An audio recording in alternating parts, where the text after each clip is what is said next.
Preface. Why this big book? Why a full-scale discussion of the magic of thinking big? Thousands of books will be published this year. Why one more? Permit me to give you just a little background. Several years ago, I witnessed an exceptionally impressive sales meeting. The vice president in charge of marketing for this company was tremendously excited. He wanted to drive home a point. He had with him on the platform the leading representative in the organization, a very ordinary-looking fellow who earned in the year just ended just a little under $60,000. The earnings of other representatives averaged $12,000. The executive challenged the group. Here is what he said. I want you to take a good look at Harry. Look at him. Now what's Harry got that the rest of you haven't? Harry earned 5 times the average, but is Harry 5 times smarter? No, not according to our personnel tests. I checked. They show he's about average in that department. And did Harry work 5 times harder than you fellows? No, not according to the reports. In fact, he took more time off than most of you. Did Harry have a better territory? Again, I've got to say no. The accounts averaged about the same. Did Harry have more education, better health? Again, no. Harry is about as average as an average guy could be, except for one thing. The difference between Harry and the rest of you, said the vice president, the difference is that Harry thought 5 times bigger.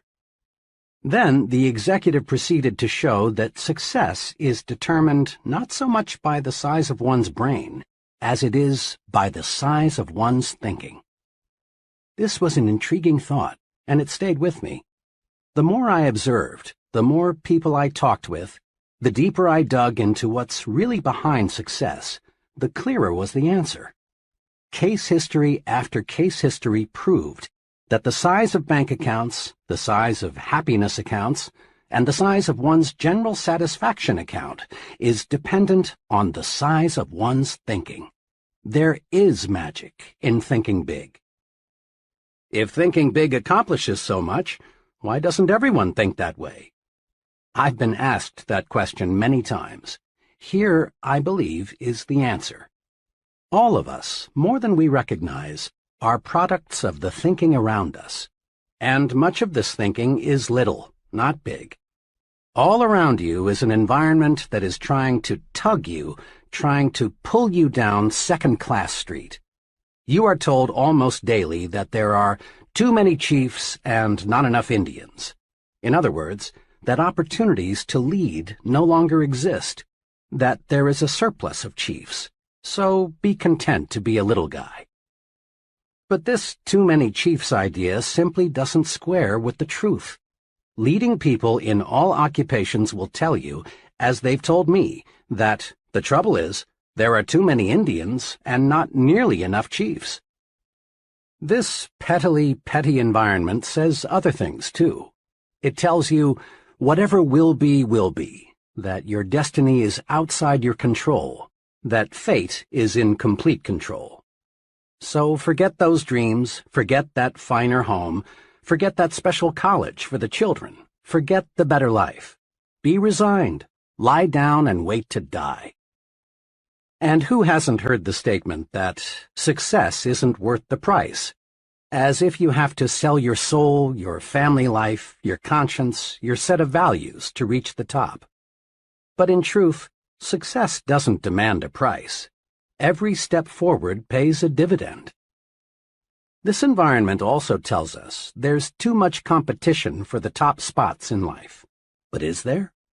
A personnel selection executive told me that he receives 50 to 250 times as many applicants for jobs that pay $10,000 per year as for jobs that pay $50,000 a year. This is to say that there is at least 50 times as much competition for jobs on Second-Class Street as for jobs on First-Class Avenue. First-Class Avenue, USA, is a short, uncrowded street. There are countless vacancies waiting there for people like you who dare to think big. The basic principles and concepts supporting the magic of thinking big come from the highest pedigree sources, the very finest and biggest thinking minds yet to live on planet Earth. Minds like the prophet David, who wrote, "As one thinketh in his heart, so is he." Minds such as Emerson, who said, "Great men are those who see that thoughts rule the world." Minds like Milton, who in Paradise Lost wrote, "The mind is its own place, and in itself can make a heaven of hell or a hell of heaven." Amazingly perceptive minds like Shakespeare, who observed, "There is nothing either good or bad except that thinking makes it so." But where does the proof come from? How do we know the master thinkers were right? Fair questions. The proof comes from the lives of the select people around us who, through winning success, achievement, and happiness, prove that thinking big does work magic. The simple steps we have set down here are not untested theories. They are not one man's guesses and opinions. They are proven approaches to life's situations, and they are universally applicable steps that work, and work like magic. That you're listening to this proves you are interested in larger success. You want to fulfill your desires. You want to enjoy a fine standard of living. You want this life to deliver to you all the good things you deserve. Being interested in success is a wonderful quality. You have another admirable quality. The fact that you're listening to this program shows you have the intelligence to look for tools that will help take you where you want to go. In building anything, automobiles, bridges, missiles, we need tools. Many people, in their attempt to build a successful life, forget there are tools to help them. You have not forgotten. You have then the two basic qualities needed to realize real profit from this book: a desire for greater success and the intelligence to select a tool to help you realize that desire. Think big and you'll live big. You'll live big in happiness, you'll live big in accomplishment, big in income, big in friends, big in respect. Enough for the promise. Start now, right now, to discover how to make your thinking make magic for you. Start out with this thought of the great philosopher Disraeli: life is too short to be little. What this book will do for you. In every chapter of this book, you will find dozens of hard-headed, practical ideas, techniques, and principles that will enable you to harness the tremendous power of thinking big, so as to gain for yourself the success, happiness, and satisfaction you want so much. Every technique is dramatically illustrated by a real-life case history. You discover not only what to do, but what is even more important, you see exactly how to apply each principle to actual situations and problems. Here, then, is what this book will do for you.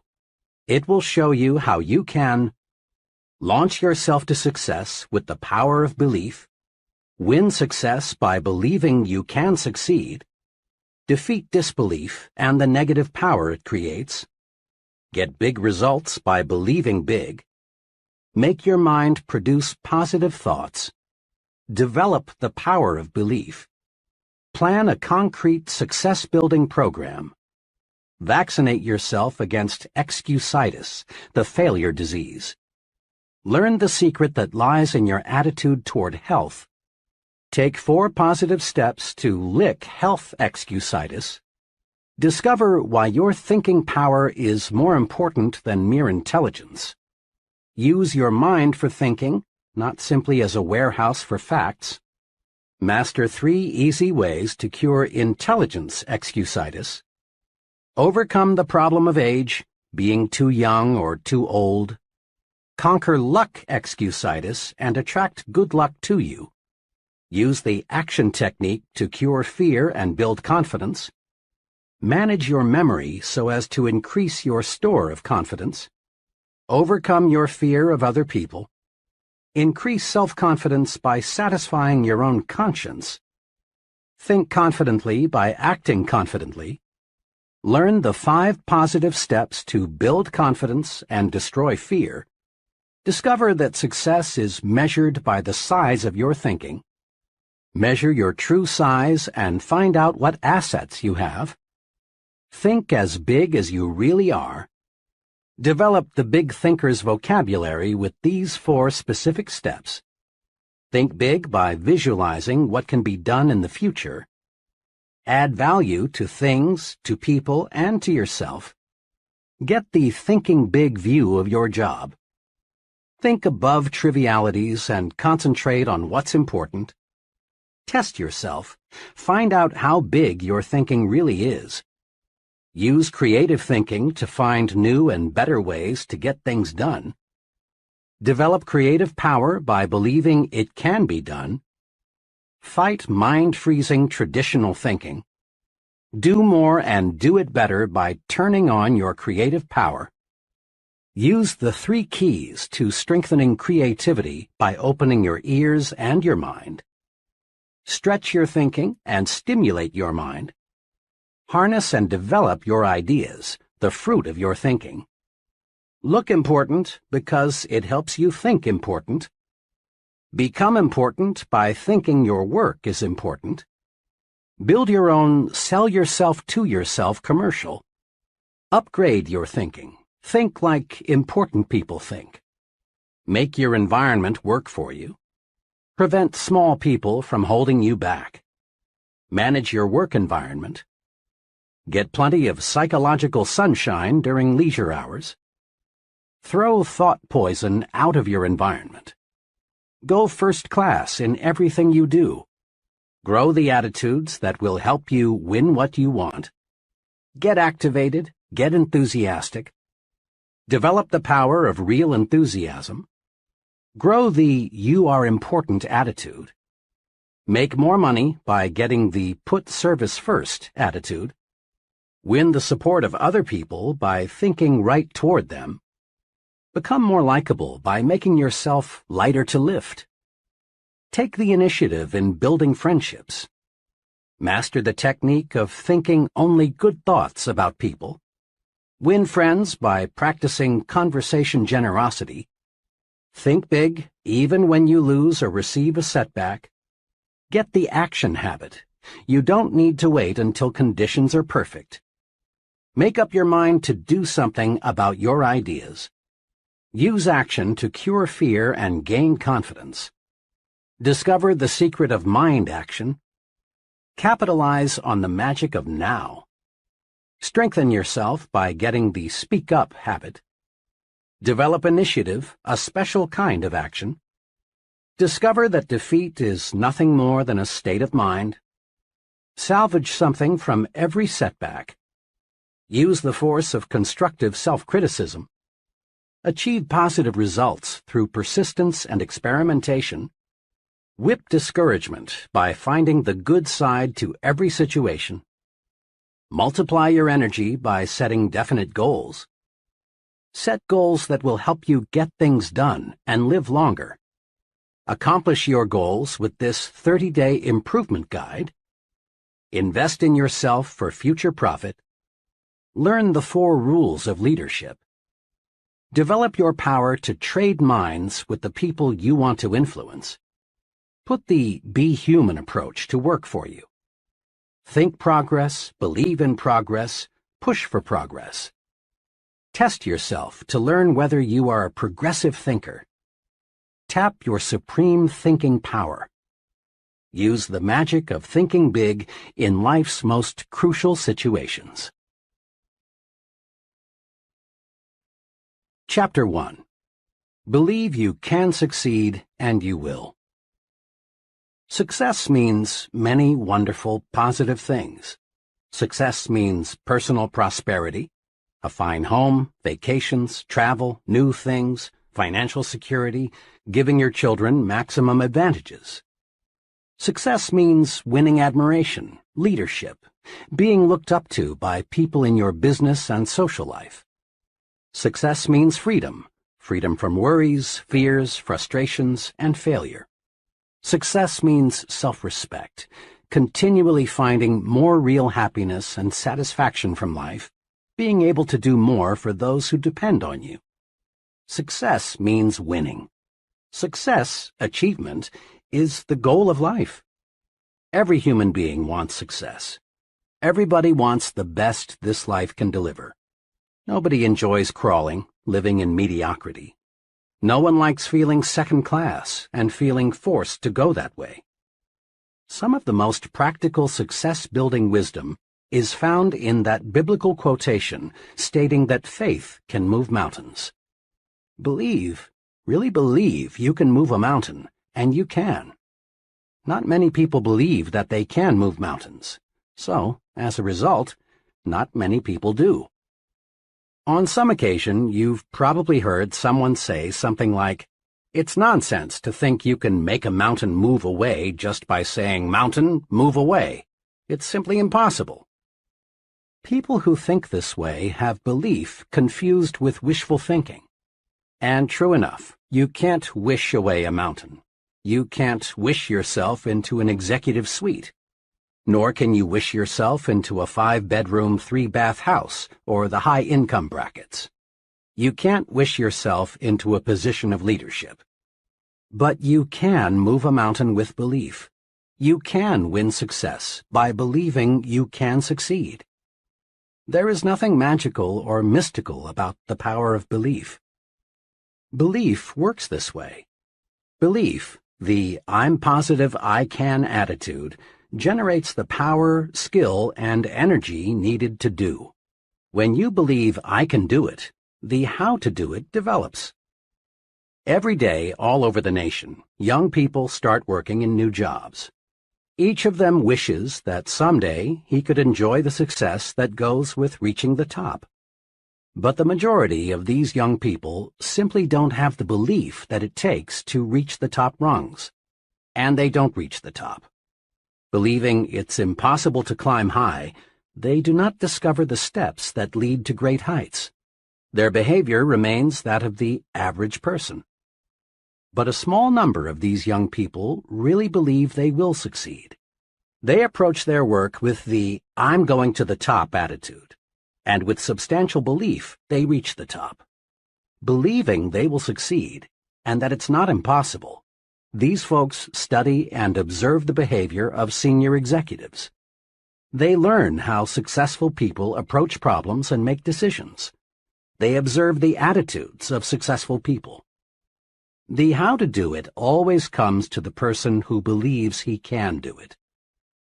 A young woman I'm acquainted with decided 2 years ago that she was going to establish a sales agency to sell mobile homes.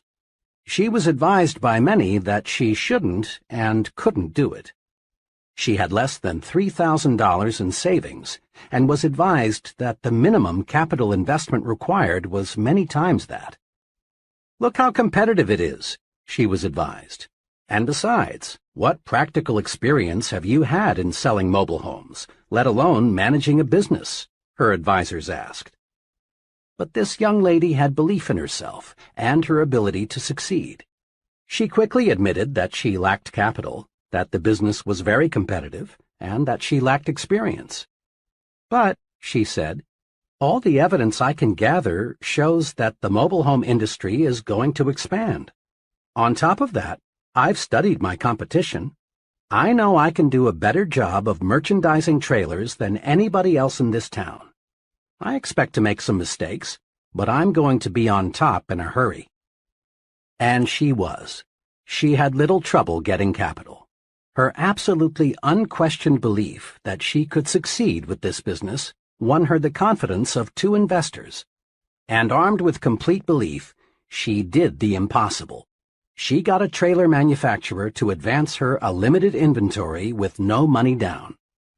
Last year, she sold over $1 million worth of trailers. Next year, she says, I expect to gross over $2 million. Belief, strong belief, triggers the mind to figure ways and means and how to. And believing you can succeed makes others place confidence in you.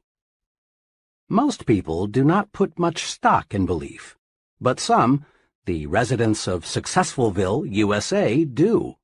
Just a few weeks ago, A friend who is an official with a state highway department in a Midwestern state related a mountain-moving experience to me.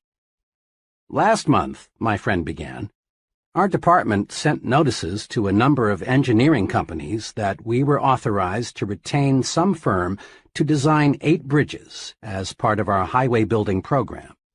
The bridges were to be built at a cost of $5 million. The engineering firm selected would get a 4% commission, or $200,000 for its design work. I talked with 21 engineering firms about this. The 4 largest decided right away to submit proposals. The other 17 companies were small, having only 3 to 7 engineers each. The size of the project scared off 16 of these 17. They went over the project, shook their heads, and said, in effect, 'It's too big for us. I wish I thought we could handle it, but it's no use even trying.'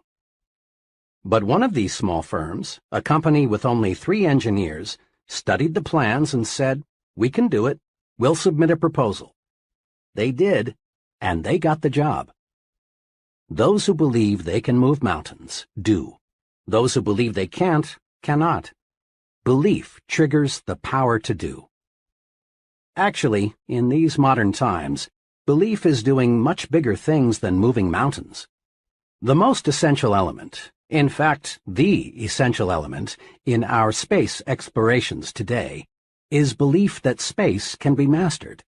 Without firm, unwavering belief that man can travel in space, our scientists would not have the courage, interest, and enthusiasm to proceed. Belief that cancer can be cured will ultimately produce cures for cancer. Currently, there is some talk of building a tunnel under the English Channel to connect England with the continent. Whether this tunnel is ever built depends on whether responsible people believe it can be built. Belief in great results is the driving force, the power behind all great books, plays, scientific discoveries. Belief in success is behind every successful business, church, and political organization. Belief in success is the one basic, absolutely essential ingredient of successful people. Believe, really believe you can succeed, and you will. Over the years, I've talked with many people who have failed in business ventures and in various careers. I've heard a lot of reasons and excuses for failure. Something especially significant unfolds as conversations with failures develop. In a casual sort of way, the failure drops a remark like, "To tell the truth, I didn't think it would work," or "I had my misgivings before I even started out," or "Actually, I wasn't too surprised that it didn't work out." The "okay, I'll give it a try, but I don't think it will work" attitude produces failures. Disbelief is negative power. When the mind disbelieves or doubts, the mind attracts reasons to support the disbelief.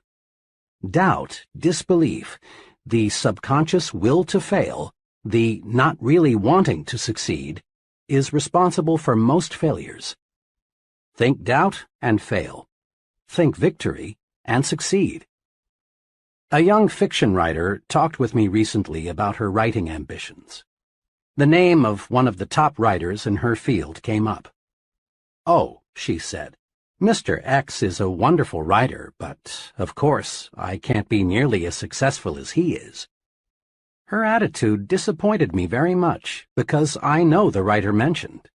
He is not super intelligent, nor super perceptive, nor super anything else except super confident. He believes he is among the best, and so he acts and performs the best.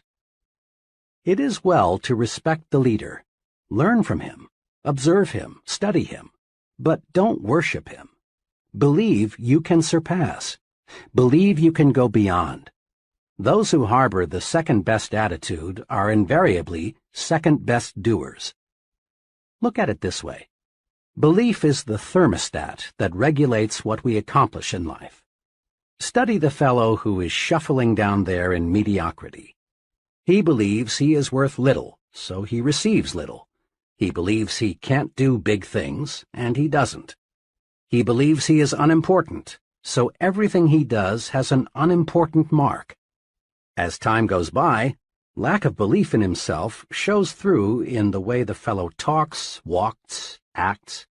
Unless he readjusts his thermostat forward, he shrinks, grows smaller and smaller in his own estimation. And since others see in us what we see in ourselves, he grows smaller in the estimation of the people around him. Now, look across the way at the person who is advancing forward. He believes he is worth much, and he receives much. He believes he can handle big, difficult assignments, and he does. Everything he does, the way he handles himself with people, his character, his thoughts, his viewpoints, all say, here is a professional. He is an important person. A person is a product of his own thoughts. Believe big. Adjust your thermostat forward. Launch your success offensive with honest, sincere belief that you can succeed. Believe big and grow big. Several years ago, after addressing a group of businessmen in Detroit, I talked with one of the gentlemen who approached me, introduced himself, and said, "I really enjoyed your talk. Can you spare a few minutes? I'd like very much to discuss a personal experience with you." In a few minutes, we were comfortably seated in a coffee shop, waiting for some refreshments. "I have a personal experience," he began, "that ties in perfectly with what you said this evening about making your mind work for you instead of letting it work against you. I've never explained to anyone how I lifted myself out of the world of mediocrity, but I'd like to tell you about it." "And I'd like to hear it," I said. "Well, just 5 years ago, I was plodding along, just another guy working in the tool and die trade. I made a decent living by average standards, but it was far from ideal. Our home was much too small, and there was no money for those many things we wanted. My wife, bless her, didn't complain much, but it was written all over her that she was more resigned to her fate than she was happy. Inside, I grew more and more dissatisfied. When I let myself see how I was failing my good wife and 2 children, I really hurt inside. But today things are really different," my friend continued. "Today we have a beautiful new home on a 2-acre lot and a year-round cabin a couple 100 miles north of here. There's no more worry about whether we can send the kids to a good college, and my wife no longer has to feel guilty every time she spends money for some new clothes. Next summer, the whole family is flying to Europe to spend a month's holiday. We're really living." "How did all this happen?" I asked. "It all happened," he continued, "when, to use the phrase you used tonight, I harnessed the power of belief. 5 years ago, I learned about a job with a tool and die company here in Detroit. We were living in Cleveland at the time. I decided to look into it, hoping I could make a little more money. I got here early on Sunday evening, but the interview was not until Monday. After dinner, I sat down in my hotel room, and for some reason, I got really disgusted with myself. Why, I asked myself, am I just a middle-class failure? Why am I trying to get a job that represents such a small step forward? I don't know to this day what prompted me to do it, but I took a sheet of hotel stationery and wrote down the names of 5 people I've known well for several years who had far surpassed me in earning power and job responsibility. 2 were former neighbors who had moved away to fine subdivisions. 2 others were fellows I had worked for, and the 3rd was a brother-in-law. Next, again, I don't know what made me do this. I asked myself, what do my 5 friends have that I don't have, besides better jobs? I compared myself with them on intelligence, but I honestly couldn't see that they excelled in the brains department, nor could I truthfully say they had me beat on education, integrity, or personal habits. Finally, I got down to another success quality one hears a lot about, initiative. Here I hated to admit it, but I had to. On this point, my record showed I was far below that of my successful friends. It was now about 3 a.m., but my mind was astonishingly clear. I was seeing my weak point for the first time, I discovered that I had held back. I had always carried a little stick. I dug into myself deeper and deeper, and found the reason I lacked initiative was because I didn't believe inside that I was worth very much. I sat there the rest of the night, just reviewing how lack of faith in myself had dominated me ever since I could remember, how I had used my mind to work against myself. I found I had been preaching to myself why I couldn't get ahead instead of why I could. I had been selling myself short. I found this streak of self-depreciation showed through in everything I did. Then it dawned on me that no one else was going to believe in me until I believed in myself. Right then I decided, I'm through feeling second class. From here on in, I'm not going to sell myself short. Next morning, I still had that confidence. During the job interview, I gave my newfound confidence its first test. Before coming for the interview, I'd hoped I would have the courage to ask for $750 or maybe even $1,000 more than my present job was paying. But now, after realizing I was a valuable man, I upped it to $3,500. And I got it. I sold myself because, after that one long night of self-analysis, I found things in myself that made me a lot more saleable. Within 2 years after I took that job, I had established a reputation as the fellow who can get business. Then we went into a recession. This made me still more valuable because I was one of the best business getters in the industry. The company was reorganized and I was given a substantial amount of stock, plus a lot more pay. Believe in yourself, and good things do start happening. Your mind is a thought factory. It's a busy factory, producing countless thoughts in one day. Production in your thought factory is under the charge of 2 foremen, one of whom we will call Mr. Triumph, and the other Mr. Defeat. Mr. Triumph is in charge of manufacturing positive thoughts. He specializes in producing reasons why you can, why you're qualified, why you will. The other foreman, Mr. Defeat, produces negative, deprecating thoughts. He is your expert in developing reasons why you can't, why you're weak, why you're inadequate. His specialty is the why you will fail chain of thoughts. Both Mr. Triumph and Mr. Defeat are intensely obedient. They snap to attention immediately. All you need do to signal either foreman is to give the slightest mental beck and call. If the signal is positive, Mr. Triumph will step forward and go to work. Likewise, a negative signal brings Mr. Defeat forward.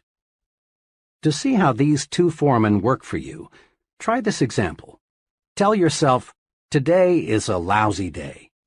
This signals Mr. Defeat into action, and he manufactures some facts to prove you are right.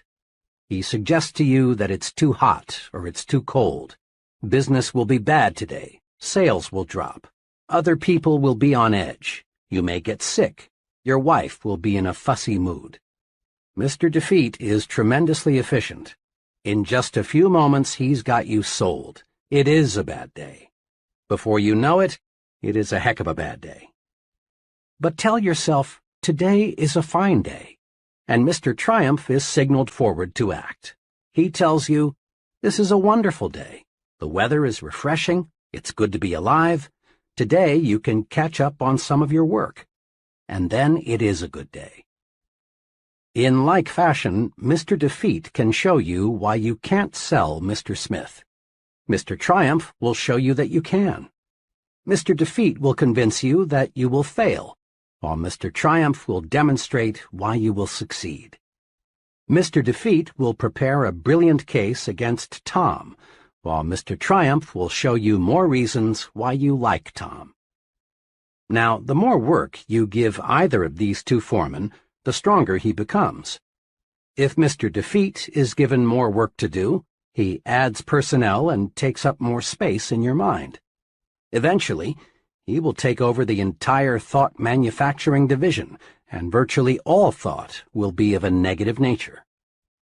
The only wise thing to do is fire Mr. Defeat. You don't need him.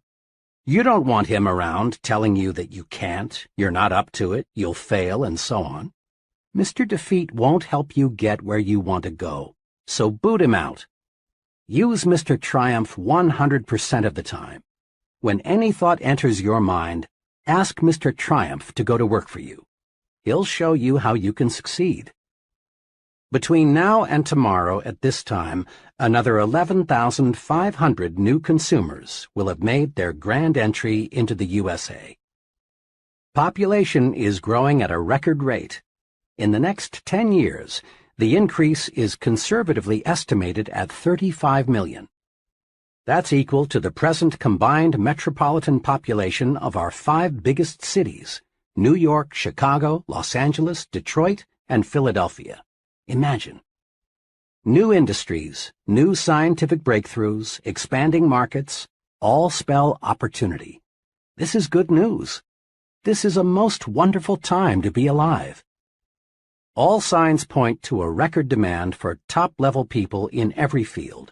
People who have superior ability to influence others, to direct their work, to serve them in a leadership capacity. And the people who will fill these leadership positions are all adults or near adults right now. One of them is you. The guarantee of a boom is not, of course, a guarantee of personal success. Over the long pull, the United States has always been booming. But just a fast glance shows that millions and millions of people, in fact, a majority of them, struggle but don't really succeed. The majority of folks still plug along in mediocrity despite the record opportunity of the last 2 decades.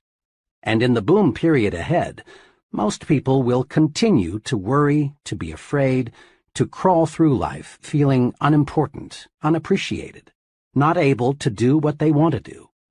As a result, their performance will earn them petty rewards, petty happiness. Those who convert opportunity into reward, and let me say, I sincerely believe you are one of those, else you'd rely on luck and not bother with this book, will be those wise people who learn how to think themselves to success. Walk in. The door to success is open wider than ever before. Put yourself on record now that you are going to join that select group that is getting what it wants from life. Here is the first step toward success. It's a basic step. It can't be avoided. Step 1. Believe in yourself. Believe you can succeed. How to develop the power of belief. Here are the 3 guides to acquiring and strengthening the power of belief. 1. Think success. Don't think failure. At work, in your home, substitute success thinking for failure thinking. When you face a difficult situation, think, I'll win, not I'll probably lose. When you compete with someone else, think, I'm equal to the best, not I'm outclassed. When opportunity appears, think, I can do it, never I can't. Let the master thought, I will succeed, dominate your thinking process. Thinking success conditions your mind to create plans that produce success. Thinking failure does the exact opposite.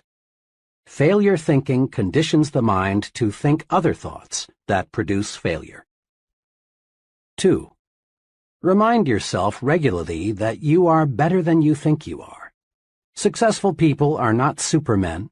Success does not require a super intellect, nor is there anything mystical about success. And success isn't based on luck.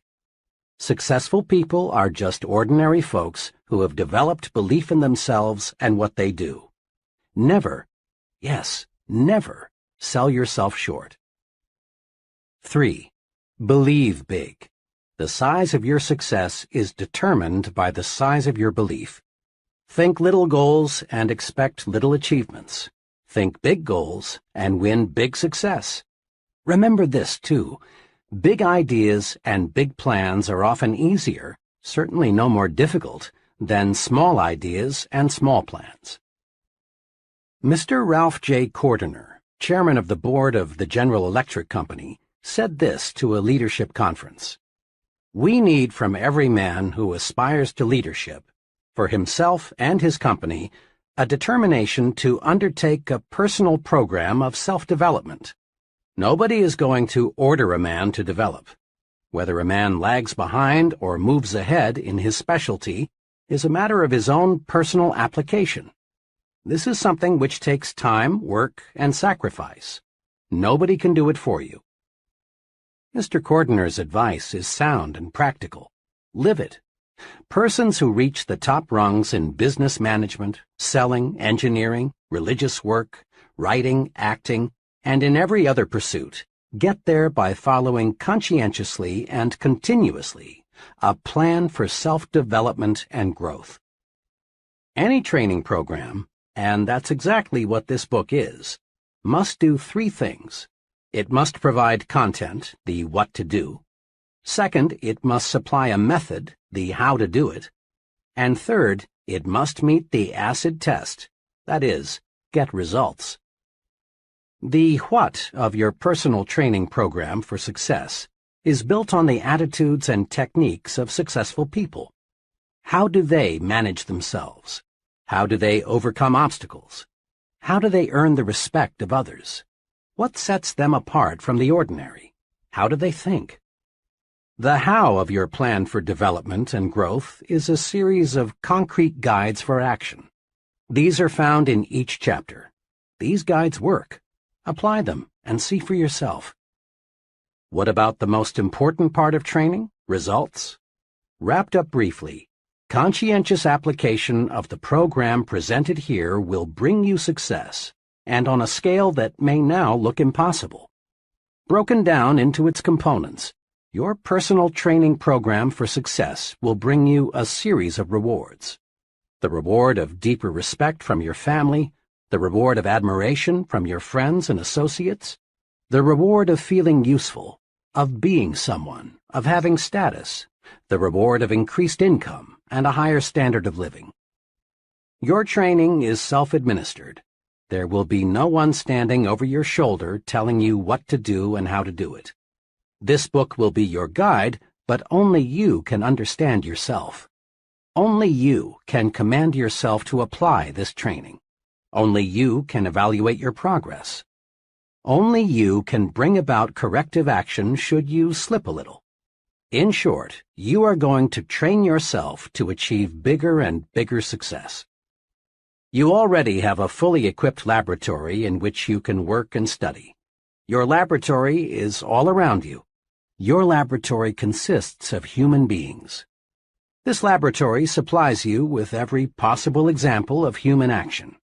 And there is no limit to what you can learn once you see yourself as a scientist in your own lab. What's more, there is nothing to buy. There is no rent to pay. There are no fees of any kind. You can use this laboratory as much as you like for free. As director of your own laboratory, you will want to do what every scientist does: observe and experiment. Isn't it surprising to you that most people understand so little about why people act as they do, even though they are surrounded by people all their lives? Most people are not trained observers.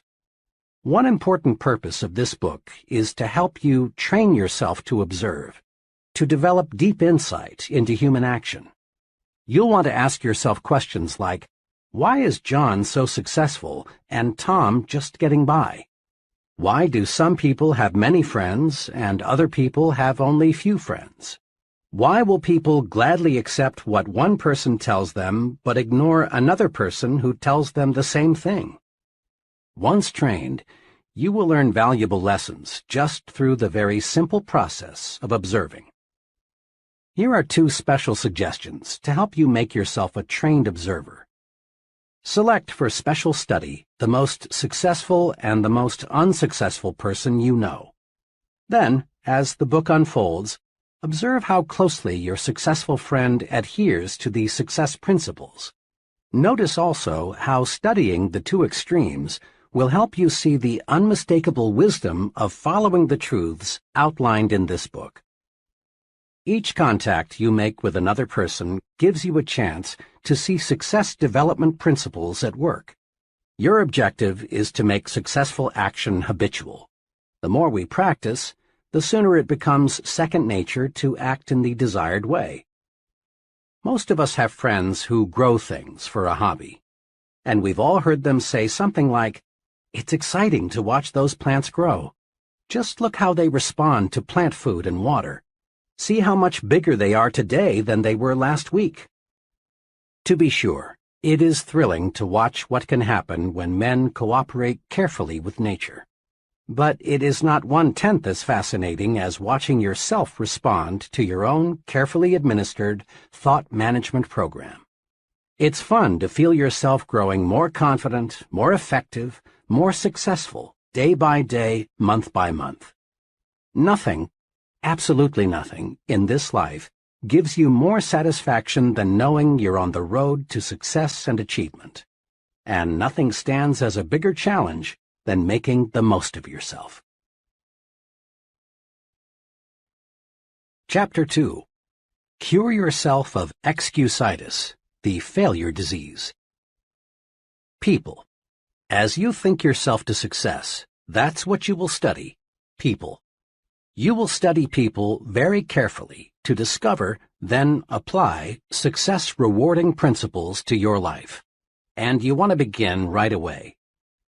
Go deep into your study of people, and you'll discover unsuccessful people suffer a mind-deadening thought disease. We call this disease excusitis. Every failure has this disease in its advanced form, and most average persons have at least a mild case of it. You will discover that excusitis explains the difference between the person who is going places and the fellow who is barely holding his own. You will find that the more successful the individual, the less inclined he is to make excuses. But the fellow who has gone nowhere and has no plans for getting anywhere always has a book full of reasons to explain why. Persons with mediocre accomplishments are quick to explain why they haven't, why they don't, why they can't, and why they aren't. Study the lives of successful people and you'll discover this. All the excuses made by the mediocre fellow could be, but aren't, made by the successful person. I have never met nor heard of a highly successful business executive, military officer, salesman, professional person, or leader in any field who could not have found one or more major excuses to hide behind. Roosevelt could have hidden behind his lifeless legs. Truman could have used no college education. Kennedy could have said, "I'm too young to be president." Johnson and Eisenhower could have ducked behind heart attacks. Like any disease, excusitis gets worse if it isn't treated properly. A victim of this thought disease goes through this mental process. I'm not doing as well as I should. What can I use as an alibi that will help me save face? Let's see. Poor health? Lack of education? Too old? Too young? Bad luck?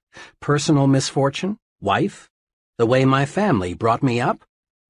Once the victim of this failure disease has selected a good excuse, he sticks with it.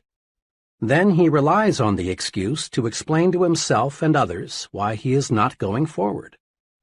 And each time the victim makes the excuse becomes embedded deeper within his subconsciousness. Thoughts, positive or negative, grow stronger when fertilized with constant repetition. At first, the victim of excusitis knows his alibi is more or less a lie. But the more frequently he repeats it, the more convinced he becomes that it is completely true, that the alibi is the real reason for his not being the success he should be. Procedure 1, then, in your individual program of thinking yourself to success, must be to vaccinate yourself against excusitis, the disease of the failures. The 4 most common forms of excusitis. Excusitis appears in a wide variety of forms, but the worst types of this disease are health excusitis, intelligence excusitis, age excusitis, and luck excusitis. Now let's see just how we can protect ourselves from these 4 common ailments. 1. But my health isn't good. Health excusitis ranges all the way from the chronic I don't feel good to the more specific I've got such and such wrong with me. Bad health, in 1,000 different forms, is used as an excuse for failing to do what a person wants to do, failing to accept greater responsibilities, failing to make more money, failing to achieve success. Millions and millions of people suffer from health excusitis. But is it in most cases a legitimate excuse? Think for a moment of all the highly successful people you know who could, but who don't, use health as an excuse. My physician and surgeon friends tell me the perfect specimen of adult life is non-existent. There is something physically wrong with everybody. Many surrender in whole or in part to health excusitis, but success-thinking people do not. 2 experiences happened to me in one afternoon that illustrate the correct and incorrect attitudes toward health. I had just finished a talk in Cleveland. Afterward, one fellow, about 30, asked to speak to me privately for a few minutes. He complimented me on the meeting, but then said, "I'm afraid your ideas can't do me much good." "You see," he continued, "I've got a bad heart, and I've got to hold myself in check." He went on to explain that he'd seen 4 doctors, but they couldn't find his trouble. He asked me what I would suggest he do. "Well," I said, "I know nothing about the heart, but as one layman to another, here are 3 things I'd do. First, I'd visit the finest heart specialist I could find and accept his diagnosis as final. You've already checked with 4 doctors, and none of them has found anything peculiar with your heart. Let the 5th doctor be your final check. It may very well be you've got a perfectly sound heart. But if you keep on worrying about it, eventually you may have a very serious heart ailment. Looking and looking and looking for an illness often actually produces illness." The second thing I'd recommend is that you read Dr. Schindler's great book, How to Live 365 Days a Year. Dr. Schindler shows in this book that 3 out of every 4 hospital beds are occupied by people who have EII, emotionally induced illness. Imagine, 3 out of 4 people who are sick right now would be well if they learned how to handle their emotions. Read Dr. Schindler's book and develop your program for emotions management. Third, I'd resolve to live until I die. I went on to explain to this troubled fellow some sound advice I received many years ago from a lawyer friend who had an arrested case of tuberculosis. This friend knew he would have to live a regulated life, but this hasn't stopped him from practicing law, rearing a fine family, and really enjoying life. My friend, who now is 78 years old, expresses his philosophy in these words: "I'm going to live until I die, and I'm not going to get life and death confused. While I'm on this earth, I'm going to live. Why be only half alive? Every minute a person spends worrying about dying is just 1 minute that fellow might as well have been dead." I had to leave at that point because I had to be on a certain plane for Detroit. On the plane, the second but much more pleasant experience occurred. After the noise of the takeoff, I heard a ticking sound. Rather startled, I glanced at the fellow sitting beside me, for the sound seemed to be coming from him. He smiled a big smile and said, "Oh, it's not a bomb. It's just my heart."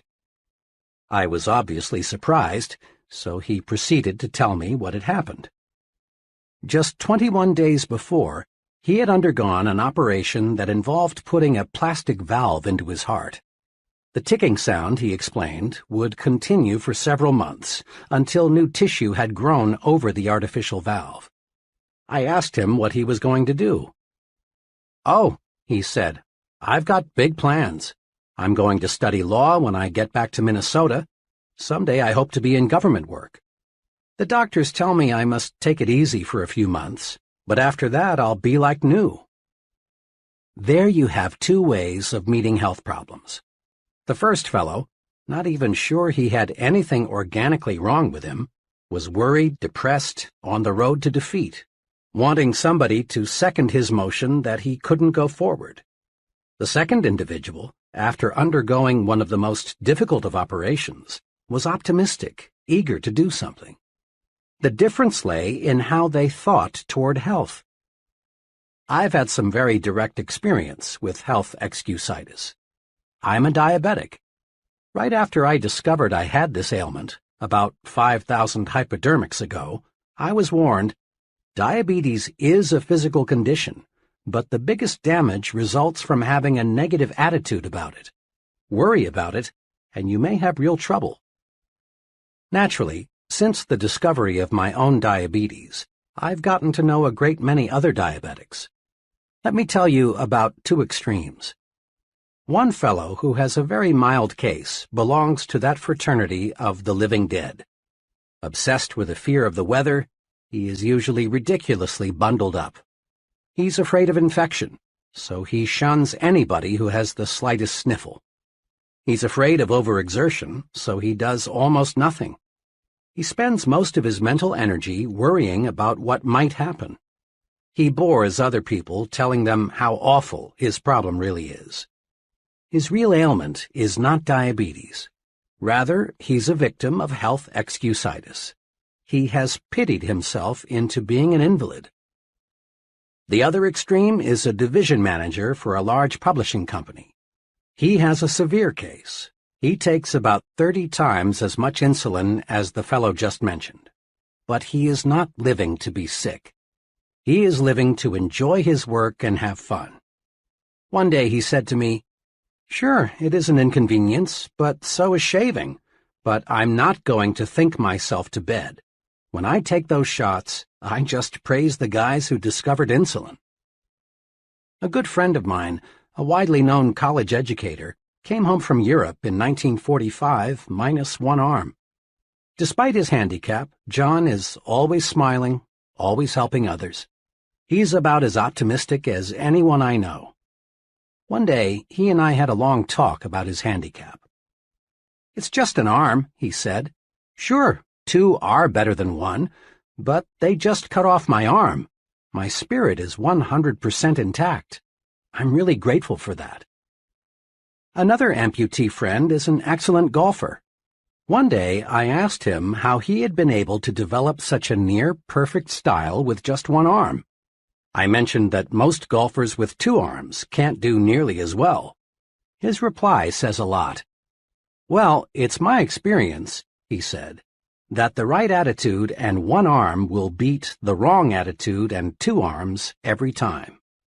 The right attitude and one arm will beat the wrong attitude and two arms every time. Think about that for a while. It holds true not only on the golf course, but in every facet of life. 4 things you can do to lick health excusitis. The best vaccine against health excusitis consists of these 4 doses. 1. Refuse to talk about your health. The more you talk about an ailment, even the common cold, the worse it seems to get. Talking about bad health is like putting fertilizer on weeds. Besides, talking about your health is a bad habit. It bores people. It makes one appear self-centered and old-maidish.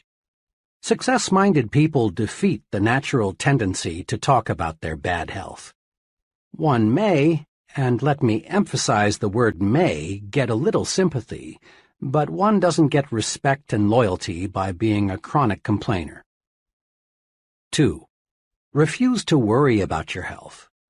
Dr. Walter Alvarez, emeritus consultant to the world-famous Mayo Clinic, wrote recently, "I always beg worriers to exercise some self-control. For instance, when I saw this man, a fellow who was convinced he had a diseased gallbladder, although 8 separate X-ray examinations showed that the organ was perfectly normal, I begged him to quit getting his gallbladder X-rayed.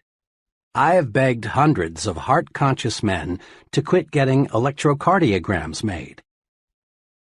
3. Be genuinely grateful that your health is as good as it is. There's an old saying worth repeating often. I felt sorry for myself because I had ragged shoes until I met a man who had no feet. Instead of complaining about not feeling good, it's far better to be glad you are as healthy as you are. Just being grateful for the health you have is powerful vaccination against developing new aches and pains and real illness. 4. Remind yourself often, it's better to wear out than rust out. Life is yours to enjoy. Don't waste it. Don't pass up living by thinking yourself into a hospital bed. 2. But you've got to have brains to succeed. Intelligence excusitis, or I lack brains, is common. In fact, it's so common that perhaps as many as 95% of the people around us have it in varying degrees. Unlike most other types of excusitis, people suffering from this particular type of the malady suffer in silence. Not many people will admit openly that they think they lack adequate intelligence. Rather, they feel it deep down inside. Most of us make two basic errors with respect to intelligence. 1. We underestimate our own brain power. 2. We overestimate the other fellow's brain power. Because of these errors, many people sell themselves short. They fail to tackle challenging situations because it takes a brain. But along comes the fellow who isn't concerned about intelligence, and he gets the job. What really matters is not how much intelligence you have, but how you use what you do have. The thinking that guides your intelligence is much more important than the quantity of your brain power. Let me repeat, for this is vitally important. The thinking that guides your intelligence is much more important than how much intelligence you may have. In answering the question, should your child be a scientist, Dr. Edward Teller, one of the nation's foremost physicists, said, "A child does not need a lightning-fast mind to be a scientist, nor does he need a miraculous memory, nor is it necessary that he get very high grades in school. The only point that counts is that the child have a high degree of interest in science." Interest, enthusiasm, is the critical factor even in science. With a positive, optimistic, and cooperative attitude, a person with an IQ of 100 will earn more money, win more respect, and achieve more success than a negative, pessimistic, uncooperative individual with an IQ of 120. Just enough sense to stick with something, a chore, task, project, until it's completed, pays off much better than idle intelligence, even if idle intelligence be of genius caliber. For stickability is 95% of ability. At a homecoming celebration last year, I met a college friend whom I had not seen for 10 years. Chuck was a very bright student and was graduated with honors. His goal when I last saw him was to own his own business in western Nebraska. I asked Chuck what kind of business he finally established. "Well," he confessed, "I didn't go into business for myself. I wouldn't have said this to anyone 5 years ago or even 1 year ago, but now I'm ready to talk about it. As I look back at my college education now, I see that I became an expert in why a business idea won't work out. I learned every conceivable pitfall, every reason why a small business will fail. You've got to have ample capital. Be sure the business cycle is right. Is there a big demand for what you will offer? Is local industry stabilized? 1,001 things to check out. The thing that hurts most is that several of my old high school friends, who never seemed to have much on the ball and didn't even go to college, now are very well established in their own businesses. But me, I'm just plodding along, auditing freight shipments. Had I been drilled a little more in why a small business can succeed, I'd be better off in every way today. The thinking that guided Chuck's intelligence was a lot more important than the amount of Chuck's intelligence. Why some brilliant people are failures. I've been close for many years to a person who qualifies as a genius, has high abstract intelligence, and is Phi Beta Kappa. Despite this very high native intelligence, he is one of the most unsuccessful people I know. He has a very mediocre job. He's afraid of responsibility. He is never married. Lots of marriages end in divorce. He has few friends. People bore him. He's never invested in property of any kind. He might lose his money. This man uses his great brain power to prove why things won't work rather than directing his mental power to searching for ways to succeed. Because of the negative thinking that guides his great reservoir of brains, this fellow contributes little and creates nothing. With a changed attitude, he could do great things indeed. He has the brains to be a tremendous success, but not the thought power. Another person I know well was inducted into the Army shortly after earning a Ph.D. degree from a leading New York university. How did he spend his 3 years in the Army? Not as an officer, not as a staff specialist.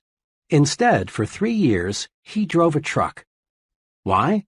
Because he was filled with negative attitudes toward fellow soldiers, I'm superior to them.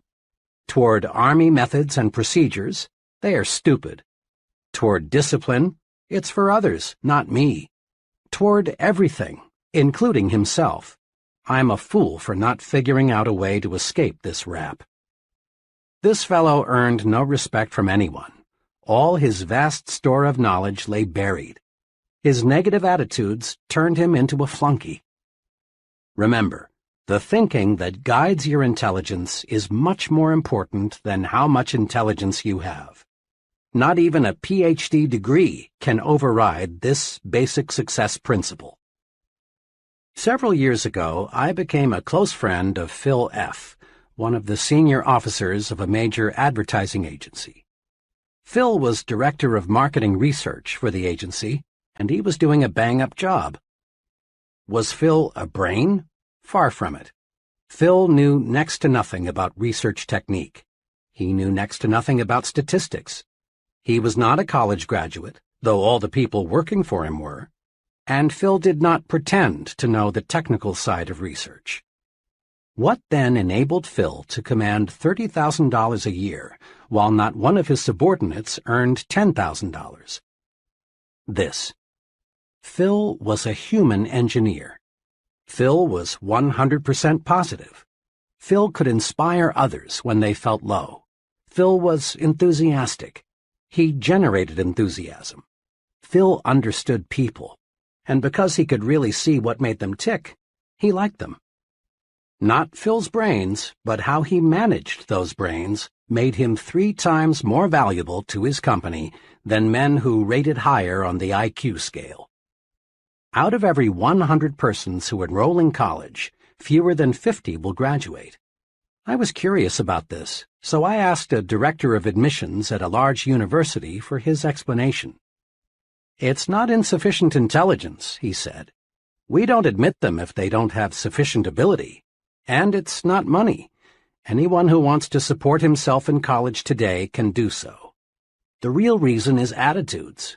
You would be surprised," he said, "how many young people leave because they don't like their professors, the subjects they must take, and their fellow students." The same reason, negative thinking, explains why the door to top-flight executive positions is closed to many young junior executives.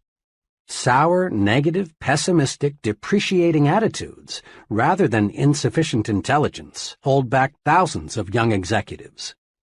As one executive told me, "It's a rare case when we pass up a young fellow because he lacks brains. Nearly always, it's attitude." Once, I was retained by an insurance company to learn why the top 25% of the agents were selling over 75% of the insurance, while the bottom 25% of the agents sold only 5% of total volume. Thousands of personnel files were carefully checked. The search proved beyond any question that no significant difference existed in native intelligence.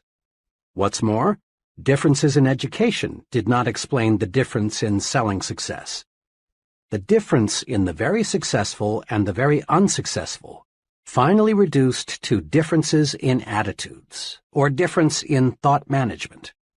The top group worried less, was more enthusiastic, had a sincere liking for people. We can't do much to change the amount of native ability, but we can certainly change the way we use what we have. Knowledge is power, when you use it constructively. Closely allied to intelligence excusitis is some incorrect thinking about knowledge. We often hear that knowledge is power, but this statement is only a half-truth. Knowledge is only potential power. Knowledge is power only when put to use, and then only when the use made of it is constructive. The story is told that the great scientist Einstein was once asked how many feet are in a mile. Einstein's reply was, "I don't know. Why should I fill my brain with facts I can find in 2 minutes in any standard reference book?" Einstein taught us a big lesson. He felt it was more important to use your mind to think than to use it as a warehouse for facts. One time, Henry Ford was involved in a libel suit with the Chicago Tribune. The Tribune had called Ford an ignoramus, and Ford said, in effect, "Prove it." The Tribune asked him scores of simple questions, such as, who was Benedict Arnold? When was the Revolutionary War fought? And others, most of which Ford, who had little formal education, could not answer. Finally, he became quite exasperated and said, "I don't know the answers to those questions, but I could find a man in 5 minutes who does." Henry Ford was never interested in miscellaneous information. He knew what every major executive knows, that the ability to know how to get information is more important than using the mind as a garage for facts. How much is a fact man worth? I spent a very interesting evening recently with a friend who is the president of a young but rapidly growing manufacturing concern. The TV set happened to be turned to one of the most popular quiz programs. The fellow being quizzed had been on the show for several weeks. He could answer questions on all sorts of subjects, many of which seemed nonsensical. After the fellow answered a particularly odd question, something about a mountain in Argentina, my host looked at me and said, "How much do you think I'd pay that guy to work for me?" "How much?" I asked. "Not a cent over $300, not per week, not per month, but for life. I've sized him up. That expert can't think. He can only memorize. He's just a human encyclopedia, and I figure for $300 I can buy a pretty good set of encyclopedias. In fact, maybe that's too much. 90% of what that guy knows I can find in a $2 almanac. What I want around me," he continued, "are people who can solve problems, who can think up ideas, people who can dream and then develop the dream into a practical application. An idea man can make money with me. A fact man can't."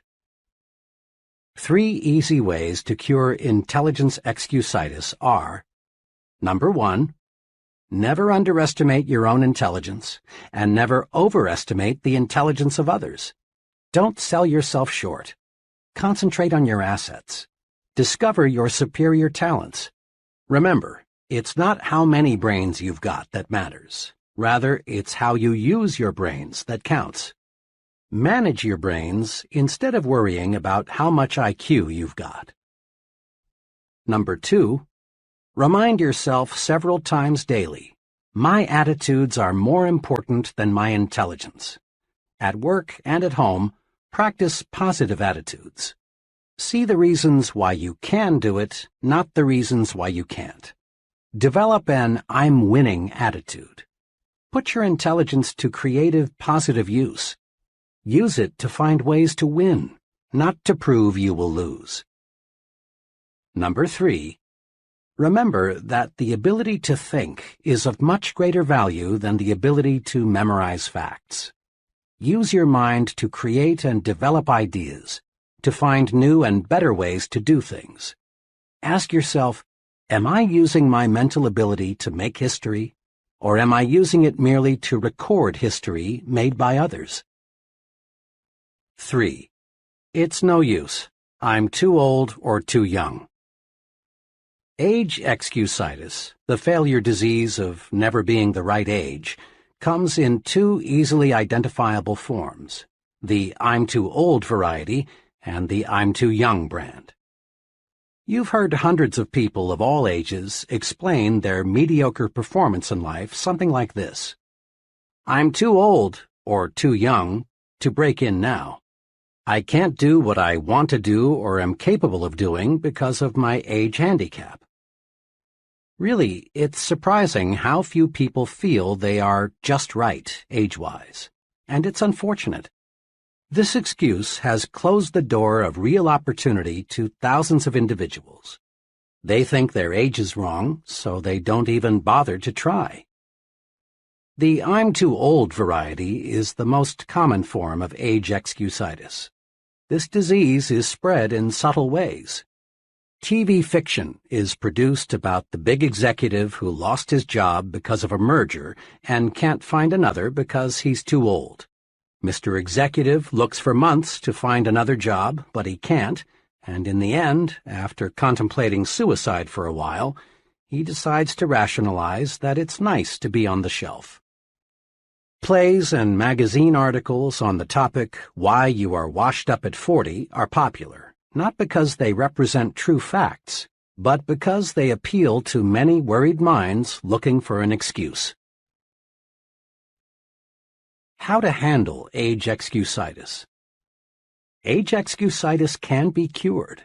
A few years ago, while I was conducting a sales training program, I discovered a good serum that both cures this disease and vaccinates you so you won't get it in the first place. In that training program, there was a trainee named Cecil. Cecil, who was 40, wanted to shift over to set himself up as a manufacturer's representative, but he thought he was too old. After all, he explained, I'd have to start from scratch, and I'm too old for that now. I'm 40.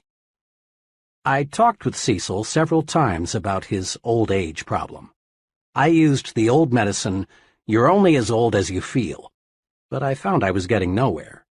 Too often, people retort with, but I do feel old. Finally, I discovered a method that worked. One day, after a training session, I tried it on Cecil. I said, Cecil, when does a man's productive life begin?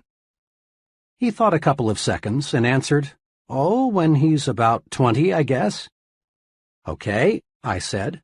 Now, when does a man's productive life end?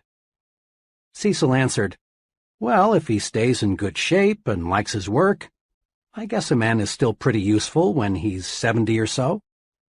All right, I said.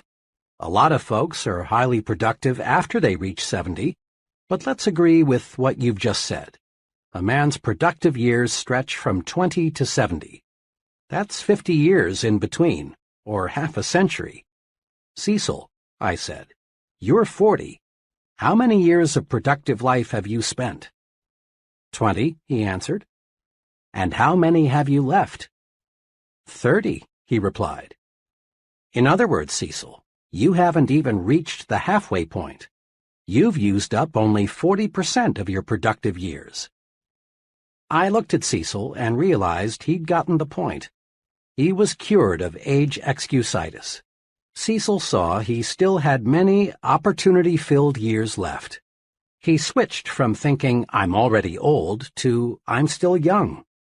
Cecil now realized that how old we are is not important. It's one's attitude toward age that makes it a blessing or a barricade. Curing yourself of age excusitis often opens doors to opportunities that you thought were locked tight. A relative of mine spent years doing many different things, selling, operating his own business, working in a bank, but he never quite found what he really wanted to do most. Finally, he concluded that the one thing he wanted more than anything else was to be a minister. But when he thought about it, he found he was too old. After all, he was 45, had 3 young children and little money. But fortunately, he mustered all of his strength and told himself, 45 or not, I'm going to be a minister. With tons of faith but little else, he enrolled in a 5-year ministerial training program in Wisconsin. 5 years later, he was ordained as a minister and settled down with a fine congregation in Illinois. Old? Of course not. He still has 20 years of productive life ahead of him. I talked with this man not long ago, and he said to me, "You know, if I had not made that great decision when I was 45, I would have spent the rest of my life growing old and bitter. Now I feel every bit as young as I did 25 years ago." And he almost looked it, too. When you lick age excusitis, the natural result is to gain the optimism of youth and feel of youth. When you beat down your fears of age limitations, you add years to your life as well as success. A former university colleague of mine provides an interesting angle on how age excusitis was defeated. Bill was graduated from Harvard in the 1920s. After 24 years in the stock brokerage business, during which time he made a modest fortune, Bill decided he wanted to become a college professor. Bill's friends warned him that he would overtax himself in the rugged learning program ahead. But Bill was determined to reach his goal and enrolled in the University of Illinois at the age of 51. At 55, he had earned his degree. Today, Bill is chairman of the Department of Economics at a fine liberal arts college. He's happy, too. He smiles when he says, "I've got almost a third of my good years left." Old age is a failure disease. Defeat it by refusing to let it hold you back. When is a person too young? The "I'm too young" variety of age excusitis does much damage, too. About a year ago, a 23-year-old fellow named Jerry came to me with a problem. Jerry was a fine young man. He had been a paratrooper in the service and then had gone to college. While going to college, Jerry supported his wife and son by selling for a large transfer and storage company. He had done a terrific job, both in college and for his company. But today Jerry was worried. "Dr. Schwartz," he said, "I've got a problem. My company has offered me the job of sales manager. This would make me supervisor over 8 salesmen." "Congratulations, that's wonderful news," I said. "But you seem worried." "Well," he continued, "all 8 men I'm to supervise are from 7 to 21 years older than I. What do you think I should do? Can I handle it?" "Jerry," I said, "the general manager of your company obviously thinks you're old enough or he wouldn't have offered you this job. Just remember these 3 points, and everything will work out just fine. First, don't be age-conscious. Back on the farm, a boy became a man when he proved he could do the work of a man.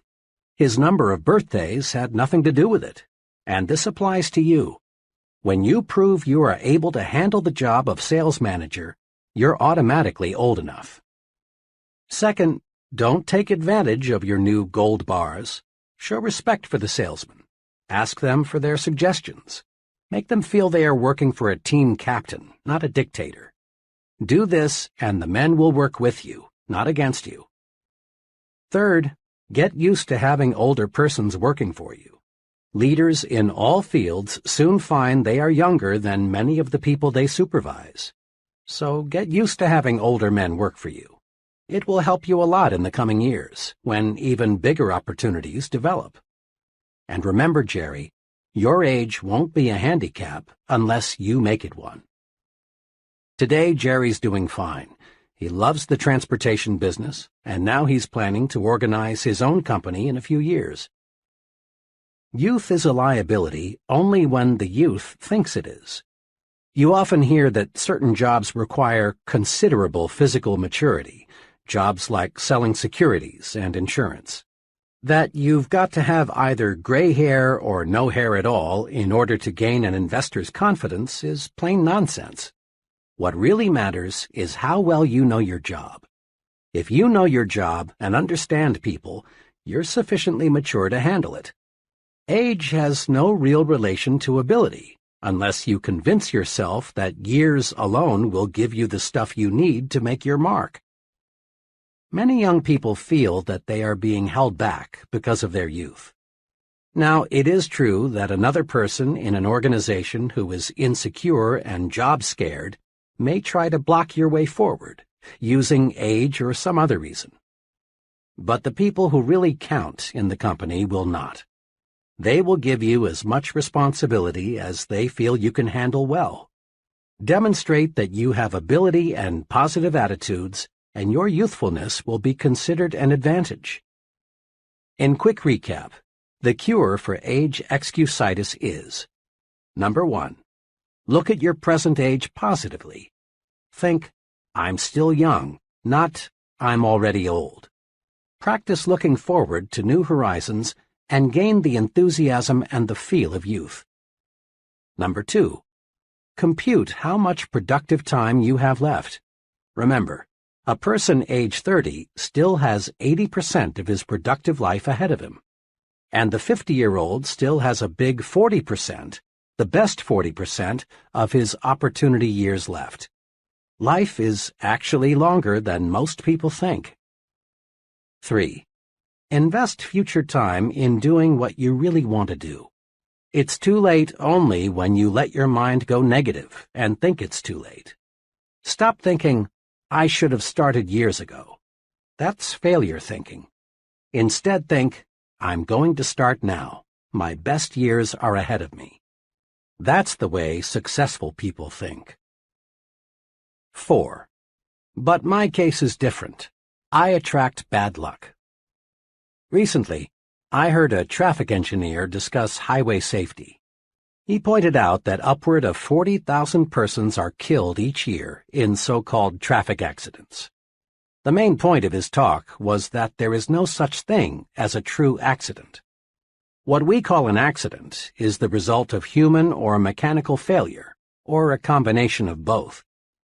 What this traffic expert was saying substantiates what wise men throughout the ages have said. There is a cause for everything. Nothing happens without a cause. There is nothing accidental about the weather outside today. It is the result of specific causes.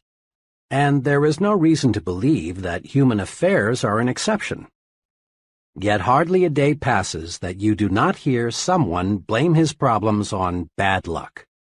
And it's a rare day that you do not hear someone attribute another person's success to good luck. Let me illustrate how people succumb to luck excusitis. I lunched recently with 3 young junior executives. The topic of conversation that day was George C., who just yesterday had been picked from among their group for a major promotion. Why did George get the position? These 3 fellows dug up all sorts of reasons: luck, pull, bootlicking, George's wife and how she flattered the boss, everything but the truth. The facts were that George was simply better qualified. He had been doing a better job. He was working harder. He had a more effective personality. I also knew that the senior officers in the company had spent much time considering which one of the 4 would be promoted. My 3 disillusioned friends should have realized that top executives don't select major executives by drawing names from a hat. I was talking about the seriousness of luck excusitis not long ago with a sales executive of a machine tool manufacturing company. He became excited about the problem and began to talk about his own experience with it. I've never heard it called that before, he said, but it is one of the most difficult problems every sales executive has to wrestle with. Just yesterday, a perfect example of what you're talking about happened in my company. One of the salesmen walked in about 4 o'clock with a $112,000 order for machine tools. Another salesman, whose volume is so low he's a problem, was in the office at the time. Hearing John tell the good news, he rather enviously congratulated him and then said, "Well, John, you're lucky again." Now, what the weak salesman won't accept is that luck had nothing to do with John's big order. John had been working on that customer for months. He had talked repeatedly to a half-dozen people out there. John had stayed up nights figuring out exactly what was best for them. Then he got our engineers to make preliminary designs of the equipment. John wasn't lucky, unless you can call carefully planned work and patiently executed plans luck. Suppose luck were used to reorganize General Motors. If luck determined who does what and who goes where, every business in the nation would fall apart. Assume for a moment that General Motors were to be completely reorganized on the basis of luck. To carry out the reorganization, the names of all employees would be placed in a barrel. The first name drawn would be the president, the second name the executive vice president, and so on down the line. Sounds stupid, doesn't it? Well, that's how luck would work. People who rise to the top in any occupation, business management, selling, law, engineering, acting, or what have you, get there because they have superior attitudes and use their good sense in applied hard work. Conquer luck excusitis in 2 ways. Number 1. Accept the law of cause and effect. Take a second look at what appears to be someone's good luck. You'll find that not luck, but preparation, planning, and success-producing thinking preceded his good fortune. Take a second look at what appears to be someone's bad luck. Look, and you'll discover certain specific reasons. Mr. Success receives a setback. He learns and profits. But when Mr. Mediocre loses, he fails to learn. Number 2. Don't be a wishful thinker. Don't waste your mental muscles dreaming of an effortless way to win success. We don't become successful simply through luck. Success comes from doing those things and mastering those principles that produce success. Don't count on luck for promotions, victories, the good things in life.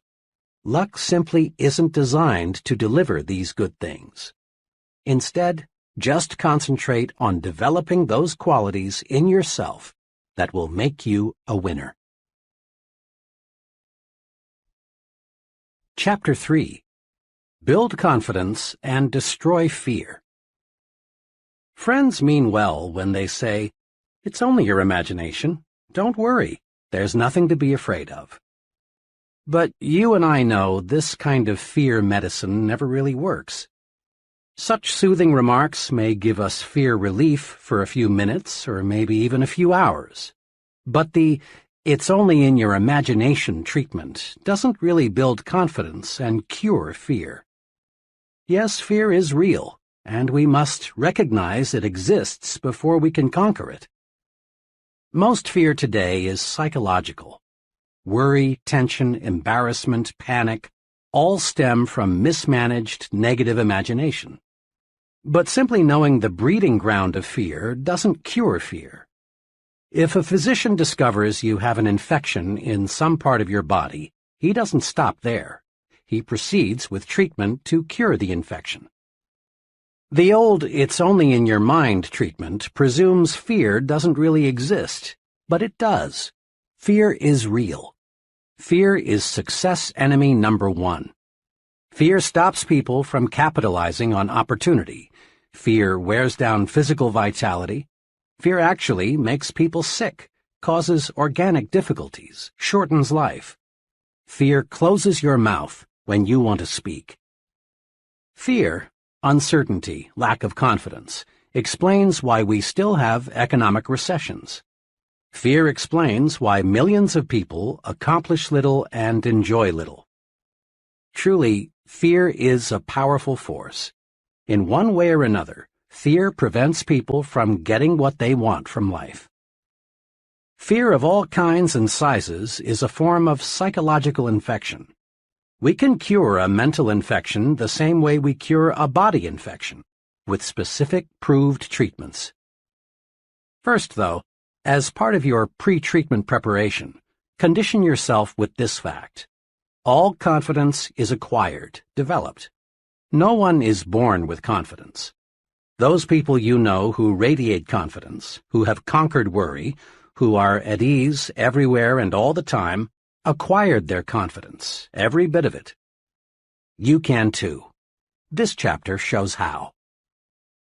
During World War II, the Navy made sure that all of its new recruits either knew how to swim or learned how, the idea being, of course, that the ability to swim might someday save the sailor's life at sea. Non-swimming recruits were put into swimming classes. I watched a number of these training experiences. In a superficial sort of way, it was amusing to see young, healthy men terrified by a few feet of water. One of the exercises I recall required the new sailor to jump, not dive, from a board 6 feet in the air into 8 or more feet of water, while a half-dozen expert swimmers stood by. In a deeper sense, it was a sad sight. The fear those young men displayed was real.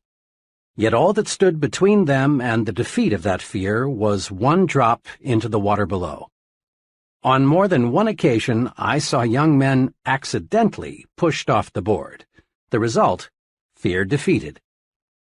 This incident, familiar to thousands of former Navy men, illustrates just one point.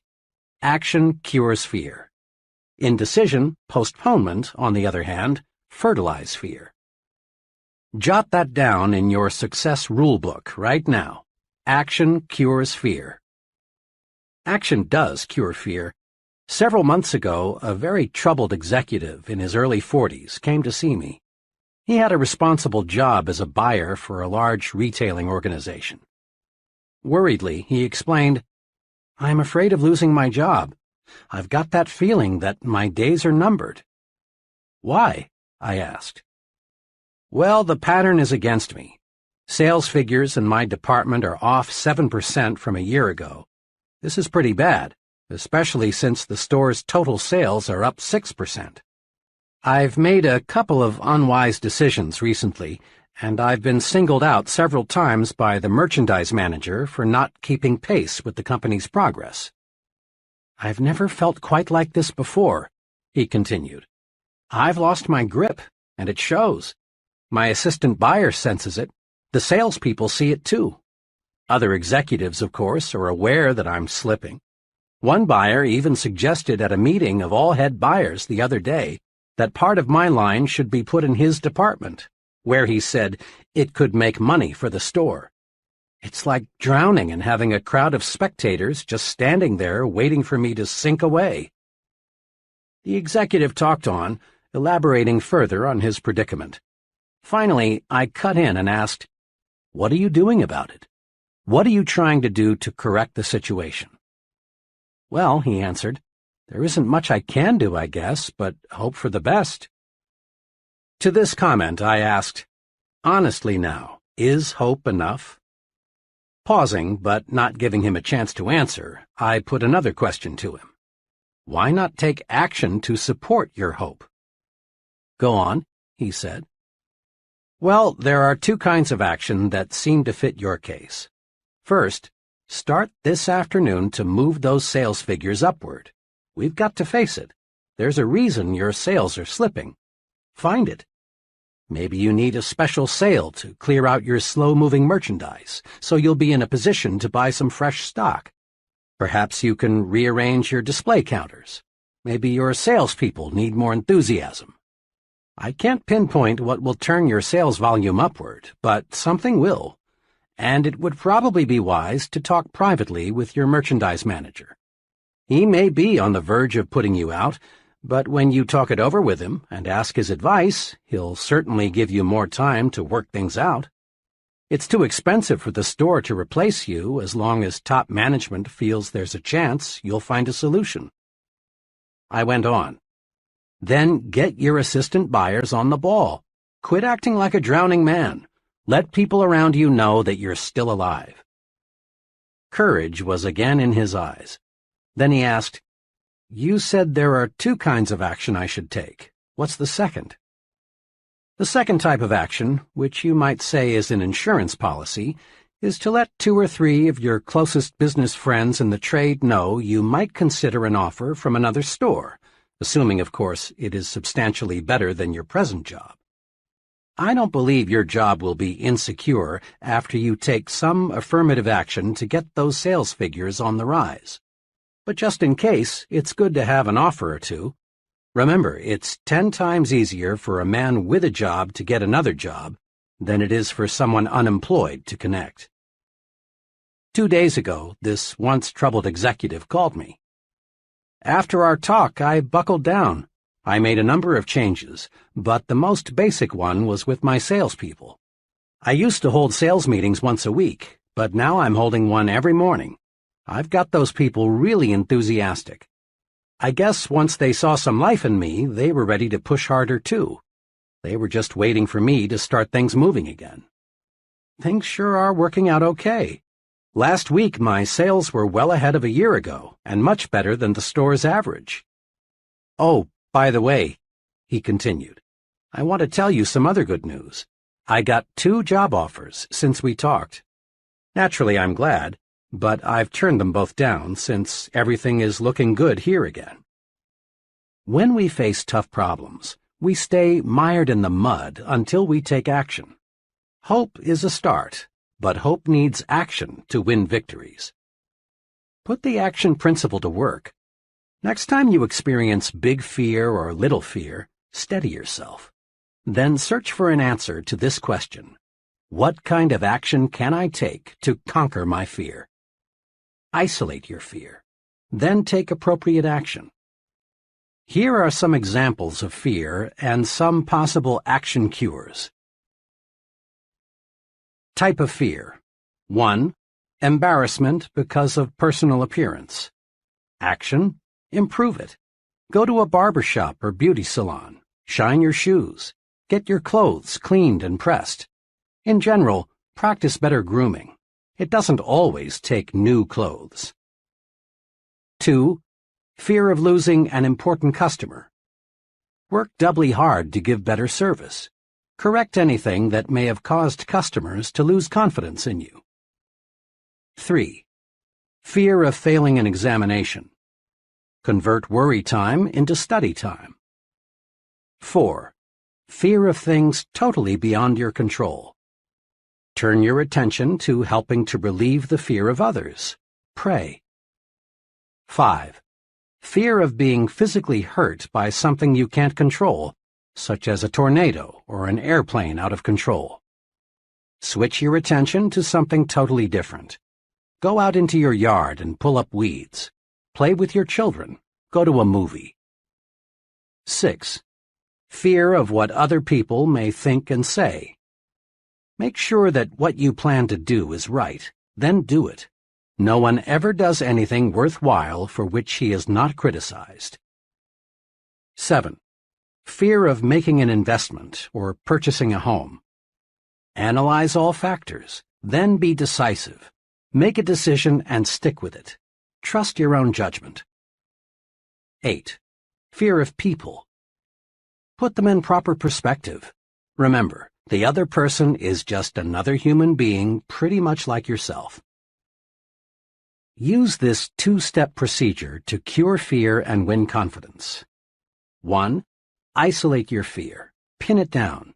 Determine exactly what you are afraid of. 2. Then take action. There is some kind of action for any kind of fear. And remember, hesitation only enlarges, magnifies the fear. Take action promptly. Be decisive. Much lack of self-confidence can be traced directly to a mismanaged memory.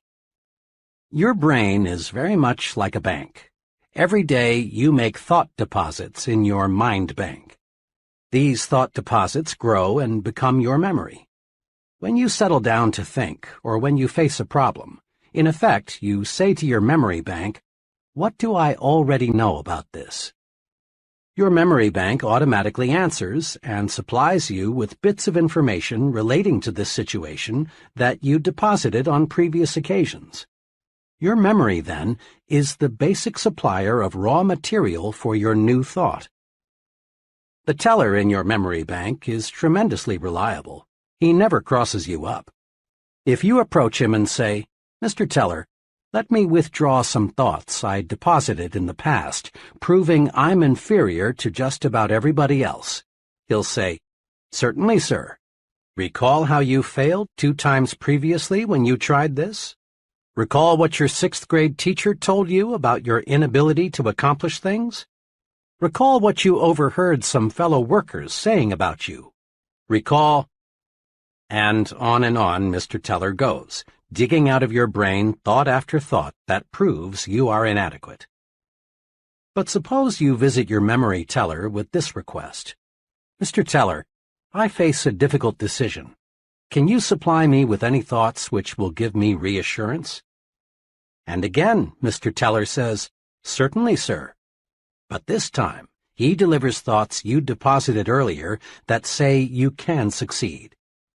Recall the excellent job you did in a similar situation before? Recall how much confidence Mr. Smith placed in you. Recall what your good friends said about you.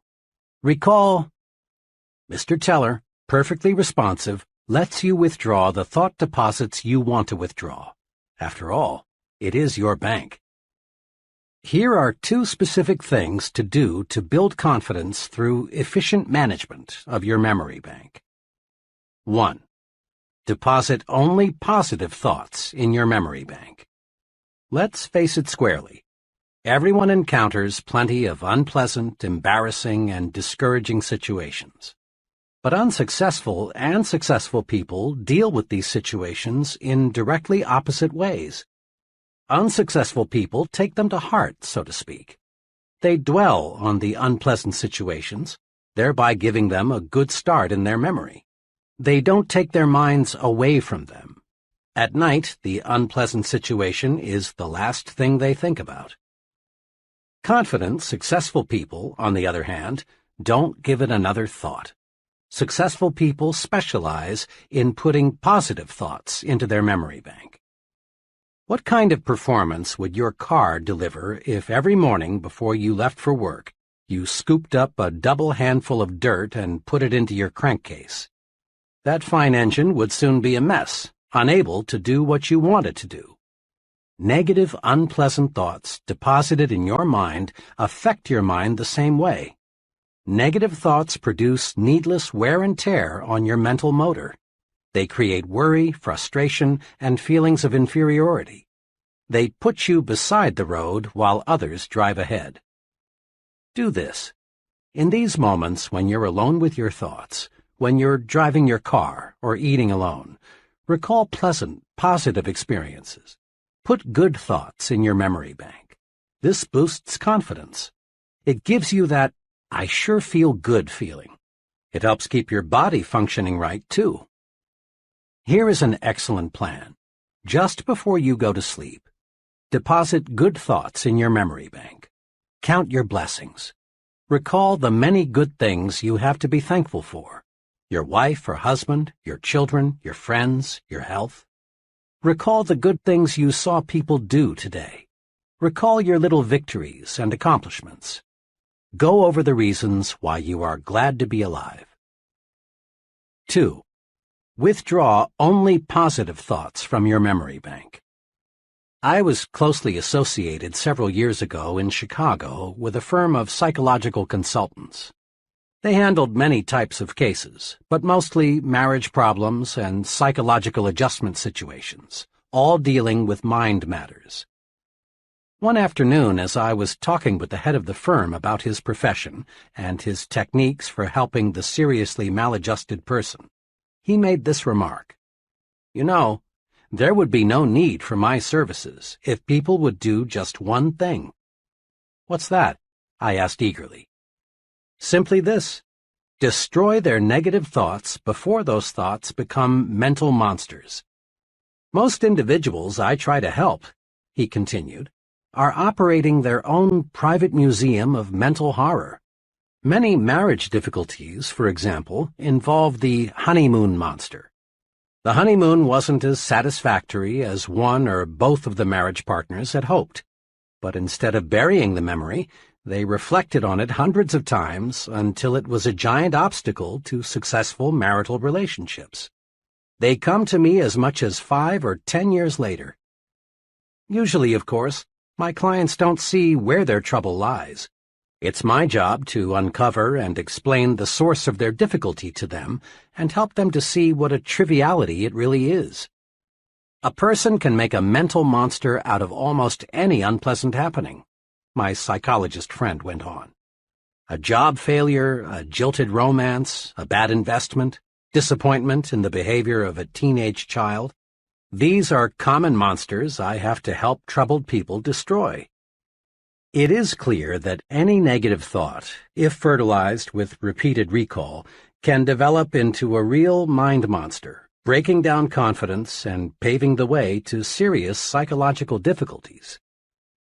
In an article in Cosmopolitan magazine, The Drive Toward Self-Destruction, Alice Mulcahy pointed out that upward of 30,000 Americans commit suicide each year and another 100,000 attempt to take their own lives.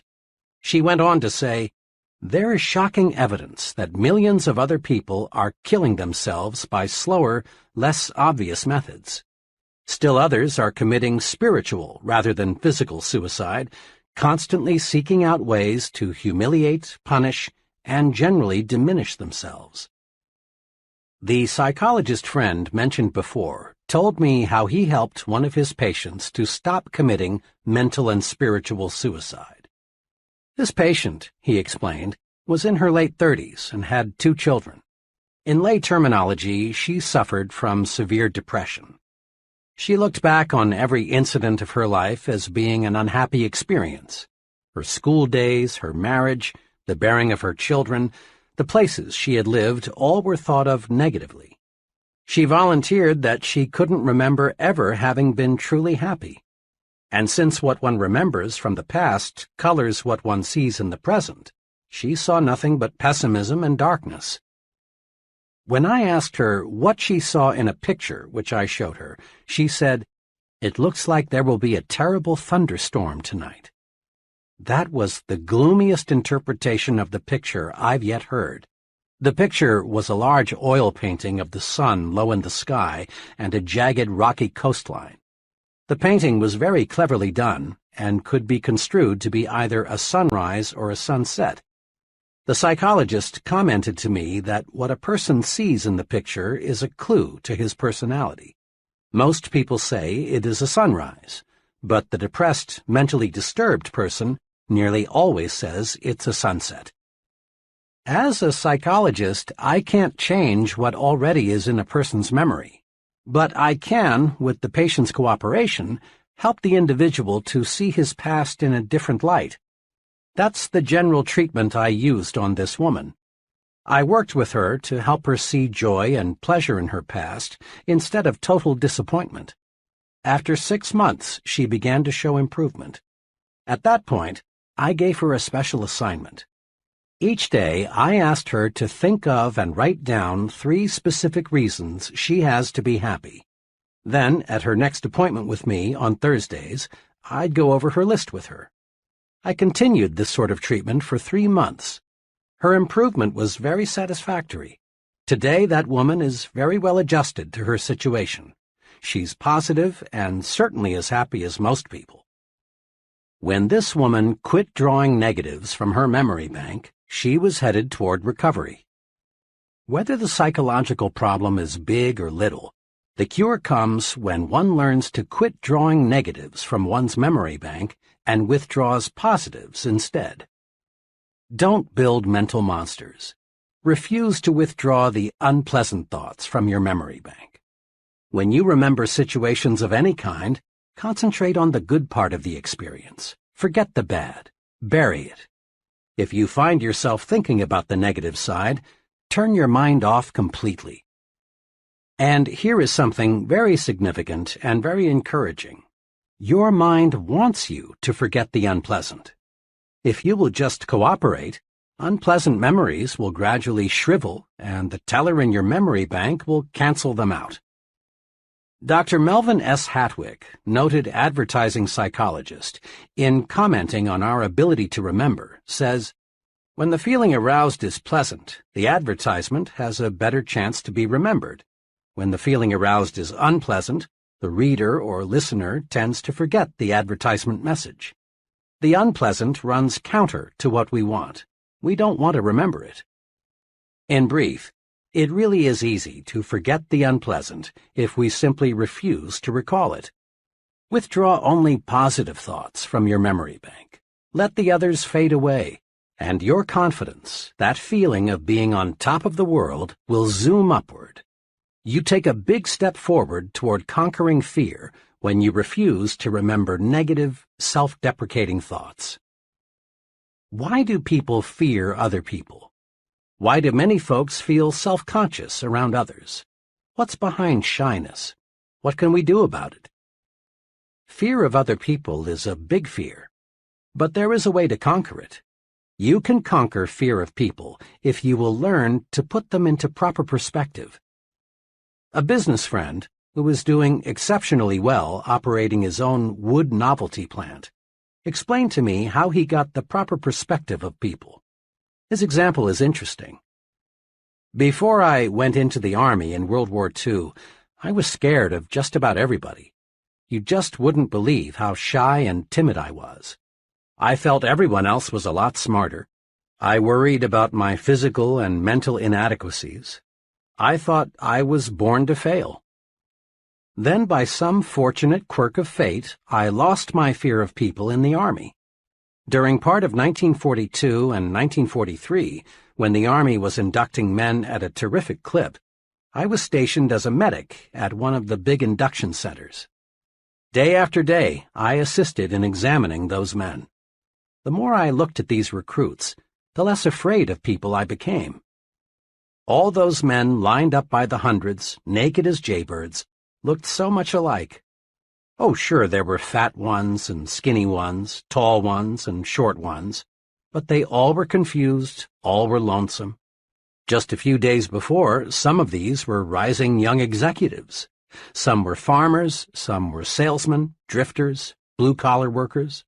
A few days before, they had been many things, but at the induction center, they were all alike. I figured out something pretty basic back then. I discovered people are alike in many, many more ways than they are different. I discovered the other fellow is pretty much like me. He likes good food, he misses his family and friends, he wants to get ahead, he has problems, he likes to relax. So if the other fellow is basically like me, there's no point in being afraid of him. Now, doesn't that make sense? If the other fellow is basically like me, there's no reason to be afraid of him. Here are 2 ways to put people in proper perspective. 1. Get a balanced view of the other fellow. Keep these 2 points in mind when dealing with people. First, the other fellow is important. Emphatically, he is important. Every human being is. But remember this also. You are important too. So when you meet another person, make it a policy to think, we're just 2 important people sitting down to discuss something of mutual interest and benefit. A couple of months ago, a business executive phoned to tell me he had just employed a young man whom I had recommended to him shortly before. Do you know what really sold me on that fellow? Asked my friend. What? I asked. Well, it was the way he handled himself. Most job applicants, when they walk in here, are half scared. They give me all the answers they think I want to hear.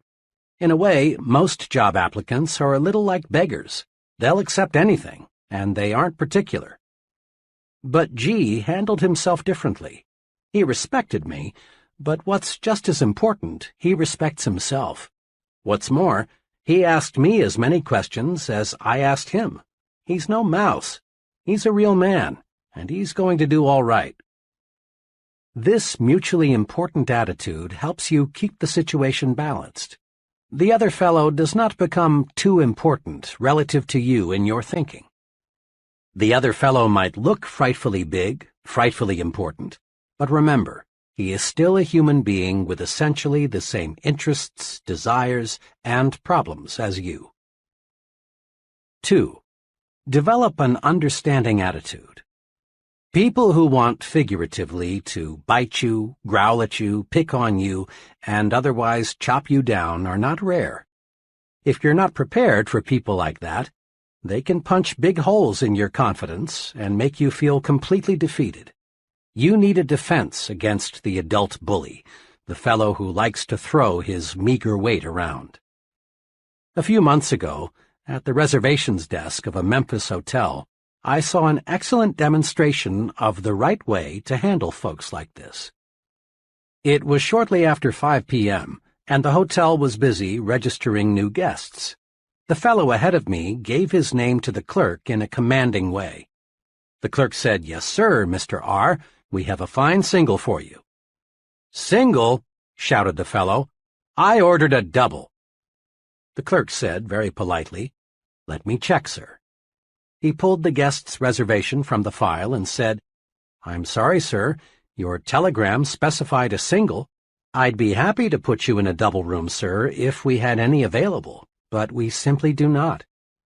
Then the irate customer said, "I don't care what the H that piece of paper says, I want a double." Then he started in with that "do you know who I am" bit, followed with, "I'll have you fired. You'll see. I'll have you fired."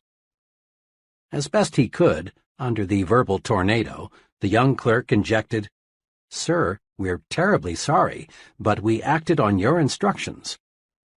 Finally, the customer, really furious now, said, "I wouldn't stay in the best suite in this blank hotel now that I know how badly managed it is," and stormed out. I stepped up to the desk, thinking the clerk, who had taken one of the worst public tongue-lashings I'd seen in some time, would be upset. Instead, he greeted me with one of the finest "good evening, sirs" I'd ever heard. As he went through the routine of processing my room, I said to him, "I certainly admire the way you handled yourself just a moment ago. You have tremendous temper control." "Well, sir," he said, "I really can't get mad at a fellow like that. You see, he really isn't mad at me. I was just the scapegoat. The poor fellow may be in bad trouble with his wife, or his business may be off, or maybe he feels inferior and this was his golden chance to feel like a wheel. I'm just the guy who gave him a chance to get something out of his system." The clerk added, "Underneath, he's probably a very nice guy. Most folks are." Walking toward the elevators, I caught myself repeating aloud, "Underneath, he's probably a very nice guy. Most folks are." Remember those 2 short sentences next time someone declares war on you. Hold your fire. The way to win in situations like this is to let the other fellow blow his stack and then forget it. Several years ago, while checking student examination papers, I came across one that especially disturbed me. The student who wrote the examination had demonstrated in class discussions and previous tests that he was far better qualified than his paper indicated. He was, in fact, the fellow who I thought would finish at the top of the class. Instead, his paper put him at the bottom. As was my custom in such cases, I had my secretary call the student and ask him to come by my office on an urgent matter. Paul W. appeared shortly. He looked as though he had been through a terrible experience. After he was comfortably seated, I said to him, "What happened, Paul?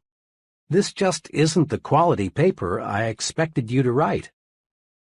Paul struggled with himself, looked in the direction of his feet, and replied, "Sir, after I saw that you had spotted me cheating, I just went to pieces. I couldn't concentrate on anything. Honest, this is the first time I've ever cheated at the university. I desperately wanted an A, so I worked up a little pony to use." He was terribly upset, but now that he was talking, he wouldn't stop. "I suppose you'll have to recommend me for dismissal. The university rule says any student found cheating in any manner is subject to permanent dismissal." Here Paul started bringing up the shame this incident would bring to his family, how it would wreck his life, and all sorts of repercussions. Finally, I said, "Hold it now. Slow down. Let me explain something. I didn't see you cheat. Until you walked in and told me, I hadn't the faintest idea that was the trouble. I am sorry, Paul, that you did." Then I continued, "Paul, tell me, just what do you want to gain from your university experience?" He was a little calmer now, and after a short pause he said, "Well, Doctor, I think my overall aim is to learn how to live, but I guess I'm failing pretty badly." "We learn in different ways," I said. "I think you can learn a real success lesson from this experience. When you used your pony in there, your conscience bothered you terribly. This gave you a guilt complex that in turn broke your confidence. As you expressed it, you went to pieces. Most of the time, Paul, this matter of right and wrong is approached from a moral or religious standpoint. Now understand, I'm not here to preach to you, give you a sermon about right and wrong. But let's look at the practical side. When you do anything that goes contrary to your conscience, you feel guilty, and this guilty feeling jams your thought processes. You can't think straight because your mind is asking, "Will I get caught? Will I get caught?" "Paul," I continued, "you wanted an A so badly you did something you knew was wrong. There are many times in life when you'll want to make an A so badly you'll be tempted to do something that is contrary to your conscience. For example, someday you may want to make a sale so badly you'll think of deliberately misleading the customer to buy, and you may succeed. But here's what will happen. Your guilty feeling will grab hold of you, and the next time you see your customer, you'll be self-conscious, ill at ease. You'll be wondering, has he discovered that I put something over? Your presentation will be ineffective because you can't concentrate. Chances are you'll never make the second, third, fourth, and the many repeat sales. In the long run, making that sale using tactics that hurt your conscience will cost you a lot of income." I went on and pointed out to Paul how an occasional business or professional man loses his grip because of an intense fear that his wife will learn about a secret love affair he is having with another woman. Will she find out? Will she find out? Eats away the man's confidence until he can't do a good job at work or in the home.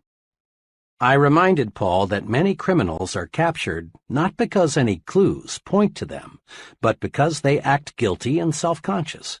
Their guilt feeling puts them on the suspect list. There is within each of us a desire to be right, think right, and act right. When we go against that desire, we put a cancer in our conscience. This cancer grows and grows by eating away at our confidence. Avoid doing anything that will cause you to ask yourself, "Will I get caught? Will they find out? Will I get away with it?" Don't try to make an A if it means violating your confidence. Paul, I'm pleased to say, got the point. He learned the practical value of doing what's right. I then proposed he sit down and retake the examination. In answer to his question, "But what about my dismissal?" I said, "I know what the regulations say about cheating, but you know, if we dismissed all students who have cheated in any way, half the professors would have to leave. And if we dismissed all students who thought about cheating, the university would have to shut down. So I'm forgetting this whole incident if you'll do me a favor." "Gladly," he said. I walked over to my bookshelf, took down my personal copy of 50 Years with the Golden Rule, and said, "Paul, read this book and return it. See how, in J.C. Penney's own words, just doing what's right made him one of America's richest men." Doing what's right keeps your conscience satisfied, and this builds self-confidence. When we do what is known to be wrong, two negative things happen. First, we feel guilt, and this guilt eats away confidence. Second, other people sooner or later find out and lose confidence in us. Do what's right and keep your confidence. That's thinking yourself to success. Here is a psychological principle that is worth listening to repeatedly until it absolutely saturates you. To think confidently, act confidently. The great psychologist, Dr. George W. Crane, said in his famous book, Applied Psychology, "Remember, motions are the precursors of emotions. You can't control the latter directly, but only through your choice of motions or actions. To avoid this all-too-common tragedy, marital difficulties and misunderstandings, become aware of the true psychological facts. Go through the proper motions each day, and you'll soon begin to feel the corresponding emotions. Just be sure you and your mate go through those motions of dates and kisses, the phrasing of sincere daily compliments, plus the many other little courtesies, and you need not worry about the emotion of love. You can't act devoted for very long without feeling devoted."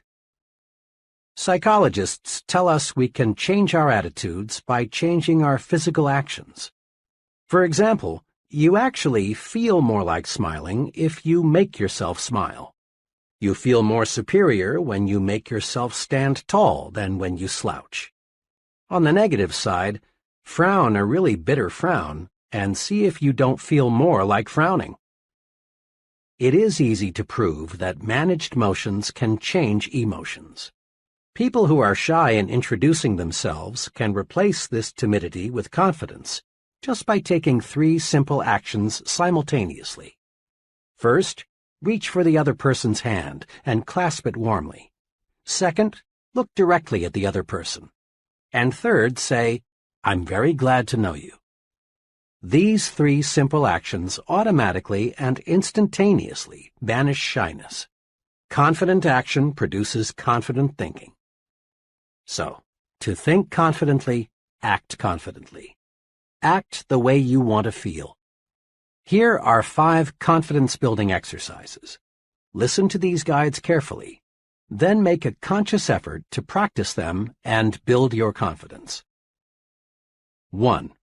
Be a front-seater. Ever notice in meetings, in church, classrooms, and other kinds of assemblies, how the back seats fill up first? Most folks scramble to sit in the back rows so they won't be too conspicuous. And the reason they are afraid to be conspicuous is that they lack confidence. Sitting up front builds confidence. Practice it. From now on, make it a rule to sit as close to the front as you can. Sure, you may be a little more conspicuous in the front, but remember, there is nothing inconspicuous about success. 2. Practice making eye contact. How a person uses his eyes tells us a lot about him. Instinctively, you ask yourself questions about the fellow who doesn't look you in the eye. What's he trying to hide? What's he afraid of? Is he trying to put something over on me? Is he holding something back? Usually, failure to make eye contact says one of 2 things. It may say, "I feel weak beside you. I feel inferior to you. I'm afraid of you." Or avoiding another person's eyes may say, "I feel guilty. I've done something or I've thought something that I don't want you to know. I'm afraid if I let my eyes connect with yours, you'll see through me." You say nothing good about yourself when you avoid making eye contact. You say, "I'm afraid. I lack confidence."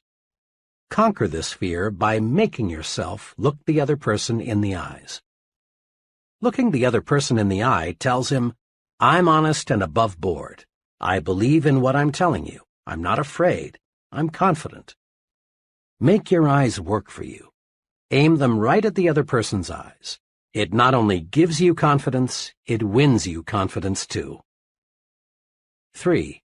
Walk 25% faster. When I was a youngster, just going to the county seat was a big treat. After all the errands were accomplished and we were back in the car, my mother would often say, "Davy, let's just sit here a while and watch the people walk by." Mother was an excellent game player. She'd say, "See that fellow? What do you suppose is troubling him?" Or, "What do you think that lady there is going to do?"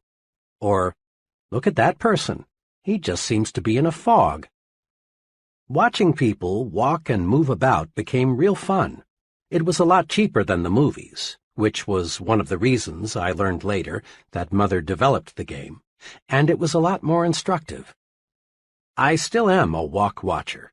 In corridors, lobbies, on sidewalks, I still occasionally find myself studying human behavior simply by watching people move about.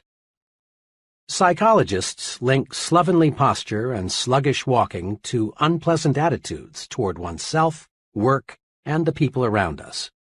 But psychologists also tell us you can actually change your attitudes by changing your posture and speed of movement. Watch, and you discover that body action is the result of mind action. The extremely beaten people, the real down-and-outers, just shuffle and stumble along. They have zero self-confidence. Average people have the average walk. Their pace is average.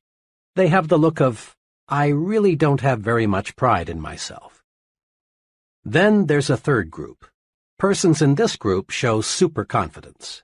They walk faster than the average. There seems to be a slight sprint in the way they walk.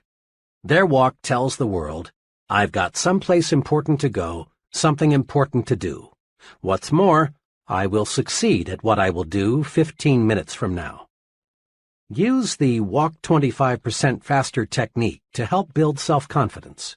Throw your shoulders back, lift up your head, move ahead just a little faster, and feel self-confidence grow. Just try and see. 4. Practice speaking up. In working with many kinds of groups of all sizes, I've watched many persons with keen perception and much native ability freeze and fail to participate in discussions. It isn't that these folks don't want to get in and wade with the rest. Rather, it's a simple lack of confidence. The conference clam thinks to himself, my opinion is probably worthless. If I say something, I'll probably look foolish. I'll just say nothing. Besides, the others in the group probably know more than I don't want the others to know how ignorant I am. Each time the conference clam fails to speak, he feels even more inadequate, more inferior. Often he makes a faint promise to himself that deep down he knows he won't keep, to speak next time. This is very important. Each time our clam fails to speak, he takes one more dose of confidence poison. He becomes less and less confident of himself. But on the positive side, the more you speak up, the more you add to your confidence, and the easier it is to speak up the next time. Speak up. It's a confidence-building vitamin. Put this confidence builder to use. Make it a rule to speak up at every open meeting you attend. Speak up. Say something voluntarily at every business conference, committee meeting, community forum you attend. Make no exception. Comment, make a suggestion, ask a question, and don't be the last to speak. Try to be the icebreaker, the first one in with a comment. And never worry about looking foolish. You won't. For each person who doesn't agree with you, odds are another person will. Quit asking yourself, I wonder if I dare speak. Instead, concentrate on getting the discussion leader's attention so you can speak. For special training and experience in speaking, consider joining your local Toastmasters Club. Thousands of conscientious people have developed confidence through a planned program to feel at ease talking with people and to people. 5. Smile big. Most folks have heard at one time or another that a smile will give them a real boost. They've been told that a smile is excellent medicine for confidence deficiency. But lots of people still don't really believe this because they've never tried smiling when they feel fear. Make this little test. Try to feel defeated and smile big at the same time. You can't. A big smile gives you confidence. A big smile beats fear, rolls away worry, defeats despondency. And a real smile does more than cure just your ill feeling. A real smile melts away the opposition of others, and instantly, too. Another person simply can't be angry with you if you give him a big, sincere smile. Just the other day, a little incident happened to me that illustrates this. I was parked at an intersection, waiting for the light to change, when bam! The driver behind me had let his foot slip the brake and put my rear bumper to a test. I looked back through my mirror and saw him getting out. I got out too, and forgetting the rule book, started preparing myself for verbal combat. I confess I was ready verbally to bite him to pieces. But fortunately, before I got the chance, he walked up to me, smiled, and said in the most earnest voice, "Friend, I really didn't mean to do that." That smile, matched with his sincere comment, melted me. I mumbled something about, "That's okay. Happens all the time." Almost in less time than it takes to wink an eye, my opposition turned into friendship. Smile big and you feel like happy days are here again. But smile big. A half-developed smile is not fully guaranteed. Smile until your teeth show. That large-size smile is fully guaranteed. I've heard many times, "Yes, but when I fear something or when I'm angry, I don't feel like smiling." Of course you don't. No one does.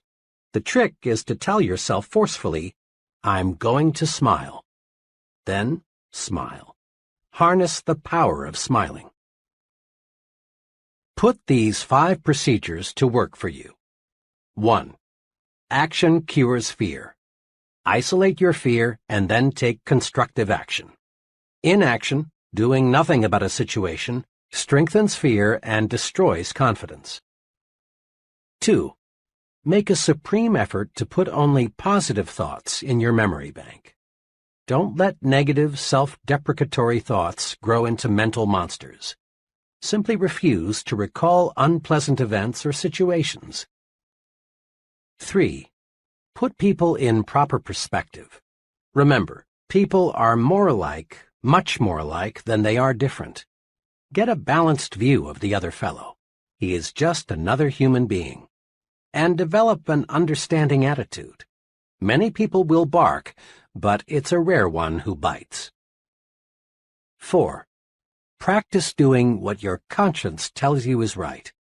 This prevents a poisonous guilt complex from developing.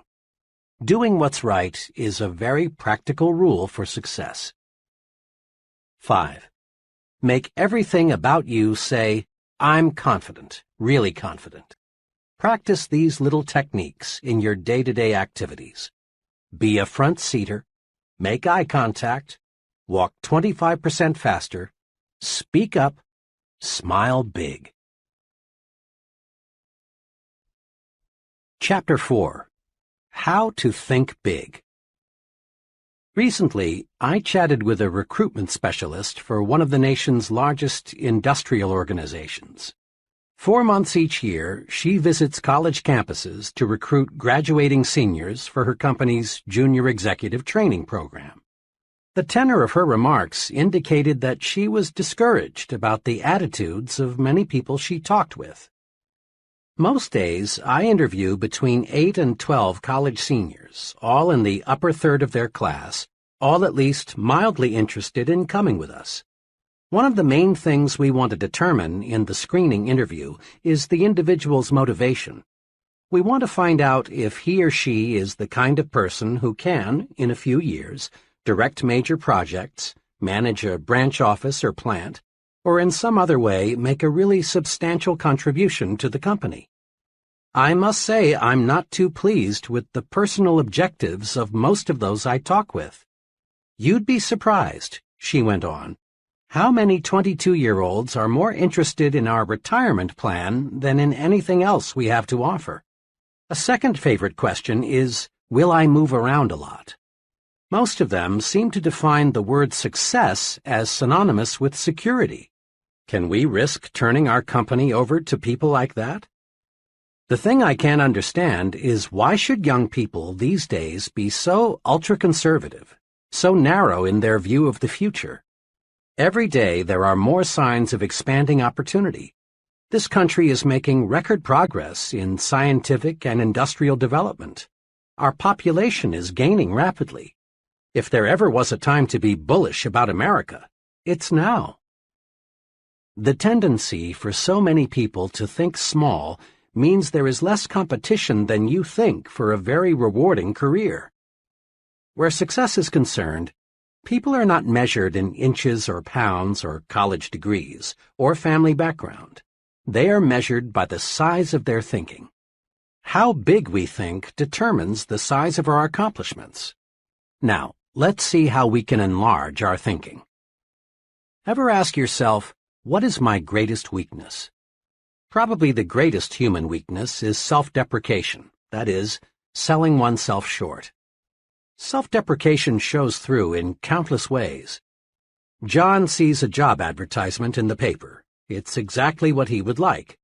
But he does nothing about it because he thinks, I'm not good enough for that job, so why bother? Or Jim wants a date with Joan, but he doesn't call her because he thinks he wouldn't rate with her. Tom feels Mr. Richards would be a very good prospect for his product, but Tom doesn't call. He feels Mr. Richards is too big to see him. Pete is filling out a job application form. One question asks, what beginning salary do you expect? Pete puts down a modest figure because he feels he really isn't worth the bigger sum he would like to earn. Philosophers for thousands of years have issued good advice. Know thyself.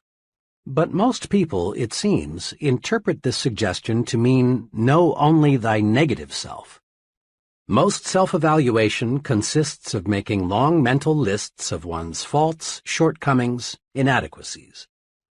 It's well to know our inabilities, for this shows us areas in which we can improve. But if we know only our negative characteristics, we're in a mess. Our value is small. Here is an exercise to help you measure your true size. I've used it in training programs for executives and sales personnel. It works. 1. Determine your 5 chief assets.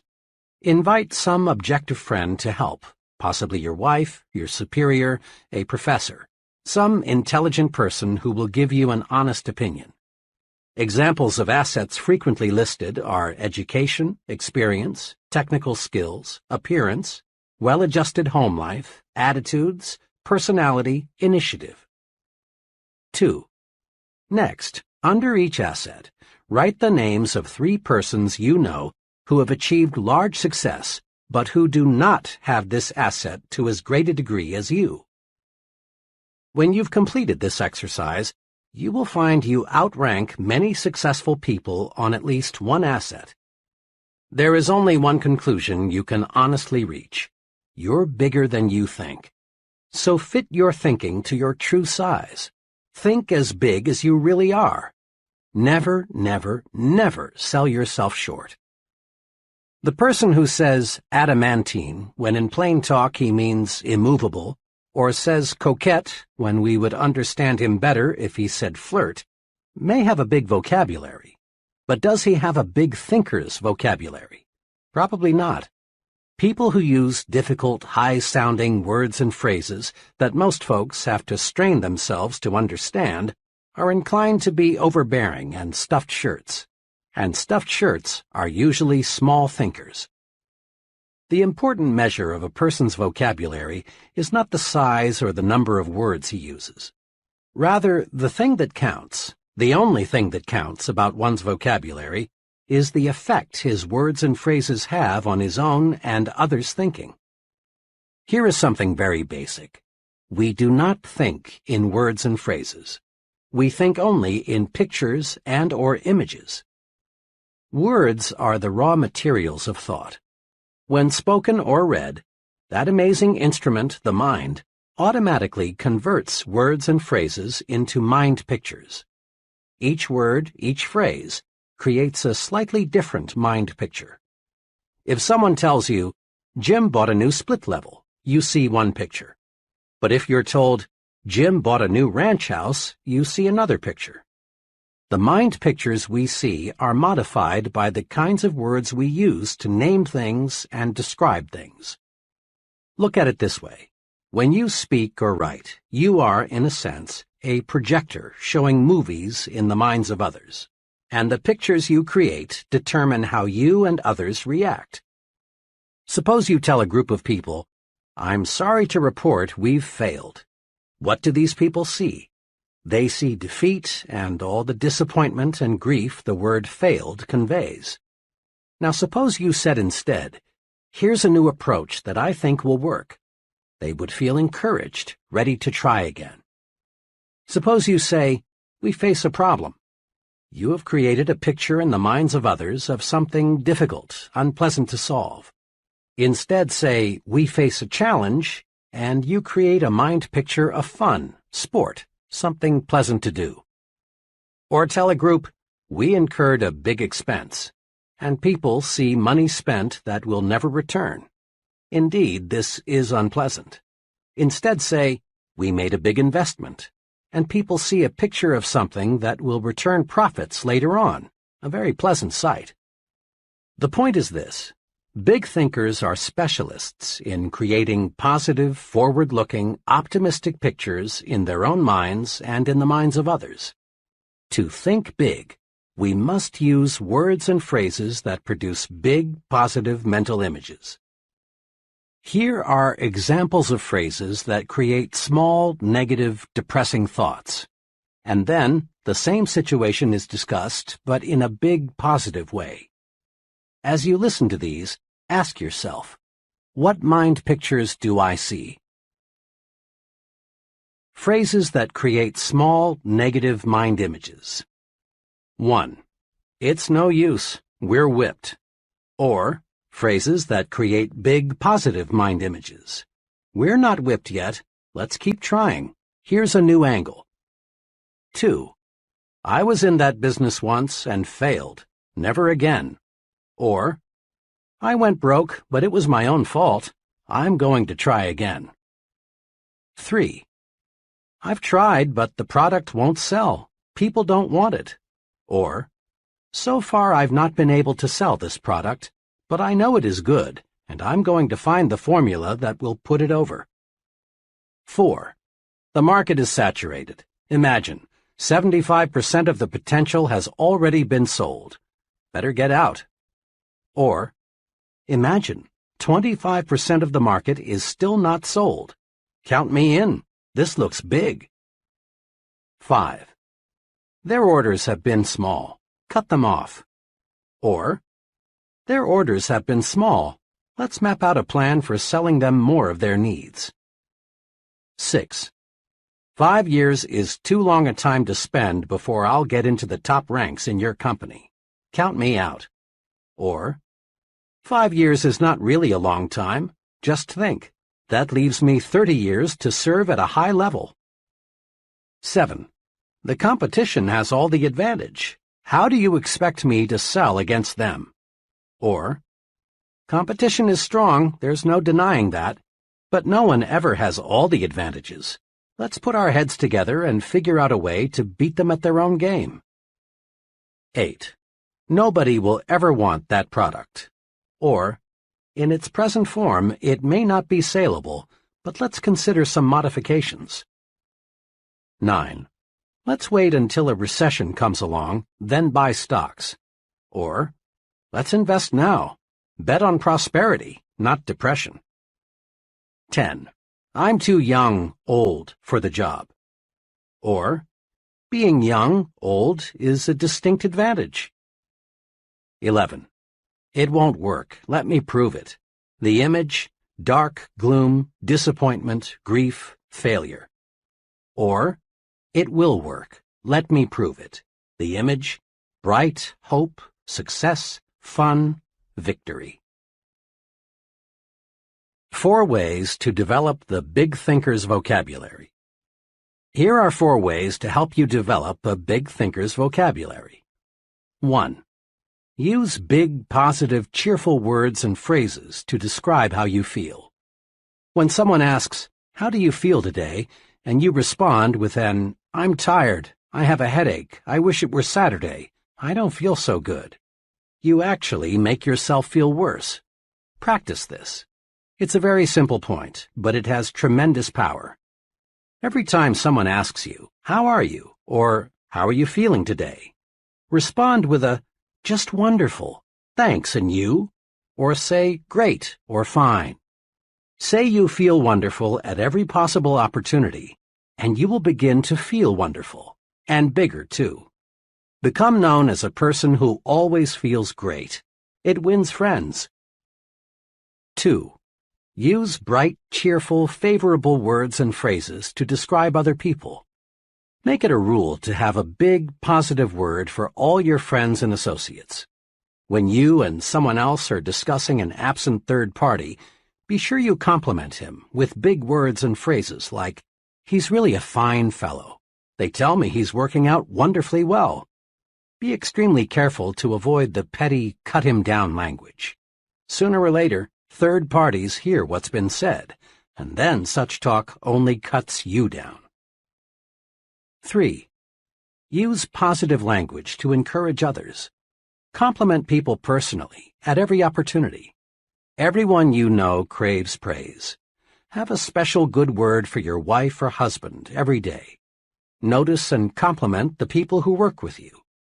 Praise, sincerely administered, is a success tool. Use it. Use it again and again and again.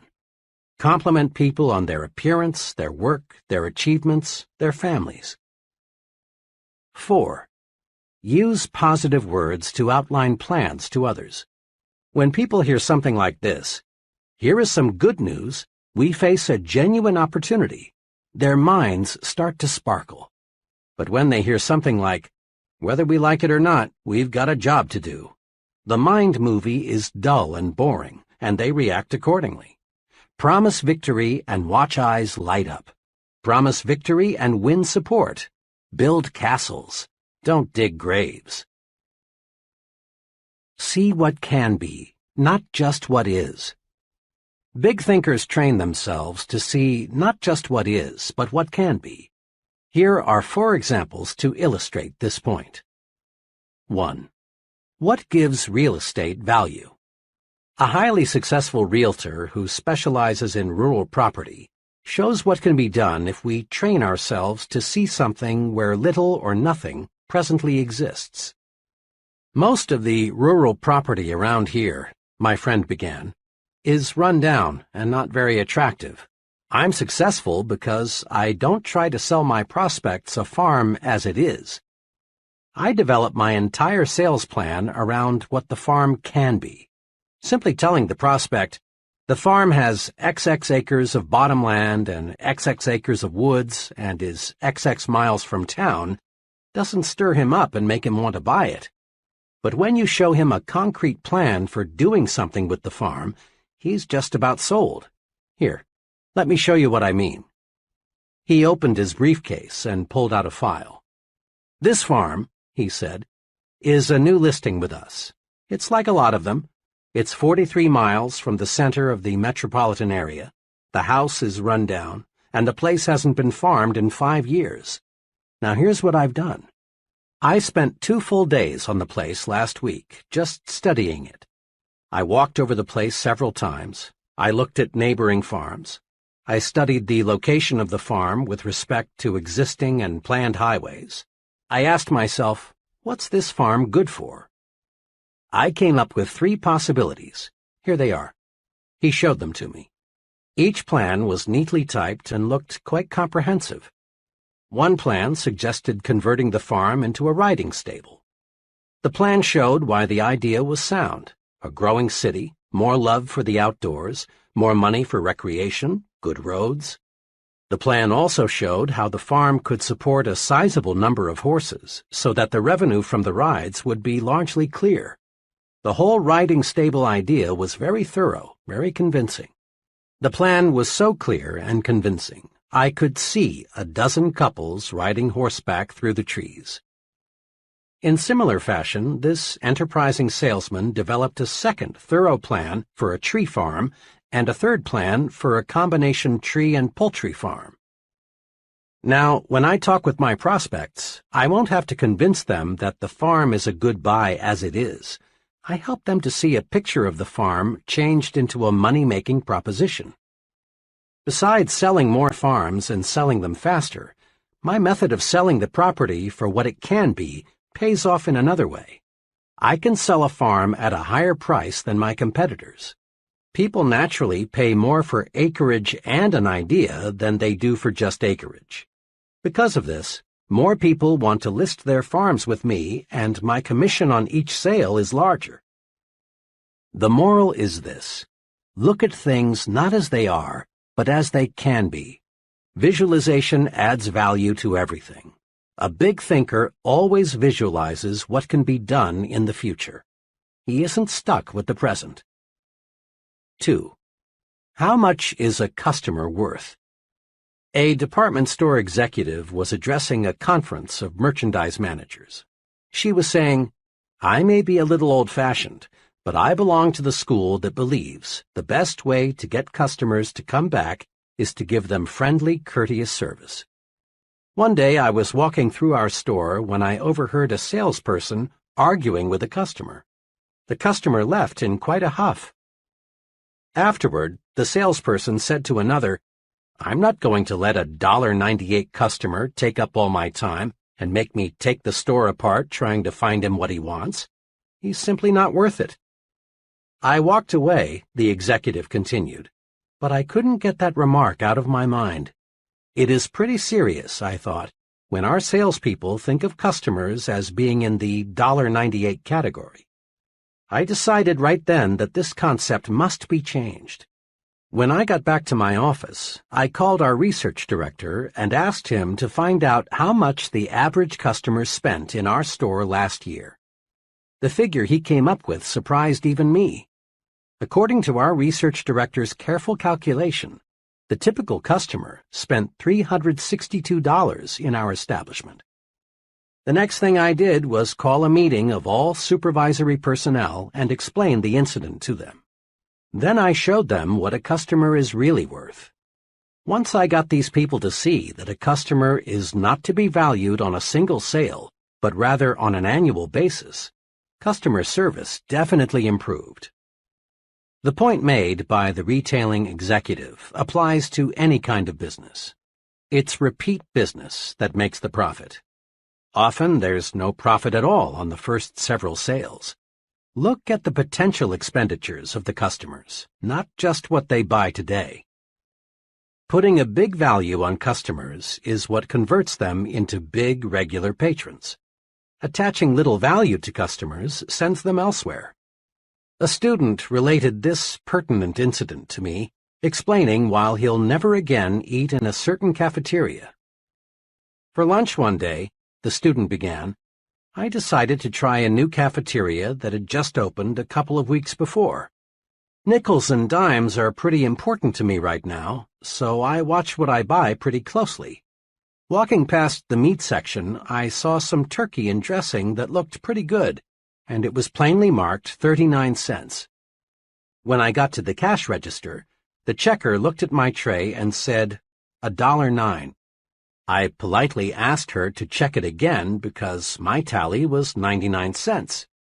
After giving me a mean glare, she recounted. The difference turned out to be the turkey. She had charged me 49 cents instead of 39 cents. Then I called her attention to the sign which read 39 cents. This really set her off. I don't care what that sign says. It's supposed to be 49 cents. See? Here's my price list for today. Somebody back there made a mistake. You'll have to pay the 49 cents. Then I tried to explain to her the only reason I selected the turkey was because it was 39 cents. If it had been marked 49 cents, I'd have taken something else. To this, her answer was, "You'll just have to pay the 49 cents. I did because I didn't want to stand there and create a scene. But I decided on the spot that I'd never eat there again. I spend about $250 a year for lunches, and you can be sure they'll not get 1 penny of it. There's an example of the little view. The checker saw 1 thin dime, not the potential $250. 3. The case of the blind milkman. It's surprising how people sometimes are blind to potential. A few years ago, a young milkman came to our door to solicit our dairy business. I explained to him that we already had milk delivery service, and we were quite satisfied. Then I suggested that he stop next door and talk to the lady there. To this he replied, "I've already talked to the lady next door, but they use only 1 quart of milk every 2 days, and that's not enough to make it worthwhile for me to stop." "That may be," I said, "but when you talked to our neighbor, did you not observe that the demand for milk in that household will increase considerably in a month or so? There will be a new addition over there that will consume lots of milk." The young man looked for a moment like he had been struck, and then he said, "How blind can a guy be?" Today, that same 1 quart every 2 days family buys 7 quarts every 2 days from a milkman who had some foresight. That first youngster, a boy, now has 2 brothers and 1 sister, and I'm told there'll be another young one soon. How blind can we be? See what can be, not just what is. The schoolteacher who thinks of Jimmy only as he is, an ill-mannered, backward, uncouth brat, certainly will not aid Jimmy's development. But the teacher who sees Jimmy not as he is now, but as he can be, she'll get results. Most folks driving through Skid Row see only broken-down stumble-bums hopelessly lost to the bottle. A few devoted people see something else in the Skid Rowite. They see a reconstructed citizen, and because they see this, they succeed in many cases in doing an excellent rehabilitation job. 4. What determines how much you're worth? After a training session a few weeks ago, a young man came to see me and asked if he could talk with me for a few minutes. I knew that this young fellow, now about 26, had been a very underprivileged child. On top of this, he had experienced a mountain of misfortune in his early adult years. I also knew that he was making a real effort to prepare himself for a solid future. Over coffee, we quickly worked out his technical problem, and our discussion turned to how people who have few physical possessions should look toward the future. His comments provide a straightforward, sound answer. "I've got less than $200 in the bank. My job as a rate clerk doesn't pay much, and it doesn't carry much responsibility. My car is 4 years old, and my wife and I live in a cramped second-floor apartment. But, Professor," he continued, "I'm determined not to let what I haven't got stop me." That was an intriguing statement, so I urged him to explain. "It's this way," he went on. "I've been analyzing people a lot lately, and I've noticed this. People who don't have much look at themselves as they are now. That's all they see. They don't see a future. They just see a miserable present. My neighbor is a good example. He's continually complaining about having a low-pay job, the plumbing that's always getting fouled up, the lucky breaks somebody else just got, the doctor bills that are piling up. He reminds himself so often that he's poor that now he just assumes that he's always going to be poor. He acts as if he were sentenced to living in that broken-down apartment all the rest of his life." My friend was really speaking from the heart, and after a moment's pause he added, "If I looked at myself strictly as I am, old car, low income, cheap apartment, and hamburger diet, I couldn't help but be discouraged. I'd see a nobody, and I'd be a nobody for the rest of my life. I've made up my mind to look at myself as the person I'm going to be in a few short years. I see myself not as a rate clerk, but as an executive. I don't see a crummy apartment. I see a fine new suburban home. And when I look at myself that way, I feel bigger and think bigger, and I've got plenty of personal experiences to prove it's paying off." Isn't that a splendid plan for adding value to oneself?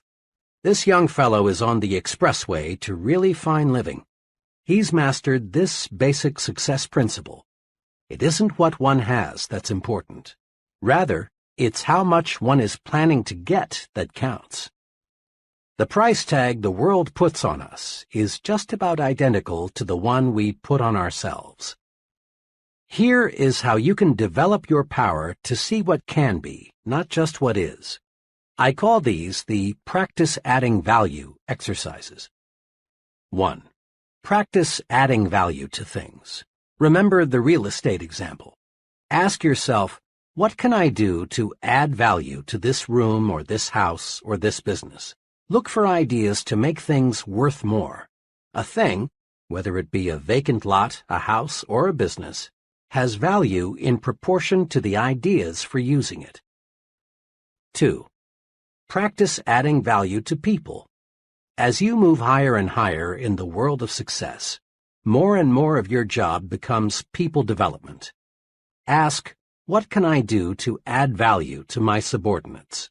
What can I do to help them to become more effective? Remember, to bring out the best in a person, you must first visualize his best. 3. Practice adding value to yourself.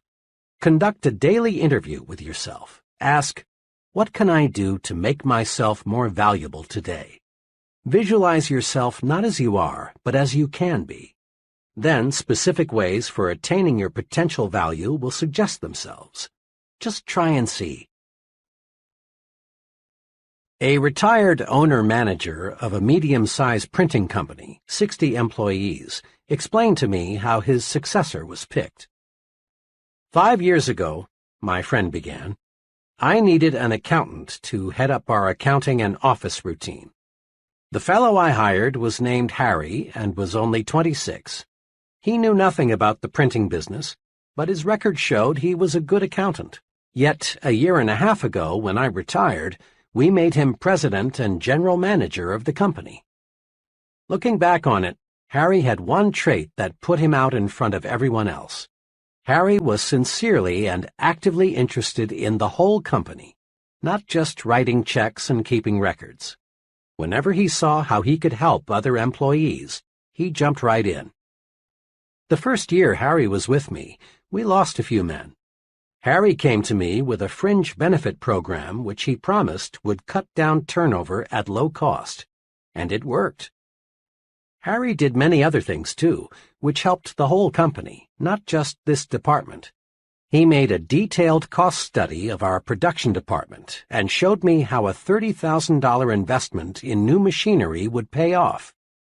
Once we experienced a pretty bad sales slump. Harry went to our sales manager and said, in effect, I don't know much about the sales end of the business, but let me try to help. And he did. Harry came up with several good ideas, which helped us sell more jobs. When a new employee joined us, Harry was right there to help the fellow get comfortable. Harry took a real interest in the entire operation. When I retired, Harry was the only logical person to take over. But don't misunderstand, my friend continued. Harry didn't try to put himself over on me. He wasn't a mere meddler. He wasn't aggressive in a negative way. He didn't stab people in the back, and he didn't go around giving orders. He just went around helping. Harry simply acted as if everything in the company affected him. He made company business his business. We can all learn a lesson from Harry. The I'm doing my job and that's enough attitude is small, negative thinking. Big thinkers see themselves as members of a team effort, as winning or losing with the team, not by themselves. They help in every way they can, even when there is no direct and immediate compensation or other reward. The fellow who shrugs off a problem outside his own department with the comment, well, that's no concern of mine, let them worry about it, hasn't got the attitude it takes for top leadership. Practice this. Practice being a big thinker. See the company's interest as identical with your own. Probably only a very few persons working in large companies have a sincere, unselfish interest in their company. But after all, only a relatively few persons qualify as big thinkers, and these few are the ones eventually rewarded with the most responsible, best-paying jobs. Many potentially powerful people let petty, small, insignificant things block their way to achievement. Let's look at 4 examples. 1. What does it take to make a good speech? Just about everyone wishes he had the ability to do a first-class job of speaking in public. But most people don't get their wish. Most folks are lousy public speakers. Why? The reason is simple. Most people concentrate on the small, trivial things of speaking at the expense of the big, important things. In preparing to give a talk, most people give themselves a host of mental instructions, like, I've got to remember to stand straight. Don't move around and don't use your hands. Don't let the audience see you use your notes. Remember, don't make mistakes in grammar. Especially don't say, for he and I. Say, for him and me. Be sure your tie is straight. Speak loud, but not too loud, and so on and so on. Now, what happens when the speaker gets up to speak? He's scared because he's given himself a terrific list of things not to do. He gets confused in his talk and finds himself silently asking, have I made a mistake? He is, in brief, a flop. He's a flop because he concentrated on the petty, trivial, relatively unimportant qualities of a good speaker and failed to concentrate on the big things that make a good speaker. Knowledge of what he's going to talk about and an intense desire to tell it to other people.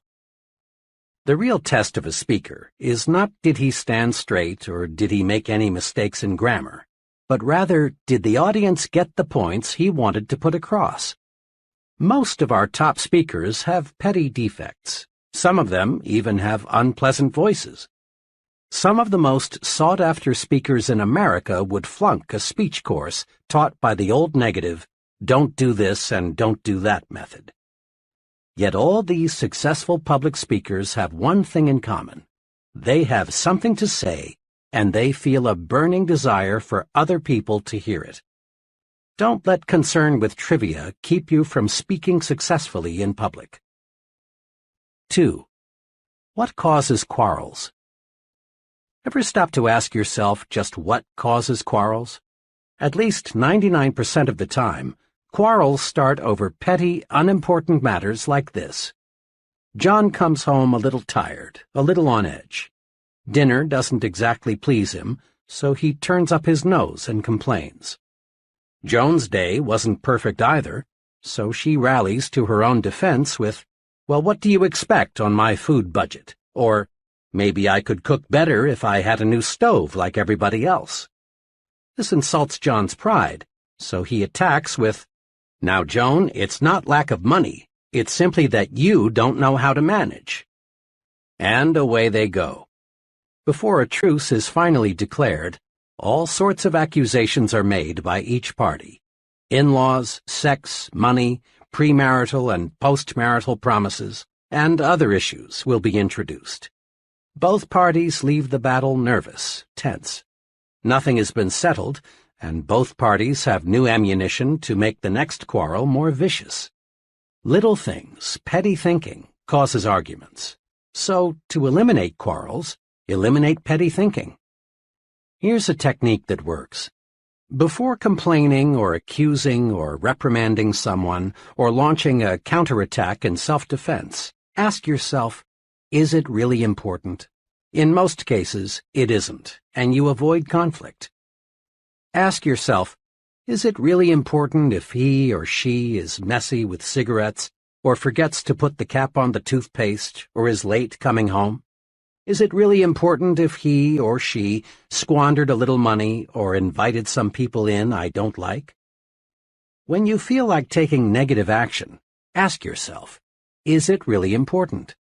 That question works magic in building a finer home situation.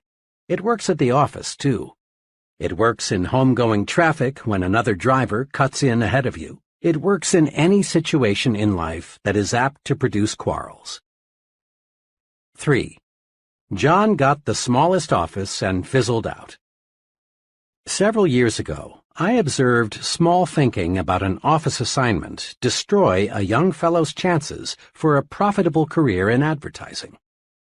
4 young executives, all on the same status level, were moved into new offices. 3 of the offices were identical in size and decoration. The 4th was smaller and less elaborate. J.M. was assigned the 4th office. This turned out to be a real blow to his pride. Immediately, he felt discriminated against. Negative thinking, resentment, bitterness, jealousy built up. JM began to feel inadequate. The result was that JM grew hostile toward his fellow executives. Rather than cooperate, he did his best to undermine their efforts. Things got worse. 3 months later, JM slipped so badly that management had no choice but to issue him a pink slip. Small thinking over a very small matter stopped JM. In his haste to feel he was discriminated against, JM failed to observe that the company was expanding rapidly and office space was at a premium. He didn't stop to consider the possibility that the executive who made the office assignments didn't even know which one was the smallest. No one in the organization, except JM, regarded his office as an index of his value.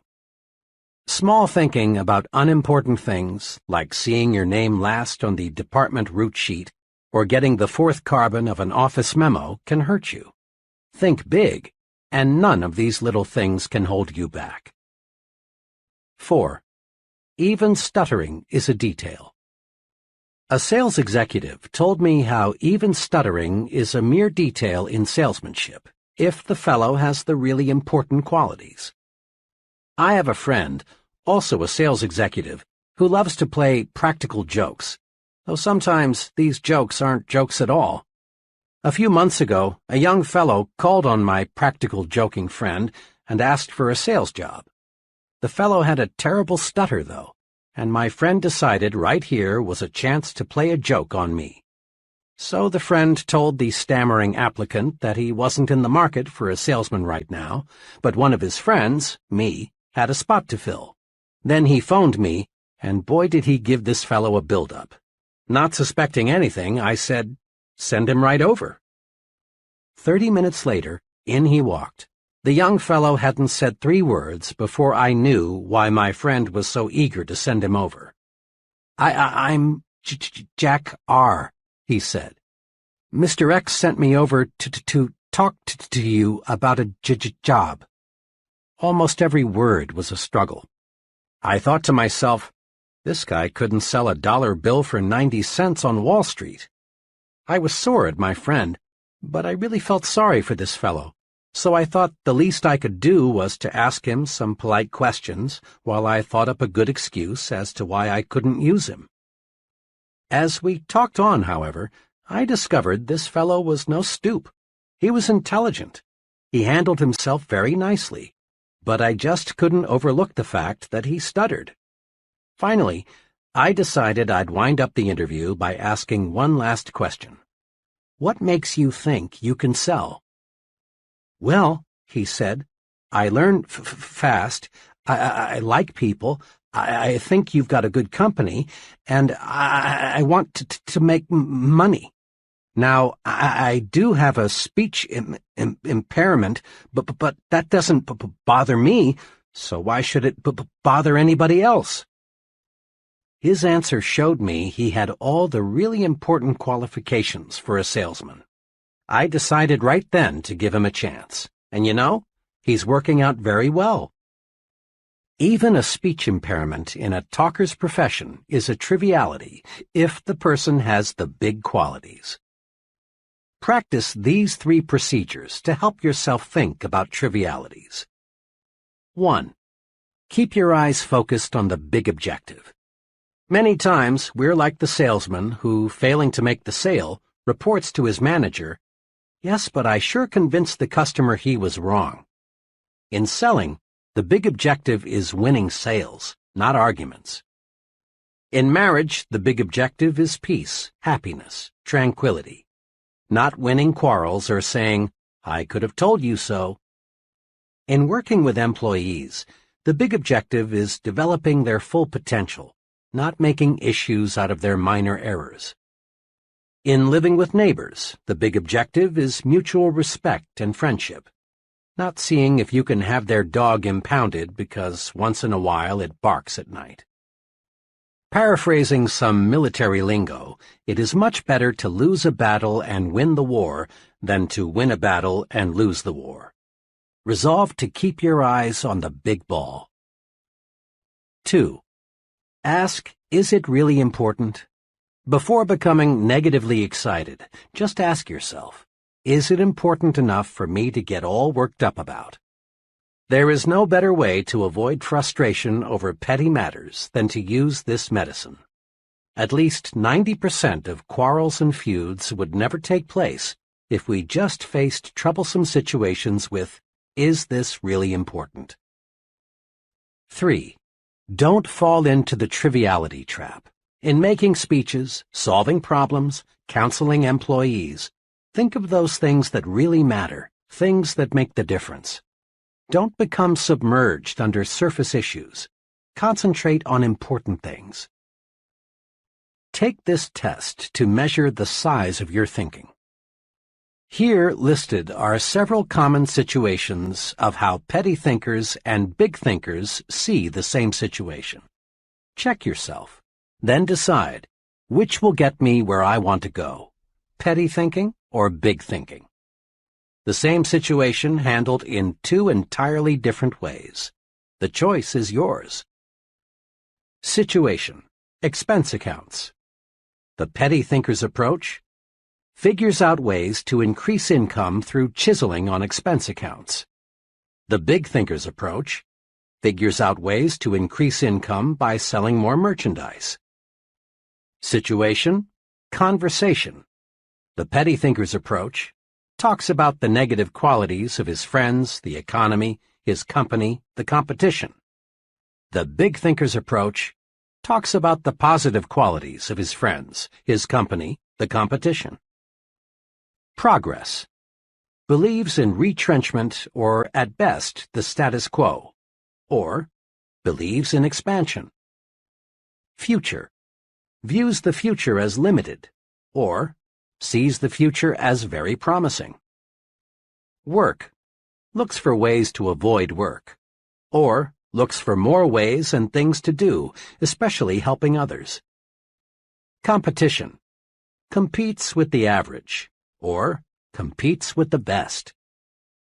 Budget problems. Figures out ways to save money by cutting down on necessary items, or figures out ways to increase income and buy more of the necessary items. Goals. Sets goals low, or sets goals high. Goals vision. Sees only the short run, or is preoccupied with the long run. Security. Is preoccupied with security problems, or regards security as a natural companion of success. Companionship. Surrounds himself with petty thinkers, or surrounds himself with persons with large progressive ideas. Mistakes. Magnifies minor errors, turns them into big issues, or ignores errors of little consequence. Remember, it pays in every way to think big. 1. Don't sell yourself short. Conquer the crime of self-deprecation. Concentrate on your assets. You're better than you think you are. 2.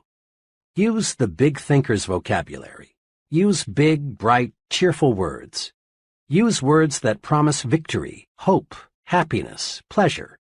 Avoid words that create unpleasant images of failure, defeat, grief. 3. Stretch your vision. See what can be, not just what is. Practice adding value to things, to people, and to yourself. 4. Get the big view of your job.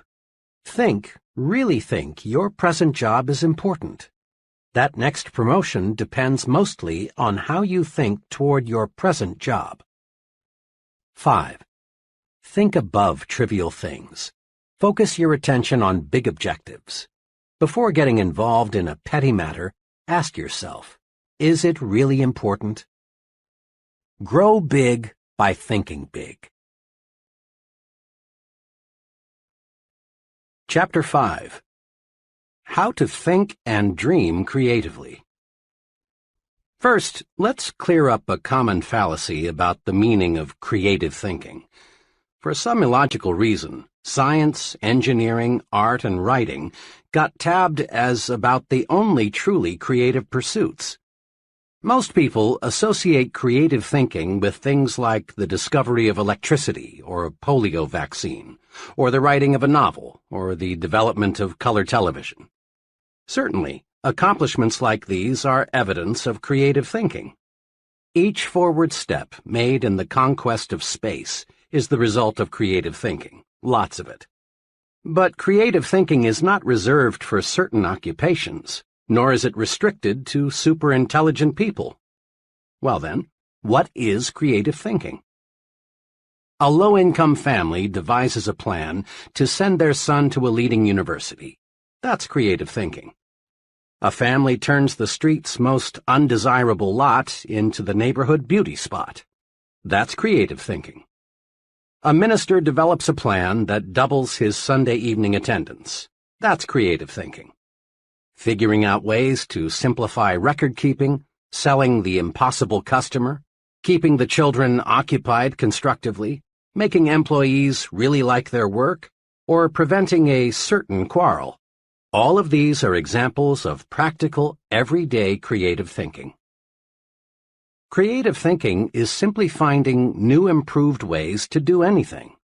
The rewards of all types of success in the home, at work, in the community, hinge on finding ways to do things better. Now, let's see what we can do to develop and strengthen our creative thinking ability. Step 1. Believe it can be done. Here is a basic truth.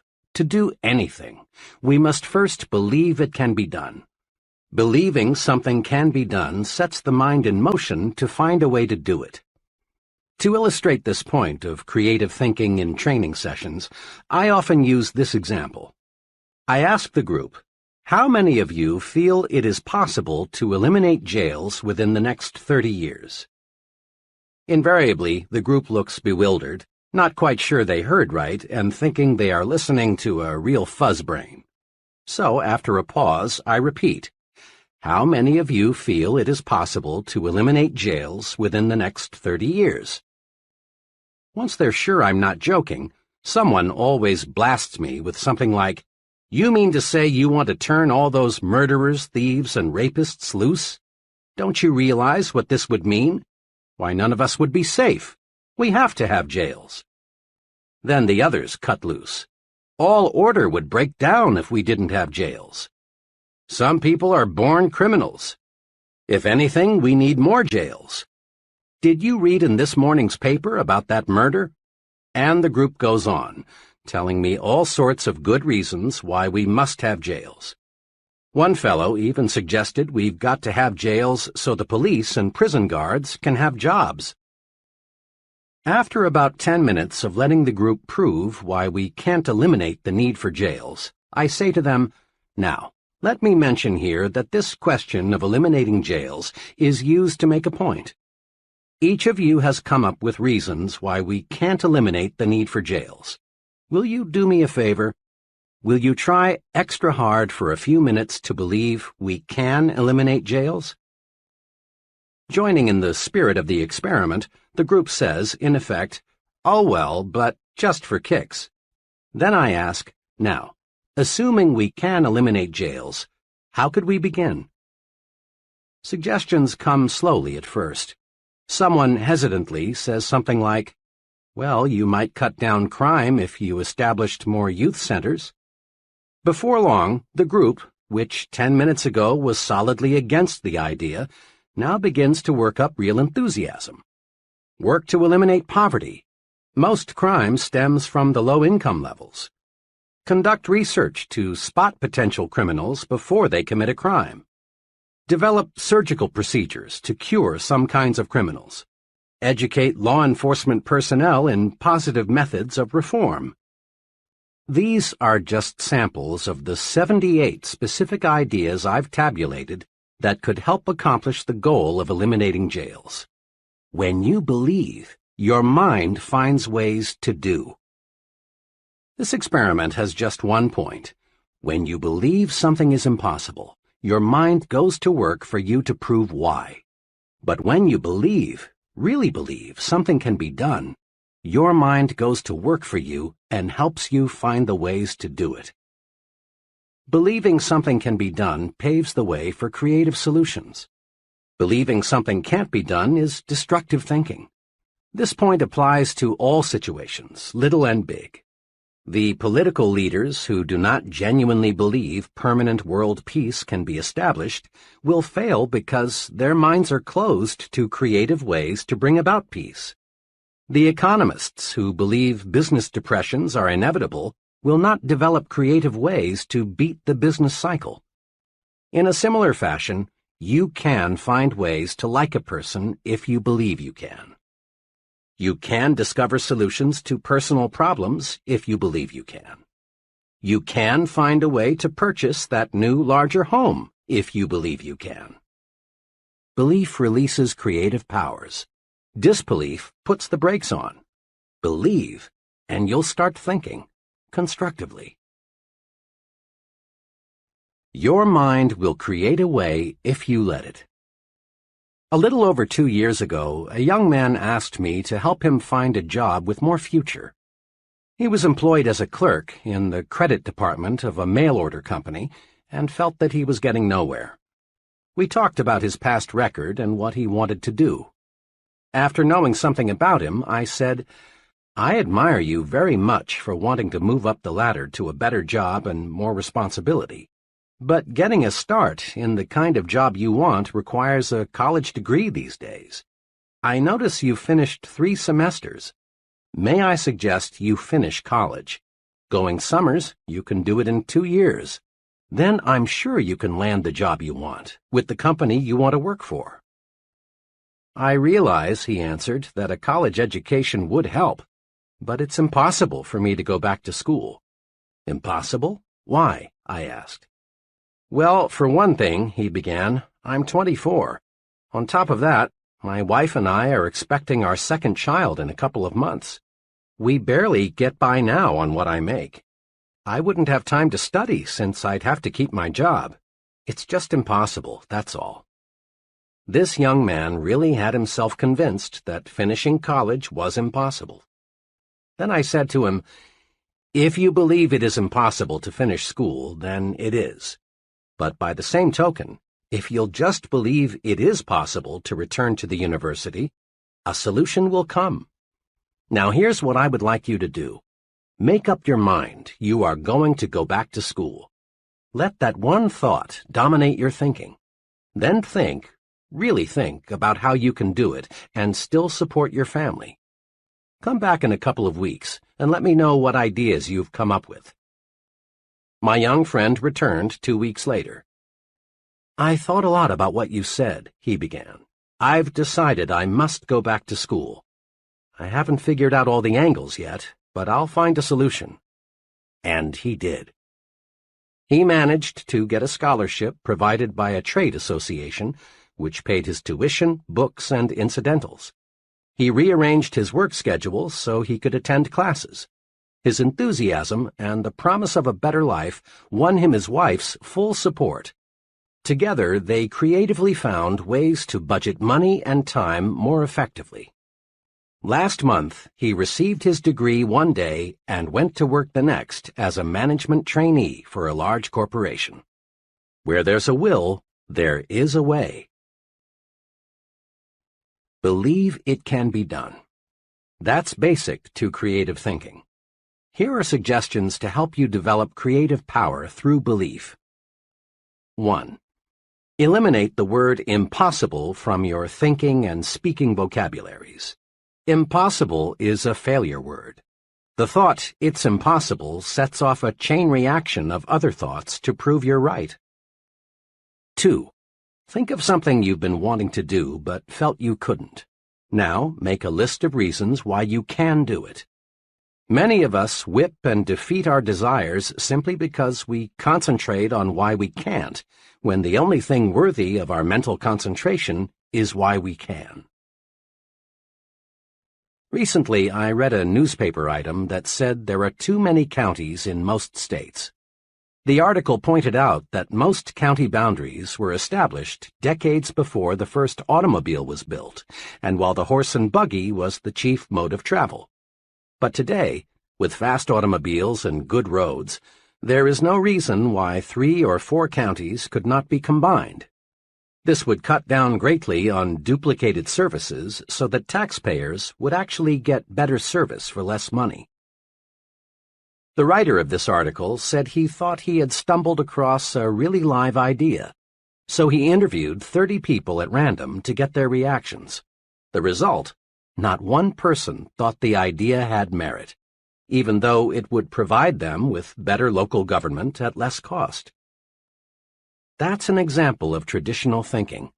The traditional thinker's mind is paralyzed. He reasons, it's been this way for 100 years. Therefore, it must be good and must stay this way. Why risk a change? Average people have always resented progress. Many voiced a protest toward the automobile on the grounds that nature meant for us to walk or use horses. The airplane seemed drastic to many. Man had no right to enter the province reserved for birds. A lot of status quoers still insist that man has no business in space. One top missile expert recently gave an answer to this kind of thinking. Man belongs, says Dr. von Braun, where man wants to go. Around 1900, a sales executive discovered a scientific principle of sales management. It received a lot of publicity and even found its way into textbooks. The principle was this: there is one best way to sell a product. Find the best way, then never deviate from it. Fortunately for this man's company, new leadership came in time to save the organization from financial ruin. Contrast that experience with the philosophy of Crawford H. Greenwald, president of one of the nation's largest business organizations, E.I. DuPont de Nemours. In a talk at Columbia University, Mr. Greenwald said, "There are many ways in which a good job can be done, as many ways, in fact, as there are men to whom the task is given. In truth, there is no one best way to do anything. There is no one best way to decorate an apartment, landscape a lawn, make a sale, rear a child, or cook a steak. There are as many best ways as there are creative minds. Nothing grows in ice. If we let tradition freeze our minds, new ideas can't sprout. Make this test sometime soon. Propose one of these ideas to someone and then watch his behavior. 1. The postal system, long a government monopoly, should be turned over to private enterprise. 2. Presidential elections should be held every 2 or 6 years instead of 4. 3. Regular hours for retail stores should be 1 p.m. to 8 p.m. instead of 9 a.m. to 5:30 p.m. 4. The retirement age should be raised to 70. Whether these ideas are sound or practical is not the point. What is significant is how a person handles propositions like these. If he laughs at the idea and doesn't give it a second thought, and probably 95% will laugh at it, chances are he suffers from tradition paralysis. But the 1 in 20 who says, "That's an interesting idea, tell me more about it," has a mind that's turned to creativity. Traditional thinking is personal enemy number 1 for the person who is interested in a creative personal success program. Traditional thinking freezes your mind, blocks your progress, and prevents you from developing creative power. Here are 3 ways to fight it. 1. Become receptive to ideas. Welcome new ideas. Destroy these thought repellents. Won't work. Can't be done. It's useless. And it's stupid. A very successful friend of mine who holds a major position with an insurance company said to me, "I don't pretend to be the smartest guy in the business, but I think I am the best sponge in the insurance industry. I make it a point to soak up all the good ideas I can." 2. Be an experimental person. Break up fixed routines. Expose yourself to new restaurants, new books, new theaters, new friends. Take a different route to work someday. Take a different vacation this year. Do something new and different this weekend. If your work is in distribution, develop an interest in production, accounting, finance, and the other elements of business. This gives you breadth and prepares you for larger responsibilities. 3. Be progressive, not regressive. Not, that's the way we did it where I used to work, so we ought to do it that way here, but how can we do it better than we did it where I used to work? Not backward, regressive thinking, but forward, progressive thinking. Because you got up at 5:30 a.m. to deliver papers or milk the cows when you were a youngster doesn't necessarily mean it's a good idea for you to require your children to do the same. Imagine what would happen to the Ford Motor Company if its management allowed itself to think, "This year we've built the ultimate in automobiles. Further improvement is impossible. Therefore, all experimental engineering and designing activities are hereby permanently terminated." Even the mammoth Ford Motor Company would shrivel fast with this attitude. Successful people, like successful businesses, live with these questions. How can I improve the quality of my performance? How can I do better? Absolute perfection in all human undertakings, from building missiles to rearing children, is unattainable. This means there is endless room for improvement. Successful people know this, and they are always searching for a better way. Note, the successful person doesn't ask, "Can I do it better?" He knows he can. So he phrases the question, "How can I do it better?" A few months ago, a former student of mine, in business for just 4 years, opened her 4th hardware store. This was quite a feat, considering the young lady's small initial capital investment of only $3,500, strong competition from other stores, and the relatively short time she had been in business. I visited her new store shortly after it opened to congratulate her on the fine progress she had made. In an indirect way, I asked her how she was able to make a success of 3 stores and open a 4th one, when most merchants had to struggle to make a success of just 1 store. "Naturally," she answered, "I worked hard, but just getting up early and working late isn't responsible for the 4 stores. Most people in my business work hard. The main thing I attribute my success to is my self-styled weekly improvement program." "A weekly improvement program? Sounds impressive. How does it work?" I asked. "Well, it really isn't anything elaborate," she continued. "It's just a plan to help me do a better job as each week rolls around. To keep my forward thinking on the track, I've divided my job into 4 elements: customers, employees, merchandise, and promotion. All during the week, I make notes and jot down ideas as to how I can improve my business. Then, every Monday evening, I set aside 4 hours to review the ideas I've jotted down and figure out how to put the solid ones to use in the business. In this 4-hour period, I force myself to take a hard look at my operation. I don't simply wish more customers would shop in my store. Instead, I ask myself, what can I do to attract more customers? How can I develop regular, loyal customers? She went on describing numerous little innovations that made her first 3 stores so successful. Things like the way she arranged the merchandise within her stores, her suggestion selling technique that sold 2 out of 3 customers merchandise they had not planned to buy when they entered her stores, the credit plan she devised when many of her customers were out of work because of a strike, the contest she developed that boosted sales during a slack season. I ask myself, what can I do to improve my merchandise offerings? And I get ideas. Let me cite just one case. 4 weeks ago, it occurred to me that I should do something to get more youngsters into the store. I reasoned if I had something here to draw the kids to the store, I'd also draw more of the parents. I kept thinking about it, and then this idea came. Put in a line of small carded toys for children in the 4 to 8 age bracket. It's working. The toys take little space, and I make a nice profit on them. But most important, the toys have increased store traffic. Believe me, she went on, my weekly improvement plan works.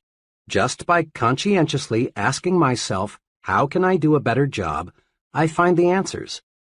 It's a rare Monday night that I don't come up with some plan or technique that makes that profit and loss statement look better. And I've learned something else, too, about successful merchandising. Something that I think every person going into business for himself should know. What's that? I asked. Just this. It isn't so much what you know when you start that matters. It's what you learn and put to use after you open your doors that counts most. Big success calls for persons who continually set higher standards for themselves and others. Persons who are searching for ways to increase efficiency, to get more output at lower cost, do more with less effort.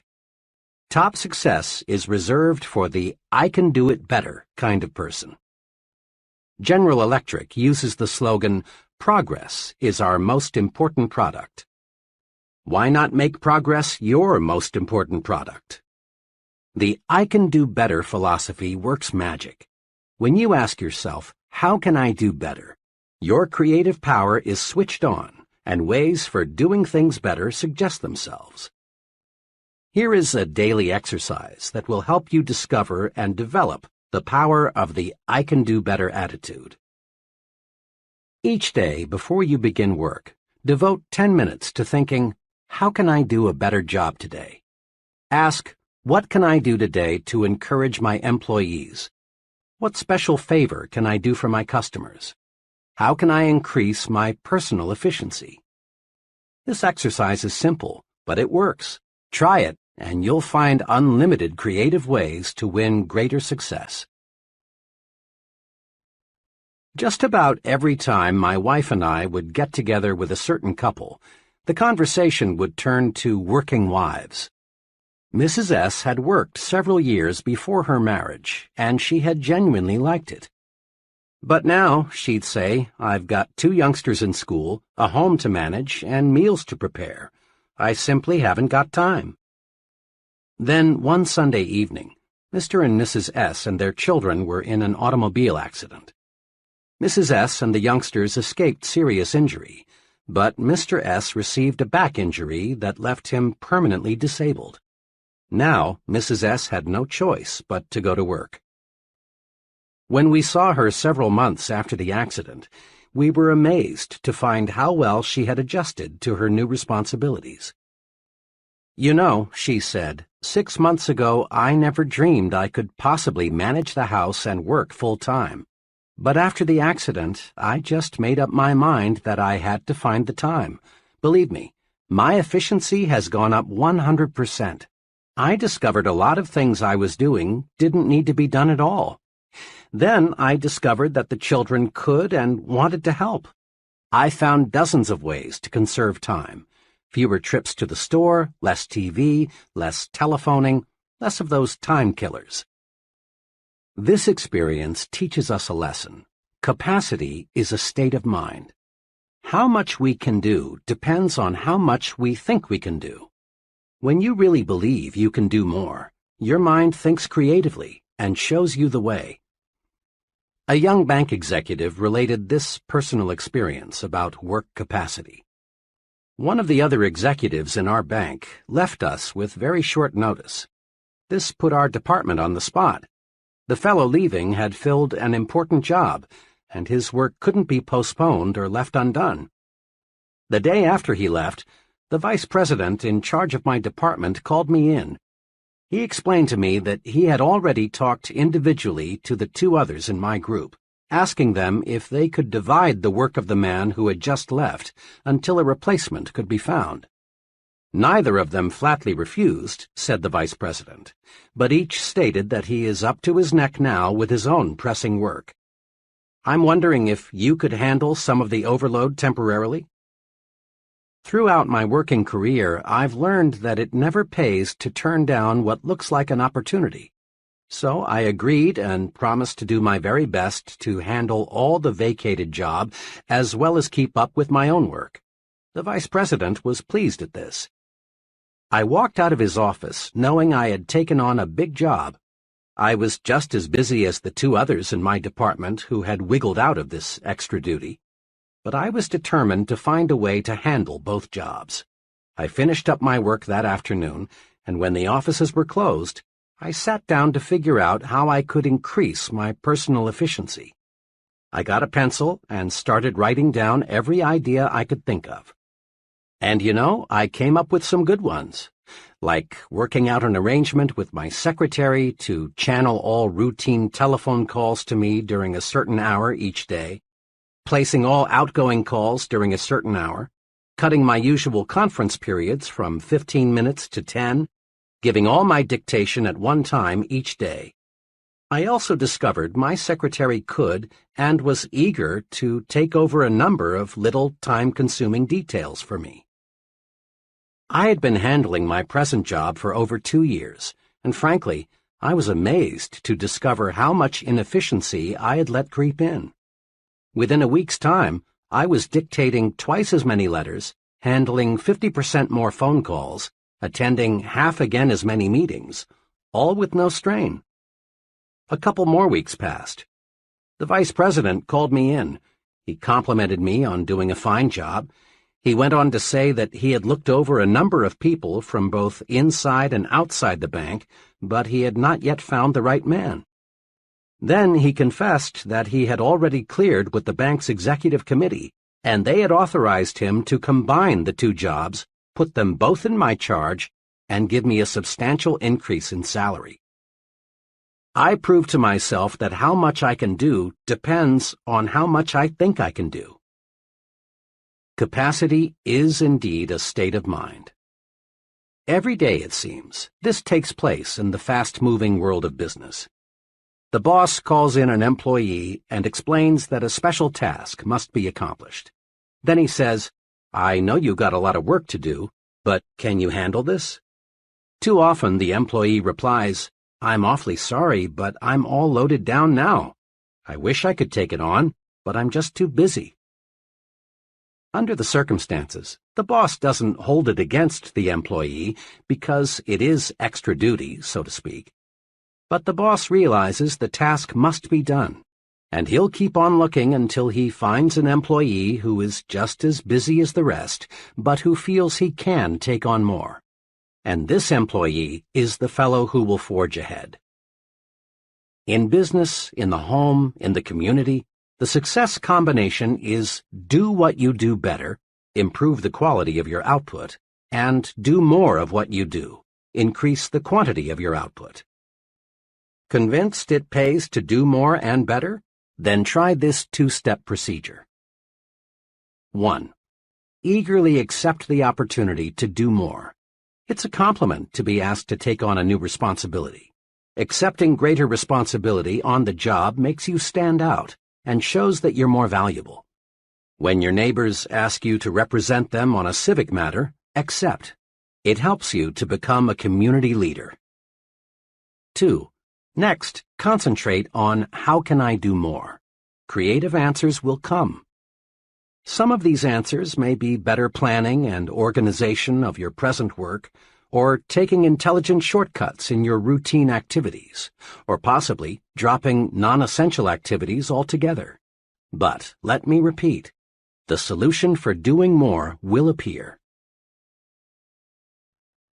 As a personal policy, I have accepted fully the concept, if you want it done, give it to a busy man. I refuse to work on important projects with persons who have lots of free time. I have learned from painful, expensive experience that the fellow who has plenty of time makes an ineffective work partner.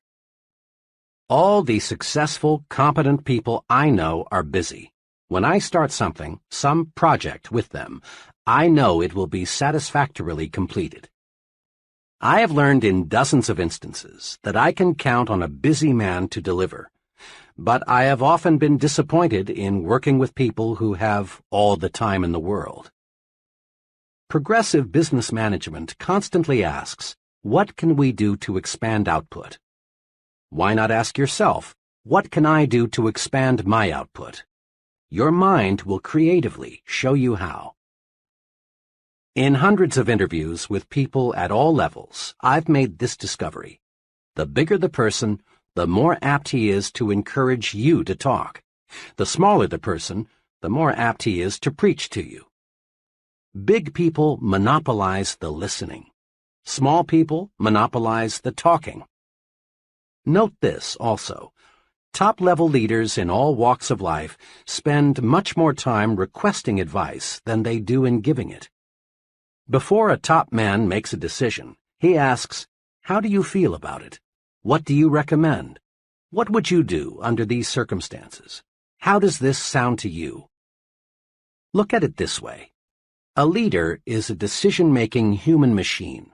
Now, to manufacture anything, you've got to have raw material. In reaching creative decisions, the raw materials are the ideas and suggestions of others. Don't, of course, expect other people to give you ready-made solutions. That's not the primary reason for asking and listening.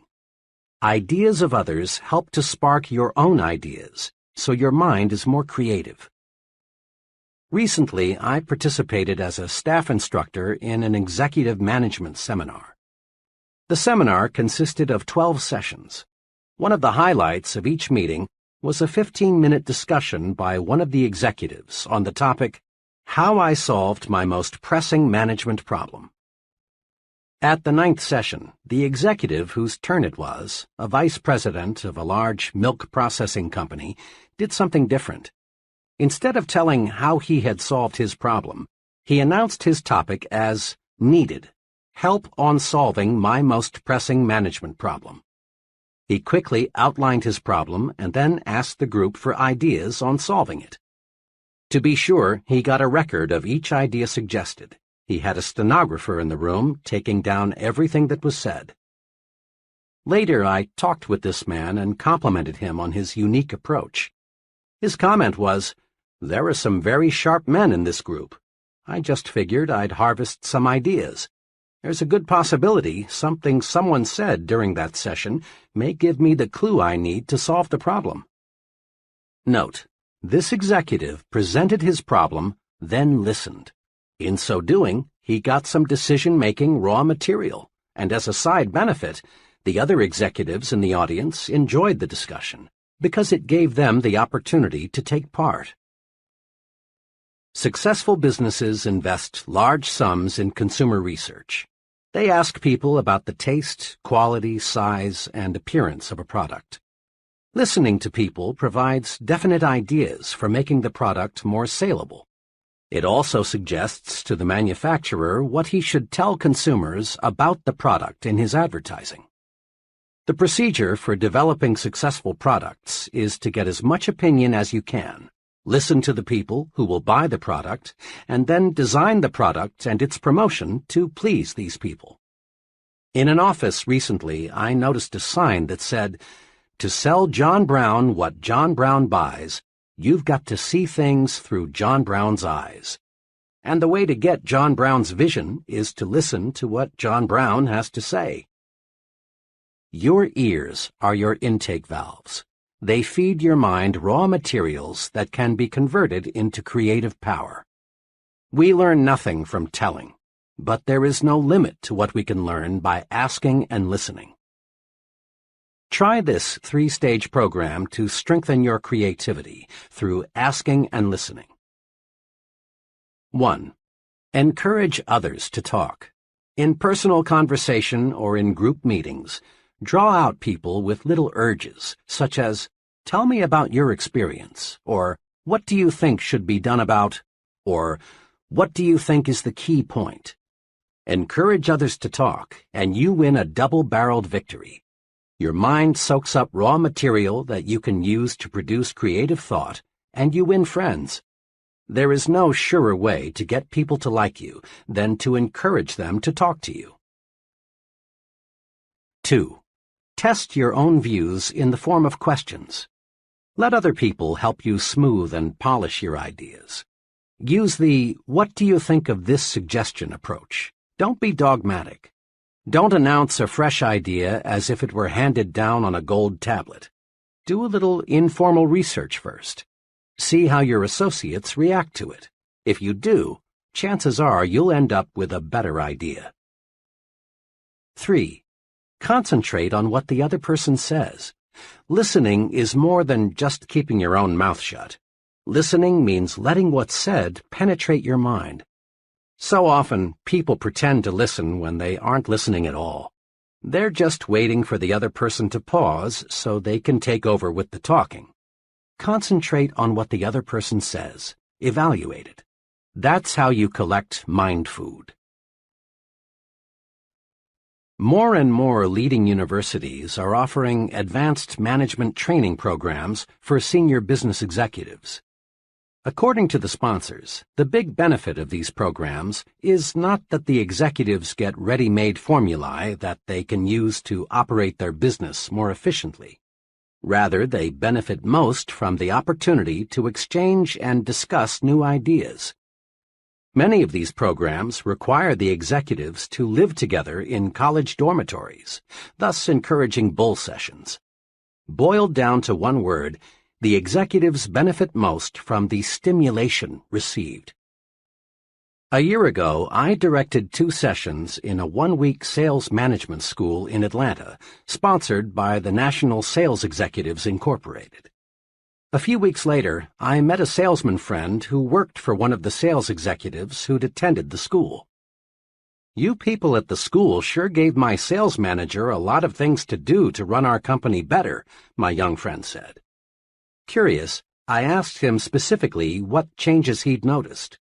He reeled off a number of things: a revision in the compensation plan, sales meetings twice a month instead of once a month, new business cards and stationery, a revision in sales territories, not one of which was specifically recommended in the training program.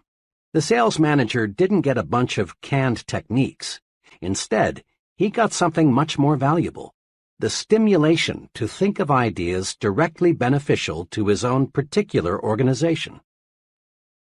A young accountant for a paint manufacturer told me about a very successful venture of his that was sparked by the ideas of others. "I never had more than a casual interest in real estate," he told me.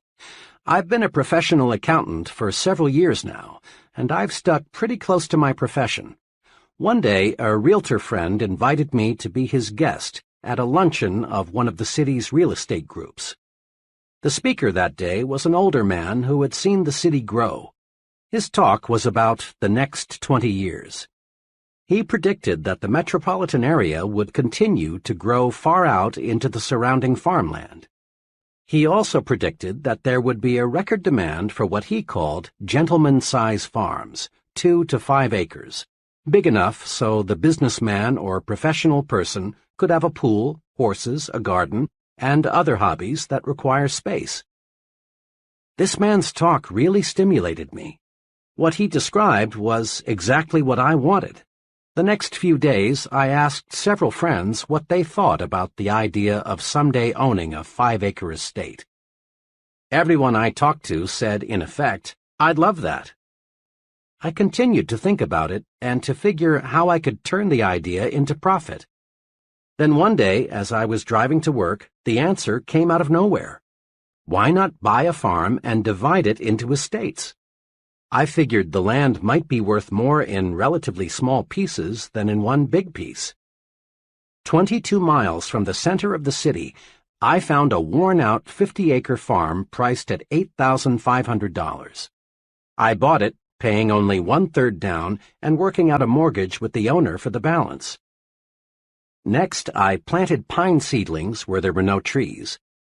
I did this because a real estate man whom I feel knows his business told me, "People want trees these days, lots of trees." I wanted my prospective buyers to see that in a few years their estate would be covered with beautiful pine trees. Then I got a surveyor to divide the 50 acres into 10 5-acre plots. Now I was ready to start selling. I got several mailing lists of young executives in the city and put on a small-scale direct mail campaign. I pointed out how for only $3,000, the price of a small city lot, they could buy an estate. I also described the potentials for recreation and wholesome living.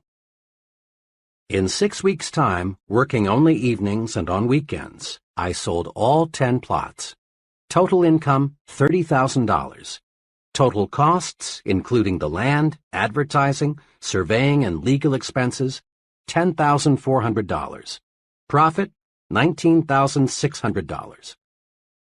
I made a nice profit because I let myself be exposed to ideas of other intelligent people. Had I not accepted that invitation to attend a luncheon with a group completely foreign to my occupational interests, my brain would have never worked out this successful plan for making a profit.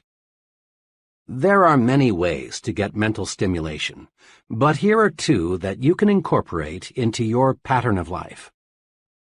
First, join and meet regularly with at least one professional group that provides stimulation in your own occupational area. Rub shoulders and minds with other success-oriented people. So often I hear someone say, "I picked up a great idea this noon at the blank meeting," or, "During the meeting yesterday, I got to thinking." Remember, a mind that feeds only on itself soon is undernourished, becoming weak and incapable of creative, progressive thought. Stimulation from others is excellent mind food. Second, join and participate in at least one group outside your occupational interests. Association with people who have different job interests broadens your thinking and helps you to see the big picture. You'll be surprised how mixing regularly with people outside your occupational area will stimulate your on-the-job thinking. Ideas are fruits of your thinking, but they've got to be harnessed and put to work to have value. Each year, an oak tree produces enough acorns to populate a good-sized forest. Yet from these bushels of seeds, perhaps only 1 or 2 acorns will become a tree. The squirrels destroy most of them, and the hard ground beneath the tree doesn't give the few remaining seeds much chance for a start. So it is with ideas. Very few bear fruit. Ideas are highly perishable. If we're not on guard, the squirrels, negative-thinking people, will destroy most of them. Ideas require special handling from the time they are born until they're transformed into practical ways for doing things better. Use these 3 ways to harness and develop your ideas. 1. Don't let ideas escape. Write them down. Every day, lots of good ideas are born only to die quickly because they aren't nailed to paper. Memory is a weak slave when it comes to preserving and nurturing brand new ideas. Carry a notebook or some small cards with you. When you get an idea, write it down. A friend who travels a lot keeps a clipboard beside him so that he can write down an idea the instant it occurs to him. People with fertile creative minds know a good idea may sprout any time, any place. Don't let ideas escape, else you destroy the fruits of your thinking. Fence them in. 2. Next, review your ideas. File these ideas in an active file. The file can be an elaborate cabinet or it can be a desk drawer. A shoebox will do. But build a file and then examine your storehouse of ideas regularly. As you go over your ideas, some may, for very good reasons, have no value at all. Get rid of them. But so long as the idea has any promise, keep it. 3. Cultivate and fertilize your idea. Now make your idea grow. Think about it. Tie the idea to related ideas. Read anything you can find that is in any way akin to your idea. Investigate all angles. Then, when the time is ripe, put it to work for yourself, your job, your future. When an architect gets an idea for a new building, he makes a preliminary drawing. When a creative advertising person gets an idea for a new TV commercial, he puts it into storyboard form, a series of drawings that suggest what the idea will look like in finished form. Writers with idea prepare a first draft. Note: shape up the idea on paper. There are 2 excellent reasons for this. When the idea takes tangible form, you can literally look at it, see the loopholes, see what it needs in the way of polish. Then, too, ideas have to be sold to someone. Customers, employees, the boss, friends, fellow club members, investors. Somebody must buy the idea, else it has no value. One summer, I was contacted by 2 life insurance salesmen. Both wanted to work on my insurance program. Both promised to return with a plan for making the needed changes. The first salesman gave me strictly an oral presentation. He told me in words what I needed, but I soon was confused. He brought in taxes, options, Social Security, all the technical details of insurance programming. Frankly, he lost me, and I had to say no. The second salesman used a different approach. He had charted his recommendations. All the details were shown in diagram form. I could grasp his proposal easily and quickly because I could literally see it. He sold me. Resolve to put your ideas in saleable form. An idea written or in some sort of picture or diagram form has many times more selling power than the idea presented only in oral form. Use these tools and think creatively. 1. Believe it can be done. When you believe something can be done, your mind will find the ways to do it. Believing a solution paves the way to solution. Eliminate impossible, won't work, can't do, no use trying from your thinking and speaking vocabularies. 2. Don't let tradition paralyze your mind. Be receptive to new ideas. Be experimental. Try new approaches. Be progressive in everything you do. 3. Ask yourself daily, how can I do better? There is no limit to self-improvement.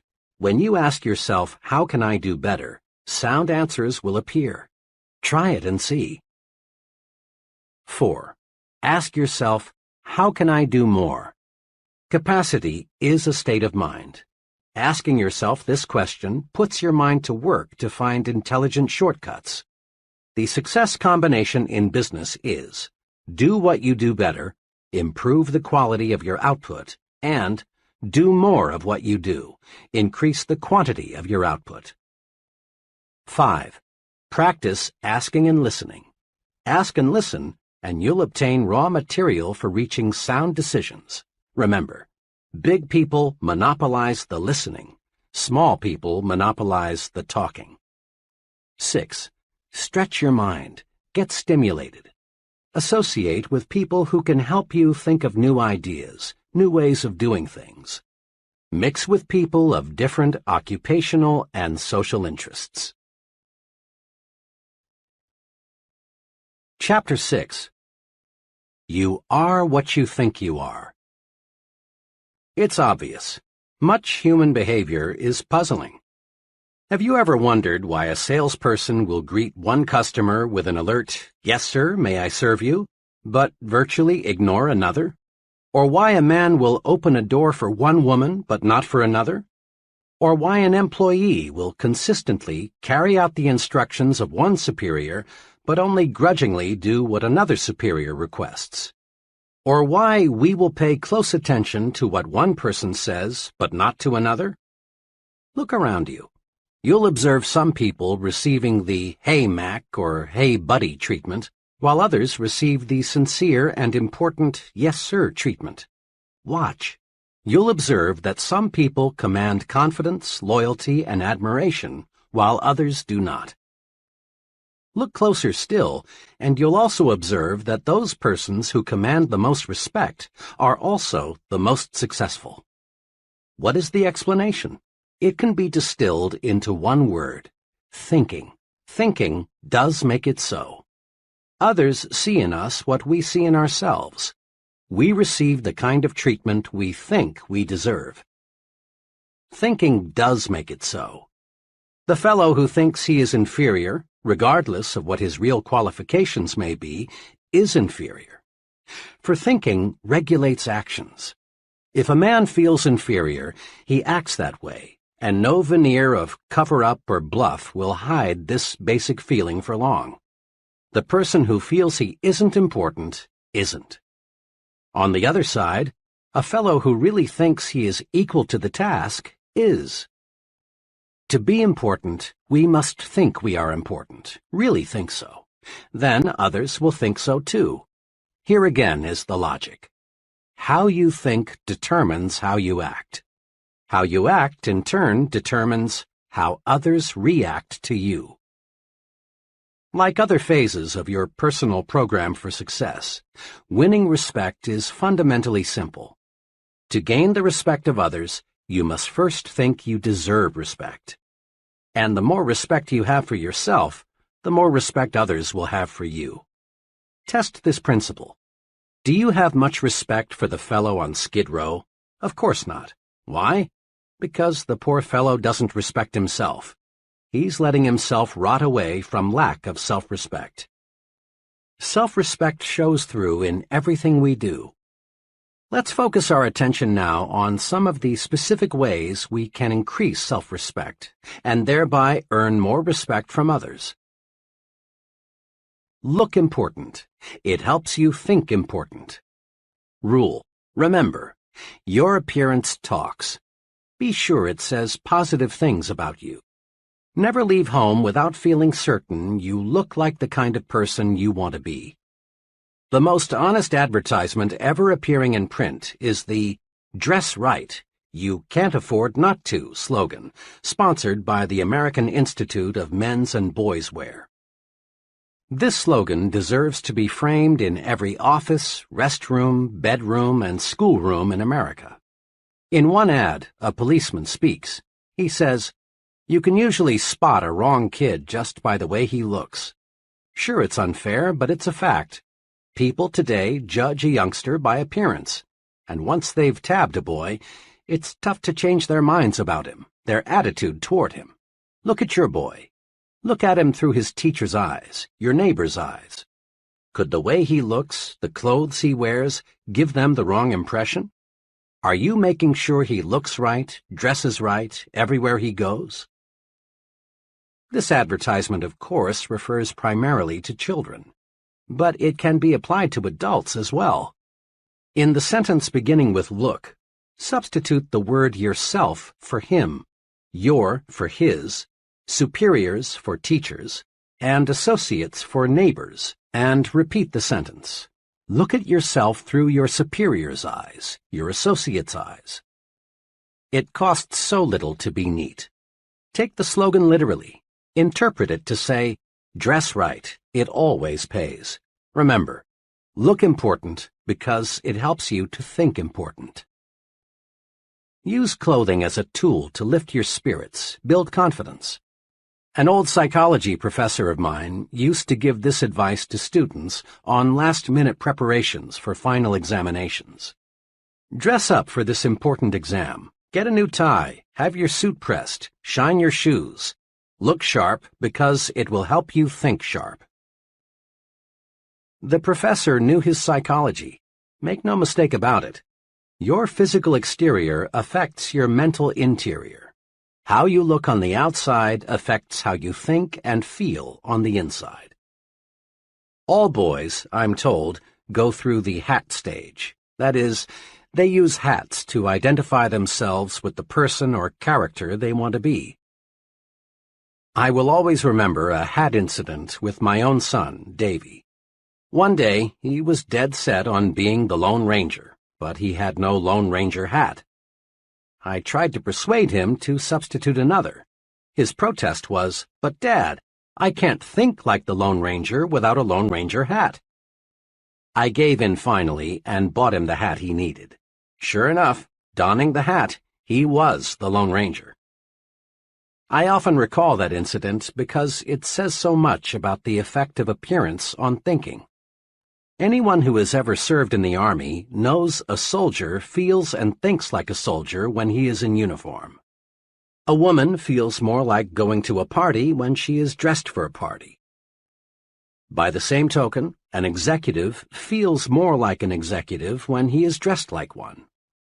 A salesman expressed it to me this way: I can't feel prosperous, and I have to if I'm going to make big sales, unless I know I look that way.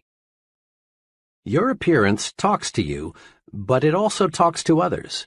It helps determine what others think of you. In theory, it's pleasant to hear that people should look at a man's intellect, not his clothes. But don't be misled. People do evaluate you on the basis of your appearance. Your appearance is the first basis for evaluation other people have, and first impressions last, out of all proportion to the time it takes to form them. In a supermarket one day, I noticed one table of seedless grapes marked 15 cents a pound. On another table were what appeared to be identical grapes, this time packaged in polyethylene bags and marked 2 pounds for 35 cents. I asked the young fellow at the weighing station, "What's the difference between the grapes priced at 15 cents a pound and those priced at 2 pounds for 35 cents? "The difference," he answered, "is polyethylene. We sell about twice as many of the grapes in the polyethylene bags. They look better that way." Think about the grape example the next time you're selling yourself. Properly packaged, you have a better chance to make the sale, and at a higher price. The point is, the better you are packaged, the more public acceptance you will receive. Tomorrow, watch who is shown the most respect and courtesy in restaurants, on buses, in crowded lobbies, in stores, and at work. People look at another person, make a quick and often subconscious appraisal, and then treat them accordingly. We look at some people and respond with the "Hey, Mac" attitude. We look at others and respond with the "Yes, sir" feeling. Yes, a person's appearance definitely talks. The well-dressed person's appearance says positive things. It tells people, here is an important person, intelligent, prosperous, and dependable. This man can be looked up to, admired, trusted. He respects himself, and I respect him. The shabby-looking fellow's appearance says negative things. It says, here is a person who isn't doing well. He's careless, inefficient, unimportant. He's just an average person. He deserves no special consideration. He's used to being pushed around. When I stress respect your appearance in training programs, almost always I am asked the question, I'm sold, appearance is important, but how do you expect me to afford the kind of clothing that really makes me feel right and that causes others to look up to me? That question puzzles many people. It plagued me for a long time. But the answer is really a simple one. Pay twice as much and buy half as many. Commit this answer to memory, then practice it. Apply it to hats, suits, shoes, socks, coats, everything you wear. Insofar as appearance is concerned, quality is far more important than quantity. When you practice this principle, you'll find that both your respect for yourself and the respect of others for you will zoom upward. And you'll find you're actually ahead money-wise when you pay twice as much and buy half as many, because 1. Your garments will last more than twice as long because they are more than twice as good, and as a rule they will show quality as long as they last. 2. What you buy will stay in style longer. Better clothing always does. 3. You'll get better advice. Merchants selling $200 suits are usually much more interested in helping you find the garment that is just right for you than are merchants selling $100 suits. Remember, your appearance talks to you and it talks to others. Make certain it says, here is a person who has self-respect. He's important. Treat him that way. You owe it to others, but more important, you owe it to yourself to look your best. You are what you think you are. If your appearance makes you think you're inferior, you are inferior. If it makes you think small, you are small. Look your best, and you will think and act your best. Think your work is important. There's a story often told about the job attitudes of 3 bricklayers. It's a classic, so let's go over it again. When asked, "What are you doing?" the first bricklayer replied, "Laying brick." The second answered, "Making $9.30 an hour." And the third said, "Me? Why, I'm building the world's greatest cathedral." Now, the story doesn't tell us what happened to these bricklayers in later years, but what do you think happened? Chances are that the first two bricklayers remained just that, bricklayers. They lacked vision. They lacked job respect. There was nothing behind them to propel them forward to greater success.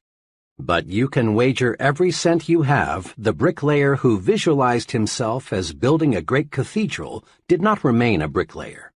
Perhaps he became a foreman, or perhaps a contractor, or possibly an architect. He moved forward and upward. Why? Because thinking does make it so. Bricklayer number 3 was tuned to thought channels that pointed the way to self-development in his work.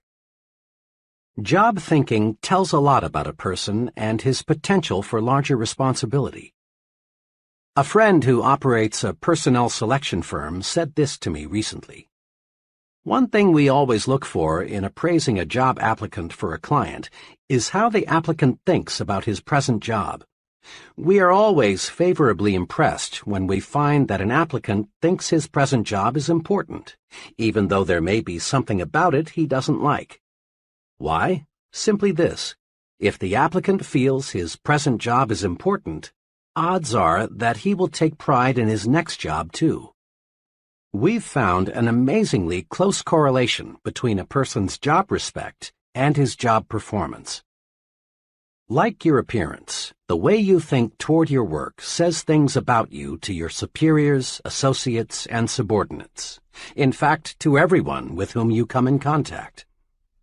A few months ago, I spent several hours with a friend who is personnel director for an appliance manufacturer. We talked about building men. He explained his personnel audit system and what he had learned from it. We have about 800 non-production people, he began. Under our personnel audit system, an assistant and I interview each employee every 6 months. Our purpose is simple. We want to learn how we can help him in his job. We think this is a good practice because each person working with us is important, else he wouldn't be on the payroll. We are careful not to ask the employees any point-blank questions. Instead, we encourage him to talk about whatever he wants to. We aim to get his honest impressions. After each interview, we fill out a rating form on the employee's attitudes toward specific aspects of his job. Now here's something I've learned, he went on.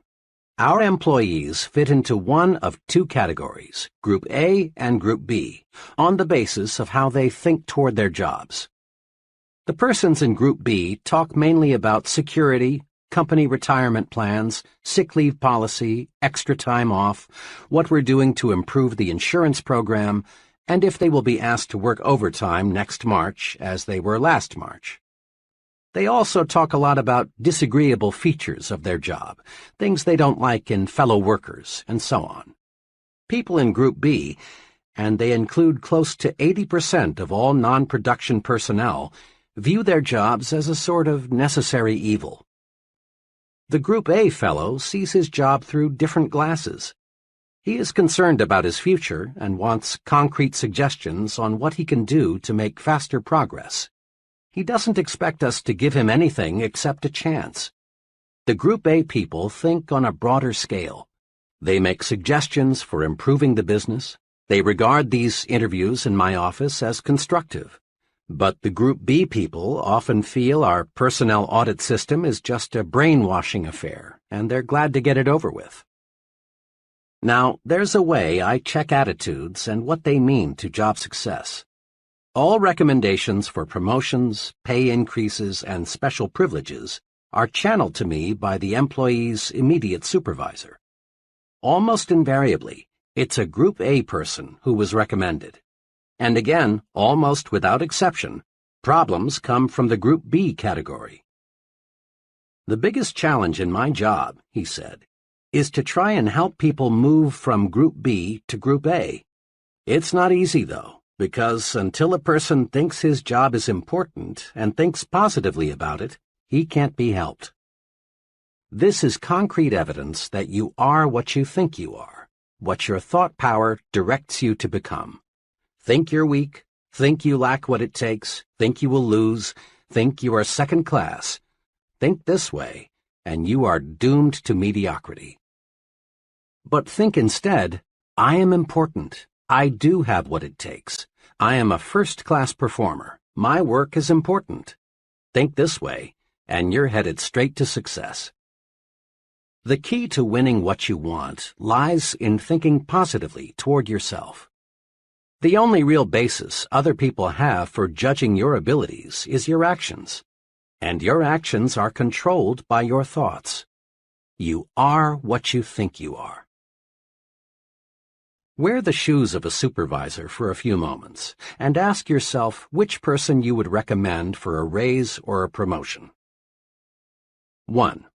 The secretary who, when the executive is out of the office, spends her time reading magazines, or the secretary who uses such time to do the many little things that help the executive to accomplish more when he returns. 2. The employee who says, "Oh well, I can always get another job. If they don't like the way I do my work, I'll just quit."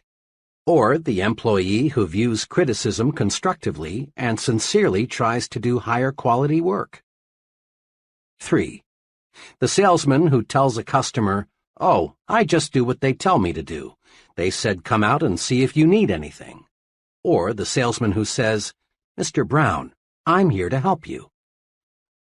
4. The foreman who says to an employee, "To tell you the truth, I don't like my job much. Those guys up top give me a pain in the neck. I don't know what they're talking about half the time." Or the supervisor who says, "You've got to expect some unpleasantness on any job, but let me assure you, the men in the front office are on the ball. They'll do right by us." Isn't it obvious why many people stay at one level all their lives? Their thinking alone keeps them there. An advertising executive once told me about his agency's informal training to break in new, inexperienced men. "As company policy," he said, "we feel the best initial training is to start the young fellow, who incidentally is usually a college graduate, as a mailboy. We don't do this, of course, because we feel a fellow needs 4 years of college to take mail from one office to another. Our purpose is to give the new fellow maximum exposure to the many varied things which must be done in agency work. After he knows his way around, we give him an assignment. Now occasionally, even after we've carefully explained why we're starting him out in the mailroom, a young fellow feels that carrying the mail is belittling and unimportant. When this is the case, we know we've picked the wrong man. If he doesn't have the vision to see that being a mailboy is a necessary, practical step to important assignments, then he has no future in the agency business." Remember, executives answer the question, "What would he do on that specific level?" by first answering the question, "What kind of job is he doing where he is now?" Here is some logic, sound, straight, and easy. Listen to it a few times before you continue. A person who thinks his job is important receives mental signals on how to do his job better. And a better job means more promotions, more money, more prestige, more happiness. We've all noticed how children quickly pick up the attitudes, habits, fears, and preferences of their parents. Whether it be food preferences, mannerisms, religious and political views, or any other type of behavior, the child is a living reflection of how his parents or guardians think, for he learns through imitation. And so do adults. People continue to imitate others throughout life, and they imitate their leaders and supervisors. Their thoughts and actions are influenced by these people. You can check this easily. Study one of your friends and the person he works for, and note the similarities in thinking and action. Here are some of the ways your friend may imitate his boss or other associate: slang and word choice, the way he smokes cigarettes, some facial expressions and mannerisms, choice of clothing, and automobile preferences. There are many, many more, of course. Another way to note the power of imitation is to observe the attitudes of employees and compare them with those of the chief. When the chief is nervous, tense, worried, his close associates reflect similar attitudes. But when Mr. Chief is on top, feeling good, so are his employees. The point is this: the way we think toward our jobs determines how our subordinates think toward their jobs. The job attitudes of our subordinates are direct reflections of our own job attitudes. It's well to remember that our points of superiority and weakness show up in the behavior of those who report to us, just as a child reflects the attitudes of his parents. Consider just one characteristic of successful people: enthusiasm. Ever notice how an enthusiastic salesperson in a department store gets you, the customer, more excited about the merchandise? Or have you observed how an enthusiastic minister or other speaker has a wide-awake, alert, enthusiastic audience? If you have enthusiasm, those around you will have it too. But how does one develop enthusiasm? The basic step is simple. Think enthusiastically. Build in yourself an optimistic, progressive glow, a feeling that this is great and I'm 100% for it. You are what you think. Think enthusiasm and you'll be enthusiastic. To get high-quality work, be enthusiastic about the job you want done. Others will catch the enthusiasm you generate, and you'll get first-class performance. But if in negative fashion you cheat that company on expense money, supplies, and time, and in other little ways, then what can you expect your subordinates to do? Habitually arrive late and leave early, and what do you think the troops will do? And there is a major incentive for us to think right about our jobs so that our subordinates will think right about their jobs. Our superiors evaluate us by measuring the quality and quantity of output we get from those reporting to us. Look at it this way. Whom would you elevate to division sales manager? The branch sales manager whose salesmen are doing superior work, or the branch sales manager whose salesmen deliver only average performance? Or whom would you recommend for promotion to production manager? The supervisor whose department meets its quota, or the supervisor whose department lags behind? Here are 2 suggestions for getting others to do more for you. 1. Always show positive attitudes toward your job so that your subordinates will pick up right thinking. 2. As you approach your job each day, ask yourself, am I worthy in every respect of being imitated? Are all my habits such that I would be glad to see them in my subordinates? Give yourself a pep talk several times daily. Several months ago, an automobile salesman told me about the success-producing technique he's developed. It makes sense. Listen to it. A big part of my job, for 2 hours a day, the salesman explained, is telephoning prospects to arrange demonstration appointments. When I first started selling cars 3 years ago, this was my big problem. I was shy and afraid, and I know my voice sounded that way on the phone. It was easy for people I called to say, "I'm not interested," and hang up. Every Monday morning back then, our sales manager held a sales meeting. It was a pretty inspirational affair, and it made me feel good. And what's more, I always seemed to arrange more demonstrations on Monday than on any other day.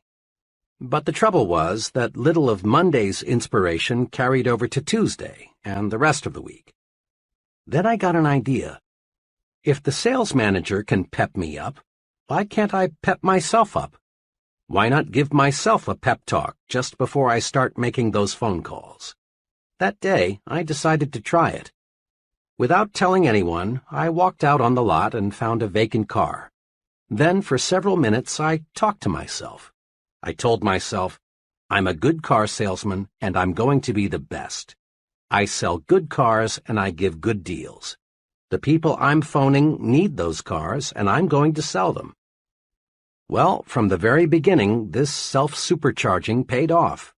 I felt so good, I didn't dread making those calls. I wanted to make them.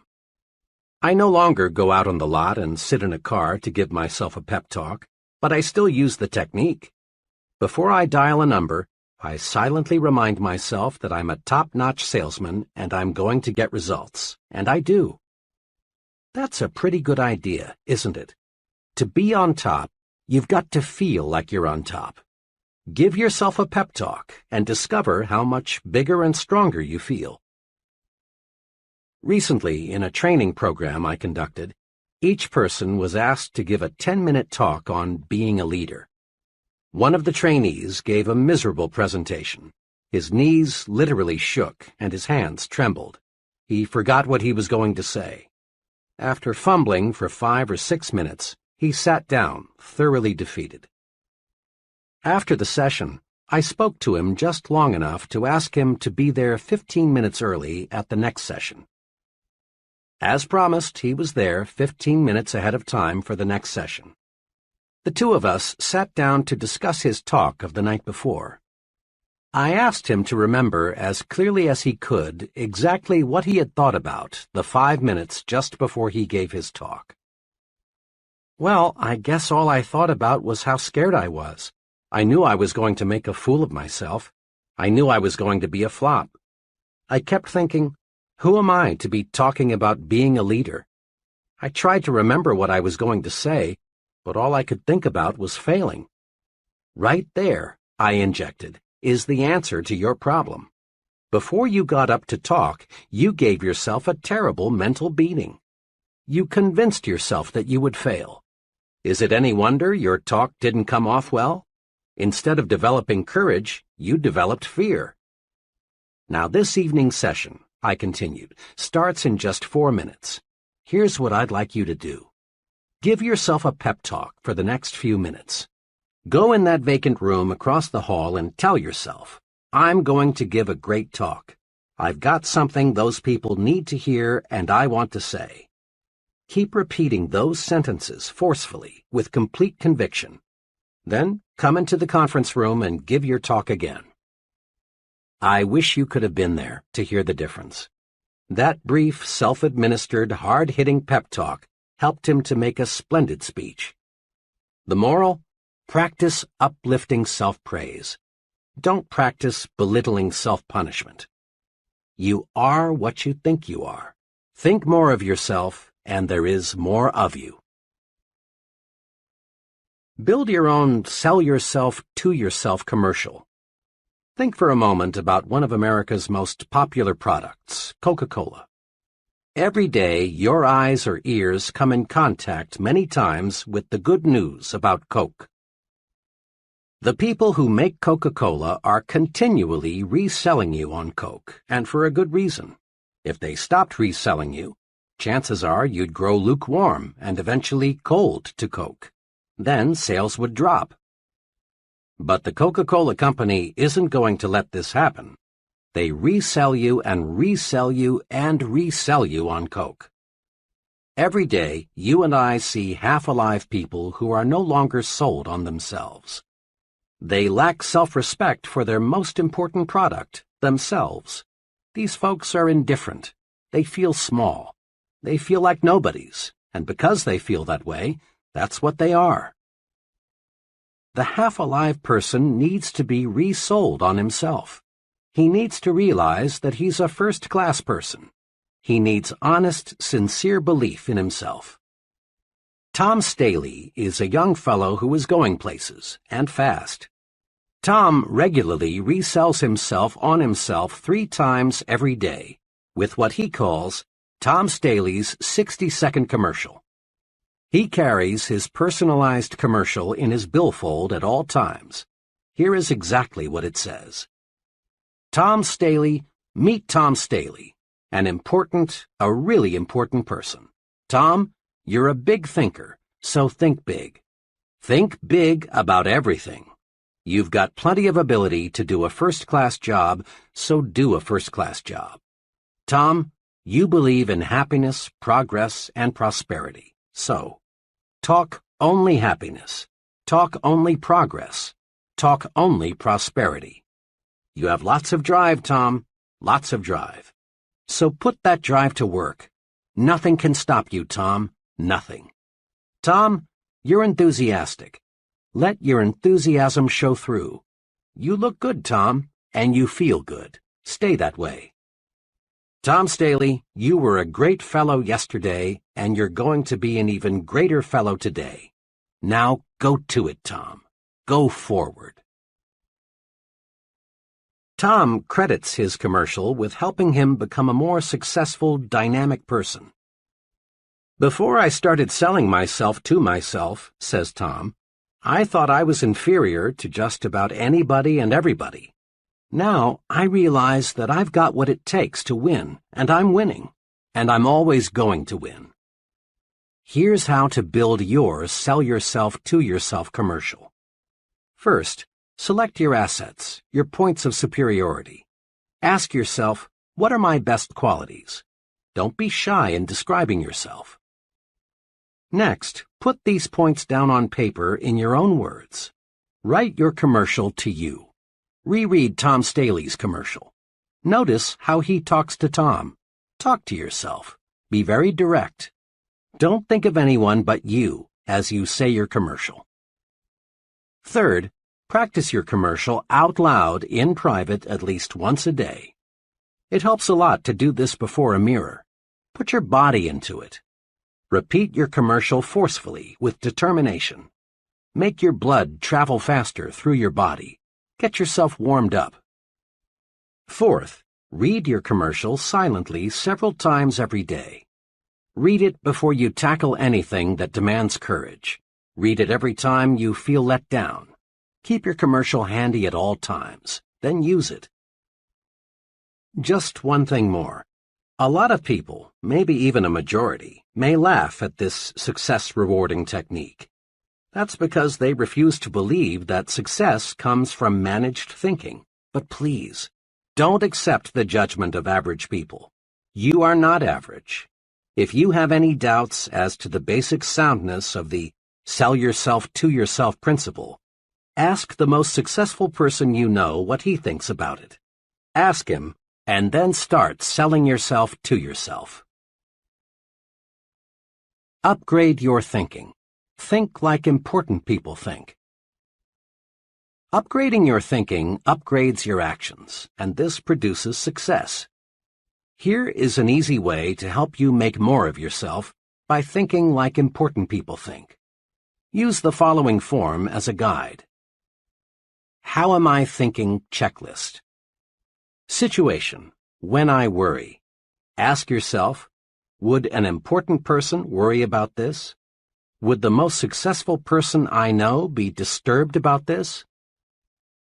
Situation, an idea. Ask yourself, what would an important person do if he had this idea? Situation, my appearance. Ask yourself, do I look like someone who has maximum self-respect? Situation, my language. Ask yourself, am I using the language of successful people? Situation, what I read.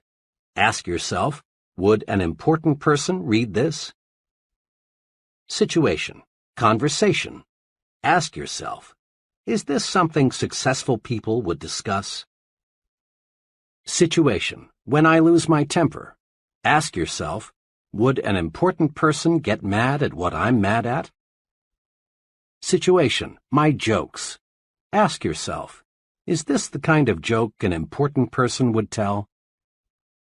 Situation, my job.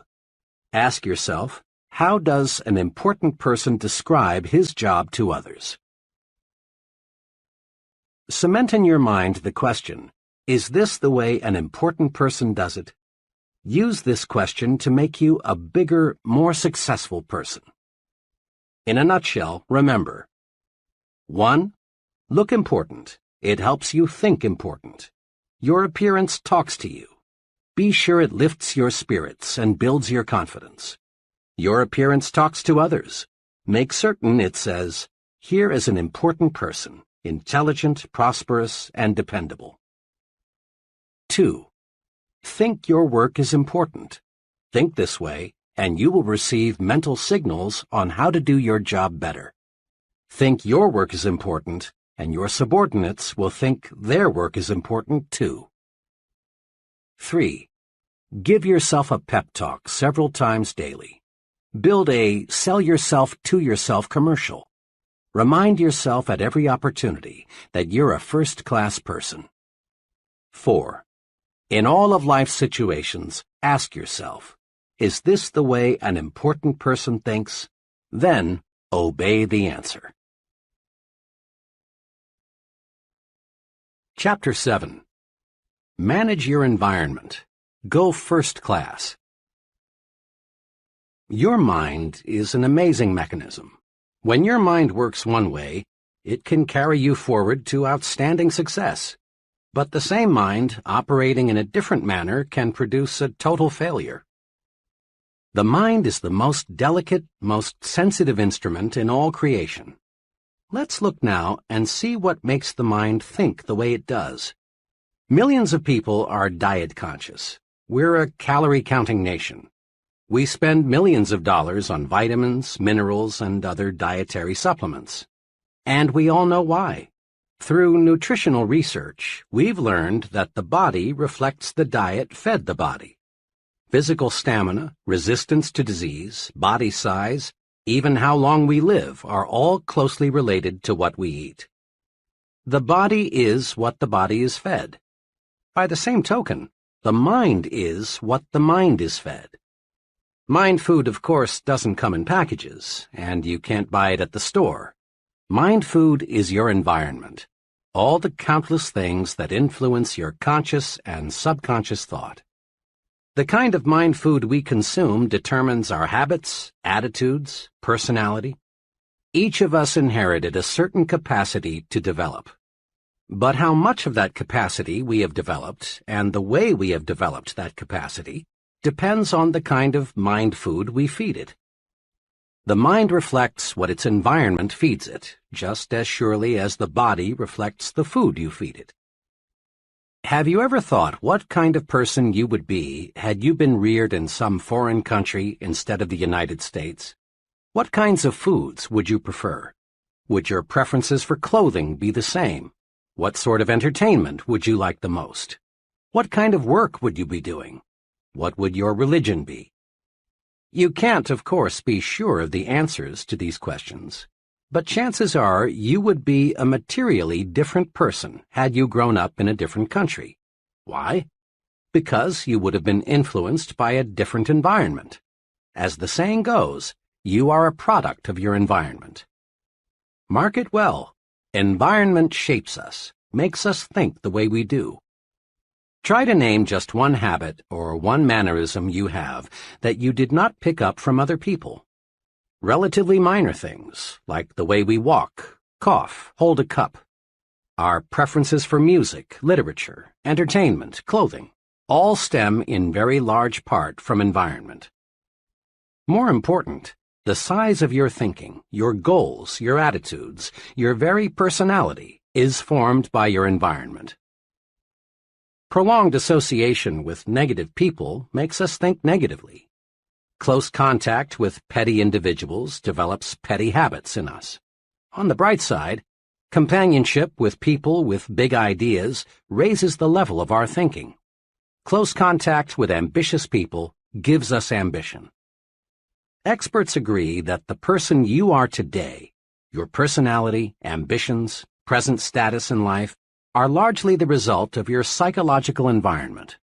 And experts agree also that the person you will be 1, 5, 10, 20 years from now depends almost entirely on your future environment.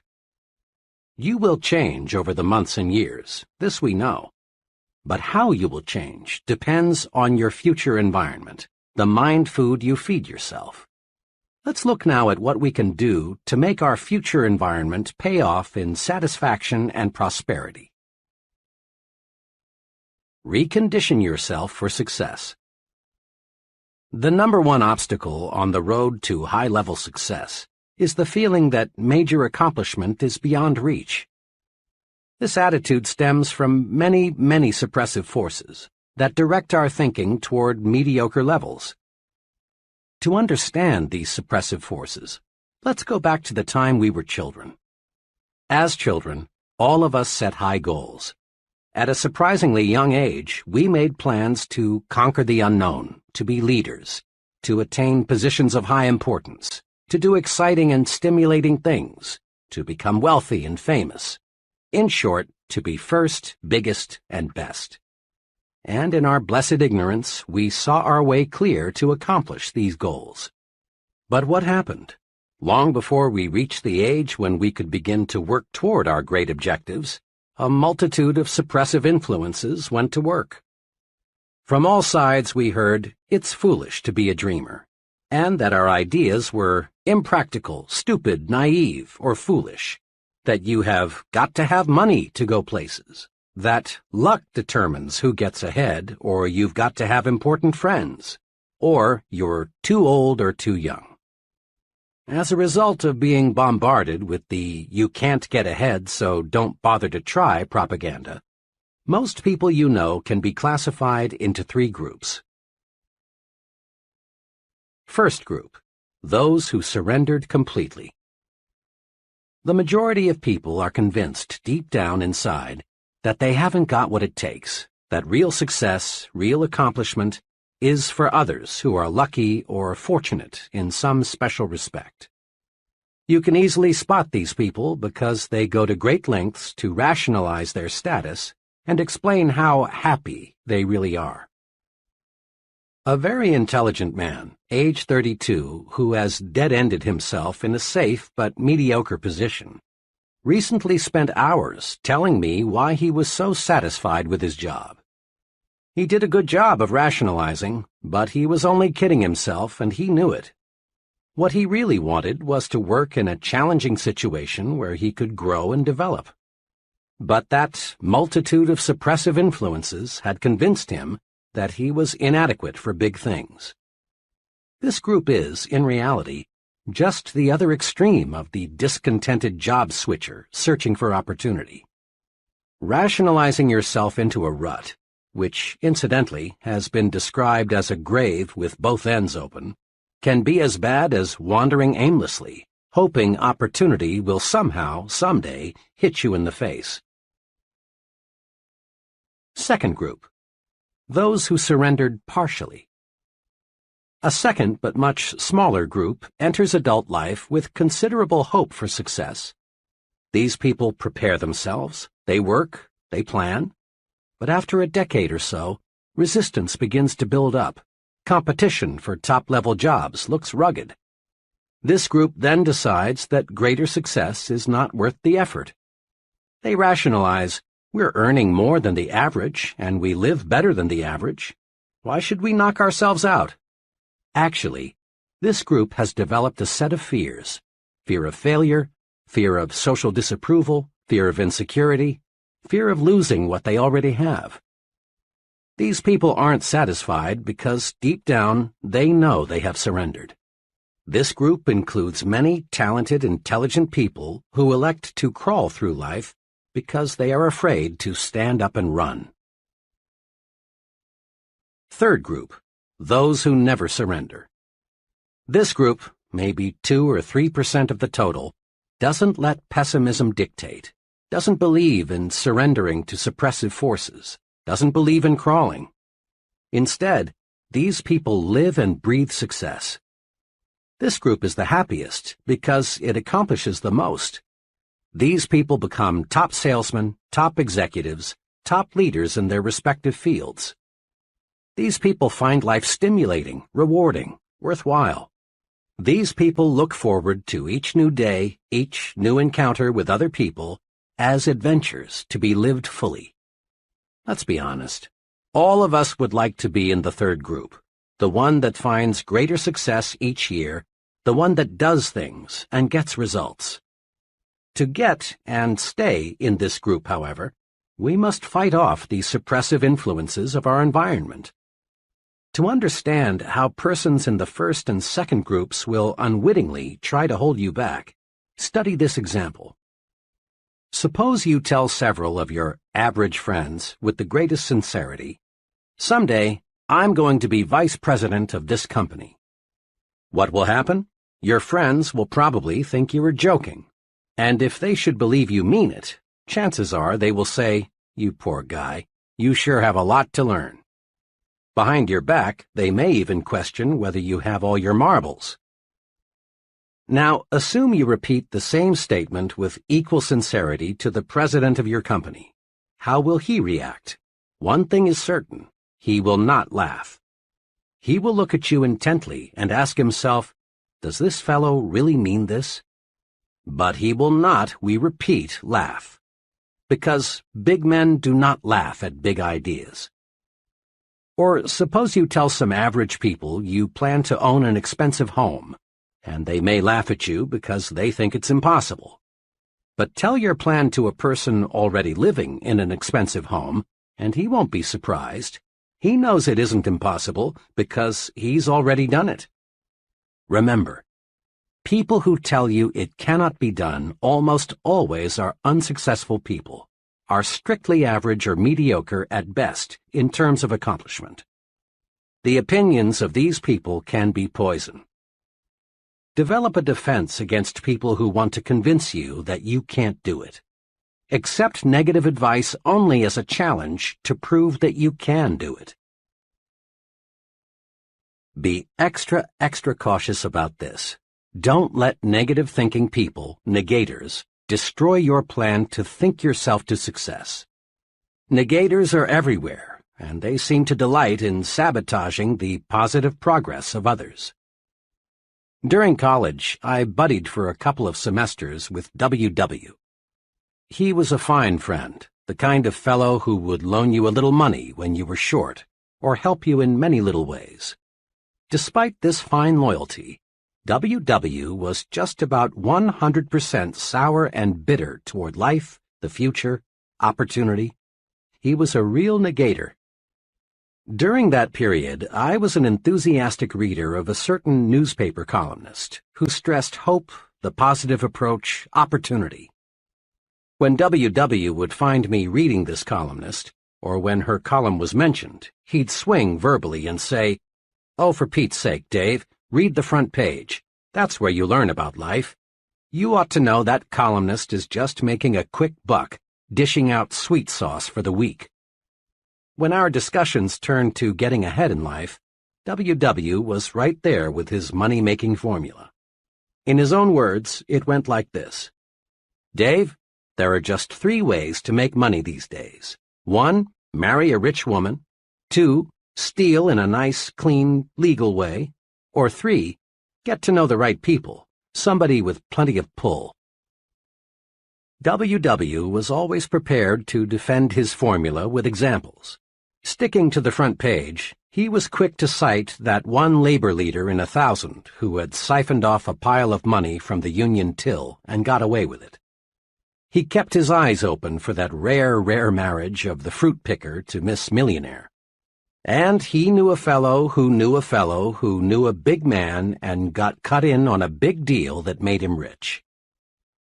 W.W. was several years older than I, and he made excellent grades in his engineering classes. I looked up to him in a younger brother sort of way. I came dangerously close to ditching my basic convictions about what it takes to be a success, and accepting the negator's philosophy. Fortunately, one evening, after a long discussion with W.W., I grabbed hold of myself. It dawned on me that I was listening to the voice of failure. It seemed to me W.W. was talking more to convince himself than he was to convert me to his way of thinking. From then on, I regarded W.W. as an object lesson, a sort of experimental guinea pig. Rather than buy what he said, I studied him, trying to figure out why he thought the way he did and where such thinking would take him. I turned my negator friend into a personal experiment.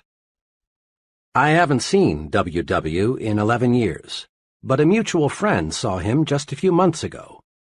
W.W. is working as a low-paid draftsman in Washington. I asked my friend whether W.W. has changed. "No, except if anything, he's more negative than when we knew him. He's having a tough go of it. He has 4 children, and on his income it's rough. Old WW has the brains to be making 5 times what he is, if he just knew how to use those brains. Negators are everywhere. Some negators, like the one who almost tripped me, are well-meaning folks, but others are jealous people who, not moving ahead themselves, want you to stumble too. They feel inadequate themselves, so they want to make a mediocre person out of you. Be extra careful. Study negators. Don't let them destroy your plans for success. A young office worker recently explained to me why he had changed carpools. One fellow, he said, talked about nothing, trip in and trip out, except what an awful company we worked for. Regardless of what management did, he found fault. He was negative about everyone from his supervisor on up. The products we sold were no good. Every policy had something wrong with it. As he saw it, absolutely everything had something wrong with it. Each morning I arrived at work tense and wound up tight. And each night, after hearing him preach and rant for 45 minutes about all the things that went wrong that day, I got home discouraged and depressed. Finally, I got sense enough to get in another carpool.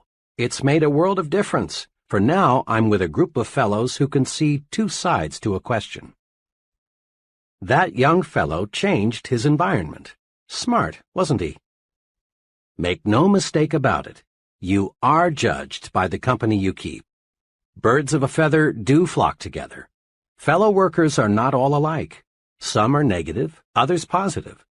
Some work because they have to. Others are ambitious and work for advancement. Some associates belittle everything the boss says or does.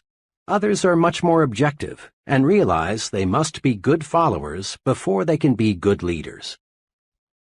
How we think is directly affected by the group we're in. Be sure you're in the flock that thinks right.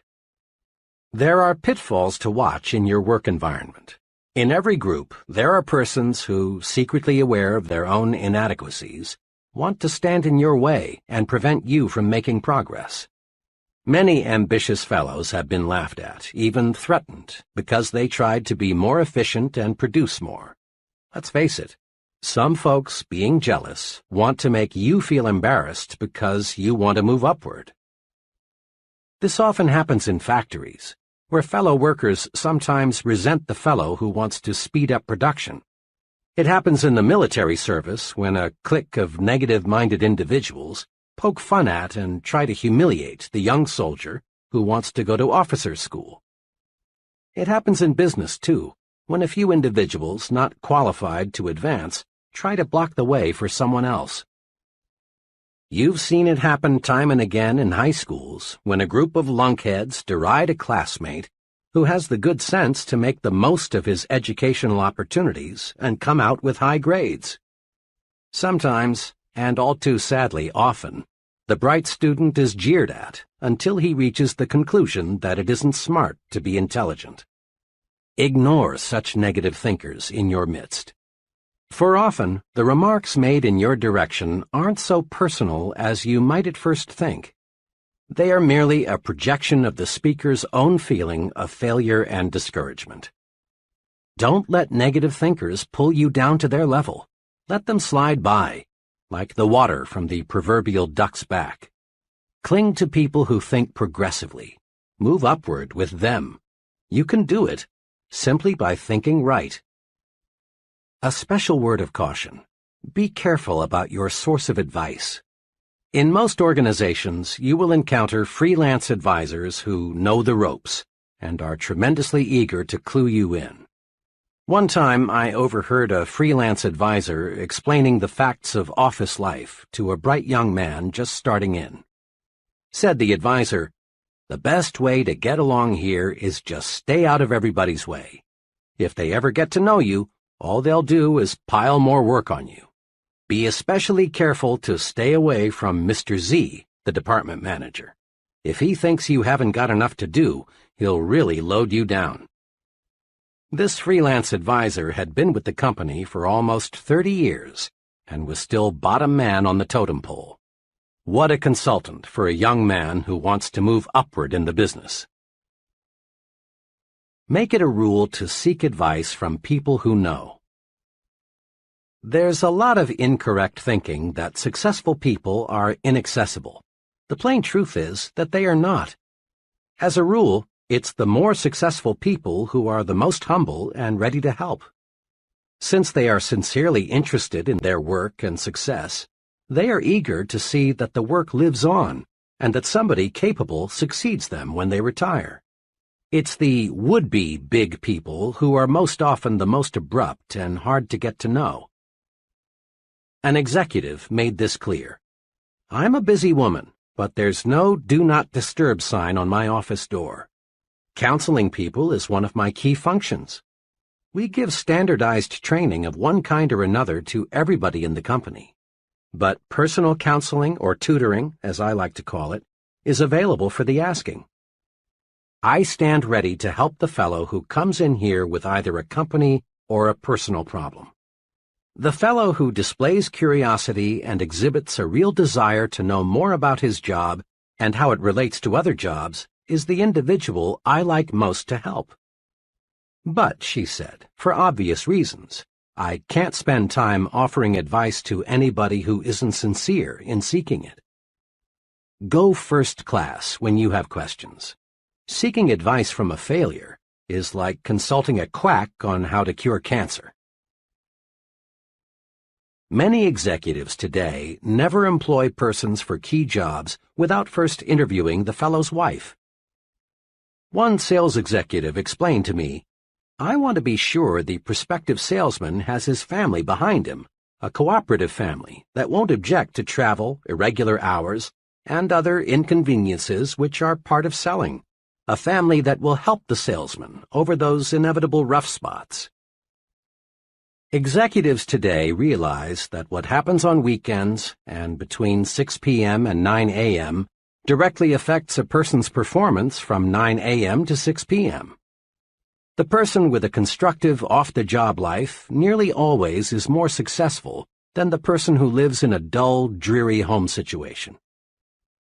Let's look in on the traditional way two co-workers, John and Milton, spend their weekends. Let's look, too, at the ultimate results. John's psychological diet on weekends is something like this. Usually, one evening is spent with some carefully selected, interesting friends. Another evening is generally spent out, perhaps at a movie, a civic or community project, or some friend's house. John devotes Saturday morning to Boy Scout work. Saturday afternoon he does errands and chores around the house. Often he works on some special project. Currently it's building a patio in the backyard. On Sundays, John and his family do something special. One Sunday recently they climbed a mountain. Another Sunday they visited a museum. Occasionally they drive into the nearby countryside, for John wants to buy some country property in the not-too-distant future. Sunday evening is spent quietly. John usually reads a book and catches up on the news. Wrapped up, John's weekends are planned. His many refreshing activities keep boredom locked out. John gets plenty of psychological sunshine.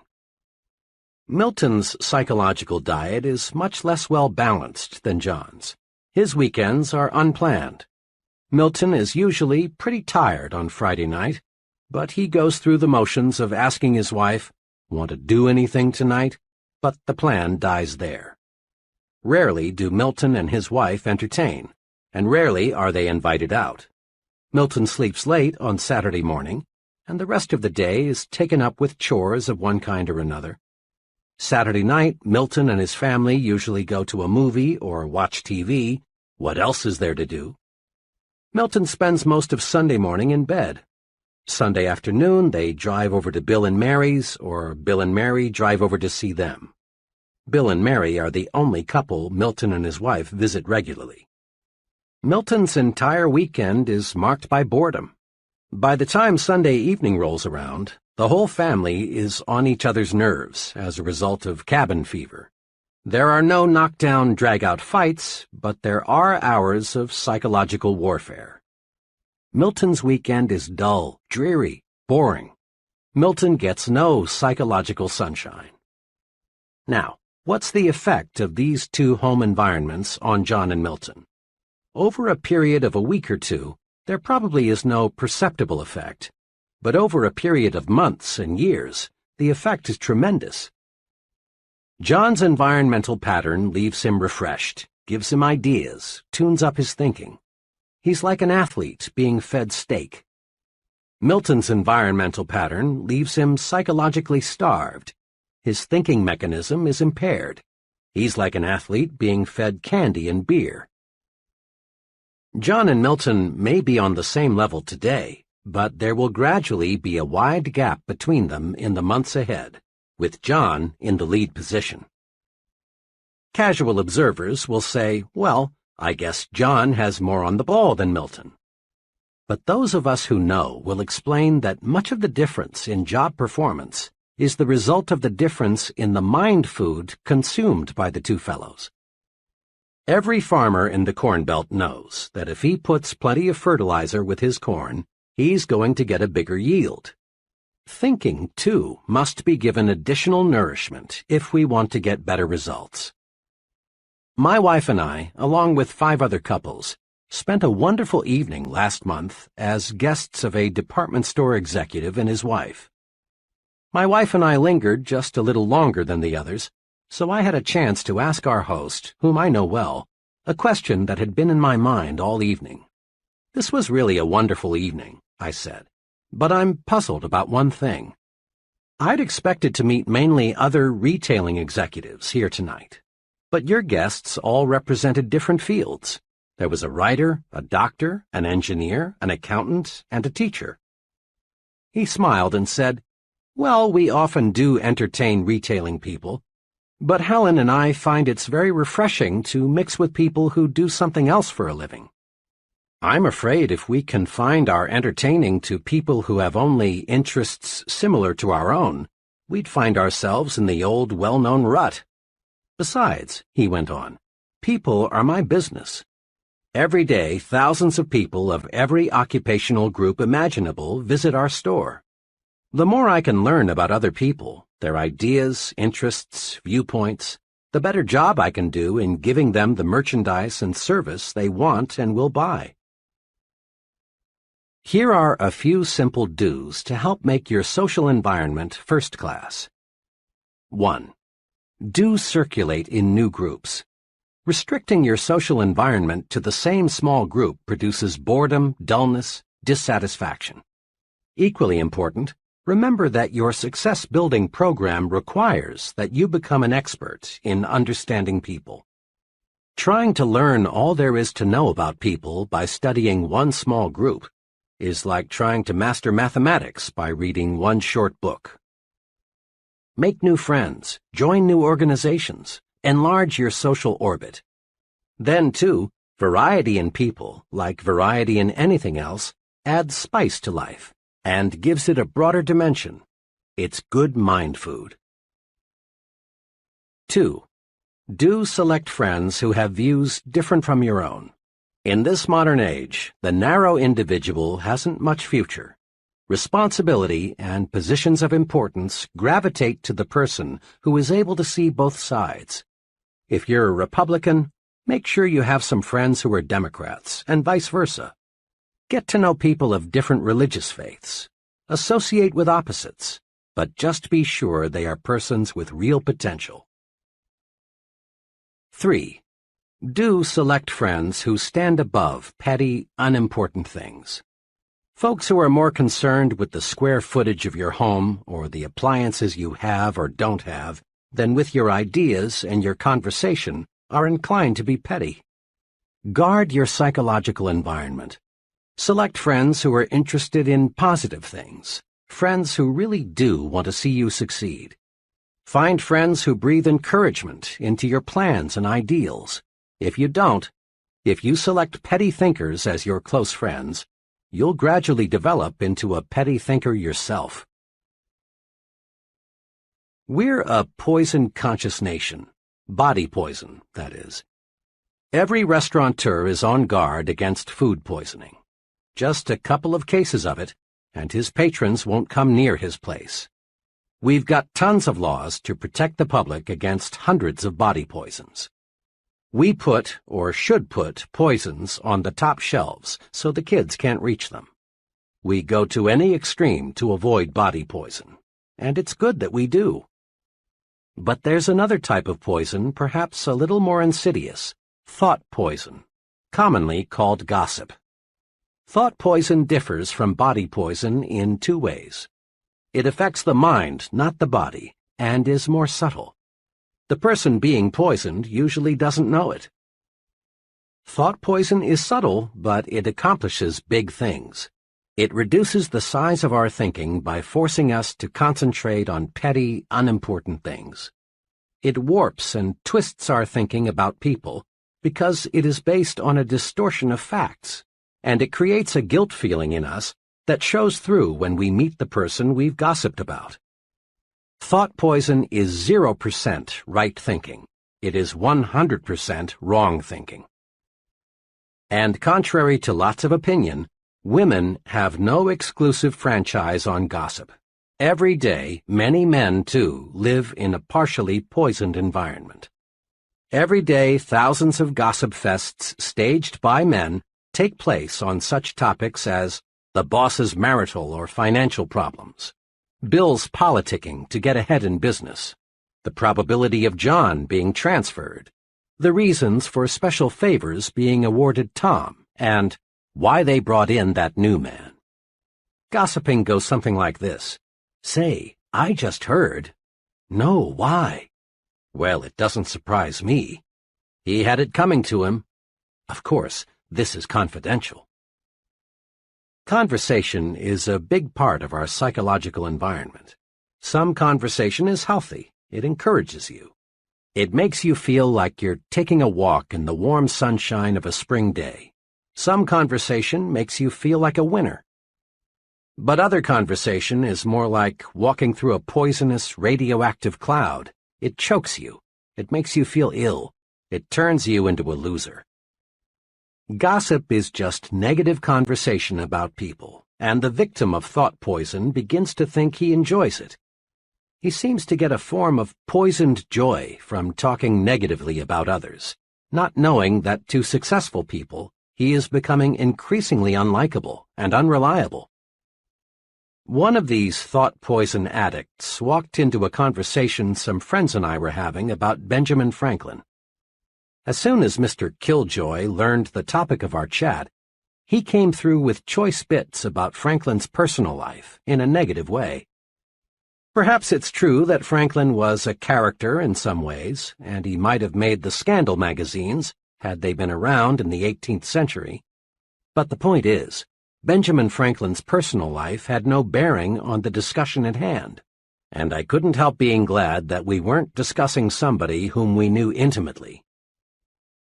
Talk about people? Yes, but stay on the positive side. Let's make one point clear. Not all conversation is gossip. Bull sessions, shop talk, and just batting the breeze are necessary at times. They serve a good purpose when they are constructive. You can test your proneness to be a gossiper by taking this test. 1. Do I spread rumors about other people? 2. Do I always have good things to say about others? 3. Do I like to hear reports of a scandal? 4. Do I judge others only on the basis of facts? 5. Do I encourage others to bring their rumors to me? 6. Do I precede my conversations with, "Don't tell anybody"? 7. Do I keep confidential information confidential? 8. Do I feel guilty about what I say concerning other people? The right answers are obvious. Meditate on this thought for just a moment. Taking an axe and chopping your neighbor's furniture to pieces won't make your furniture look one bit better. And using verbal axes and grenades on another person doesn't do one thing to make you a better you or me a better me.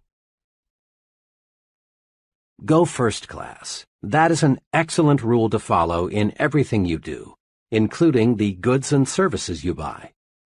Once, To prove the unconditional truth of the go first class thinking, I asked a group of trainees to give one example of how they had been penny-wise and pound-foolish. Here are some sample replies. I bought a low-priced suit from an offbeat retailer. Thought I got a bargain, but the suit was simply no good. My car needed a new automatic transmission. Took it to an alley garage that agreed to do the job for $25 less than an authorized dealer. The new transmission lasted 1,800 miles, and the garage wouldn't make it right. For months, I ate at a real greasy spoon trying to save money. The place wasn't clean, the food wasn't good, the service, well, you couldn't call it that, and the clientele was a bunch of down-at-heelers. One day, a friend persuaded me to join him for lunch at one of the best restaurants in town. He ordered the businessman's lunch, so I did too. I was amazed at what I got. Good food, good service, good atmosphere, and for just a little more than I had been paying at the Greasy Spoon. I learned a big lesson. There were many other replies. One fellow reported that he got in trouble with the Bureau of Internal Revenue because he used a bargain accountant. Another went to a cut-rate doctor and later learned he had received a completely wrong diagnosis. Others related the costs of going second class in home repairs, hotels, and other goods and services. Of course, I've heard the argument many times, but I can't afford to go first class. The simplest answer is, you cannot afford to go any other way. Certainly in the long run, going first class actually costs you less than going second class. Then, too, it's better to have fewer things and have quality than to have many things and have junk. It's better, for example, to have one really good pair of shoes than to have 3 pairs of second-class shoes. People rate you for quality, often subconsciously, perhaps. Develop an instinct for quality. It pays. And it costs no more, often costs less, than second class. Make your environment make you successful. 1. Be environment conscious. Just as body diet makes the body, mind diet makes the mind. 2. Make your environment work for you, not against you. Don't let suppressive forces, the negative, you can't do it people, make you think defeat. 3. Don't let small-thinking people hold you back.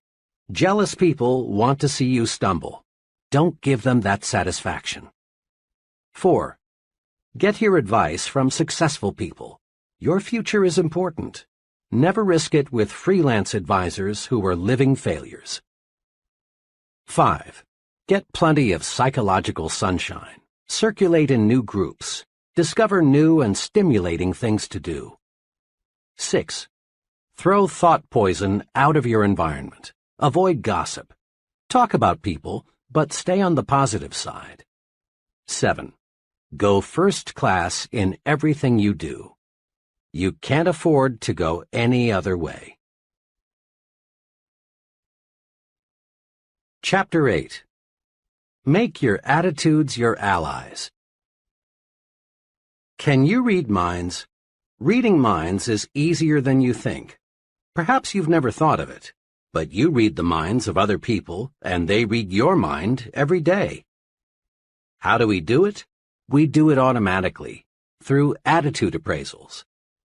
Remember the song, "You Don't Need to Know the Language to Say You're in Love"? Bing Crosby made it famous some years ago. There's a whole book full of applied psychology packed into those simple lyrics. You don't need to know the language to say you're in love. Anyone who's ever been in love knows that. And you don't need to know any language to say, I like you, or I despise you, or I think you're important, or unimportant, or I envy you. You don't need to know words or to use words to say, I like my job, or I'm bored, or I'm hungry. People speak without a sound. How we think shows through in how we act. Attitudes are mirrors of the mind. They reflect thinking. You can read the mind of the fellow sitting at a desk. You sense, by observing his expressions and mannerisms, how he feels toward his job. You can read the minds of salesmen, students, husbands, and wives. You not only can, you do. The expert actors, those in demand in movies and television year after year, in a sense are not actors at all. They don't play their roles. Instead, they lose their own identity and actually think and feel like the character they are playing. They've got to. Else they'd look like phonies, and their ratings would plunge. Attitudes do more than show through. They sound through, too. A secretary does more than identify an office when she says, "Good morning, Mr. Shoemaker's office." In just 5 words, one secretary says, "I like you. I'm glad you're calling. I think you are important. I like my job." But another secretary, saying exactly the same words, tells you, "You bothered me. I wish you hadn't called. I'm bored with my job, and I don't like people who bother me." We read attitudes through expressions and voice tones and inflections. Here's why. In the long, long history of humankind, a speaking language, even remotely resembling what we use today, is a very recent invention. So recent, you might say, in terms of the great clock of time, that we developed a language only this morning. For millions and millions of years, people got by with little more than moans and groans and grunts and growls. So for millions of years, people communicated with other people by body and facial expressions and sounds, not words. And we still communicate our attitudes, our feelings toward people and things, the same way. Aside from direct body contact, body movements, facial expressions, and sound are the only ways we have to communicate with infants. And those young ones show an uncanny ability to spot the phony. Professor Irwin H. Shell, one of America's most respected authorities on leadership, says, "Obviously, there is something more than facilities and competence that makes for accomplishment. I have come to believe that this linkage factor, this catalyst, if you will, can be defined in a single word: attitude. When our attitude is right, our abilities reach a maximum of effectiveness, and good results inevitably follow." Attitudes do make the difference. Salesmen with the right attitude beat their quotas. Students with the right attitude make A's. Right attitudes pave the way to really happy married life. Right attitudes make you effective in dealing with people, enable you to develop as a leader. Right attitudes win for you in every situation. Grow these 3 attitudes. Make them your allies in everything you do. 1. Grow the attitude of, "I'm activated." 2. Grow the attitude of, "You are important." 3. Grow the attitude of, "Service first." Now, let's see how. Years ago, when I was a college sophomore, I enrolled in an American history class. I remember the class vividly, not because I learned much about American history, but because, in an unusual way, I learned this basic principle of successful living. To activate others, you must first activate yourself. The history class was very large, and it was held in a fan-shaped auditorium.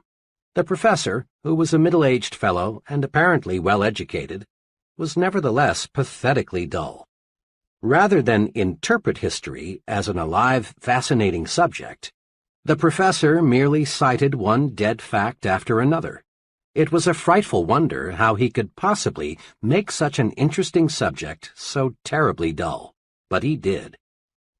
You can imagine the effect the professor's boredom had on the students. Talking and sleeping got so out of hand that the professor had 2 assistants patrol the aisles to break up student conversations and wake up those who had dozed off. Occasionally, the professor would stop and, shaking his finger at the class, would say, "I'm warning you, you've got to pay attention to what I say. You've got to stop this talking, and that's all there is to it." This, of course, made little impression on his students, many of whom, as veterans, had gambled their lives only months before, had made history on islands and in bombers. As I sat there watching this potentially great, wonderful experience turn into a disgusting farce, I found myself wrestling with the question, why are the students ignoring what the professor has to say? The answer came. The students had no interest in what the professor was saying because the professor himself had no interest. He was bored with history, and it showed through. To activate others, to get them to be enthusiastic, you must first be enthusiastic yourself. Over the years, I've tested this principle in hundreds of different situations. It always holds true. A man who lacks enthusiasm never develops it in another. But a person who is enthusiastic soon has enthusiastic followers. The enthusiastic salesman need never worry about unenthusiastic buyers. The enthusiastic teacher need never worry about disinterested students. The activated minister need never be distressed by a sleepy congregation. Enthusiasm can make things 1,100% better. 2 years ago, employees in a business I'm acquainted with donated $94.35 to the Red Cross.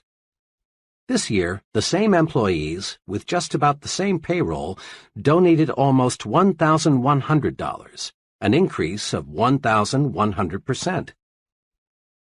The drive captain, who collected only $94.35, was totally lacking in enthusiasm. He made remarks like, "I suppose it's a worthwhile organization. I've never had any direct contact with it. It's a big organization and they collect a lot from the wealthy, so I suppose it's not too important if you contribute. If you can make a donation, see me." This fellow did nothing to inspire anyone to want to join the Red Cross and do it in a big way. This year's drive captain was a different sort. He had enthusiasm. He gave examples of case histories that showed how the Red Cross pitches in when disaster strikes. He showed how the Red Cross depends on donations from everyone. He asked the employees to be guided in giving by how much they would be willing to give their neighbor if disaster should strike him. He said, "Look what the Red Cross has done." Notice, he did not beg. He did not say, "Each of you is expected to donate XX dollars." All he did was to show enthusiasm about the importance of the Red Cross. Success just naturally followed. Think for a moment about a club or a civic organization you know that is fading away. Chances are, all it needs is enthusiasm to bring it back to life. Results come in proportion to enthusiasm applied. Enthusiasm is simply, "This is great. Here's why." Here is a 3-step procedure that will help you to develop the power of enthusiasm. 1. Dig into it deeper. Make this little test. Think of 2 things in which you have little or no interest, maybe cards, certain kinds of music, a sport. Now ask yourself, how much do I really know about these things?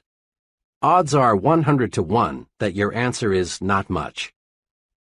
I confess that for years I had absolutely no interest in modern art. It was just so many botched-up lines, until I let a friend who knows and loves modern art explain it to me. Really, now that I've dug into it, I find it fascinating. That exercise supplies one important key for building enthusiasm.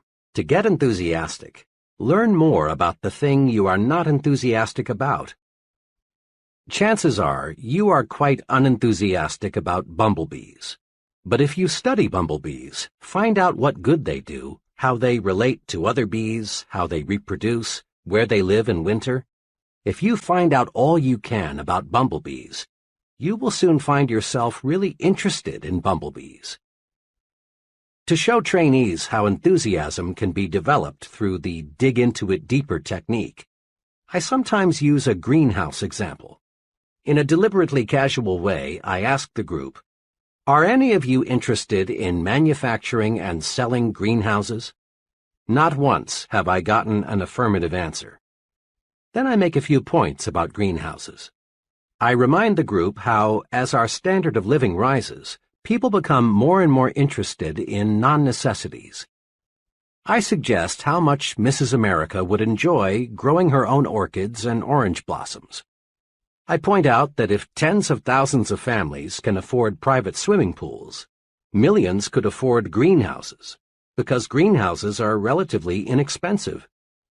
I show them that if you could sell a $600 greenhouse to only one family in 50, you'd develop a $600 million business in producing greenhouses, and perhaps a $250 million industry supplying plants and seeds. The only difficulty with this exercise is that the group, 10 minutes before completely cold about greenhouses, now is so enthusiastic they don't want to move on to the next subject. Use the dig into it deeper technique to develop enthusiasm toward other people. Find out all you can about another person, what he does, his family, his background, his ideas and ambitions, and you'll find your interest in and enthusiasm about him mounting. Keep digging, and you're certain to find some common interests. Keep digging, and you'll eventually discover a fascinating person. The dig into it deeper technique works also in developing enthusiasm toward new places. Several years ago, some young friends of mine decided to move from Detroit to a small town in mid-Florida. They sold their home, closed out their business connections, said goodbye to their friends, and were gone. 6 weeks later, they were back in Detroit. The reason had nothing to do with employment. Rather, as they put it, we just couldn't stand living in a small town. Besides, all our friends are in Detroit. We just had to come back. In later conversations with these people, I learned the real reason why they didn't like the small Florida city. During their short stay there, they had taken only a surface view of the community, its history, its plans for the future, its people. They moved their bodies to Florida, but left their minds in Detroit. I've talked with dozens of executives, engineers, and salesmen who have developed career trouble because their companies want to move them to another location, but they don't want to go. I just can't see moving to Chicago, or San Francisco, or Atlanta, or New York, or Miami, is a remark spoken many times a day. There's one way to build enthusiasm toward a new location. Simply resolve to dig into the new community. Learn all you can about it. Mix with the people. Make yourself feel and think like a community citizen from the very first day. Do this, and you'll be enthusiastic about your new environment. Today, millions of Americans invest in corporate securities. But there are many millions more who have no interest at all in the stock market. That's because they are people who have not familiarized themselves with what the securities market is, how it operates, the day-to-day romance of American business. To get enthusiasm about anything, people, places, things, dig into it deeper. Dig into it deeper, and you'll develop enthusiasm. Put this principle to work next time you must do something you don't want to do. Put this principle to work next time you find yourself becoming bored. Just dig in deeper, and you dig up interest. 2. In everything you do, life it up. Enthusiasm, or lack of it, shows through in everything you do and say. Life up your handshaking. When you shake hands, shake. Make your hand clasp say, "I'm glad to know you. I am glad to see you again." A conservative mouse-like handshake is worse than no handshake at all. It makes people think, this guy is more dead than alive. Try to find a highly successful person with a conservative handshake. You'll have to look a long, long time. Life up your smiles. Smile with your eyes.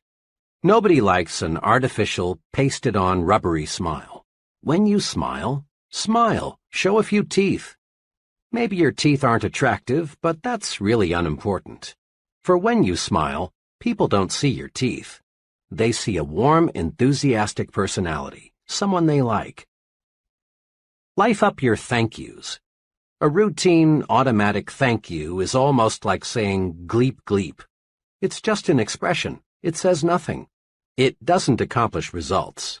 Make your thank you mean thank you very much. Life up your talk. Dr. James F. Bender, the noted speech authority, in his excellent book, How to Talk Well, says, "Is your good morning really good? Are your congratulations enthusiastic? Does your how are you sound interested? When you make a habit of coloring your words with sincere feelings, you'll notice a great uptake in your ability to hold attention." People go along with the fellow who believes what he says. Say it with life. Put vitality into your speaking. Whether you are talking to a garden club, a prospect, or your children, put enthusiasm behind what you say. A sermon delivered enthusiastically may be remembered for months, even years. But a sermon delivered without enthusiasm will be mostly forgotten 167 hours before next Sunday rolls around. And when you put life in your talk, you automatically put more life in you. Just try this right now. Say out loud with force and vigor, "I feel great today." Now, don't you actually feel better than you did before you said it? Make yourself alive all over. Life it up. Be sure everything you do and say tells people, "That fellow is alive. He means it. He's going places." 3. Broadcast good news. You and I have been in many situations when someone burst in and said, "I've got good news." Immediately, this person gets 100% attention from everyone present. Good news does more than get attention. Good news pleases people. Good news develops enthusiasm. Good news even promotes good digestion.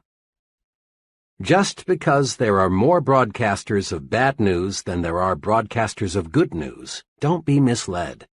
No one ever won a friend, no one ever made money, no one ever accomplished anything by broadcasting bad news. Transmit good news to your family. Tell them the good that happened today.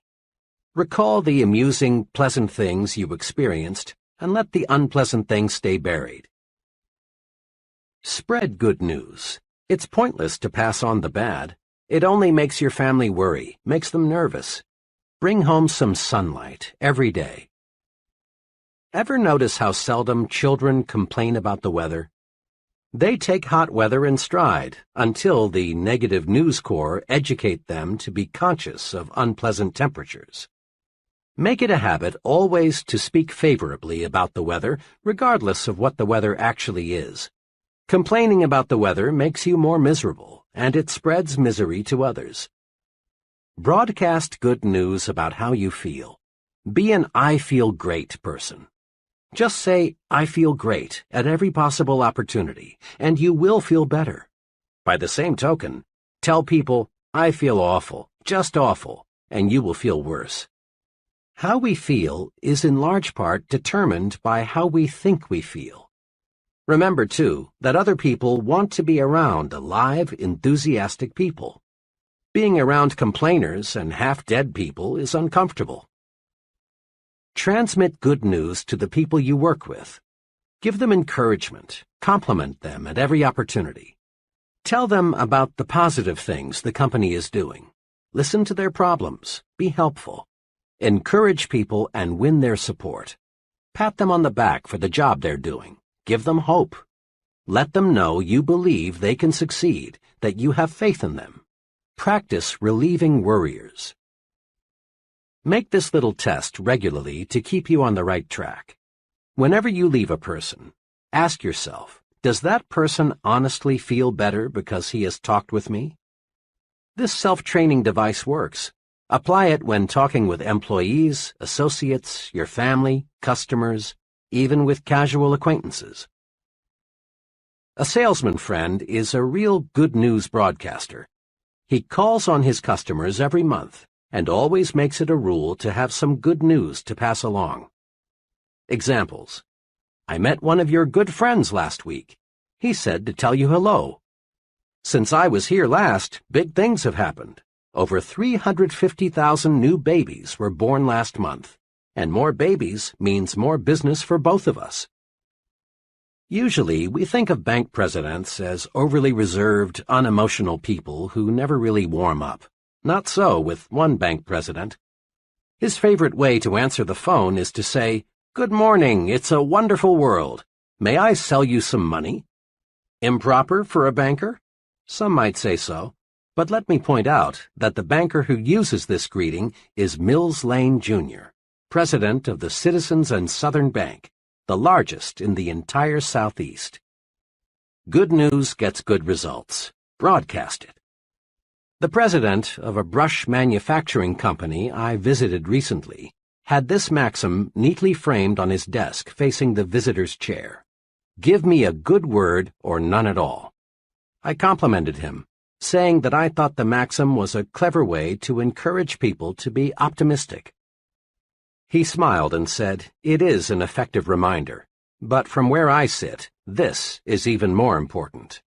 He turned the frame around so I could see it from his side of the desk. It said, "Give them a good word or none at all." Broadcasting good news activates you, makes you feel better. Broadcasting good news makes other people feel better too. Grow the "you are important" attitude. This is a fact of paramount significance.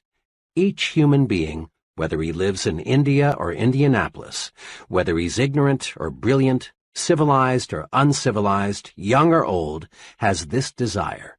He wants to feel important. Ponder on that. Everyone, yes, everyone, your neighbor, you, your wife, your boss, has a natural desire to feel he is somebody. The desire to be important is man's strongest, most compelling non-biological hunger. Successful advertisers know that people crave prestige, distinction, recognition. Headlines that produce sales read like this: "For smart young homemakers, persons with distinctive tastes use, you want only the best. Be the envy of everyone. For women who want to be envied by women and admired by men." These headlines, in effect, tell people, buy this product, and you put yourself in the important class. Satisfying the craving, the hunger, to be important, carries you forward to success. It is basic equipment in your success tool chest. Yet, even though displaying the attitude "you are important" gets results, and even though it costs nothing, few persons use it. A little fill-in is needed here to show why. On the philosophical side, our religions, our laws, our entire culture are based on the belief of the importance of the individual. Suppose, for example, you were flying your own plane and were forced down in an isolated mountain region. As soon as your accident was known, a large-scale search for you would begin. No one would ask, "Is that fellow important?"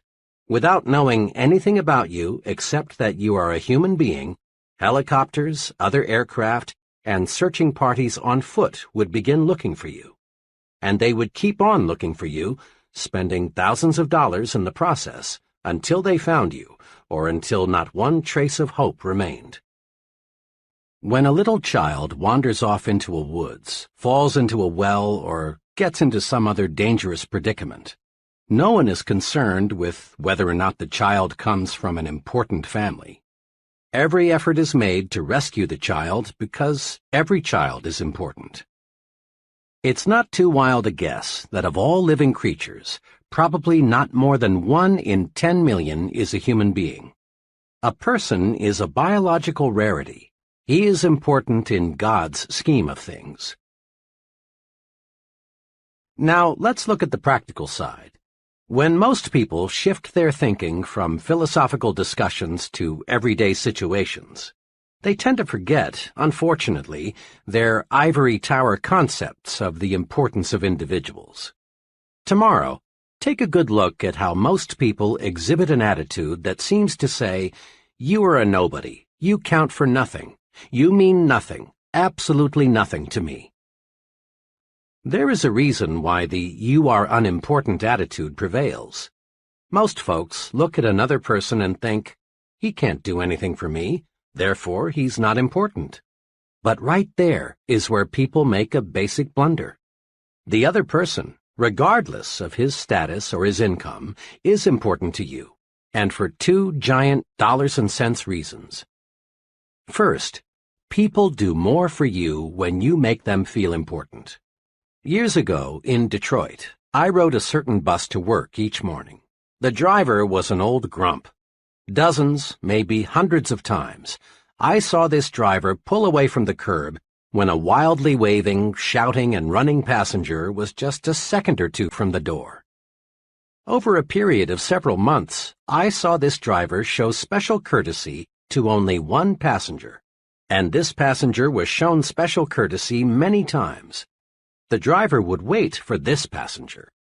And why? Because this passenger went out of his way to make the driver feel important.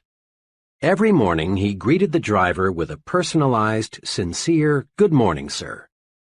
Sometimes this passenger would sit near the driver and make little comments like, "You sure have a lot of responsibility. It must take nerves of steel to drive through traffic like this every day. You sure keep this thing on schedule."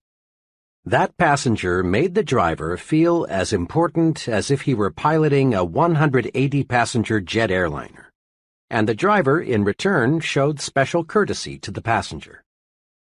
It pays to make little people feel like big people. Today, in thousands of offices all over America, secretaries are helping salesmen make sales or lose sales, depending on how the salesman has treated them. Make someone feel important and he cares about you. And when he cares about you, he does more for you. Customers will buy more from you, employees will work harder for you, associates will go out of their way to cooperate with you, your boss will do more to help you if you will only make these people feel important. It pays to make big people feel even bigger.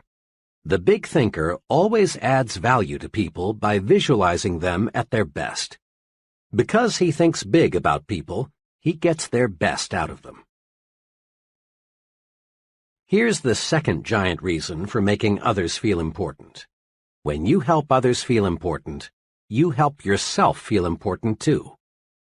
One of the elevator operators who carried me up and down for several months had the look of complete unimportance written all over. She was 50-ish, unattractive, and certainly uninspired in her work. It was obvious that her longing to be important was completely unfulfilled.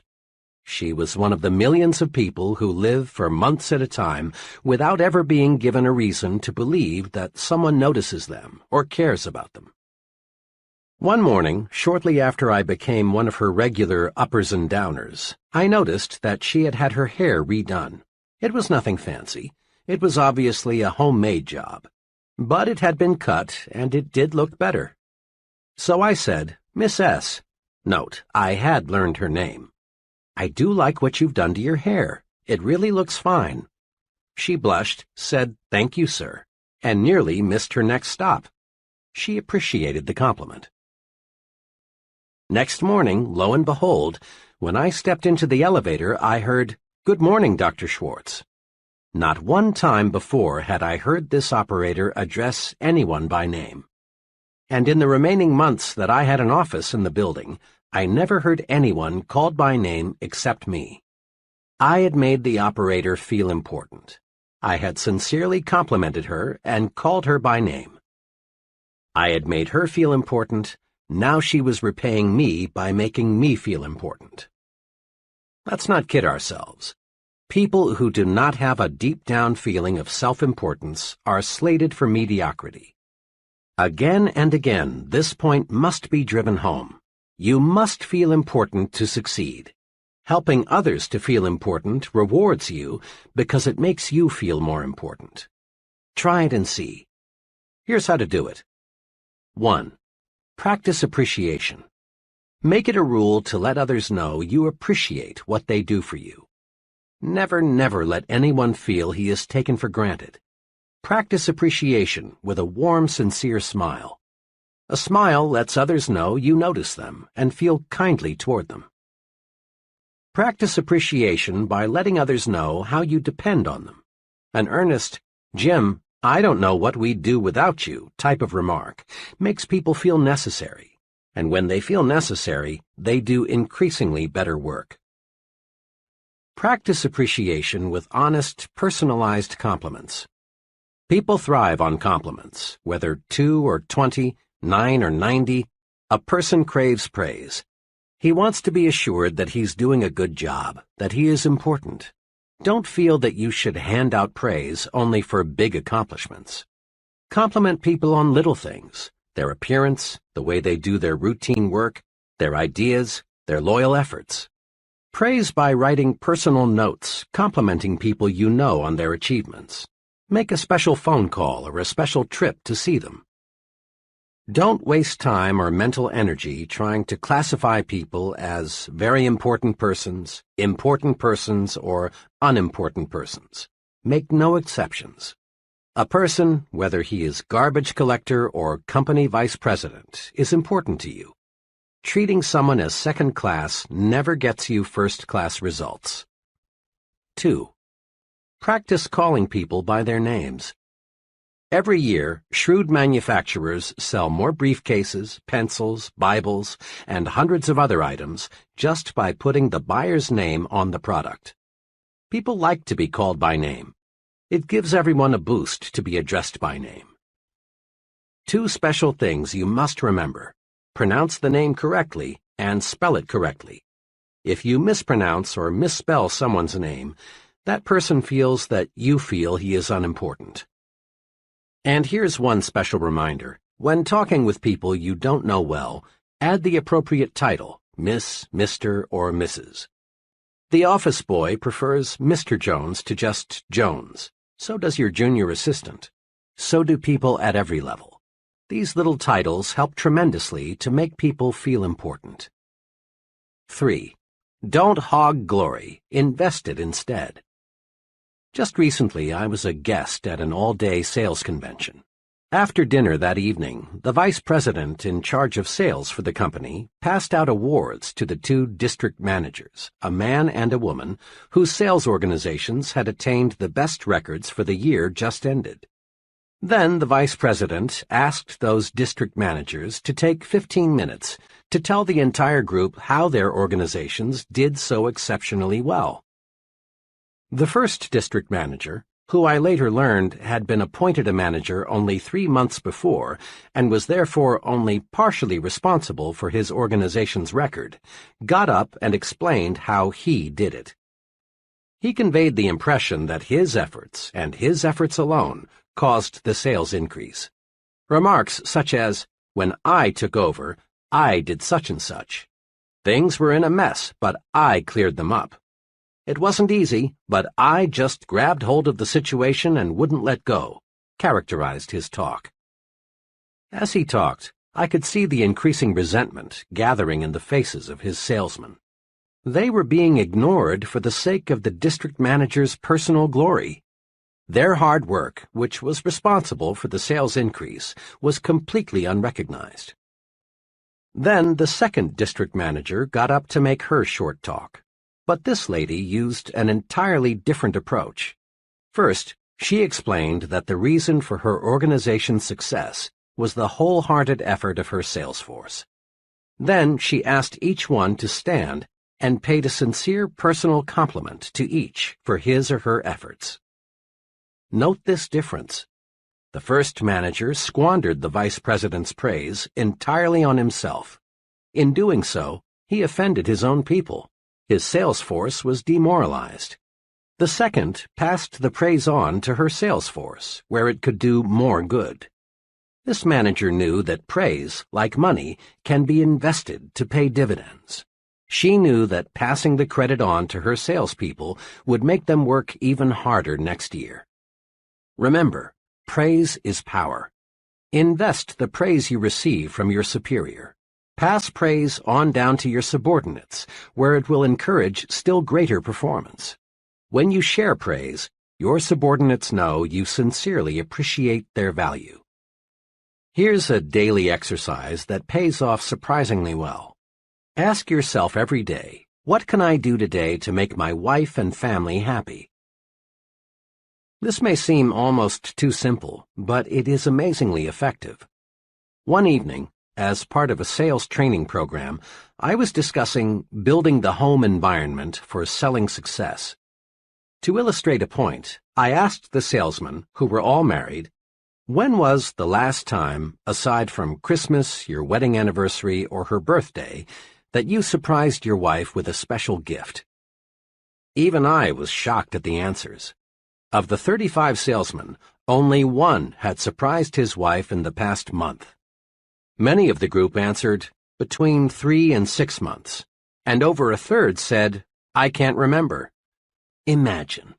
And some men wonder why their wives no longer treat them like Mr. King with a crown. I wanted to impress these salesmen with the power of the thoughtful gift. The next evening, I arranged to have a florist appear just before the close of the session. I introduced him and leveled with them. I want each of you to discover what a little unexpected remembrance will do to build a better home environment. I've arranged with the florist for each of you to get a fine, long-stemmed red rose for just 50 cents. Now, if you don't have 50 cents, or if you think your wife isn't worth that, they laughed, I'll buy the flower for her myself. All I ask is that you take the rose to your wife, and then tomorrow evening tell us what happened. Don't, of course, tell her how you came to purchase this rose for her. They understood. Without exception, every fellow testified the next evening that the mere investment of 50 cents had made his wife happy. Do something special for your family often. It doesn't have to be something expensive. It's thoughtfulness that counts. Anything that shows that you put your family's interests first will do the trick. Get the family on your team. Give them planned attention. In this busy age, a lot of people never seem able to find time for their families. But if we plan, we can find it. One company vice president told me of this method, which he says works well for him. My job carries a lot of responsibility, and I have no choice but to bring quite a lot of work home every night. But I will not neglect my family, because it's the most important thing in my life. It's the main reason I work as hard as I do. I've worked out a schedule that enables me to give attention to my family as well as to my work. From 7:30 to 8:30 every evening, I devote my time to my 2 young children. I play games with them, read them stories, draw, answer questions, anything they want me to do. After an hour with those kids of mine, they're not only satisfied, but I'm 100% fresher. At 8:30 they trot off to bed, and I settle down to work for 2 hours. At 10:30 I quit working and spend the next hour with my wife.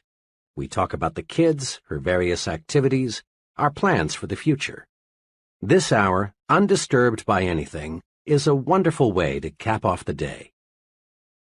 I also reserve Sundays for my family. The whole day is theirs. I find my organized program for giving my family the attention it deserves is good not only for them, but also good for me. It gives me new energy. Want to make money? Then get the put service first attitude. It's perfectly natural, in fact, it's highly desirable, to want to make money and accumulate wealth. Money is power to give your family and yourself the standard of living they deserve. Money is power to help the unfortunate. Money is one of the means to living life fully.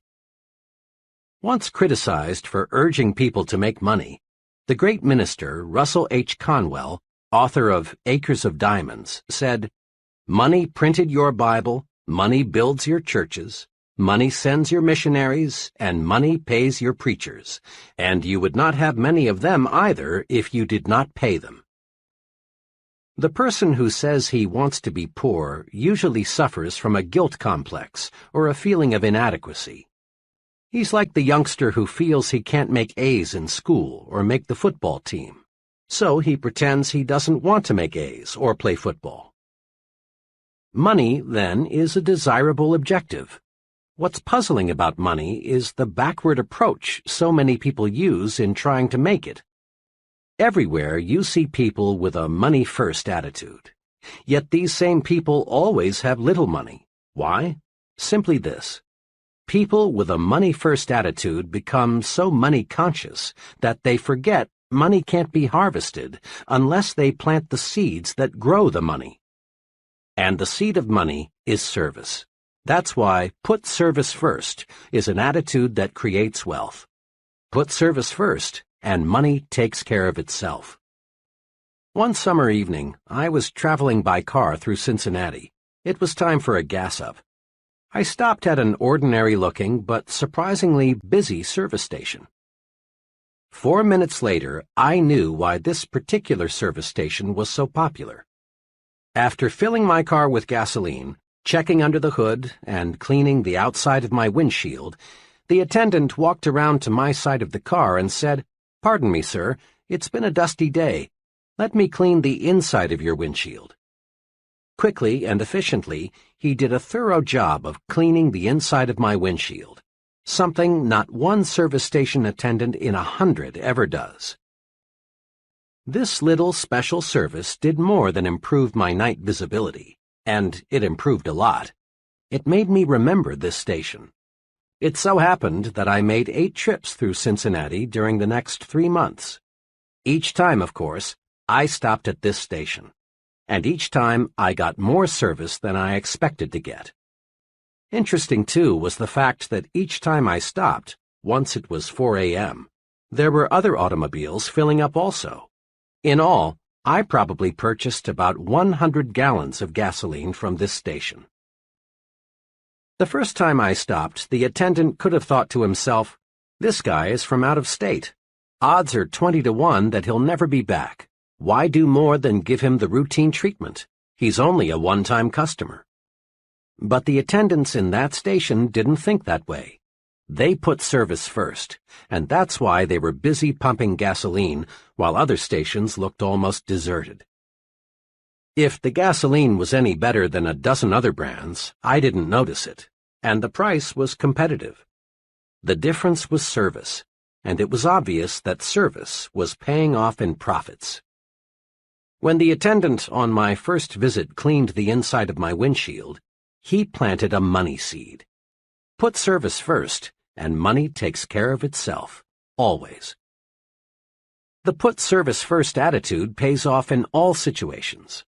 In one of my first jobs, I worked closely with another young fellow, whom I'll call F.H. F.H. was like many persons you know. He was preoccupied with why he needed more money instead of being preoccupied with ways to make money. Each week, F.H. spent hours of company time working on his personal budget problems. His favorite topic of conversation was, "I'm the most underpaid man here. Let me tell you why."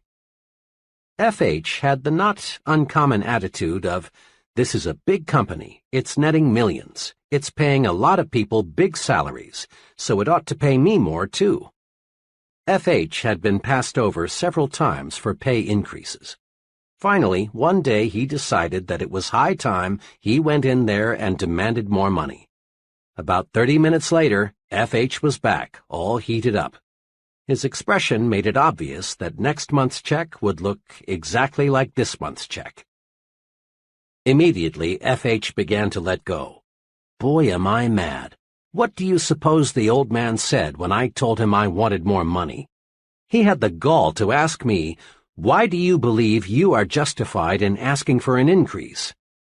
I gave him plenty of reasons, F.H. went on. I told him I'd been passed over when others around here were getting pay raises. I told him my bills are getting larger and my paycheck isn't. And I told him that I do everything around here they ask me to do. Can you beat that? I need a raise, but instead of paying me more, they give out raises to other guys around here who don't need it half as much as I do. Why, the way he acted, F.H. continued, you'd think I was asking for charity. All he would say is, "When your record shows that you deserve more money, you'll get more money." Sure, I could do a better job if they paid me for it, but only a fool does something he isn't paid for. F.H. is an example of the breed that is blind to the how of making money. His last remark sums up his mistake. In effect, FH wanted the company to pay him more and then he would produce more. But this is not how the system works. You don't get a raise on the promise of better performance. You get a raise only by demonstrating better performance. You can't harvest money unless you plant the seeds that grow money. And the seed of money is service. Put service first, and money takes care of itself.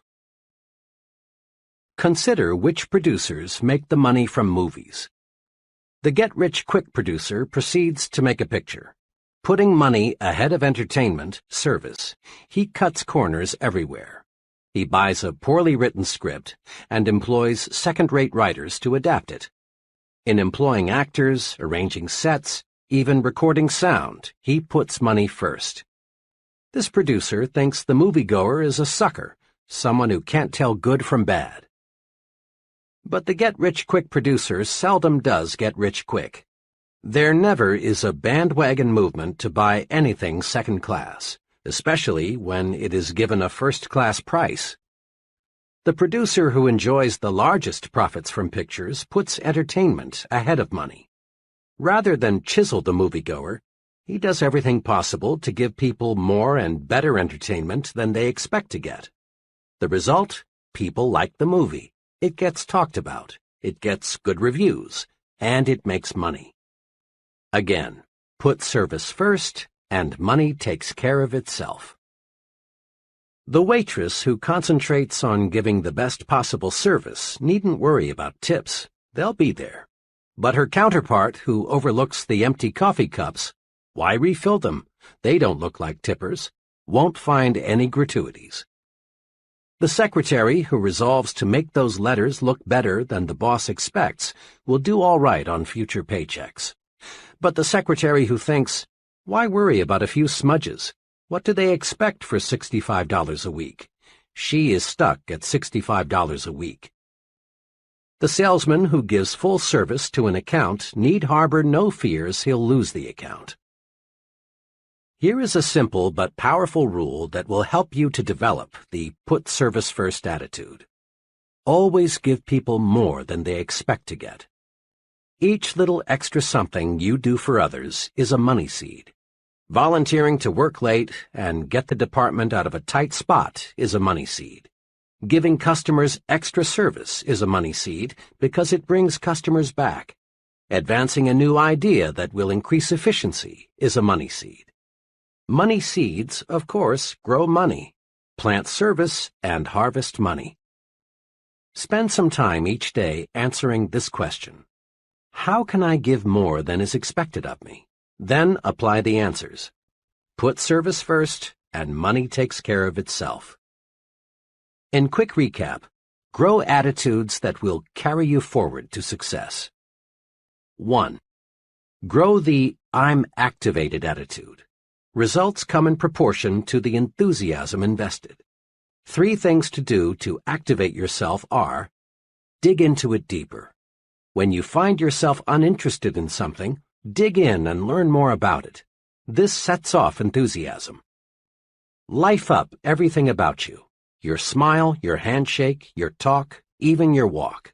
Act alive. Broadcast good news. No one ever accomplished anything positive telling bad news. 2.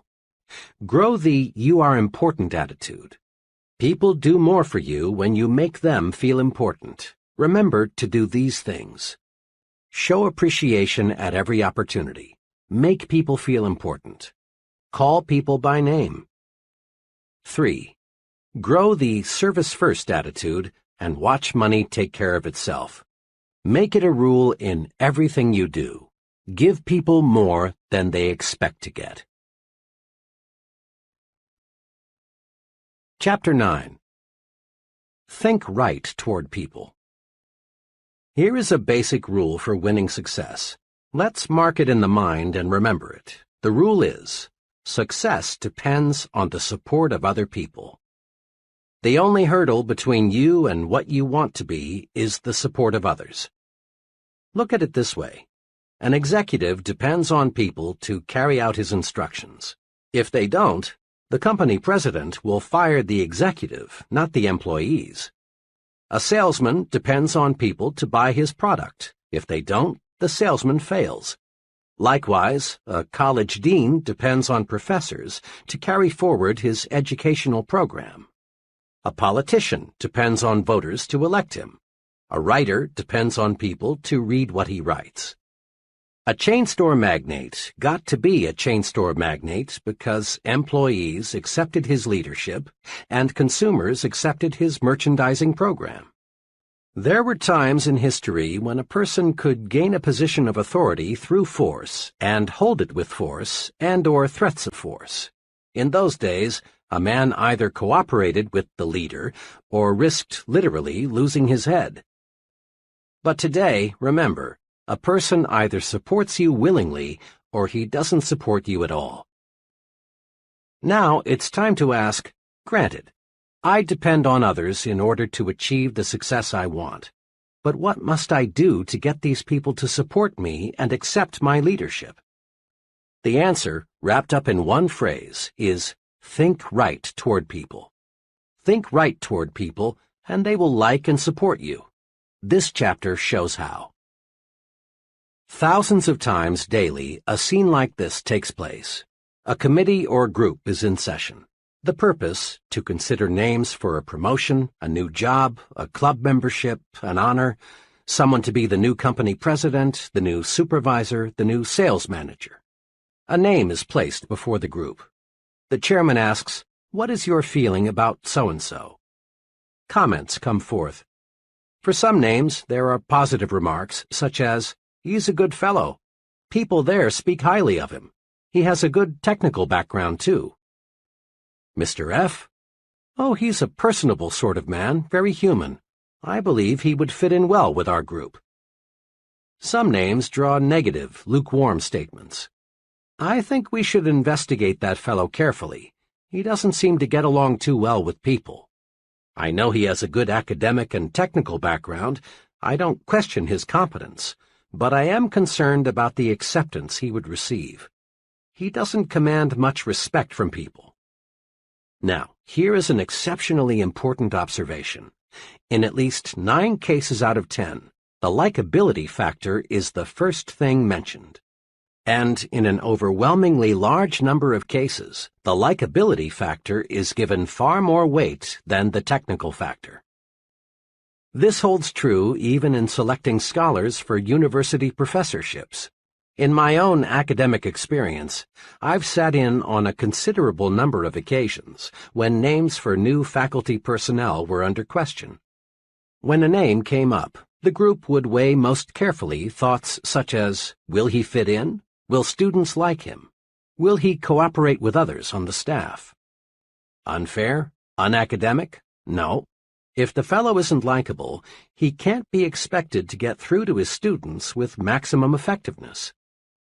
Mark this point well. A person is not pulled up to a higher-level job, rather he is lifted up. In this day and age, nobody has time or patience to pull another up the job ladder, degree by painful degree. The individual is chosen whose record makes him stand higher than the rest.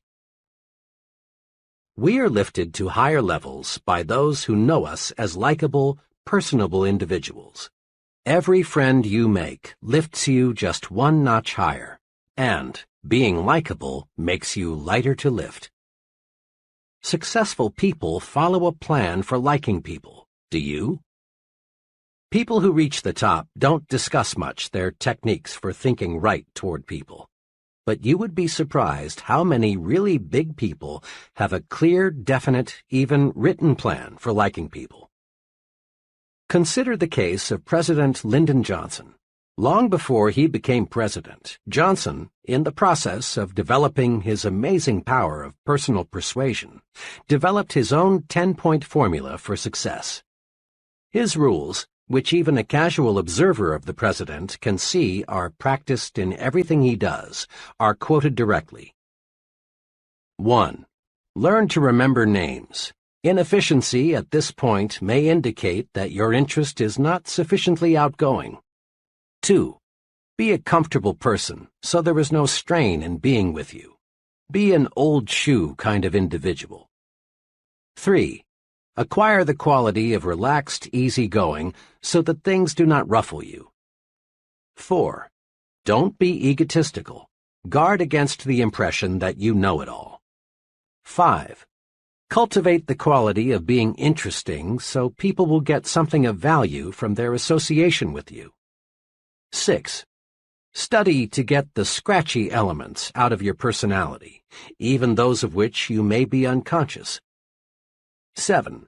Sincerely attempt to heal on an honest basis every misunderstanding you have had or now have. Drain off your grievances. 8. Practice liking people until you learn to do so genuinely. 9. Never miss an opportunity to say a word of congratulation upon anyone's achievement, or express sympathy in sorrow or disappointment. 10. Give spiritual strength to people, and they will give genuine affection to you. Living these 10 simple but tremendously powerful like people rules makes President Johnson easier to vote for, easier to support in Congress. Living these 10 rules makes President Johnson easier to lift. Listen to these rules again. Notice that there's no get-even philosophy here.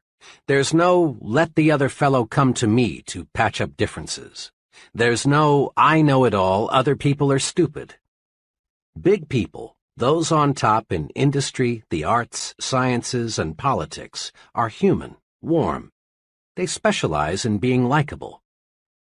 But don't try to buy friendship. It's not for sale. Giving gifts is a wonderful practice if the gift is backed up with genuine sincerity, a liking to give, and liking for the person to whom it is given.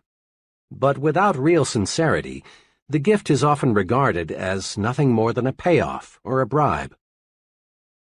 Last year, just a few days before Christmas, I was in the office of the president of a medium-sized trucking firm.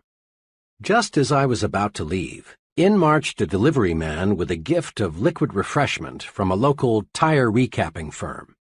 My friend was obviously provoked, and with a certain amount of chill in his voice, asked the delivery man to return the gift to its sender. After the delivery man left, my friend hastened to explain to me, "Don't misunderstand. I like to give gifts, and I like to get them." Then he named a number of gifts he had already received from business friends that Christmas. "But," he went on, "when the gift is just an attempt to get my business, an obvious bribe, I don't want it. I quit doing business with that firm 3 months ago, because their work isn't what it should be, and I don't like the employees. But their salesman keeps on calling. What burns me," he continued, "is that last week that same blank salesman was in here and had the gall to say, 'I sure would like to get your business back. I'm going to tell Santa to be real good to you this year.' If I hadn't sent their booze back, the first thing that so-and-so would have said to me next time he's in is, 'I'll bet you enjoyed our gift, didn't you?' Friendship can't be bought, and when we try, we lose in 2 ways. 1, we waste money. 2, we create contempt. Take the initiative in building friendships. Leaders always do. It's easy and natural for us to tell ourselves, let him make the first move. Let them call us. Let her speak first. It's easy, too, virtually, to ignore other people. Yes, it's easy and natural, but it isn't right thinking toward people. If you follow the rule of letting the other person build the foundation for friendship, you may not have many friends. Actually, it's a mark of real leadership to take the lead in getting to know people. Next time you are in a large group, observe something very significant. The most important person present is the one person most active in introducing himself. It's always a big person who walks up to you, offers his hand, and says, "Hello, I'm Jack R." Digest this observation for a moment, and you'll discover the reason the fellow is important is that he works at building friendships.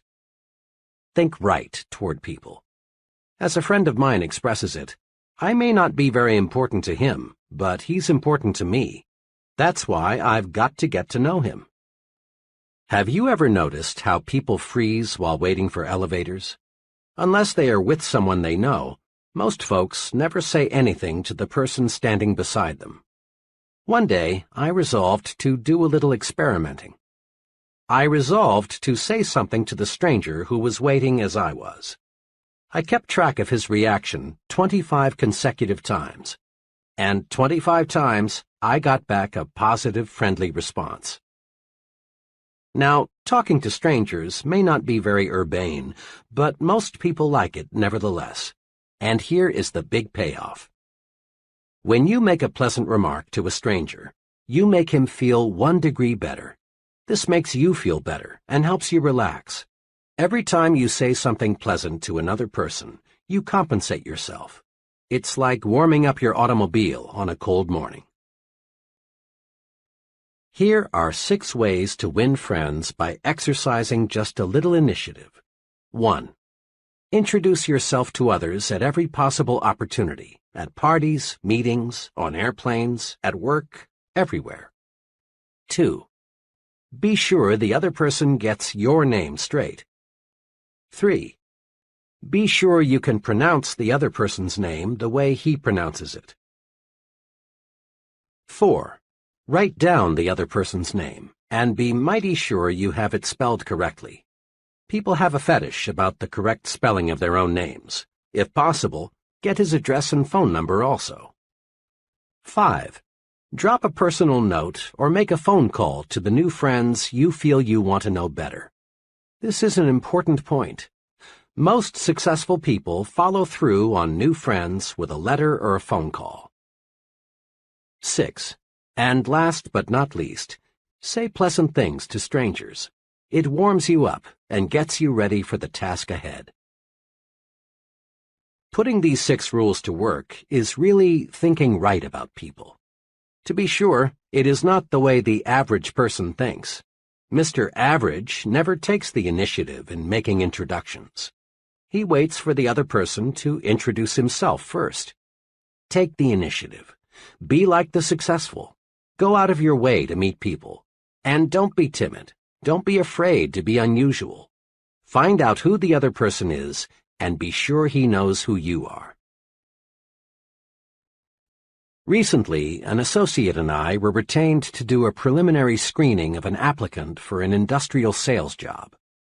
We found the applicant, whom we'll call Ted, to have some good qualifications. He was exceptionally intelligent, made a fine appearance, and seemed to have a lot of ambition. But we found something that forced us to disqualify him, at least temporarily.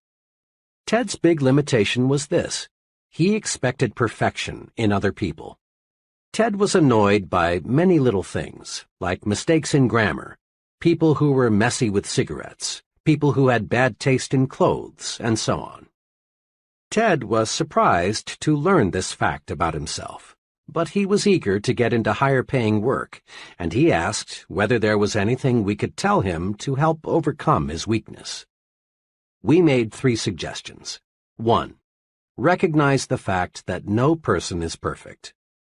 Some people are more nearly perfect than others, but no man is absolutely perfect.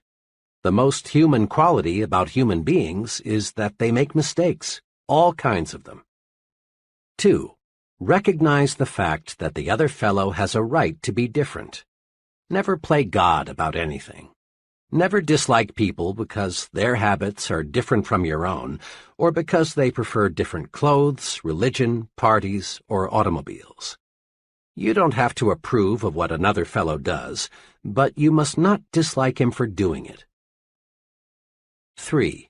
Don't be a reformer. Put a little more live and let live into your philosophy. Most people intensely dislike being told you're wrong. You have a right to your own opinion, but sometimes it's better to keep it to yourself. Ted conscientiously applied these suggestions. A few months later, he had a fresh outlook. He now accepts people for what they are, neither 100% good nor 100% bad. Besides, he says, the things that used to annoy the heck out of me I now find amusing. It finally dawned on me what a dull world this would be if people were all alike and everybody was perfect. Note this simple but key fact. No person is all good and no person is all bad. The perfect person just doesn't exist. Now, if we let our thinking go uncontrolled, we can find much to dislike in almost anyone. By the same token, if we manage our thinking properly, if we think right toward people, we can find many qualities to like and admire in the same person. View it this way. Your mind is a mental broadcasting station. This broadcasting system transmits messages to you on two equally powerful channels, Channel P, positive, and Channel N, negative. Let's see how your broadcasting system works. Suppose that today your business superior, we'll call him Mr. Jacobs, called you into his office and reviewed your work with you. He complimented you on your work, but he also made some specific suggestions on how you can do it better. Tonight, it's only natural for you to recall the incident and do some thinking about it. If you tune in Channel N, the announcer will be saying something like this: "Watch out! Jacobs is out to get you. He's a crab. You don't need any of his advice. To heck with it. Remember what Joe told you about Jacobs? He was right. Jacobs wants to grind you down like he did Joe. Resist him. Next time he calls you in, fight back. Better still, don't wait. Tomorrow, go in and ask him just what he really meant by his criticism." But tune in Channel P, and the announcer will say something along these lines. "You know, Mr. Jacobs is a pretty good fellow. Those suggestions he made to me seem pretty sound. If I put them to use, I can probably do a better job and position myself for an increase. The old boy did me a favor. Tomorrow I'll go in and thank him for his constructive help. Bill was right. Jacobs is a good man to work with." In this specific case, if you listen to Channel N, you're almost certain to make some bad, perhaps fatal mistake in your relations with your superior. But if you are tuned to Channel P, you are definitely certain to benefit from your superior's suggestions and at the same time draw yourself closer to him. He will appreciate that visit. Try it and see. Bear in mind that the longer you stay tuned to either Channel P or Channel N, the more interested you become and the harder it is to switch channels. This is true because one thought, positive or negative, sets off a whole chain reaction of similar thought. You may, for example, start off with such a simple minor negative thought as a person's accent, and find yourself soon thinking negatively about such unrelated topics as his political and religious beliefs, the car he drives, his personal habits, his relationship with his wife, even the way he combs his hair. And thinking this way surely won't get you where you want to go. You own it, so manage your thought broadcasting station. When your thoughts turn to people, make Channel P your listening habit. If Channel N cuts in, say stop, then switch channels. To make the switch, all you must do is think of one positive quality about the individual. In true chain reaction style, this one thought will lead to another and another, and you will be glad. When you are alone, you and only you can decide whether you will listen to Channel P or Channel N. But when you are talking with someone else, that person has a measure of control over how you think. We must remember that most people do not understand the concepts of thinking right toward people. So it's a very common experience for people to come rushing to you, just aching to say something negative about a person you both know. A coworker wants to tell you about the objectionable qualities of another employee. A neighbor wants to let you know the domestic problems of another neighbor. Or a customer wants to itemize the faults of his competitor, whom you will call on next. Thoughts breed like thoughts. There is real danger that if you listen to negative comments about another person, you too will go negative toward that person. In fact, if you are not on guard, you may actually find yourself adding fuel to the fire with, "Yes, and that's not all. Did you hear?" type of comment. These things backfire, boomerang. There are two ways to prevent others from switching us from channel P to channel N. One way is to switch topics as quickly and quietly as possible with some remark like, "Pardon me, John, but while I think of it, I've been meaning to ask you." A second way is to excuse yourself with a, "Sorry, John, I'm late now," or, "I've a deadline to meet. Will you excuse me?" Make a forceful promise to yourself. Refuse to let others prejudice your thinking. Stay tuned to Channel P.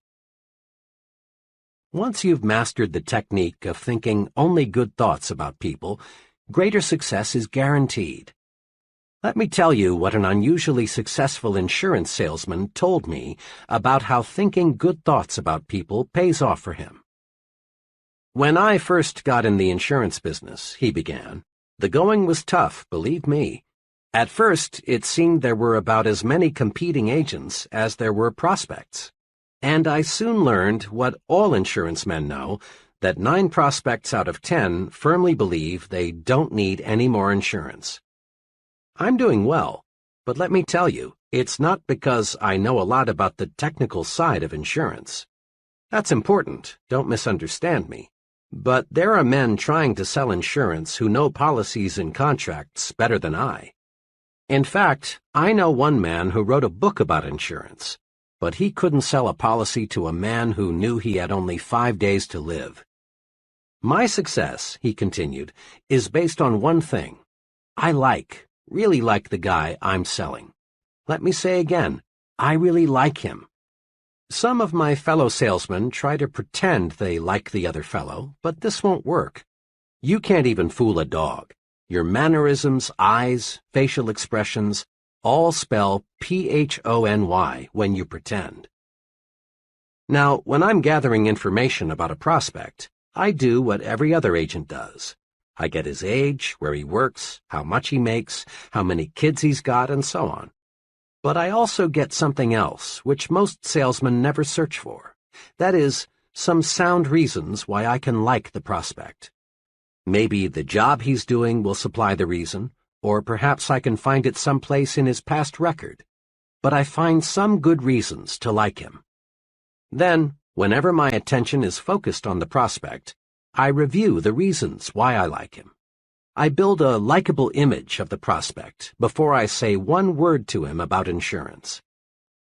This little technique works. Because I like him, he sooner or later likes me. Pretty soon, instead of sitting across the table from him, I'm on the same side with him, and we're working out his insurance plan together. He trusts and believes in my judgment because I am a friend. Now, people don't always accept me right off the bat, but I've found that so long as I continue to like a fellow, he'll come around and we can get down to business. Just last week, my friend went on, I was making the 3rd call on a difficult prospect. He met me at the door, and before I could even say good evening, he proceeded to give me hell. He went on, not even stopping for a breath until he had run down and finished with, "And don't ever come back here again." After he had said that, I just stood there looking into his eyes for about 5 seconds, and then said softly and with genuine sincerity, because I meant it, "But Mr. S., I'm calling tonight as your friend." Yesterday, he bought a $250,000 endowment policy. Saul Polk is popularly called the appliance king of Chicago. Starting with nothing, Saul Polk now sells millions of dollars worth of appliances in a year in metropolitan Chicago. Saul Polk credits a lot of his success to his attitude toward shoppers. "Customers," says Mr. Polk, "should be treated like they are guests in my home." Isn't that thinking toward people? And isn't it about the simplest success formula one can put to work? Just treat customers like guests in your home. This technique works outside the store, too. Substitute the word employees for customers so that it reads, "Employees should be treated like guests in my home." Give first-class treatment to your employees, and you get first-class cooperation, first-class output. Think first-class about everyone around you, and you'll receive first-class results in return. One of the reviewers of an early version of this book is a close personal friend who owns his own business management consulting firm. When he read the above illustration, he commented, "That's the positive result of liking and respecting people." Let me give you a personal experience of a friend of mine which shows what happens if you don't like and admire people. His experience has a big point. Here it is.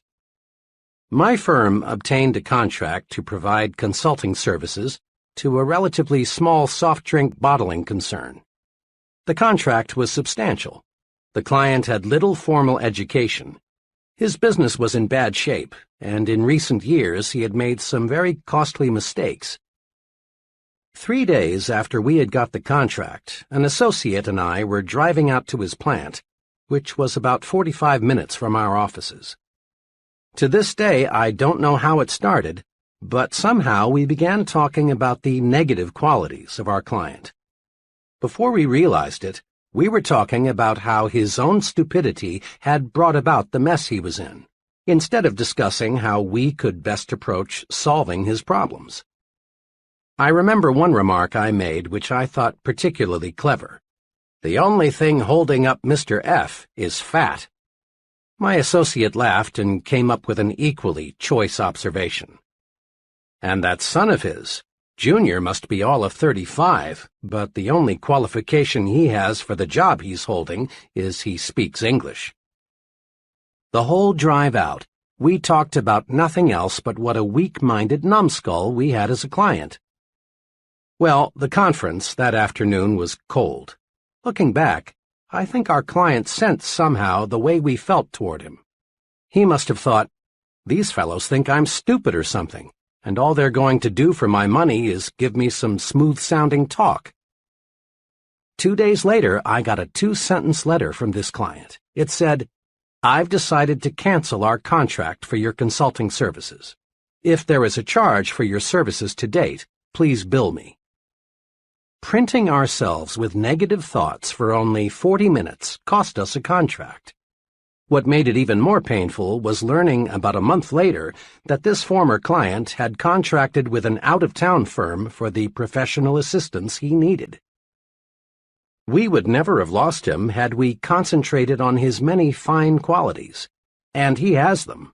Most people do. Here's how you can have some fun and discover a basic success principle at the same time.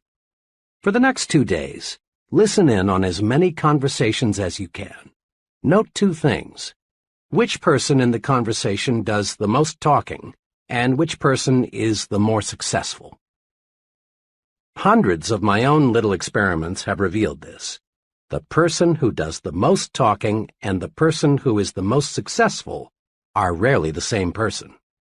Almost without exception, the more successful the person, the more he practices conversation generosity. That is, he encourages the other person to talk about himself, his views, his accomplishments, his family, his job, his problems.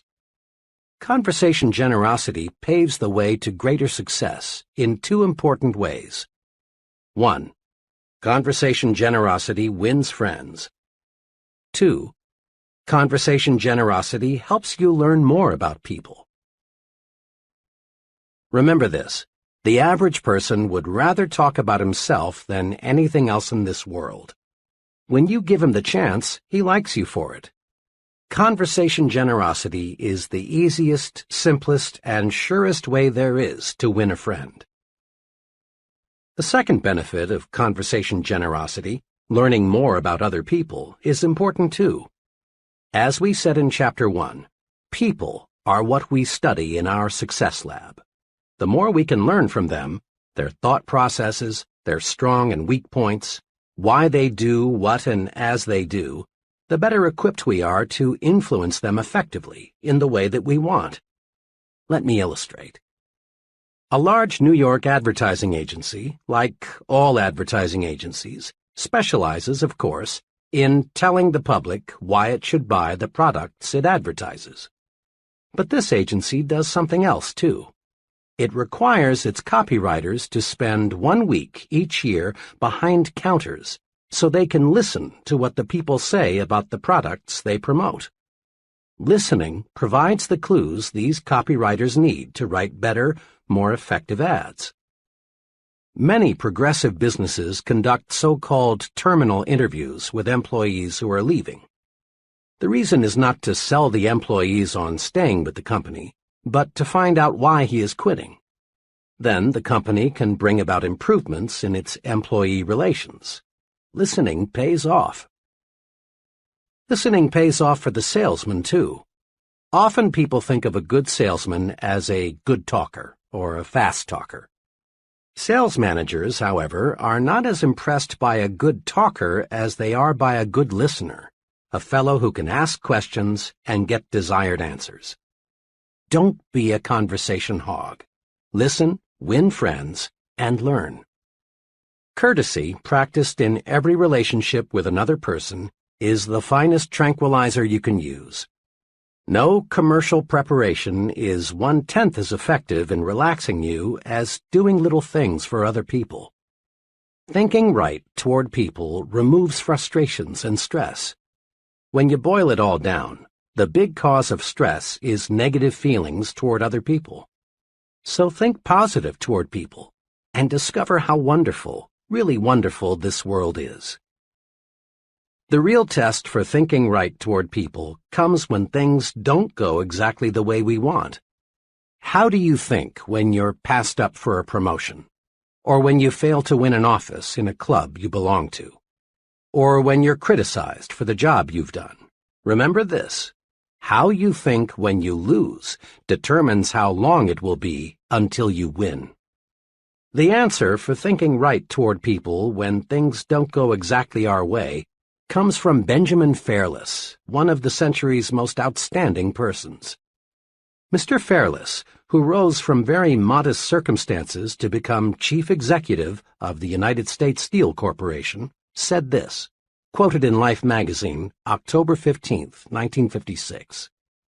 "It depends on how you look at things. For example, I never had a teacher I hated. Naturally, I was disciplined just like every other pupil, but I always figured it was my fault that the discipline was necessary. I have also liked every boss I ever had. I always tried to please him and do more than he expected if I possibly could, never less. I have had some disappointments, times when I greatly wanted a promotion and somebody else got it. But I never figured that I was the victim of office politics or prejudice or bad judgment on the boss's part. Instead of sulking or quitting in a huff, I reasoned things out. Obviously, the other fellow deserved the promotion more than I did. What could I do to make myself deserving of the next opportunity? At the same time, I never got angry with myself for losing, and never wasted any time berating myself. Remember Benjamin Fairless when things go wrong. Just do 2 things. 1, ask yourself, what can I do to make myself more deserving of the next opportunity? 2, don't waste time and energy being discouraged. Don't berate yourself. Plan to win next time. In a capsule, put these principles to work. 1. Make yourself lighter to lift. Be likable. Practice being the kind of person people like. This wins their support and puts fuel in your success-building program. 2. Take the initiative in building friendships. Introduce yourself to others at every opportunity. Make sure you get the other person's name straight, and make certain he gets your name straight, too. Drop a personal note to your new friends you want to get to know better. 3. Accept human differences and limitations. Don't expect anyone to be perfect. Remember, the other person has a right to be different. And don't be a reformer. 4. Tune in to Channel P, the Good Thoughts Station. Find qualities to like and admire in a person, not things to dislike. And don't let others prejudice your thinking about a third person. Think positive thoughts toward people and get positive results. 5. Practice conversation generosity. Be like successful people. Encourage others to talk. Let the other person talk to you about his views, his opinions, his accomplishments. 6. Practice courtesy all the time. It makes other people feel better. It makes you feel better, too. 7. Don't blame others when you receive a setback. Remember, how you think when you lose determines how long it will be until you win. Chapter 10. Get the action habit. Here's something leaders in every field agree on. There is a shortage of top-flight, expertly qualified persons to fill key positions. There really is, as the saying goes, plenty of room at the top. As one executive explained, there are many almost qualified people, but there is one success ingredient often missing. That is, the ability to get things done, to get results. Every big job, whether it be operating a business, high-level selling, in science, the military, or the government, requires a man who thinks action. Principal executives, looking for a key person, demand answers to questions like, will he do the job? Will he follow through? Is he a self-starter? Can he get results, or is he just a talker? All these questions have one aim, to find out if the fellow is a man of action. Excellent ideas are not enough. An only fair idea acted upon and developed is 100% better than a terrific idea that dies because it isn't followed up. The great self-made merchant, John Wanamaker, often said, "Nothing comes merely by thinking about it." Think of it. Everything we have in this world, from satellites to skyscrapers to baby food, is just an idea acted upon. As you study people, both the successful and the just average, you find they fall into two classes. The successful are active. We'll call them activationists. The just average, the mediocre, the unsuccessful, are passive. We'll call them passivationists. We can discover a success principle by studying both groups. Mr. Activationist is a doer. He takes action, gets things done, follows through on ideas and plans. Mr. Passivationist is a don'ter. He postpones doing things until he has proved he shouldn't or can't do them, or until it's too late. The difference between Mr. Activationist and Mr. Passivationist shows through in countless little ways. Mr. Activationist plans a vacation. He takes it. Mr. Passivationist plans a vacation, but he postpones it until next year. Mr. A decides he should attend church regularly. He does. Mr. P thinks it's a good idea to go to church regularly too, but he finds ways to postpone acquiring this new habit. Mr. A feels that he should drop a note to someone he knows to congratulate him on some achievement. He writes the note. Under the same circumstances, Mr. P finds a good reason to put off writing the note, and it never gets written. The difference shows up in big things, too. Mr. A wants to go into business for himself. He does. Mr. P also wants to go into business for himself, but he discovers just in the nick of time a good reason why he had better not. Mr. A, age 40, decides he wants to take up a new line of work. He does. The same idea occurs to Mr. P, but he debates himself out of doing anything about it. The difference between Messrs. Activationist and Passivationist shows through in all forms of behavior. Mr. A gets the things done he wants done, and as byproducts he gains confidence, a feeling of inner security, self-reliance, and more income. Mr. P doesn't get the things done he wants done because he won't act. As byproducts, he loses confidence in himself, destroys his self-reliance, lives in mediocrity. Mr. Activationist does. Mr. Passivationist is going to do but doesn't. Everyone wants to be an activationist.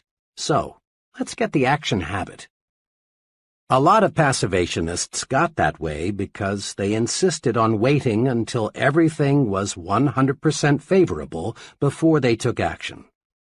Perfection is highly desirable, but nothing man-made or man-designed is or can be absolutely perfect. So to wait for the perfect set of conditions is to wait forever.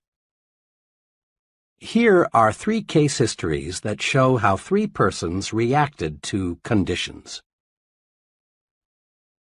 Case number 1. Why G.N. hasn't married. Mr. G.N. is now in his late 30s, is well-educated, works as an accountant, and lives alone in Chicago. G.N.'s big desire is to get married.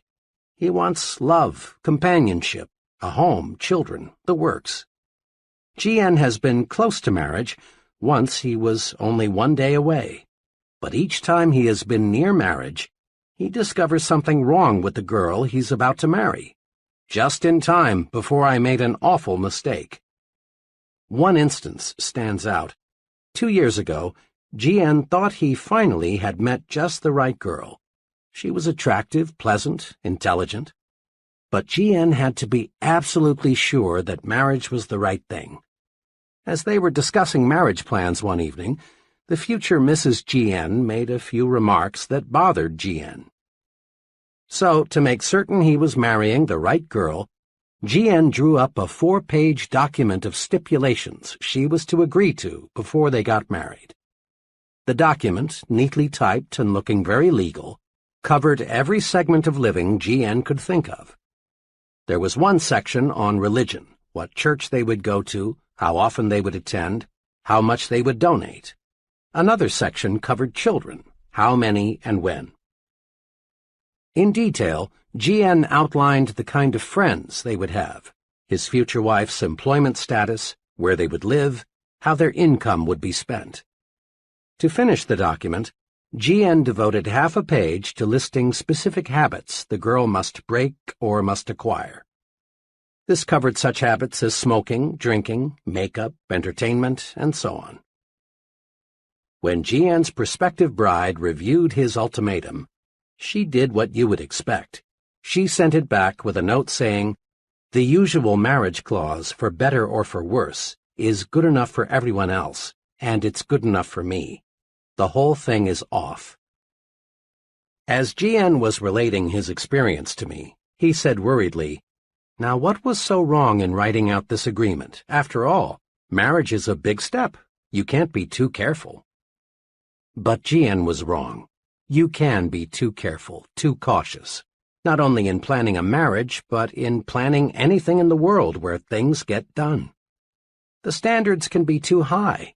G.N.'s approach to marriage was very much like his approach to his work, his savings, his friendships, everything else.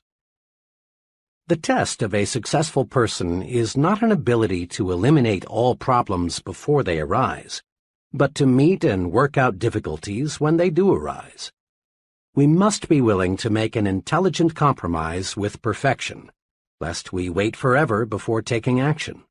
It's still good advice to cross bridges as we come to them. Case number 2. Why J.M. lives in a new home. In every big decision, the mind battles with itself, to act or not to act, to do or not to do. Here's how one young fellow elected to act and reaped big rewards. J.M.'s situation is similar to that of a million other young men. He is in his 20s, has a wife and child, and still has only a modest income. Mr. and Mrs. J.M. lived in a small apartment. Both wanted a new home. They wanted the advantage of more space, cleaner surroundings, a place for the youngster to play, and a chance to build up equity in their own property. But there was a hitch to buying a new home, the down payment. One day, as J.M. was writing next month's rent check, he became very disgusted with himself. He observed that the rent payment was as much as monthly payments on a new home. J.M. called his wife and said, "How would you like to buy a new home next week?" "What's got into you?" she asked. "Why make jokes? You know we can't. We haven't even got the money for the down payment." But JM was determined. There are hundreds of thousands of couples like us who are going to buy a new home someday, but only about half of them ever do. Something always comes up to stop them. We're going to buy a home. I don't know yet how we'll raise the down payment, but we will. Well, the next week they found a house they both liked, quite unpretentious but nice, for $1,200 down. Now, the obstacle was to find a way to raise $1,200. JM knew he couldn't borrow it through the usual channels, for this would encumber his credit so that he couldn't get a mortgage for the sale price. Where there's a will, there's always a way. Suddenly, JM got a brainstorm. Why not contact the builder and work out a private loan arrangement for $1,200? This JM did. At first, the builder was cold to the idea, but JM persisted. Finally, it was agreed. The builder would, in effect, advance JM the $1,200 to be repaid at $100 a month plus interest. Now, all JM had to do was to find $100 a month. Mr. and Mrs. JM sharpened their pencils and figured out a way to cut expenditures $25 a month. But that still left $75, which JM would have to raise each month. Then JM got another idea. The next morning he went in to see his boss. He explained to his employer what he was doing. His boss was glad to learn that JM was going to buy a new home.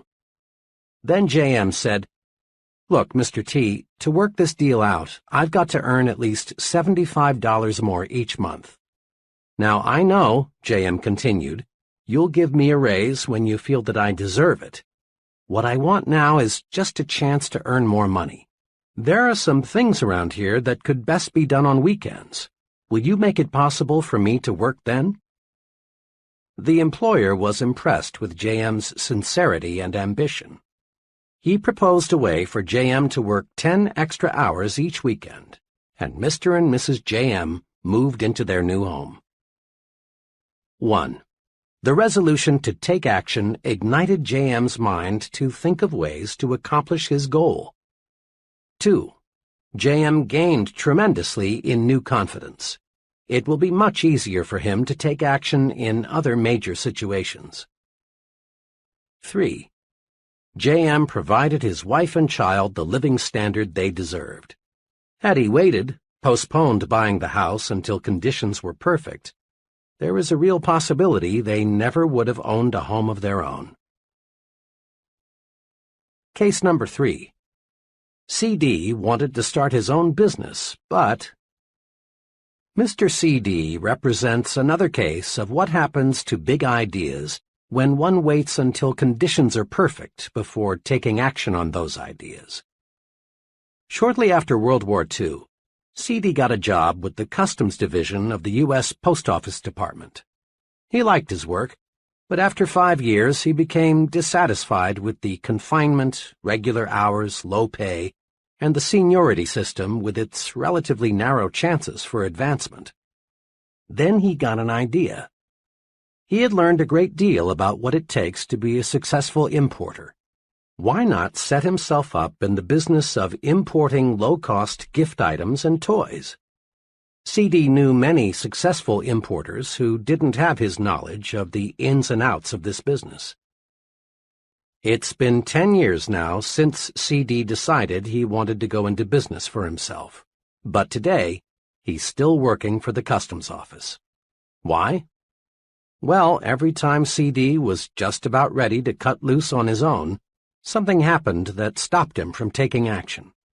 Lack of money, economic recession, new baby, need for temporary security, trade restrictions, and more excuses all served as reasons for waiting, for postponing. The real truth is that CD let himself develop into a passivationist. He wanted conditions to be perfect before he took action. Since conditions were never perfect, CD never took action. Here are 2 things to do to help you avoid the costly mistake of waiting until conditions are perfect before you act. 1. Expect future obstacles and difficulties. Every venture presents risks, problems, and uncertainties. Let's suppose you wanted to drive your car from Chicago to Los Angeles, but you insisted on waiting until you had absolute assurance that there would be no detours, no motor trouble, no bad weather, no drunken drivers, no risk of any kind. When would you start? Never. In planning your trip to Los Angeles, it makes sense to map your route, check your car, in other ways to eliminate as much risk as possible before you start. But you can't eliminate all risks. 2. Meet problems and obstacles as they arise. The test of a successful person is not the ability to eliminate all problems before he takes action, but rather the ability to find solutions to difficulties when he encounters them. In business, marriage, or in any activity, cross bridges when you come to them. We can't buy an insurance policy against all problems. Make up your mind to do something about your ideas. 5 or 6 years ago, a very capable professor told me of his plans for writing a book, a biography of a controversial personality of a few decades ago. His ideas were more than interesting. They were alive, fascinating. The professor knew what he wanted to say, and he had the skill and energy to say it. The project was destined to reward him with much inner satisfaction, prestige, and money. Last spring I saw my friend again, and I innocently asked him whether the book was about finished. This was a blunder. It opened up an old wound. No, he hadn't written the book. He struggled with himself for a moment, as if he were debating with himself whether to explain why. Finally, he explained that he had been too busy. He had more responsibilities and just couldn't get to it. In reality, what the professor had done was to bury the idea deep in his mental graveyard. He let his mind grow negative thoughts. He visualized the tremendous work and sacrifices that would be involved. He saw all sorts of reasons why the project would fail. Ideas are important. Let's make no mistake about that. We must have ideas to create and improve anything. Success shuns the man who lacks ideas. But let's make no mistakes about this point either. Ideas in themselves are not enough. That idea for getting more business, for simplifying work procedures, is of value only when it is acted upon. Every day, thousands of people bury good ideas because they are afraid to act on them. And afterward, the ghosts of those ideas come back to haunt them. Put these 2 thoughts deep in your mind. First, give your ideas value by acting on them. Regardless of how good the idea, unless you do something with it, you gain nothing. Second, act on your ideas and gain mind tranquility. Someone once said that the saddest words of tongue or pen are these: "It might have been." Every day you hear someone saying something like, "Had I gone into business 7 years ago, I'd sure be sitting pretty now." Or, "I had a hunch it would work out like that. I wish I had done something about it." A good idea, if not acted upon, produces terrible psychological pain. But a good idea acted upon brings enormous mental satisfaction. Got a good idea? Then do something about it. Use action to cure fear and gain confidence. Here's something to remember. Action feeds and strengthens confidence. Inaction, in all forms, feeds fear. To fight fear, act. To increase fear, wait, put off, postpone. Once I heard a young paratrooper instructor explain, "The jump really isn't so bad. It's the waiting to jump that gets a fellow." On the trip to the jump site, I always try to make the time pass quickly for the men. It's happened more than once that a trainee thought too much about what may happen and panicked. If we can't get him to jump the next trip, he's through as a paratrooper. Instead of gaining confidence, the longer he postpones the jump, the more scared he gets. Waiting even makes the experts nervous. Time magazine reported that Edward R. Murrow, the nation's top newscaster, perspires and is on edge just before he telecasts. But once he's in action, fear disappears. Many veteran actors experience the same sensation. They agree that the only cure for stage fright is action. Getting right out there before the audience is the cure for dread, worry, fear. Action cures fear. One evening, we were visiting in a friend's home when their 5-year-old boy, who had been put to bed 30 minutes before, cried out. The youngster had been overstimulated by a science fiction film and was afraid the little green monsters were going to enter his room and kidnap him. I was intrigued by the way the boy's father relieved the lad's worry. He didn't say, "Don't worry, son, nothing is going to get you, go back to sleep." Instead, he took positive action. He made quite a show for the boy by inspecting the windows to be sure they were tight. Then he picked up one of the boy's plastic guns and put it on a table beside his bed and said, "Billy, here's a gun for you just in case." The little fellow had a look of complete relief. 4 minutes later, he was fast asleep. Many physicians give neutral, harmless medication to people who insist they've got to have something to make them sleep. To lots of folks, the act of swallowing a pill, even though, unknown to them, the pill has no medication, makes them feel better. It's perfectly natural to experience fear in one of many forms, but the usual methods of combating it simply don't work. I've been with many salesmen who tried to cure fear, which creeps up on even the most experienced of them at times, by going around the block a few times or drinking extra coffee. But these things don't get results. The way to combat that kind of fear, yes, any kind of fear, yes, any kind of fear, is action. Dread making a certain phone call? Make it and dread disappears. Put it off, and it will get harder and harder to make. Dread going to a doctor for a checkup? Go and your worry vanishes. Chances are nothing serious is wrong with you, and if there is, you know where you stand. Put off that checkup, and you feed your fear until it may grow so strong that you actually are sick. Dread discussing a problem with your superior? Discuss it and discover how those worries are conquered. Build confidence. Destroy fear through action. Start your mental engine mechanically. An aspiring young writer who wasn't experiencing success made this confession. My trouble is, whole days and weeks pass that I can't get a thing written. You see, he remarked, writing is creative. You've got to be inspired. Your spirit must move you. True, writing is creative, but here's how another creative man, also a writer, explained his secret for producing quantities of successful material. I use a mind force technique, he began. I've got deadlines to meet, and I can't wait for my spirit to move me. I've got to move my spirit. Here's how my method works. I make myself sit down at my desk. Then I pick up a pencil and go through mechanical motions of writing. I put down anything. I doodle. I get my fingers and arm in motion, and sooner or later, without my being conscious of it, my mind gets on the right track. Sometimes, of course, I get ideas out of the blue when I'm not trying to write, he went on, but these are just bonuses. Most of the good ideas come from just getting to work. Action must precede action. That's a law of nature.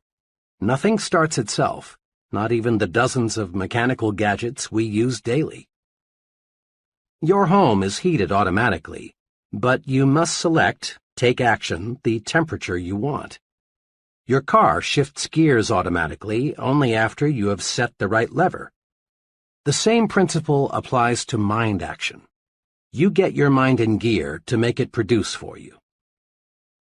A young branch sales manager for a door-to-door sales organization explained how he trained his sales force the mechanical way to start each day earlier and more successfully. There's a tremendous resistance to the door-to-door salesman, as anyone who has ever sold house to house knows, he commented. And it's hard, even for the veteran salesman, to make that first call in the morning. He knows the odds are pretty good that he'll get some pretty rough treatment before the day is over. So it's natural for him to put off getting started in the morning. He'll drink a couple of extra cups of coffee, maybe cruise around the neighborhood a while, or do a dozen little things to postpone that first call. I train each new man this way.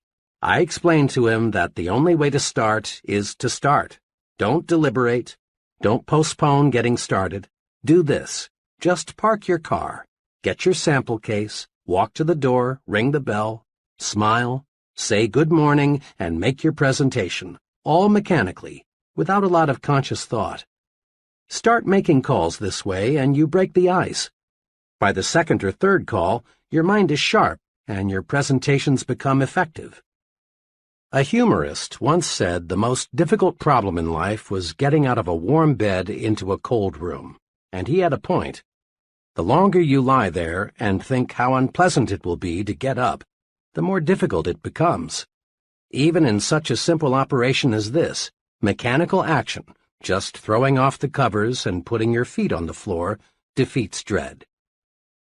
The point is clear. People who get things done in this world don't wait for the spirit to move them. They move the spirit. Try these two exercises. 1.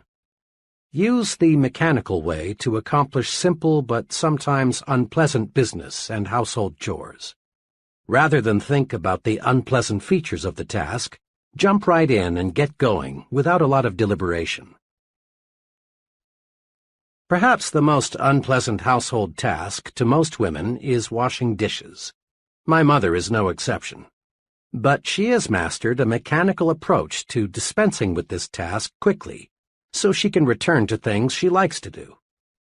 As she leaves the table, she always mechanically picks up several dishes, and without thinking about the task ahead, just gets started.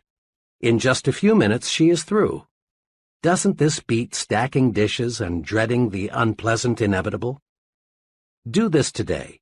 Pick the one thing you like to do least. Then, without letting yourself deliberate on or dread the task, do it. That's the most efficient way to handle chores. 2.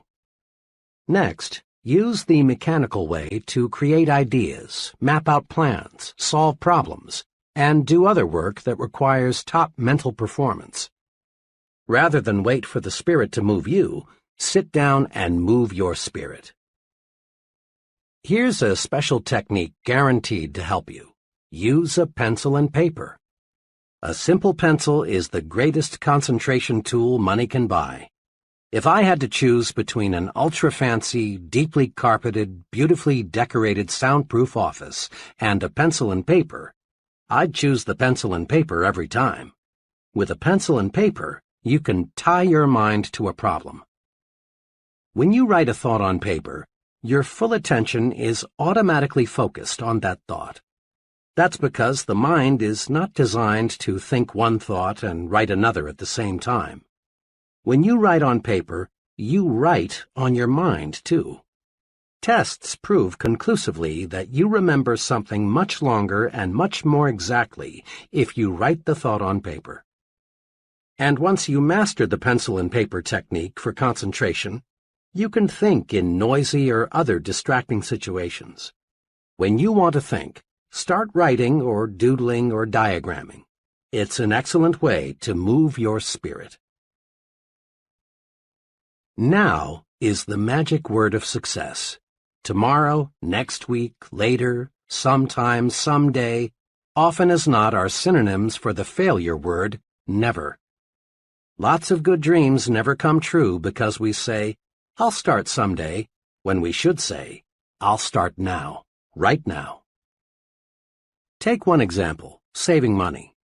Just about everybody agrees that saving money is a good idea. But just because it's a good idea doesn't mean many folks follow an organized savings and investment program. Many people have intentions to save, but only relatively few act on these intentions. Here's how one young couple got into gear with a regular wealth accumulation program. Bill's take-home income was $1,000 a month, but he and his wife Janet spent $1,000 each month too. Both wanted to save, but there were always reasons why they felt they couldn't begin. For years they had promised themselves, "We'll start when we get a raise, when we've caught up with our installments, when we're over the hump, next month, next year." Finally, Janet got disgusted with their failure to save. She said to Bill, "Look, do we want to save or don't we?" He replied, "Of course we do, but you know as well as I we can't put aside anything now."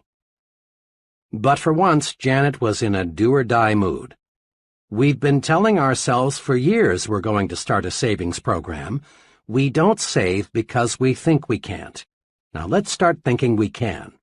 I saw an ad today that shows if we'd save just $100 a month, in 15 years we'd have $18,000 plus $6,600 accumulated interest."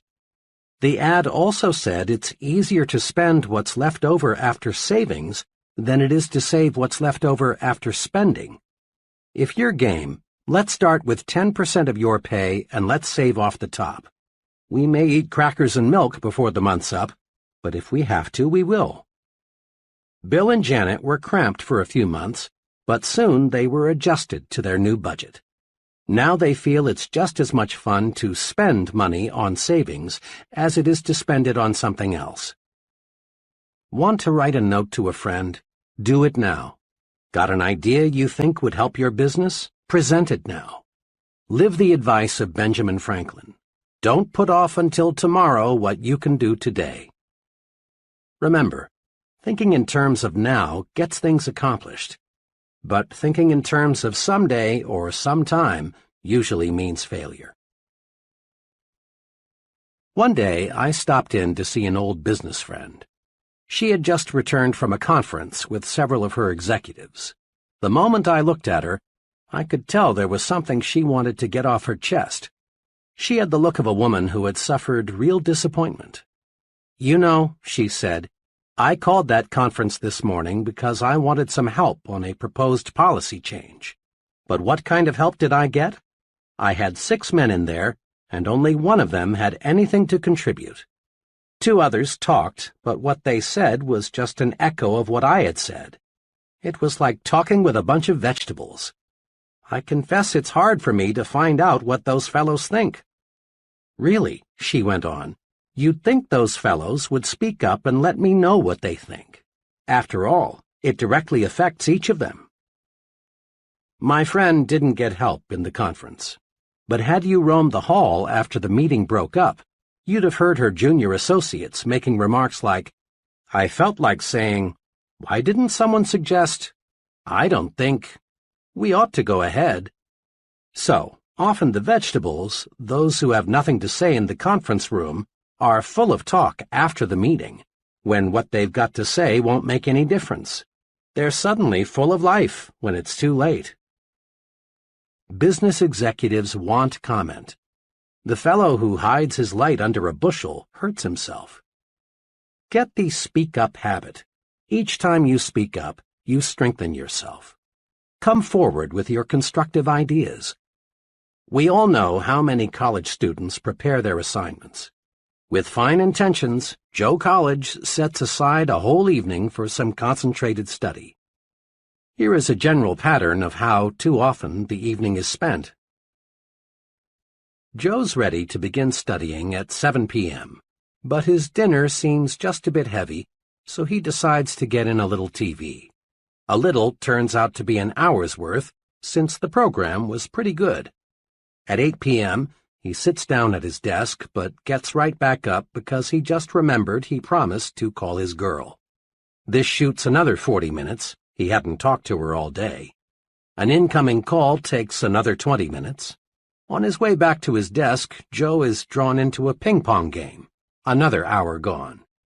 The ping pong makes him feel sweaty, so he takes a shower. Next, he needs a snack. The combined effect of the ping pong and the shower have made him hungry. And so the evening planned with good intentions drifts away. Finally, at 1 a.m., he opens the book, but he's too sleepy to absorb the subject. Finally, he surrenders completely. Next morning, he tells the professor, "I hope you give me a break. I studied till 2 a.m. for this exam." Joe College didn't get into action because he spent too much time getting ready to get into action. And Joe College isn't alone in being a victim of overpreparedness. Joe Salesman, Joe Executive, Joe Professional Worker, Josephine Housewife. They all often try to build strength and get ready with office chats, coffee breaks, sharpening pencils, reading, personal business, getting the desk cleared off, TV, and dozens of other little escape devices. But there's a way to break this habit. Tell yourself, "I'm in condition right now to begin. I can't gain a thing by putting it off. I'll use the get ready time and energy to get going instead." What we want more than anything else in our business, an executive in a machine tool company said in an address to a group of sales executives, is more people who get sound ideas and then push them through. There's not one job in our production and marketing setup that can't be done better, a lot better.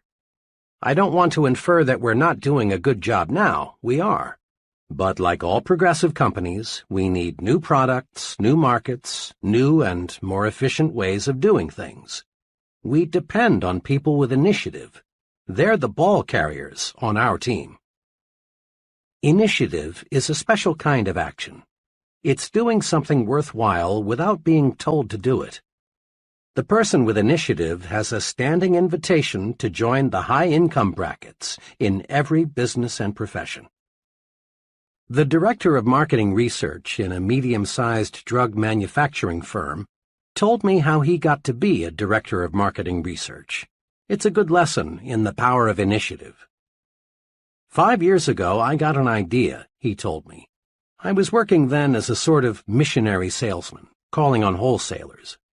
I discovered that one thing we lacked was facts about the consumers we wanted to buy our drug line. I talked about the need for market research to everyone here. At first I got only deaf ears because management couldn't see the need for it. I was pretty much obsessed with the idea of marketing research in our company, so I sort of took the bull by the horns. I asked and got permission to prepare a monthly report on facts of drug marketing. I collected information from every source I could find. I kept on with this, and pretty soon management and the other salesmen found themselves really interested in what I was doing. Just 1 year after I started crusading for research, I was relieved of my regular duties and asked to concentrate on developing my ideas. The rest, he continued, was just natural development. Now I've got 2 assistants, a secretary, and about 3 times the yearly income I had 5 years ago. Here are 2 special exercises for developing the initiative habit. 1. Be a crusader. When you see something that you believe ought to be done, pick up the ball and run. A new subdivision not far from where I live was about 2/3 built when expansion came almost to a standstill. A few families with a don't-care attitude had moved in. This prompted several of the finest families in the area to sell their homes at a loss and move on. As so often happens, the do-care families caught the don't-care attitude from their don't-care neighbors. Everyone, that is, except Harry L. Harry, did care, and he decided to crusade for a fine neighborhood. Harry began by calling together some friends. He pointed out that this subdivision had tremendous potential, but that something must be done now or the area would soon be a strictly second-class neighborhood. Harry's enthusiasm and initiative quickly won support. Soon there were clean-up-the-vacant lots projects. Garden clubs were organized. A massive tree-planting project was started. A playground was built for the youngsters. A community swimming pool was constructed. The Don't Care families became eager supporters. The whole subdivision took on new life and new sparkle. It's really a pleasure now to drive through that community. It shows what a crusader can do. Do you feel your business should develop a new department, make a new product, or in some other way expand? Well then, crusade for it. Feel your church needs a new building? Crusade for it. Would you like your children's school to have better equipment? Crusade and get it for them. And you can bank on this. While crusades may start out as one-man crusades, if the idea behind the enterprise is good, soon you'll have lots of support. Be an activationist and crusade. 2. Be a volunteer. Each of us has been in situations in which we wanted to volunteer for some activity but didn't. Why? Because of fear. Not fear that we couldn't accomplish the task, but rather fear of what our associates would say. The fear of being laughed at, of being called an eager beaver, of being accused of bucking for a raise holds many people back. It's natural to want to belong, to be accepted, to have group approval. But ask yourself, which group do I want to have accept me? The group that laughs because it is secretly jealous, or the group that is making progress by doing things? The right choice is obvious. The volunteer stands out. He receives special attention. Most important of all, he gives himself an opportunity to show he has special ability and ambition by volunteering. By all means, volunteer for those special assignments. Think about the leaders you know in business, the military, your community. Do they fit the description of activationist, or would you say they are passivationists? 10 times out of 10, they're activationists, people who do things. The fellow who stands on the sidelines, who holds off, who is passive, does not lead. But the doer, the fellow who thinks action, finds others want to follow him. People place confidence in the fellow who acts. They naturally assume he knows what he is doing. I've never heard anyone complimented and praised because he doesn't disturb anyone, he doesn't take action, or he waits until he's told what to do. Have you? Grow the action habit. Practice these key points. 1. Be an activationist. Be someone who does things. Be a doer, not a don'ter. 2. Don't wait until conditions are perfect. They never will be. Expect future obstacles and difficulties and solve them as they arise. 3. Remember, ideas alone won't bring success. Ideas have value only when you act upon them. 4. Use action to cure fear and gain confidence. Do what you fear, and fear disappears. Just try it and see. 5. Start your mental engine mechanically. Don't wait for the spirit to move you. Take action, dig in, and you move the spirit. 6. Think in terms of now. Tomorrow, next week, later, and similar words often are synonymous with the failure word never. Be an I'm starting right now kind of person. 7. Get down to business, pronto. Don't waste time getting ready to act. Start acting instead. 8. Seize the initiative. Be a crusader. Pick up the ball and run. Be a volunteer. Show that you have ability and ambition to do. Get in gear and go. Chapter 11. How to turn defeat into victory. Social workers and others who work on Skid Row find many differences in age, religious faith, education, and background among the tragic souls who have dropped into America's gutters. Some of these citizens are surprisingly young. Others are old.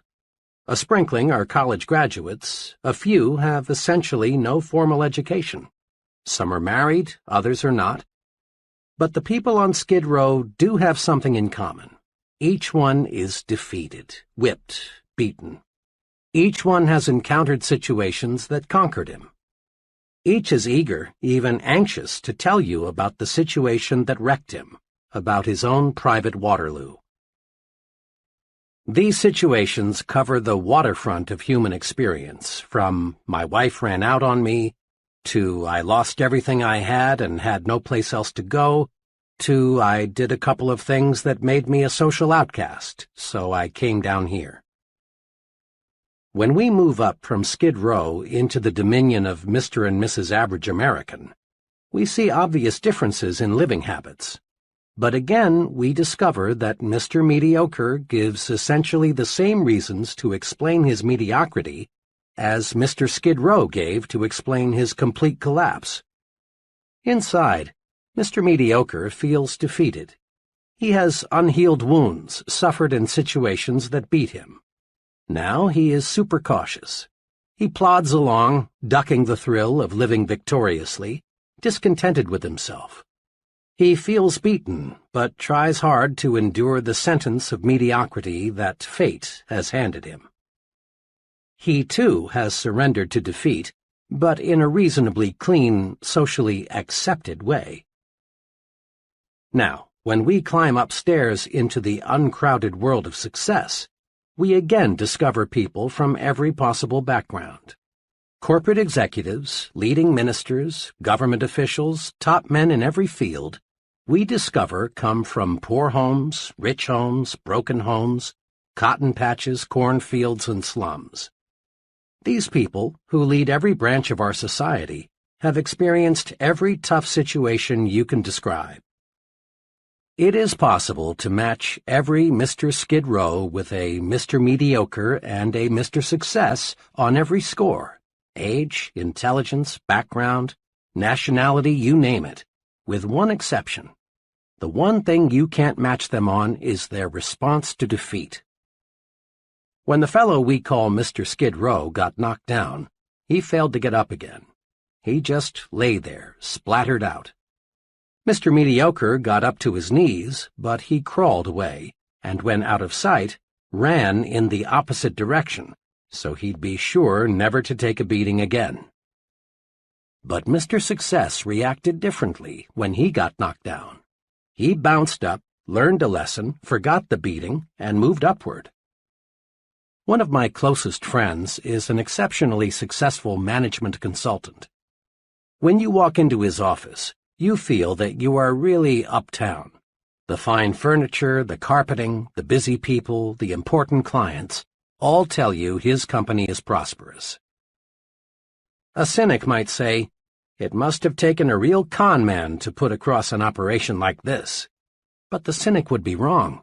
It didn't take a con man. And it didn't take a brilliant man or a wealthy man or a lucky man. All, and I hesitate to use the word all because all means so much sometimes, all it took was a persistent man who never thought he was defeated. Behind this prosperous and respected company is the story of a man fighting, battling his way upward, losing 10 years' savings in his first 6 months in business, living in his office several months because he lacked money to pay rent on an apartment, turning down numerous good jobs because he wanted more to stay with his idea and make it work, hearing prospects for his service say no 100 times as often as they said yes. During the 7 unbelievably hard years it took him to succeed, I never heard my friend complain once. He'd explain, "Dave, I'm learning. This is competitive business, and because it's intangible, it's hard to sell, but I'm learning how." And he did. Once I told my friend that this experience must be taking a lot out of him, but he replied, "No, it's not taking something out of me. It's putting something into me instead." Check the lives of the people in Who's Who in America, and you'll find that those who have succeeded in a major way have been pounded by losing situations. Each person in this elite core of successful men has encountered opposition, discouragement, setbacks, personal misfortune. Read the biographies and autobiographies of great people, and again you discover that each of these people could have surrendered to setbacks many times. Or do this. Learn the background of the president of your company or the mayor of your city, or select any person you consider a real success. When you probe, you'll discover the individual has overcome big, real obstacles.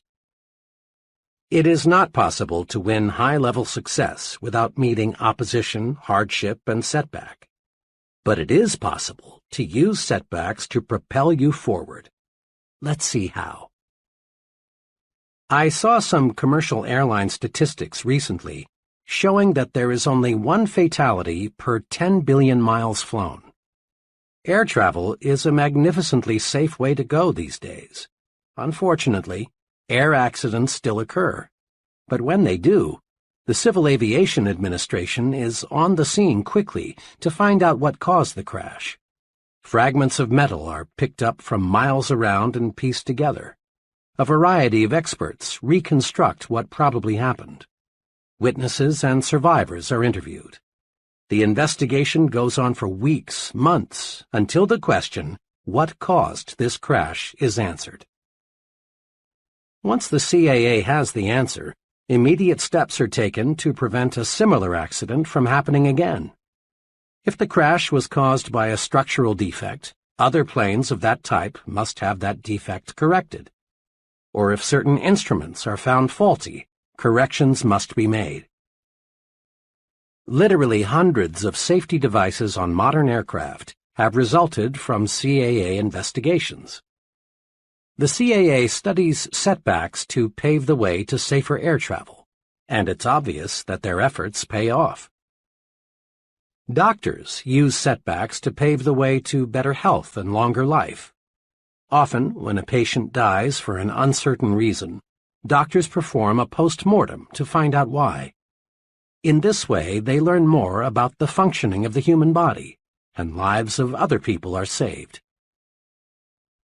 A sales executive friend of mine devotes one entire sales meeting a month to helping his salesmen discover why they lost important sales. The lost sale is reconstructed and carefully examined.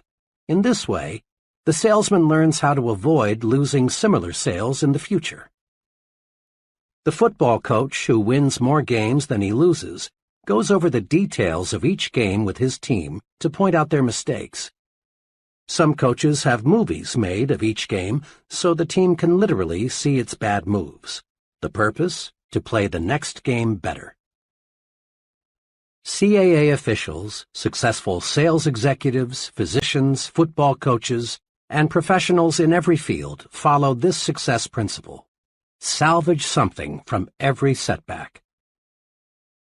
When a setback hits us personally, our first impulse is often to become so emotionally upset that we fail to learn the lesson.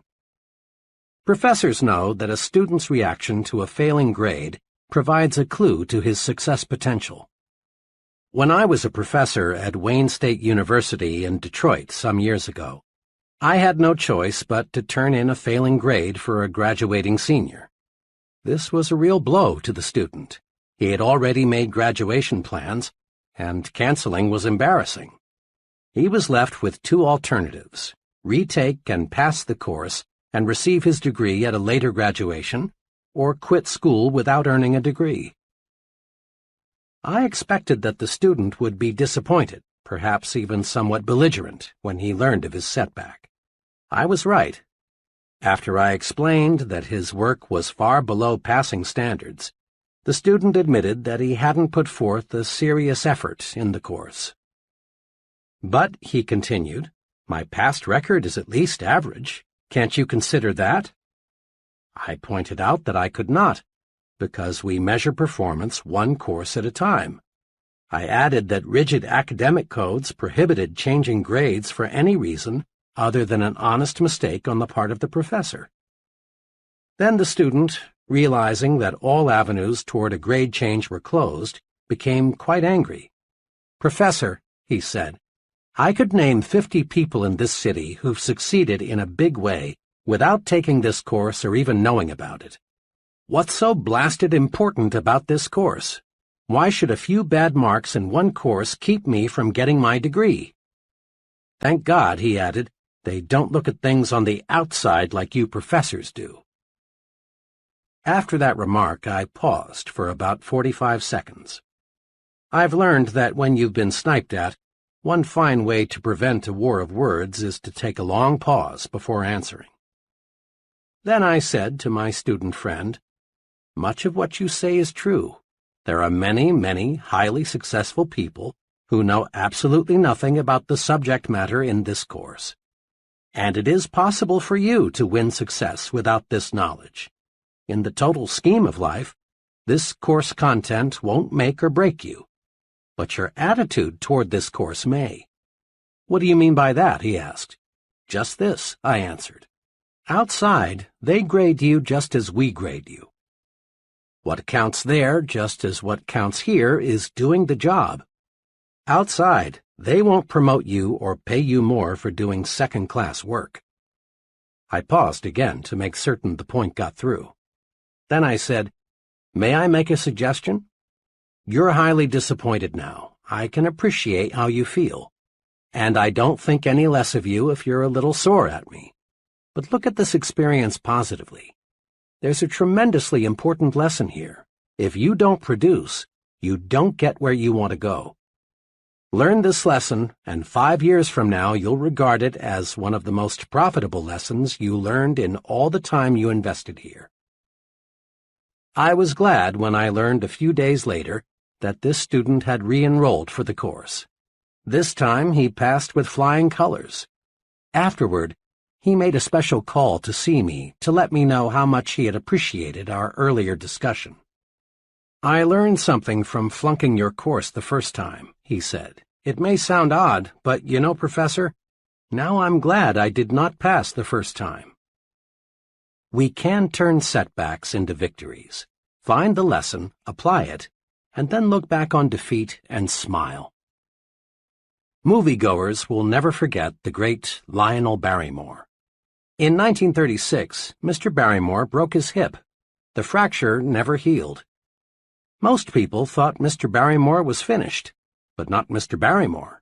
He used the setback to pave the way to even greater acting success. For the next 18 years, despite pain that never abated, he played dozens of successful roles in a wheelchair. On March 15, 1945, W. Colvin Williams was walking behind a tank in France. The tank hit a mine, exploded, and permanently blinded Mr. Williams. But this didn't stop Mr. Williams from pursuing his goal to be a minister and counselor. When he was graduated from college, and with honors, too, Mr. Williams said he thought his blindness will actually be an asset in my career. I can never judge by appearances. Therefore, I can always give a person a second chance. My blindness keeps me from cutting myself off from a person because of the way he looks. I want to be the kind of person to whom anyone can come and feel secure to express himself.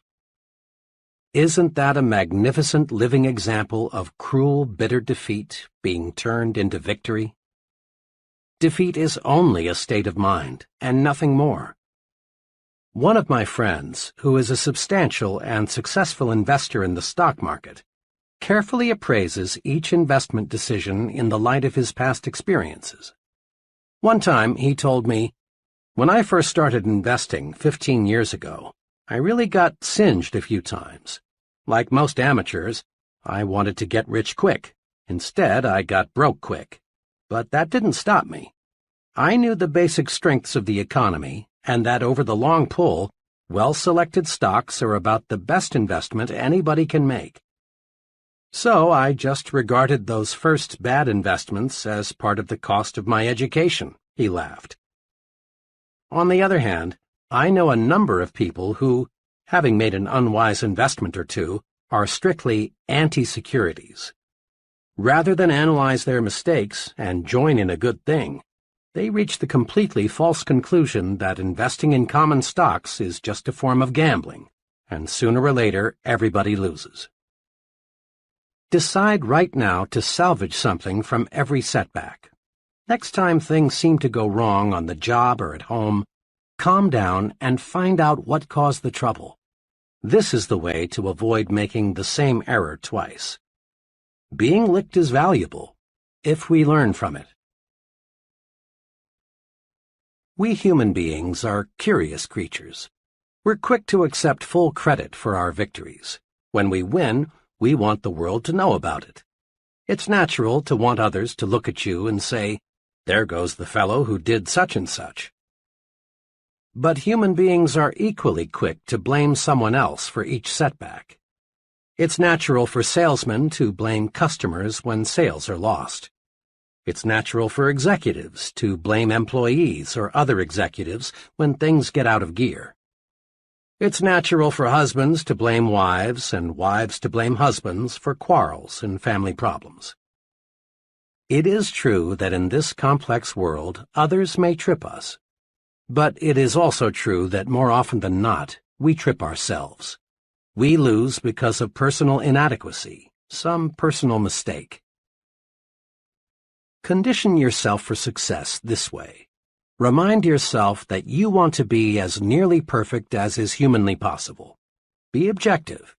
Put yourself in a glass tube and look at yourself as a disinterested third party would look at the situation. See if you have a weakness that you've never noticed before. If you have, take action to correct it. Many people become so accustomed to themselves that they fail to see ways for improvement. The great Metropolitan Opera star Risa Stevens said in Reader's Digest, July 1955, that at the unhappiest moment of her life, she received the best advice she's ever had. Early in her career, Miss Stevens lost the Metropolitan Opera Auditions of the Air. After losing, Miss Stevens was bitter. "I longed to hear," she said, "that my voice was really better than the other girls', that the verdict was grossly unfair, that I had just lacked the right connections to win." But Miss Stevens's teacher didn't coddle her. Instead, she said to Miss Stevens, "My dear, have the courage to face your faults." Much as I wanted to fall back on self-pity, continued Miss Stevens, those words, kept coming back to me. That night they woke me. I couldn't sleep until I faced my shortcomings. Lying there in the dark, I asked myself, why did I fail? How can I win next time? And I admitted to myself that my voice range was not as good as it had to be, that I had to perfect my languages, that I must learn more roles. Miss Stevens went on to say how facing her faults not only helped her to succeed on stage, but also helped her win more friends and develop a more pleasing personality. Being self-critical is constructive. It helps you to build the personal strength and efficiency needed for success. Blaming others is destructive. You gain absolutely nothing from proving that someone else is wrong. Be constructively self-critical. Don't run away from inadequacies. Be like the real professionals. They seek out their faults and weaknesses, then correct them. That's what makes them professionals. Don't, of course, try to find your faults so you can say to yourself, "Here's another reason I'm a loser." Instead, view your mistakes as, "Here's another way to make me a bigger winner." The great Orville Hubbard once said, "A failure is a man who has blundered but is not able to cash in on the experience." Often we blame luck for our setbacks. We say, "Well, that's the way the ball bounces," and let it go at that. But stop and think. Balls don't bounce in certain ways for uncertain reasons. The bounce of a ball is determined by three things: the ball, the way it is thrown, and the surface it strikes. Definite physical laws explain the bounce of a ball, not luck. Suppose the CAA were to issue a report saying, "We're sorry the crash occurred, but folks, that's just the way the ball bounces." You'd say it's time to get a new CAA. Or suppose a doctor explained to a relative, "I'm awfully sorry, I don't know what happened. It's just one of those things." You'd switch doctors when you or another relative became ill. The "that's the way the ball bounces" approach teaches us nothing. We're no better prepared to avoid a duplication of the mistake the next time we face a similar situation. The football coach who takes Saturday's loss with, "Well, boys, that's the way the ball bounces," isn't helping his team avoid the same mistakes the next Saturday. Orville Hubbard, mayor of Dearborn, Michigan for 17 consecutive years, is one of the nation's most colorful and respected urban administrators. For 10 years prior to becoming mayor of Dearborn, Mr. Hubbard could have used the bad luck excuse and stepped out of politics. Before becoming a perennial winner, Orville Hubbard was unlucky 3 times in trying to get the nomination for mayor. 3 times he tried to get the nomination for state senator, but failed. Once he was beaten in a race for a congressional nomination. But Orville Hubbard studied these setbacks. He regarded them as part of his political education. And today he is one of the sharpest, most unbeatable politicians in local government. Instead of blaming luck, research those setbacks. If you lose, learn. Lots of folks go through life explaining their mediocrity with hard luck, tough luck, sour luck, bad luck. These people are still like children, immature, searching for sympathy. Without realizing it, they fail to see opportunities to grow bigger, stronger, more self-reliant. Stop blaming luck. Blaming luck never got anyone where he wanted to go. A friend, who is a literary consultant, writer, and critic, chatted with me recently about what it takes to be a successful writer. A lot of would-be writers, he explained, simply aren't serious about wanting to write. They try for a little while, but give it up when they discover there is real work involved. I haven't much patience with these people because they're looking for a shortcut, and there just isn't one. But, he went on, I don't want to imply that pure persistence is enough. The plain truth is, often it isn't. Just now, I'm working with a fellow who's written 62 short fiction pieces but hasn't sold one. Obviously, he is persistent in his goal to become a writer. But this fellow's problem is that he uses the same basic approach in everything he writes. He's developed a hard format for his stories. He has never experimented with his material, his plots and characters, and perhaps even style. What I'm trying to do now is to get this client to try some new approaches and some new techniques. He has ability, and if he'll do some experimenting, I'm sure he'll sell much of what he writes. But until he does, he'll just go on receiving one rejection slip after another. The advice of the literary consultant is good. We must have persistence. But persistence is only one of the ingredients of victory. We can try and try and try and try and try again and still fail, unless we combine persistence with experimentation. Edison is credited with being one of America's most persistent scientists. It's reported that he conducted thousands of experiments before he invented the electric light bulb. But note, Edison conducted experiments. He persisted in his goal to develop a light bulb.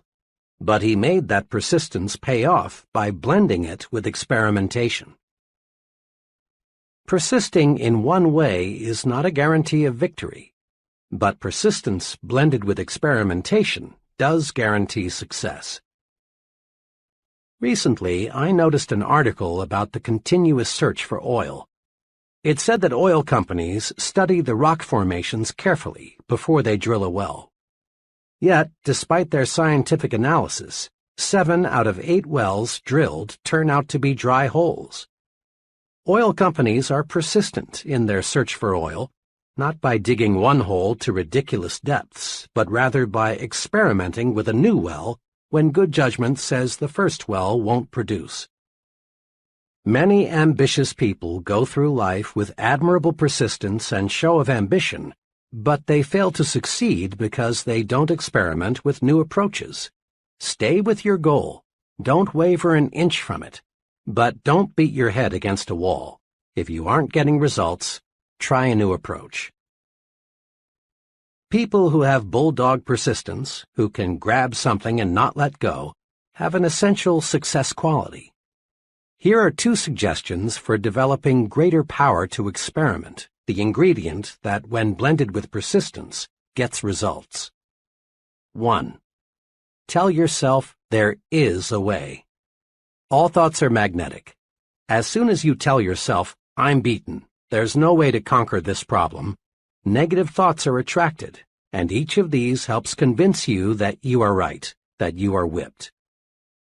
Believe instead, there is a way to solve this problem, and positive thoughts rush into your mind to help you find a solution.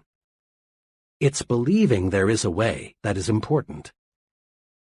Marriage counselors report no success in saving marriages until one, and preferably both partners, see that it is possible to win back happiness.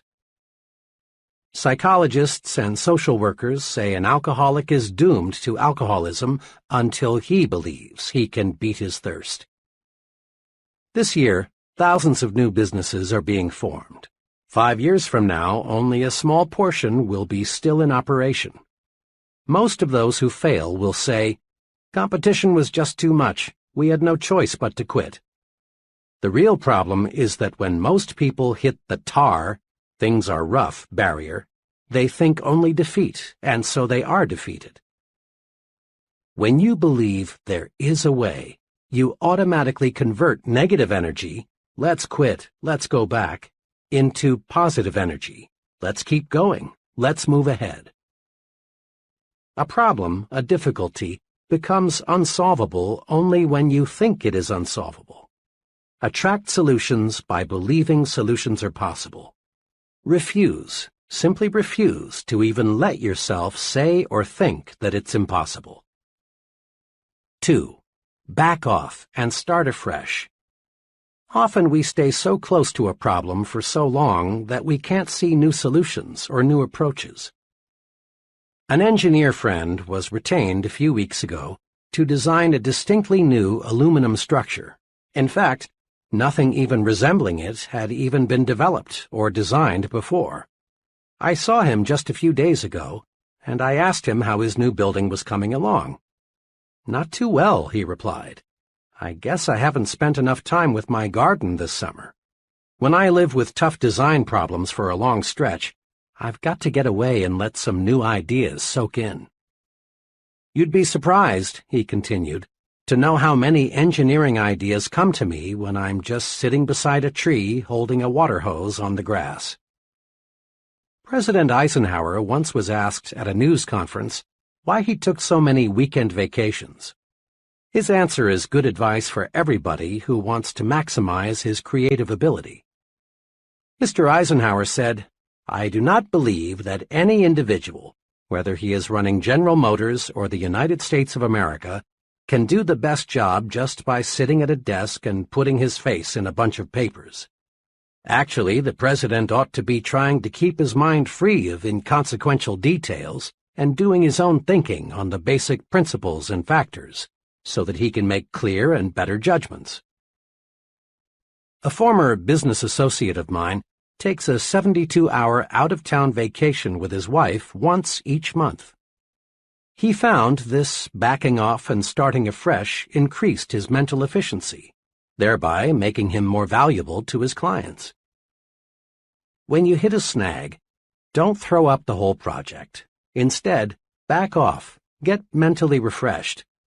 Try something as simple as playing some music or taking a walk or a short nap. Then, when you tackle it again, the solution often comes almost before you know it. Seeing the good side pays off in big situations, too. A young man told me how he concentrated on seeing the good side when he lost his job. He explained it this way. "I was working for a large credit reporting company. One day I was given short notice to leave. There was an economy wave on, and they dismissed the employees who were least valuable to the company. The job didn't pay too well, but by the standards I grew up with, it was pretty good. I really felt terrible for a few hours, but then I decided to look at being bounced as a blessing in disguise. I really didn't like the job much, and had I stayed there, I'd never have gone far. Now I had a chance to find something I really liked to do. It wasn't long until I found a job that I liked a lot better that paid more money, too. Being fired from that credit company was the best thing that ever happened to me. Remember, you see in any situation what you expect to see. See the good side and conquer defeat. All things do work together for good if you'll just develop clear vision. In quick review, the difference between success and failure is found in one's attitudes towards setbacks, handicaps, discouragements, and other disappointing situations. 5 guideposts to help you turn defeat into victory are: 1. Study setbacks to pave your way to success. When you lose, learn, and then go on to win next time. 2. Have the courage to be your own constructive critic.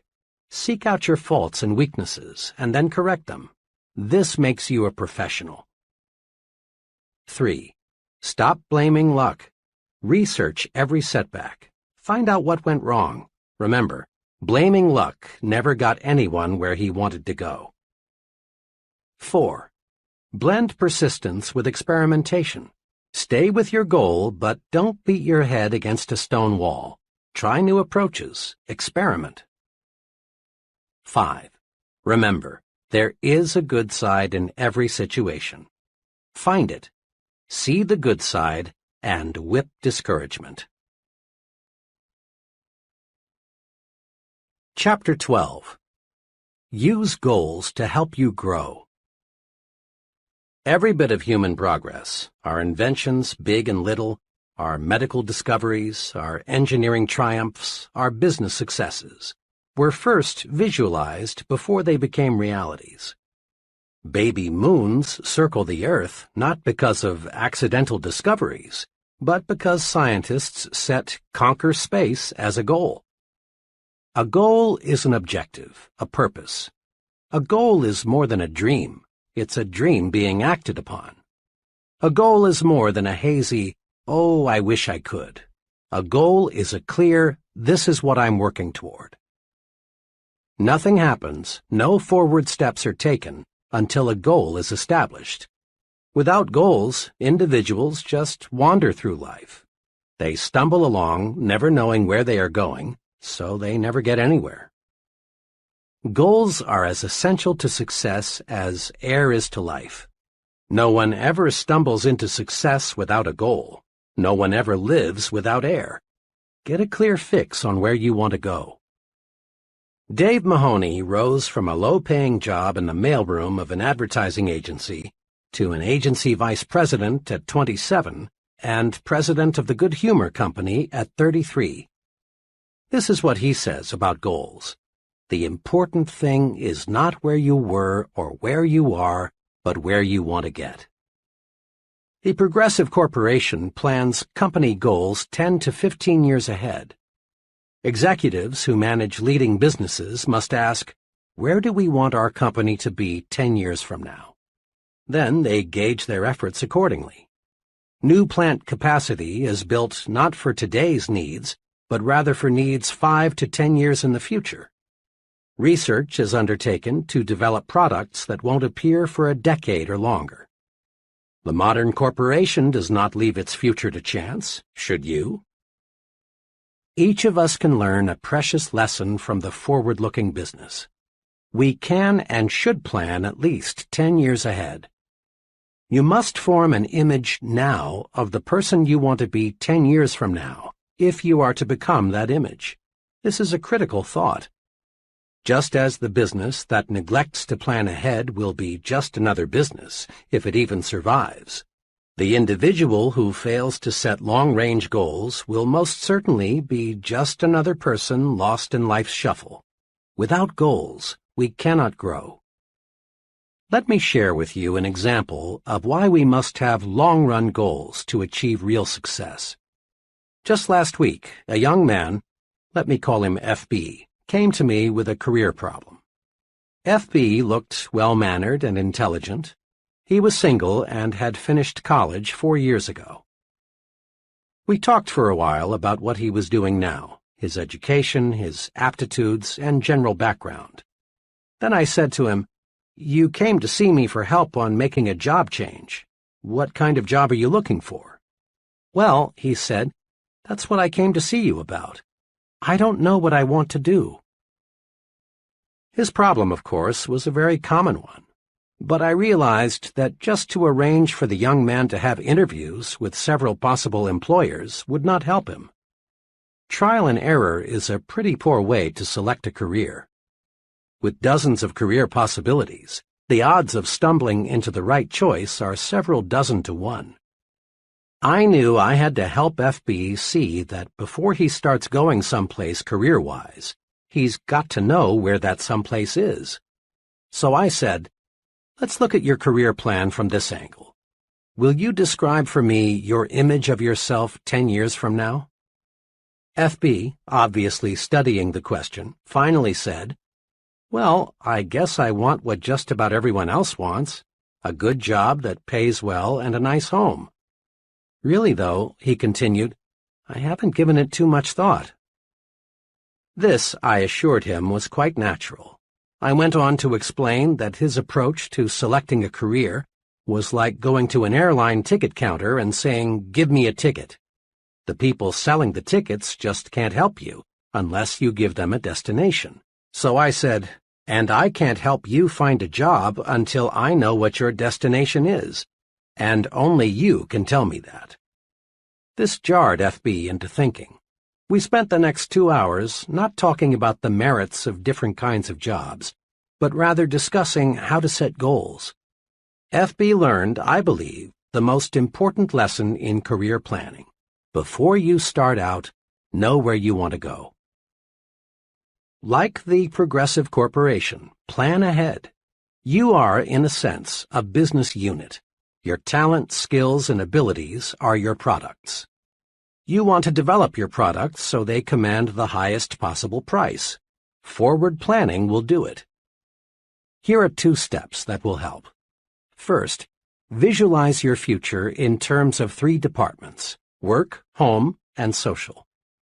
Dividing your life this way keeps you from becoming confused, prevents conflicts, helps you look at the whole picture. Second, demand of yourself clear, precise answers to these questions. What do I want to accomplish with my life?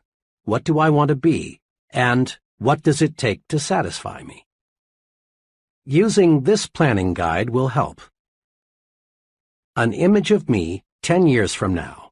10 years planning guide. A. Work department. 10 years from now. 1. What income level do I want to attain? 2. What level of responsibility do I seek? 3. How much authority do I want to command?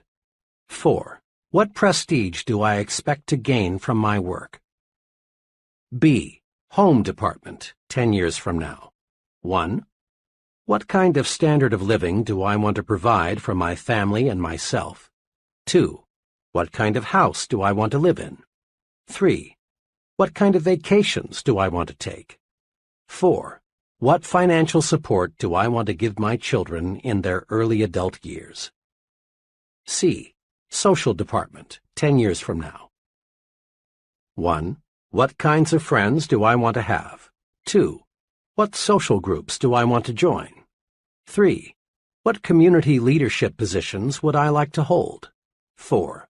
What worthwhile causes do I want to champion?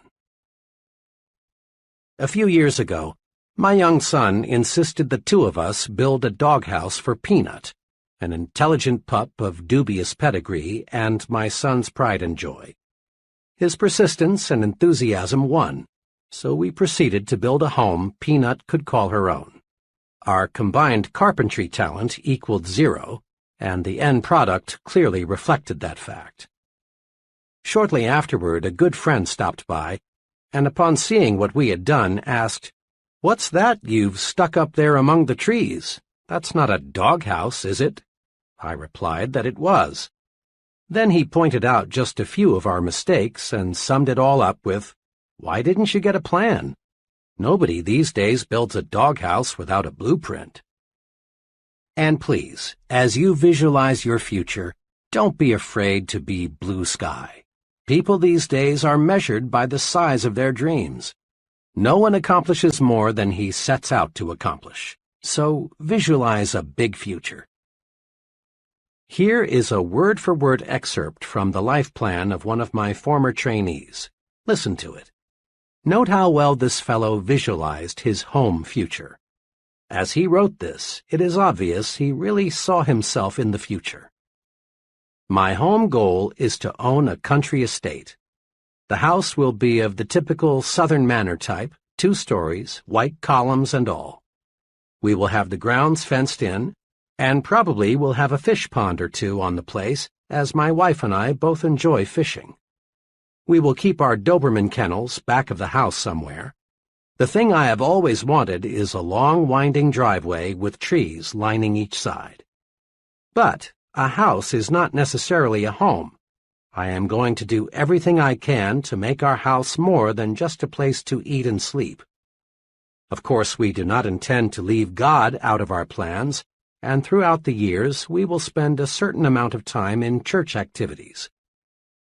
10 years from now, I want to be in a position to take a family cruise around the world. I would like very much to do this before the family gets scattered all over the world by marriages, etc. If we can't find the time to make the cruise all at once, we will put it into 4 or 5 separate vacations and visit a different part of the world each year. Naturally, all these plans in home department depend on how well things go in my work department. So I'll have to keep on the ball if I'm to accomplish all this. This plan was written 5 years ago. The trainee then owned 2 small dime stores. Now he owns 5, and he has purchased 17 acres for his country estate. He's thinking and progressing right along toward his goal. The 3 departments of your life are closely interrelated. Each depends on the others to some extent. But the one department that has the most influence over the other departments is your work. Thousands of years ago, the caveman who had the happiest home life and was most respected by his cave mates was the fellow who was most successful as a hunter. As a generalization, the same point holds true today. The standard of living we provide our families and the social and community respect we attain depends largely on our success in the work department. Not long ago, the McKinsey Foundation for Management Research conducted a large-scale study to determine what it takes to become an executive. Leaders in business, government, science, and religion were questioned. Over and over again, in different ways, these researchers kept getting one answer. The most important qualification for an executive is the sheer desire to get ahead. Remember this advice of John Wanamaker. A man is not doing much until the cause he works for possesses all there is of him. Desire, when harnessed, is power. Failure to follow desire, to do what you want to do most, paves the way to mediocrity. I recall a conversation with a very promising young writer on a college newspaper. This fellow had ability. If anyone showed promise for a career in journalism, it was he. Shortly before his graduation, I asked him, "Well, Dan, what are you going to do? Get into some form of journalism?" Dan looked at me and said, "Heck no. I like writing and reporting very much, and I've had a lot of fun working on the college paper. But journalists are a dime a dozen, and I don't want to starve." I didn't see or hear from Dan for 5 years. Then one evening I chanced to meet him in New Orleans. Dan was working as an assistant personnel director for an electronics company, and he was quick to let me know that he was quite dissatisfied with his work. "Oh, I'm reasonably well paid. I'm with a wonderful company, and I've got reasonable security. But you know, my heart isn't in it. I wish now I'd gone with a publisher or a newspaper when I finished school." Dan's attitude reflected boredom, uninterest. He was cynical about many things. He will never achieve maximum success until he quits his present job and gets into journalism.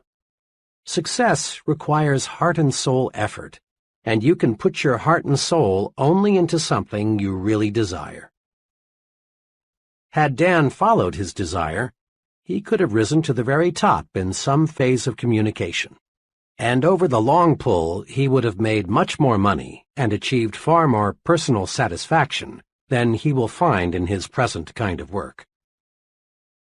Switching from what you don't like to do to what you do like to do is like putting a 500-horsepower motor in a 10-year-old car. All of us have desires. All of us dream of what we really want to do. But few of us actually surrender to desire. Instead of surrendering to desire, we murder it. 5 weapons are used to commit success suicide. Destroy them. They're dangerous.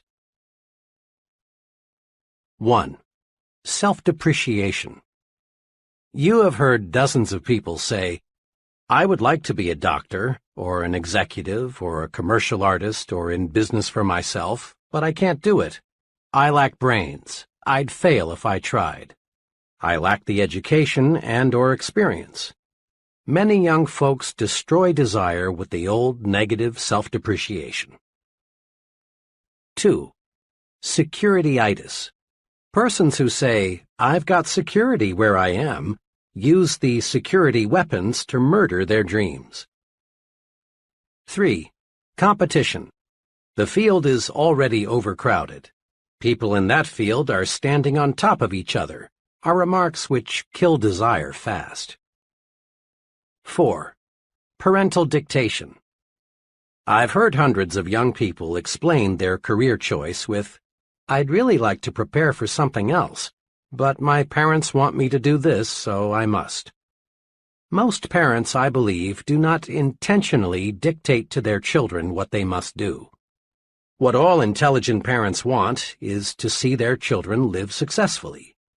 If the young person will patiently explain why he or she prefers a different career, and if the parent will listen, there will be no friction. The objectives of both the parent and the young person for the young person's career are identical: success.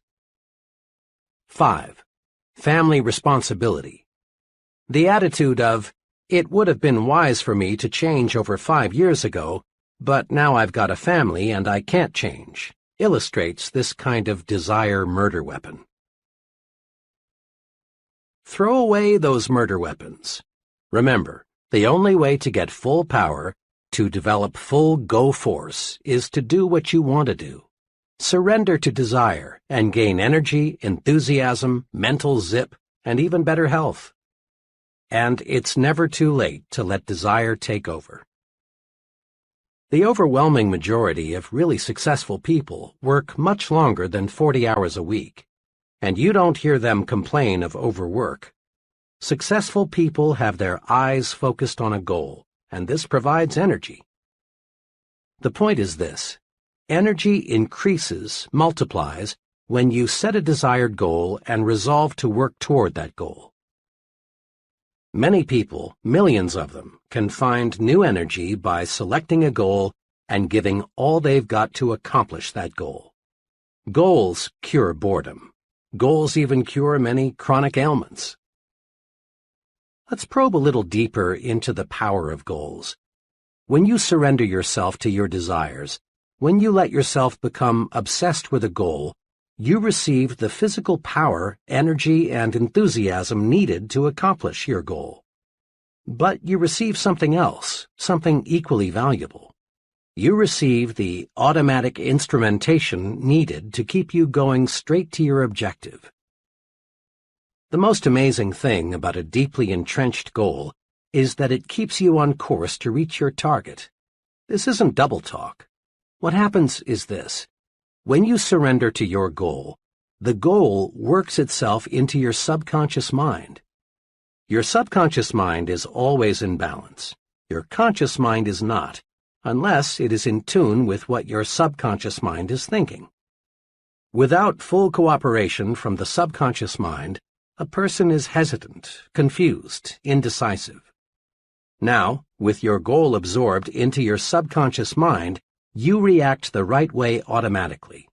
The conscious mind is free for clear, straight thinking. Let's illustrate this with two hypothetical persons. As you listen, you'll recognize these characters among the real people you know. We'll call them Tom and Jack. These fellows are comparable in all respects except one. Tom has a firmly entrenched goal. Jack does not. Tom has a crystal-clear image of what he wants to be. He pictures himself as a corporation vice president 10 years hence. Because Tom has surrendered to his goal through his subconscious mind signals to him saying, "Do this," or "Don't do that. It won't help get you where you want to go." The goal constantly speaks, "I am the image you want to make real. Here is what you must do to make me real." Tom's goal does not pilot him in vague generalities. It gives him specific directions in all his activities. When Tom buys a suit, the goal speaks and shows Tom the wise choice. The goal helps to show Tom what steps to take to move up to the next job, what to say in the business conference, what to do when conflict develops, what to read, what stand to take. Should Tom drift a little off course, his automatic instrumentation, housed securely in his subconscious mind, alerts him and tells him what to do to get back on course. Tom's goal has made him supersensitive to all the many forces at work that affect him. Jack, on the other hand, lacking a goal, also lacks the automatic instrumentation to guide him. He is easily confused. His actions reflect no personal policy. Jack wavers, shifts, guesses at what to do. Lacking consistency of purpose, Jack flounders on the ruddy road to mediocrity. May I suggest you listen to this section again, right now. Let this concept soak in. Then look around you. Study the very top echelon of successful persons. Note how they, without exception, are totally devoted to their objective. Observe how the life of a highly successful person is integrated around a purpose. Surrender to that goal. Really surrender. Let it obsess you and give you the automatic instrumentation you need to reach that goal. On occasion, all of us have waked up on Saturday morning with no plans, no agenda, either mental or written, that spells out what we're going to do. On days like that, we accomplish next to nothing. We aimlessly drift through the day, glad when it's finally over. But when we face the day with a plan, we get things done. This common experience provides an important lesson. To accomplish something, we must plan to accomplish something. Before World War II, our scientists saw the potential power locked in the atom. But relatively little was known about how to split the atom and unleash that tremendous power. When the United States entered the war, forward-thinking scientists saw the potential power of an atomic bomb. A crash program was developed to accomplish just one goal: build an atomic bomb. The result is history. In just a few years, the concentrated effort paid off. The bombs were dropped, and the war was ended. But without that crash program to accomplish a goal, splitting the atom would have been delayed perhaps a decade, maybe longer. Set goals to get things done. Our great production system would be hopelessly bogged down if production executives did not establish and adhere to target dates and production schedules. Sales executives know salesmen sell more when they are given a carefully defined quota to sell. Professors know students get term papers written on time when a deadline is set. Now, as you press forward to success, set goals, deadlines, target dates, self-imposed quotas. You will accomplish only what you plan to accomplish. According to Dr. George E. Birch of the Tulane University School of Medicine, an expert in the study of human longevity, many things determine how long you will live: weight, heredity, diet, psychic tension, personal habits. But Dr. Birch says, the quickest way to the end is to retire and do nothing. Every human being must keep an interest in life just to keep living. Each of us has a choice. Retirement can be the beginning or the end. The do nothing but eat, sleep, and rock attitude is the poison yourself fast form of retirement.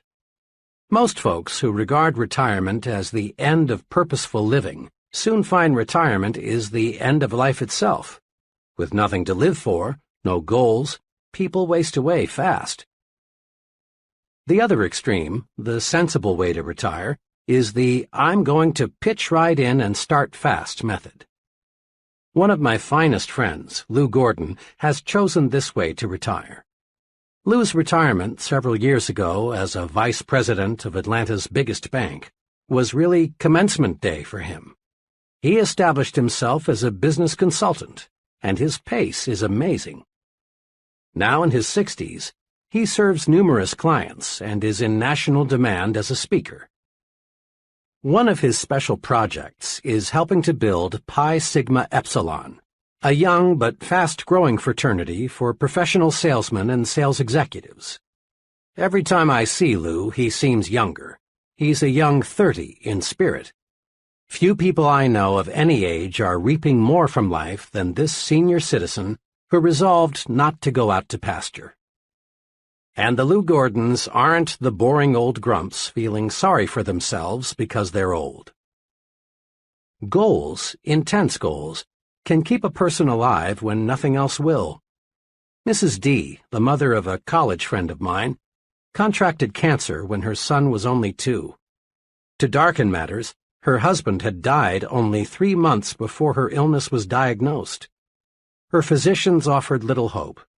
But Mrs. D would not give up. She was determined that she would see her 2-year-old son through college by operating a small retail store left her by her husband. There were numerous surgical operations. Each time the doctors would say, just a few more months. The cancer was never cured, but those few more months stretched into 20 years. She saw her son graduated from college. 6 weeks later, she was gone. A goal, a burning desire, was powerful enough to stave off sure death for 2 decades. Use goals to live longer. No medicine in the world, and your physician will bear this out, is as powerful in bringing about long life as is the desire to do something. The person determined to achieve maximum success learns the principle that progress is made one step at a time. A house is built a brick at a time. Football games are won a play at a time. A department store grows bigger one new customer at a time. Every big accomplishment is a series of little accomplishments. Eric Sevareid, the well-known author and correspondent, reported in Reader's Digest, April 1957, that the best advice he ever received was the principle of the next mile. Here's part of what he said. During World War II, I and several others had to parachute from a crippled Army transport plane into the mountainous jungle on the Burma-India border.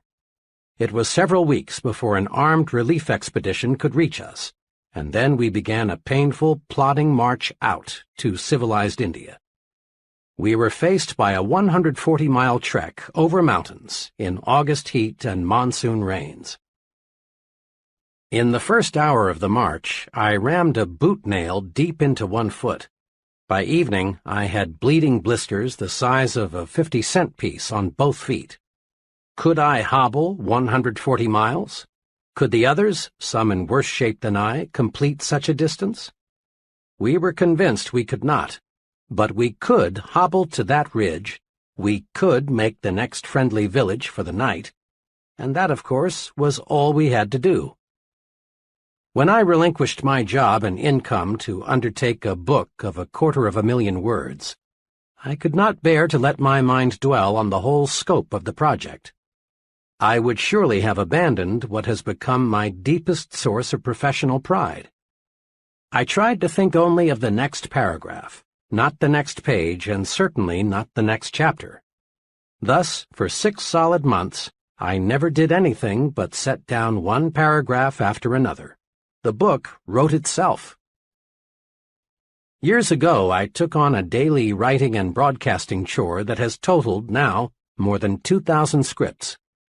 Had I been asked at the time to sign a contract to write 2,000 scripts, I would have refused in despair at the enormousness of such an undertaking. But I was only asked to write one, the next one, and that is all I have ever done. The principle of the next mile works for Eric Sevareid, and it will work for you. The step-by-step method is the only intelligent way to attain any objective. The best formula I have heard for quitting smoking, the one that has worked for more of my friends than any other, I call the hour-by-hour method. Instead of trying to reach the ultimate goal, freedom from the habit, just by resolving never to smoke again, the person resolves not to smoke for another hour. When the hour is up, the smoker simply renews his resolution not to smoke for another hour. Later, as desire diminishes, the period is extended to 2 hours, later to a day. Eventually, the goal is won. The person who wants freedom from the habit all at once fails because the psychological pain is more than he can stand. An hour is easy. Forever is difficult. Winning any objective requires a step-by-step method. To the junior executive, each assignment, however insignificant it may appear, should be viewed as an opportunity to take one step forward. A salesman qualifies for management responsibilities one sale at a time. To the minister, each sermon; to the professor, each lecture; to the scientist, each experiment; to the business executive, each conference is an opportunity to take one step forward toward the large goal. Sometimes it appears that someone achieves success all at once. But if you check the past histories of people who seemed to arrive at the top suddenly, you'll discover a lot of solid groundwork was previously laid.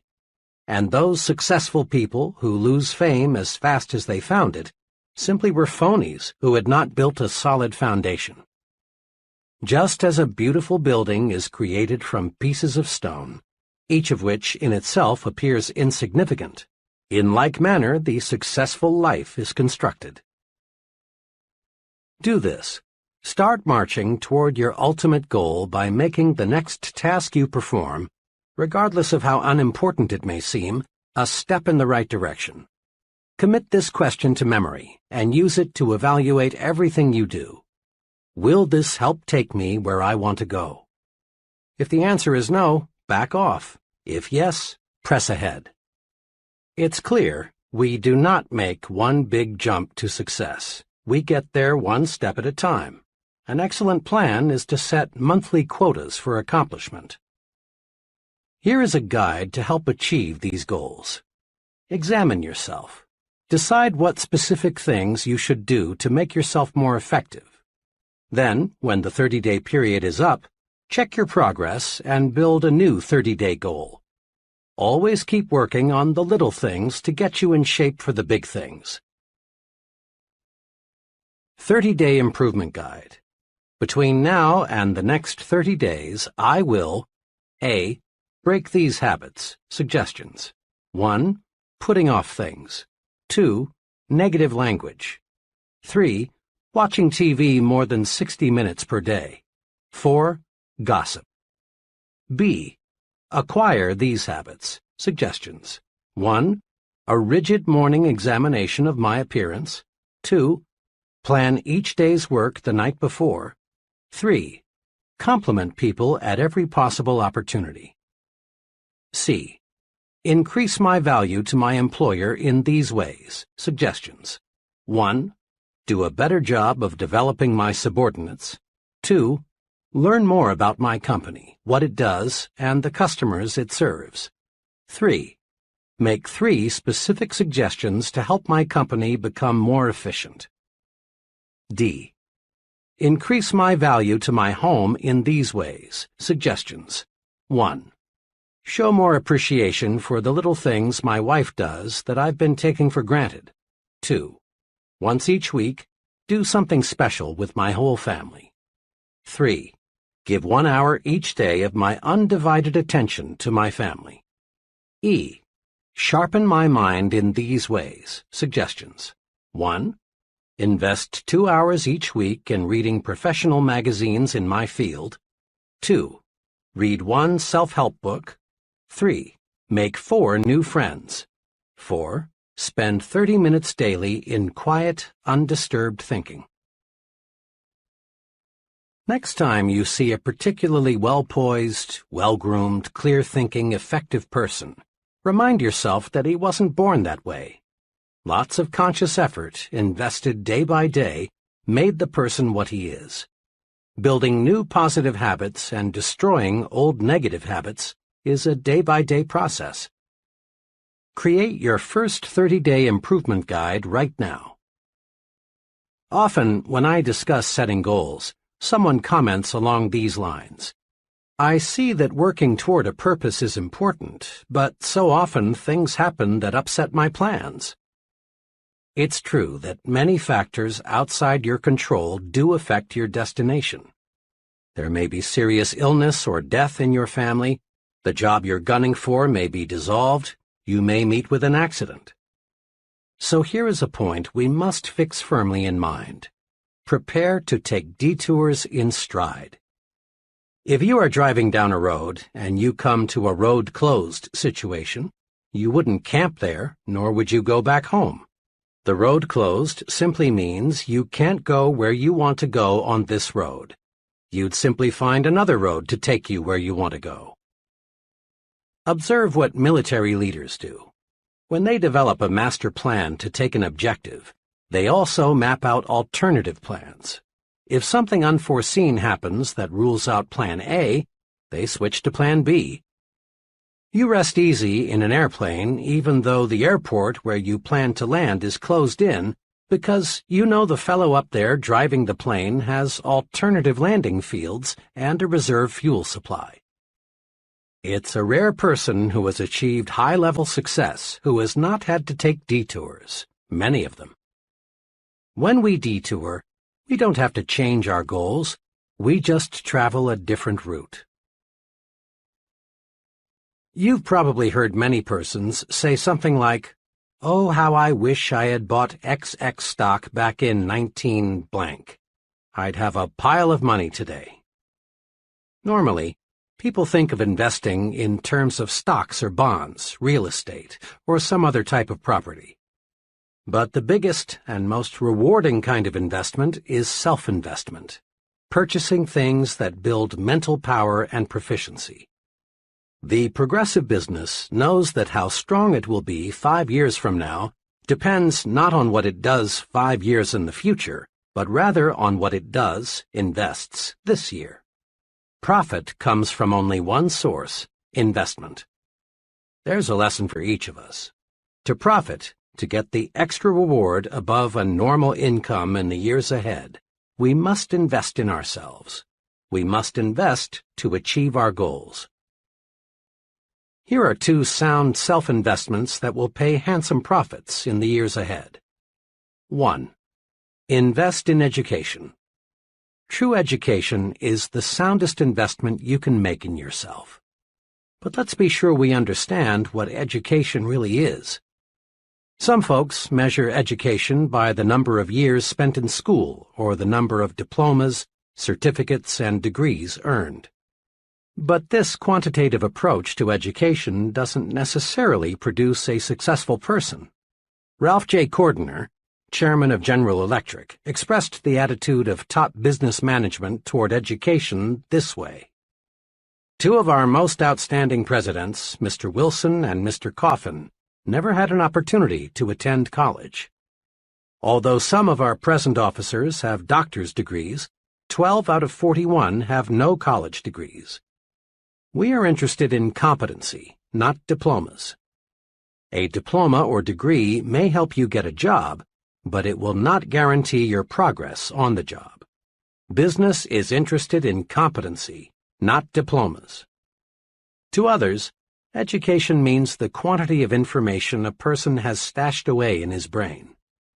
But the soak-up facts method of education won't get you where you want to go. More and more we depend on books, files, and machines to warehouse information. If we can do only what a machine can do, we're in a real fix. Real education, the kind worth investing in, is that which develops and cultivates your mind. How well educated a person is measured by how well his mind is developed, in brief, by how well he thinks. Anything that improves thinking ability is education, and you can obtain education in many ways. But the most efficient sources of education for most people are nearby colleges and universities. Education is their business. If you haven't been to college lately, you're in for some wonderful surprises. You'll be pleased at the wide course offerings available. You'll be even more pleased to discover who goes to school after work. Not the phonies, but rather really promising persons, many of whom already hold very responsible positions. In one evening class of 25 persons I conducted recently, there were an owner of a retail chain of 12 stores, 2 buyers for a national food chain, 4 graduate engineers, an Air Force colonel, and several others of similar status. Many people earn degrees in evening programs these days, but the degree, which in the final analysis is only a piece of paper, is not their primary motivation. They are going to school to build their minds, which is a sure way to invest in a better future. And make no mistake about this, education is a real bargain. A moderate investment will keep you in school one night each week for a full year. Compute the cost as a percentage of your gross income, and then ask yourself, isn't my future worth this small investment? Why not make an investment decision right now? Call it school, one night a week for life. It will keep you progressive, young, alert. It will keep you abreast of your areas of interest, and it will surround you with other people who also are going places. 2. Invest in idea starters. Education helps you mold your mind, stretch it, train it to meet new situations and solve problems. Idea starters serve a related purpose. They feed your mind, give you constructive material to think about. Where are the best sources of idea starters? There are many, but to get a steady supply of high-quality idea material, why not do this? Resolve to purchase at least one stimulating book each month and subscribe to 2 magazines or journals that stress ideas. For only a minor sum and a minimum of time, you can be tuned in to some of the best thinkers available anywhere. At a luncheon one day, I overheard one fellow say, "But it costs too much. I can't afford to take the Wall Street Journal." His companion, obviously a much more success-minded person, replied, "Well, I've found that I can't afford not to take it." Again, take your cue from the successful people. Invest in yourself. Let's take action.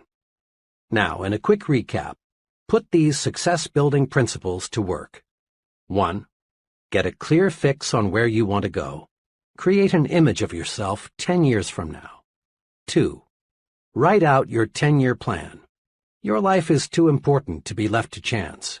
Put down on paper what you want to accomplish in your work, your home, and your social departments. 3. Surrender yourself to your desires. Set goals to get more energy. Set goals to get things done. Set goals and discover the real enjoyment of living. 4. Let your major goal be your automatic pilot. When you let your goal absorb you, you'll find yourself making the right decisions to reach your goal. 5. Achieve your goal one step at a time. Regard each task you perform, regardless of how small it may seem, as a step toward your goal. 6. Build 30-day goals. Day-by-day effort pays off. 7. Take detours in stride. A detour simply means another route. It should never mean surrendering the goal. 8. Invest in yourself. Purchase those things that build mental power and efficiency. Invest in education. Invest in idea starters. Chapter 13. How to Think Like a Leader. Remind yourself once again that you are not pulled to high levels of success. Rather, you are lifted there by those working beside and below you. Achieving high-level success requires the support and the cooperation of others. And gaining this support and cooperation of others requires leadership ability. Success and the ability to lead others, that is, getting them to do things they wouldn't do if they were not led, go hand in hand. The success-producing principles explained in the previous chapters are valuable equipment in helping you develop your leadership capacity. At this point, we want to master 4 special leadership rules or principles that can cause others to do things for us in the executive suite, in business, in social clubs, in the home, anywhere we find people. These 4 leadership rules or principles are: 1. Trade minds with the people you want to influence.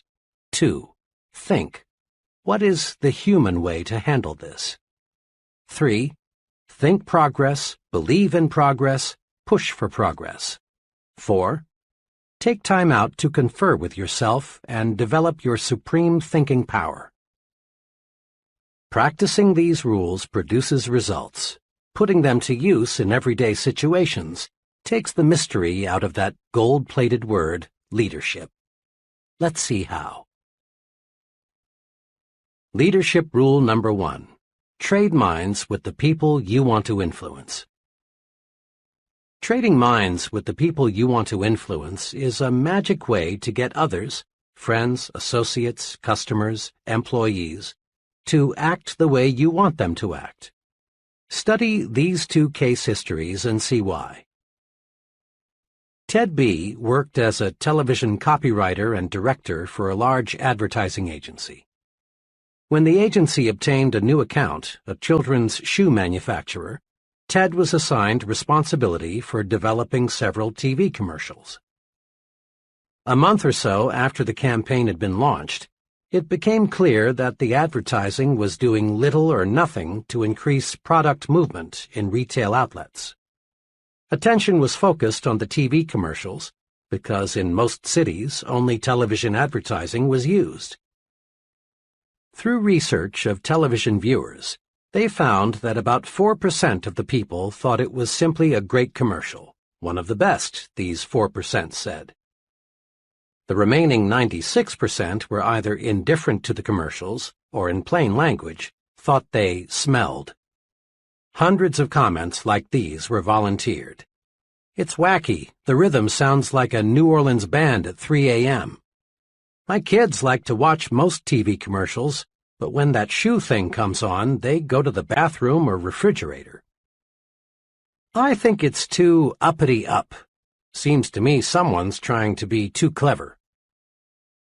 Something especially interesting turned up when all the interviews were put together and analyzed. The 4% who liked the commercial were people pretty much like Ted in terms of income, education, sophistication, and interests. The remaining 96% were definitely in a different socioeconomic class. Ted's commercials, which cost a lot of money, flopped because Ted thought only of his own interests. He had prepared the commercials thinking of the way he buys shoes, not the way the great majority buys shoes. He developed commercials that pleased him personally, not commercials that pleased the great bulk of the people. The results would have been much different had Ted projected himself into the minds of the masses of ordinary people and asked himself 2 questions. If I were a parent, what kind of a commercial would make me want to buy those shoes? If I were a child, what kind of a commercial would make me go tell my mom or dad that I want those shoes? Why Joan failed in retailing. Joan is an intelligent, well-educated, attractive girl of 24. Fresh from college, Joan got a job as an assistant buyer in ready-to-wear goods at a low to medium-priced department store. She came highly recommended. Joan has ambition, talent, and enthusiasm, one letter read. She is certain to succeed in a big way. But Joan did not succeed in a big way. Joan lasted only 8 months and then quit retailing for other work. I knew her buyer well, and one day I asked him what happened. "Joan is a fine girl, and she has many fine qualities," he said. "But she had one major limitation." "What was that?" I asked. "Well, Joan was forever buying merchandise that she liked, but most of our customers didn't. She selected styles, colors, materials, and prices she liked without putting herself in the shoes of the people who shop here. When I'd suggest to her that maybe a certain line wasn't right for us, she'd say, 'Oh, they'll love this. I do. I think this will move fast.'" Joan had been brought up in a well-to-do home. She had been educated to want quality. Price was not important to her. Joan just couldn't see clothing through the eyes of low to middle-income people. So the merchandise she bought just wasn't suitable. The point is this: to get others to do what you want them to do, you must see things through their eyes. When you trade minds, the secret of how to influence other people effectively shows up. A very successful salesman friend told me he spends a lot of time anticipating how prospects will react to his presentation before he gives it. Trading minds with the audience helps the speaker design a more interesting, harder-hitting talk. Trading minds with employees helps the supervisor provide more effective, better received instructions. A young credit executive explained to me how this technique worked for him. "When I was brought into this store, a medium-sized clothing store, as assistant credit manager, I was assigned the job of handling all collection correspondence. The collection letters the store had been using greatly disappointed me. They were strong, insulting, and threatening. I read them and thought, 'Brother, I'd be mad as hell if somebody sent me letters like these. I never would pay.' So I just got to work and started writing the kind of letter that would move me to pay an overdue bill if I received it. It worked. By putting myself in the shoes of the overdue customer, so to speak, collections climbed to a record high." Numerous political candidates lose elections because they fail to look at themselves through the minds of the typical voters. One political candidate for a national office, apparently fully as qualified as his opponent, lost by a tremendous margin for one single reason. He used a vocabulary that only a small percentage of the voters could understand. His opponent, on the other hand, thought in terms of the voters' interests. When he talked to farmers, he used their language. When he spoke to factory workers, he used words they were easily familiar with.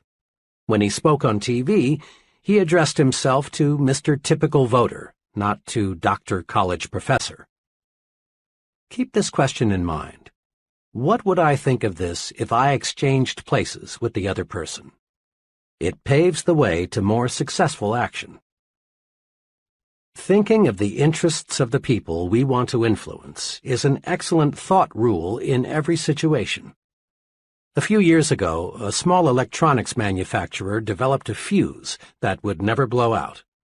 The manufacturer priced the product to sell for $1.25 and then retained an advertising agency to promote it.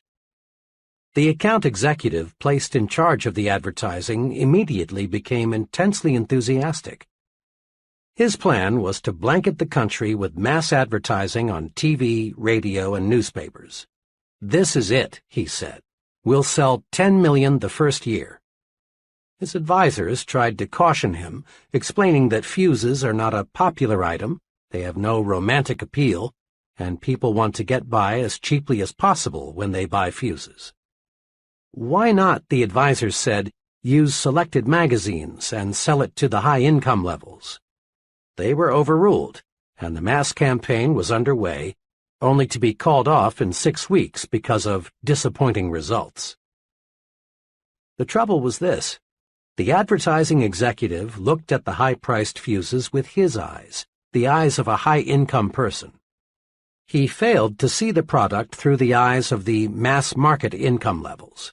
Had he put himself in their position, he would have seen the wisdom of directing the promotion toward the upper income groups, and the account would have been saved. Develop your power to trade minds with the people you want to influence. The following exercises will help.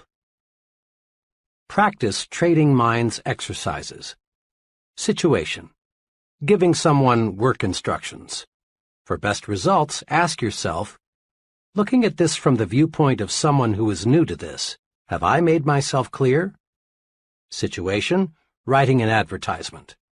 For best results, ask yourself, if I were a typical prospective buyer, how would I react to this ad? Situation: telephone manners. For best results, ask yourself, if I were the other person, what would I think of my telephone voice and manners? Situation: gift. For best results, ask yourself, is this gift something I would like, or is it something he will like? Often there is an enormous difference. Situation: the way I give orders. For best results, ask yourself, would I like to carry out orders if they were given to me the way I give them to others? Situation: child discipline. For best results, ask yourself, if I were the child, considering his age, experience, and emotions, how would I react to this discipline? Situation: my appearance. For best results, ask yourself, what would I think of my superior if he were dressed like me? Situation: preparing a speech. For best results, ask yourself, considering the background and interests of the audience, what would I think of this remark? Situation: entertainment. For best results, ask yourself, if I were my guests, what kinds of food, music, and entertainment would I like best? Put the trading minds principle to work for you. 1. Consider the other person's situation. Put yourself in his shoes, so to speak. Remember, his interests, income, intelligence, and background may differ considerably from yours. 2. Now ask yourself, if I were in his situation, how would I react to this? Whatever it is you want him to do. 3. Then take the action that would move you if you were the other person. Leadership rule number 2. Think, what is the human way to handle this? People use different approaches to leadership situations. One approach is to assume the position of a dictator. The dictator makes all decisions without consulting those affected. He refuses to hear his subordinate's side of a question because, deep down perhaps, he's afraid the subordinate might be right, and this would cause him to lose face. Dictators don't last long. Employees may fake loyalty for a while, but unrest soon develops. Some of the best employees leave, and those remaining get together and plot against the tyrant. The result is that the organization ceases to function smoothly. This puts the dictator in a bad light with his superior. A second leadership technique is the cold, mechanical, I'm a rule-book operator approach. The fellow using this approach handles everything exactly according to the book. He doesn't recognize that every rule or policy or plan is only a guide for the usual cases. This would-be leader treats human beings as machines. And of all things people don't like, perhaps the most disliked is being treated like a machine. The cold, impersonal efficiency expert is not an ideal. The machines that work for him develop only part of their energy. Persons who rise to tremendous leadership heights use a third approach that we call being human. Several years ago, I worked closely with John S., who is an executive in the engineering development section of a large aluminum manufacturer. John had mastered the Be Human approach and was enjoying its rewards. In dozens of little ways, John made his actions say, "You are a human being. I respect you. I'm here to help you in every way I can." When an individual from another city joined his department, John went to considerable personal inconvenience to help him find suitable housing. Working through his secretary and 2 other women employees, he set up office birthday parties for each member of the staff. The 30 minutes or so required for this was not a cost. Rather, it was an investment in getting loyalty and output. When he learned that one of his staff members belonged to a minority faith, John called him in and explained that he would arrange for him to observe his religious holidays that don't coincide with the more common holidays. When an employee or someone in the employee's family was ill, John remembered. He took time to compliment his staff individually for their off-the-job accomplishments. But the largest evidence of John's Be Human philosophy showed up in the way he handled a dismissal problem. One of the employees who had been hired by John's predecessor simply lacked the aptitude and interest for the work involved. John handled the problem magnificently. He did not use the conventional procedure of calling the employee into his office and giving him first the bad news and then second 15 or 30 days to move out. Instead, he did 2 unusual things. First, he explained why it would be to the employee's personal advantage to find a new situation where his aptitudes and interests would be more useful. He worked with the employee and put him in touch with a reputable vocational guidance consultant. Next, he did something else above and beyond the call of duty. He helped the employee find a new job by setting up interviews with executives in other companies where the employee's skills were needed. In just 18 days after the dismissal conference, the employee was relocated in a very promising situation. This dismissal procedure intrigued me, so I asked John to explain his thinking behind it. He explained it this way. "There's an old maxim I've formed and held in my mind," he began. "Whoever is under a man's power is under his protection, too. We never should have hired this man in the first place, because he's not cut out for this kind of work. But since we did, the least I could do was help him to relocate." Anybody, John continued, can hire a man, but the test of leadership is how one handles the dismissal. By helping that employee relocate before he left us, built up a feeling of job security in everyone in my department. I let them know by example that no one gets dumped on the street as long as I'm here. Make no mistake, John's Be Human brand of leadership paid off. There were no secret gossip sessions about John. He received unquestioned loyalty and support. He had maximum job security because he gave maximum job security to his subordinates. For about 15 years, I've been close to a fellow I'll call Bob W. Bob is in his late 50s. He came up the hard way. With a hit-or-miss education and no money, Bob found himself out of work in 1931. But he's always been a scrambler. Not one to be idle, Bob started an upholstery shop in his garage. Thanks to his untiring efforts, the business grew, and today it's a modern furniture manufacturing plant with over 300 employees. Today, Bob is a millionaire. Money and material things have ceased to be a concern. But Bob is rich in other ways, too. He's a millionaire in friends, contentment, and satisfaction. Of Bob's many fine qualities, his tremendous desire to help other people stands out.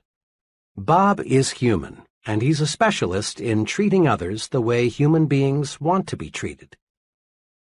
One day, Bob and I were discussing the matter of criticizing people. Bob's human way of doing it is a master formula. Here's the way he put it. "I don't think you could find anybody who would say I'm a softy or a weakling. I run a business. When something isn't going right, I fix it. But it's the way I fix it that's important. If employees are doing something wrong or are making a mistake, I am doubly careful not to hurt their feelings and make them feel small or embarrassed. I just use 4 simple steps. First, I talk to them privately. Second, I praise them for what they are doing well. Third, I point out the one thing at the moment that they could do better, and I help them find the way. Fourth, I praise them again on their good points. And this four-step formula works. When I do it this way, people thank me because I've found that's exactly the way they like it. When they walk out of this office, they have been reminded that they are not only pretty good, they can be even better. I've been betting on people all my life, Bob says, and the better I treat them, the more good things happen to me. I honestly don't plan it that way. That's just the way it works out. Let me give you an example. Back about, 5 or 6 years ago, one of the production men came to work drunk. Pretty soon there was a commotion in the plant. It seems this fellow had taken a 5-gallon can of lacquer and was splashing it all over the place. Well, the other workmen took the lacquer away from him, and the plant superintendent escorted him out. I walked outside and found him sitting against the building in a kind of stupor. I helped him up, put him in my car, and took him to his home. His wife was frantic. I tried to reassure her that everything would be all right. "Oh, but you don't understand," she said. "Mr. W, me, doesn't stand for anyone being drunk on the job. Jim's lost his job, and now what will we do?" I told her Jim wouldn't be dismissed.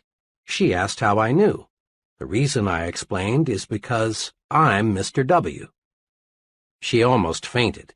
I told her I'd do all I could to help Jim at the plant, and I hoped she'd do all she could at home, and just have him on the job in the morning.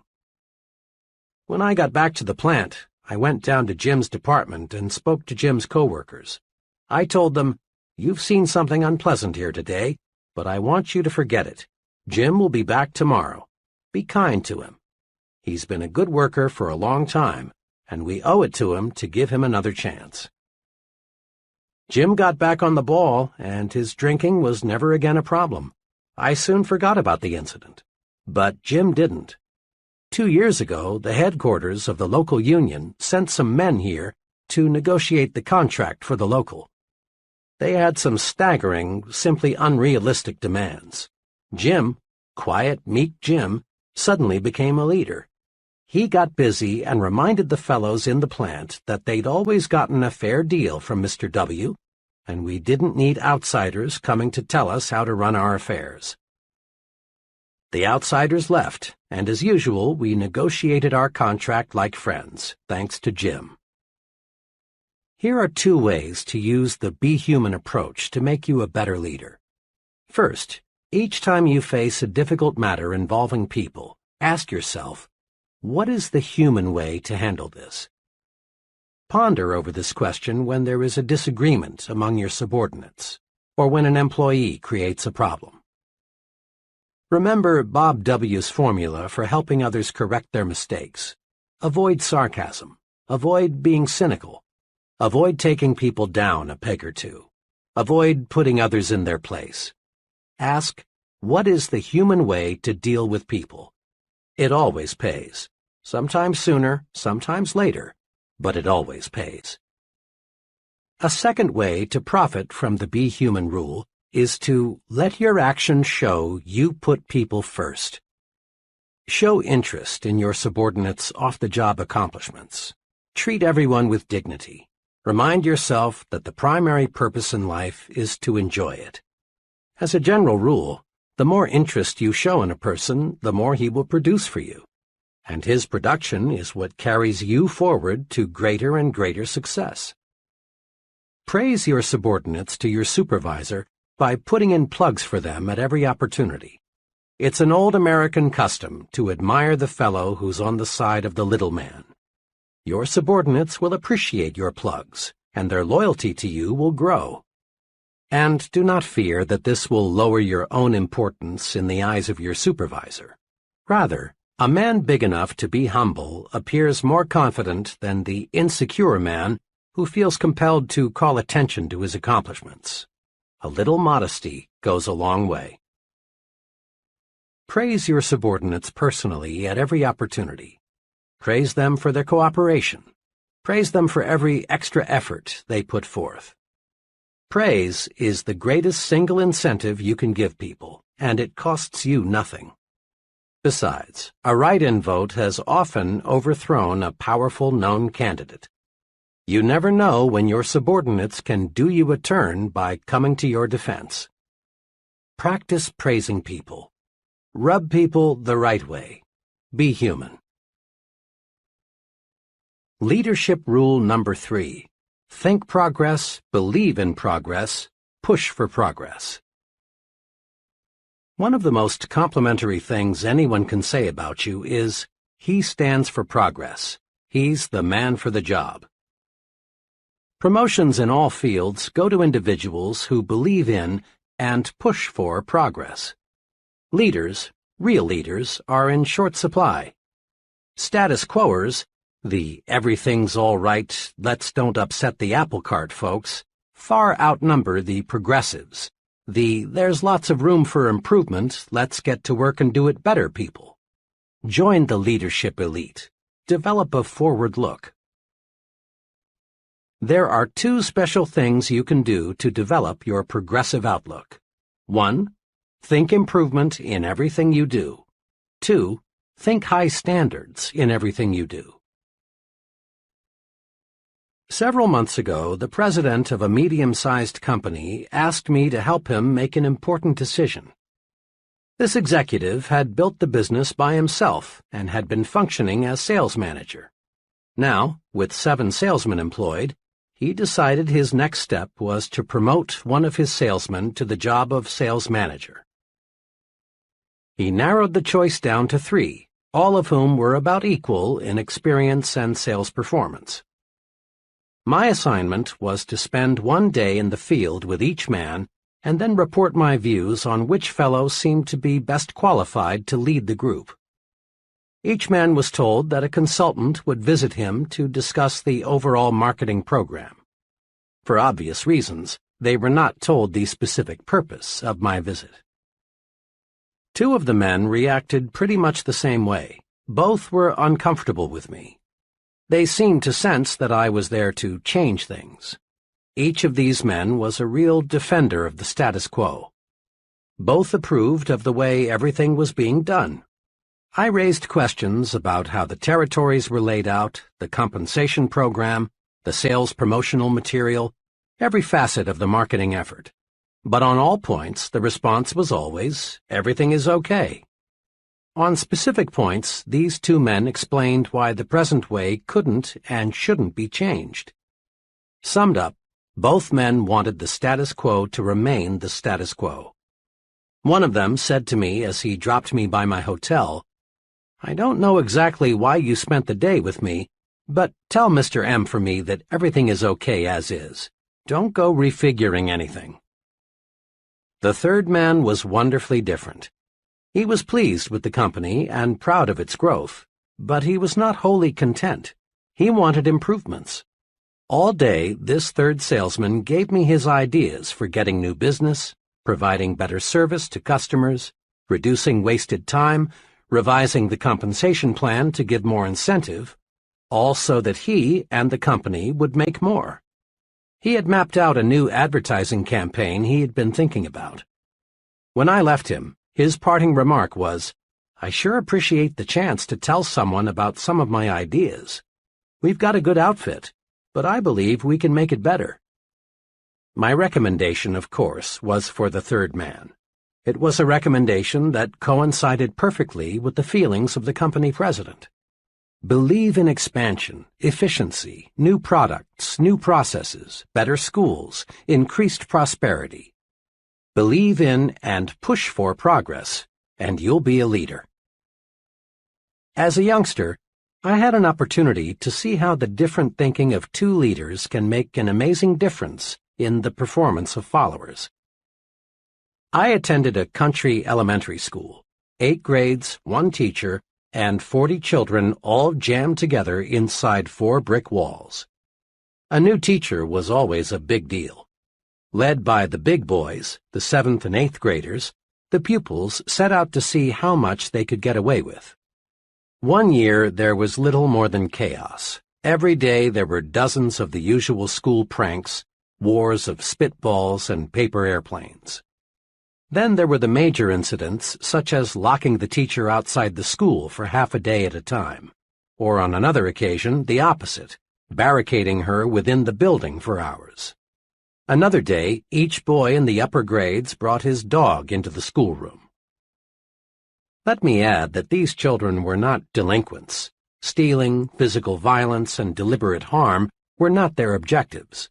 They were healthy kids conditioned by vigorous rural living and needing an outlet for their tremendous pent-up energies and ingenuities. Well, the teacher somehow managed to stay with the school until the end of that year. To no one's surprise, there was a new teacher the following September. The new teacher extracted strikingly different performance from the children. She appealed to their personal pride and sense of respect. She encouraged them to develop judgment. Each child was assigned a specific responsibility, like washing blackboards or cleaning erasers, or practicing paper grading for the younger grades. The new teacher found creative ways to use the energy that had been so misdirected a few months before. Her educational program was centered on building character. Why did the children act like young devils one year and like young angels the next? The difference was the leader, their teacher. In all honesty, we cannot blame the kids for playing pranks an entire school year. In each instance, the teacher set the pace. The first teacher, deep down, didn't care whether the children made progress. She set no goals for the children. She didn't encourage them. She couldn't control her temper. She didn't like teaching, so the pupils didn't like learning. But the second teacher had high, positive standards. She sincerely liked the children and wanted them to accomplish much. She considered each one as an individual. She obtained discipline easily because, in everything she did, she was well disciplined. And in each case, the pupils adjusted their conduct to fit the examples set by the teachers. We find this same form of adjustment taking place every day in adult groups. During World War II, military chiefs continually observed that the highest morale was not found in units where commanders were easy, relaxed, and lackadaisical. Crack units were led by officers with high standards who enforced military regulations fairly and properly. Military personnel simply do not respect and admire officers with low standards. College students, too, take their cue from the examples set by the professors. Students under one professor cut classes, copy term papers, and connive in various ways to pass without serious study. But the same students under another professor willingly work extra hard to master the subject. In business situations, we again find individuals patterning their thinking after that of the superior. Study a group of employees closely.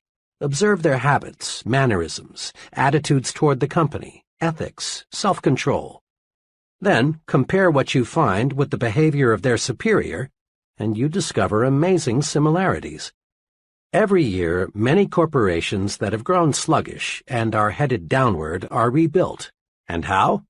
By changing a handful of executives at the top. Companies, and colleges, and churches, and clubs, and unions, and all other types of organizations are successfully rebuilt from the top down, not from the bottom up. Change the thinking at the top, and you automatically change the thinking at the bottom. Remember this. When you take over the leadership of a group, the persons in that group immediately begin to adjust themselves to the standards you set. This is most noticeable during the first few weeks. Their big concern is to clue you in, zero you in, find out what you expect of them. They watch every move you make. They think, how much rope will he give me? How does he want it done? What does it take to please him? What will he say if I do this or that? Once they know, they act accordingly. Check the example you set. Use this old but ever-accurate quatrain as a guide. What kind of world would this world be if everyone in it were just like me? To add meaning to this self-imposed test, substitute the word company for world, so it reads, what kind of company would this company be if everyone in it were just like me? In similar fashion, Ask yourself what kind of club, community, school, church would it be if everyone in it acted like you. Think, talk, act, live the way you want your subordinates to think, talk, act, live, and they will. Over a period of time, subordinates tend to become carbon copies of their chief.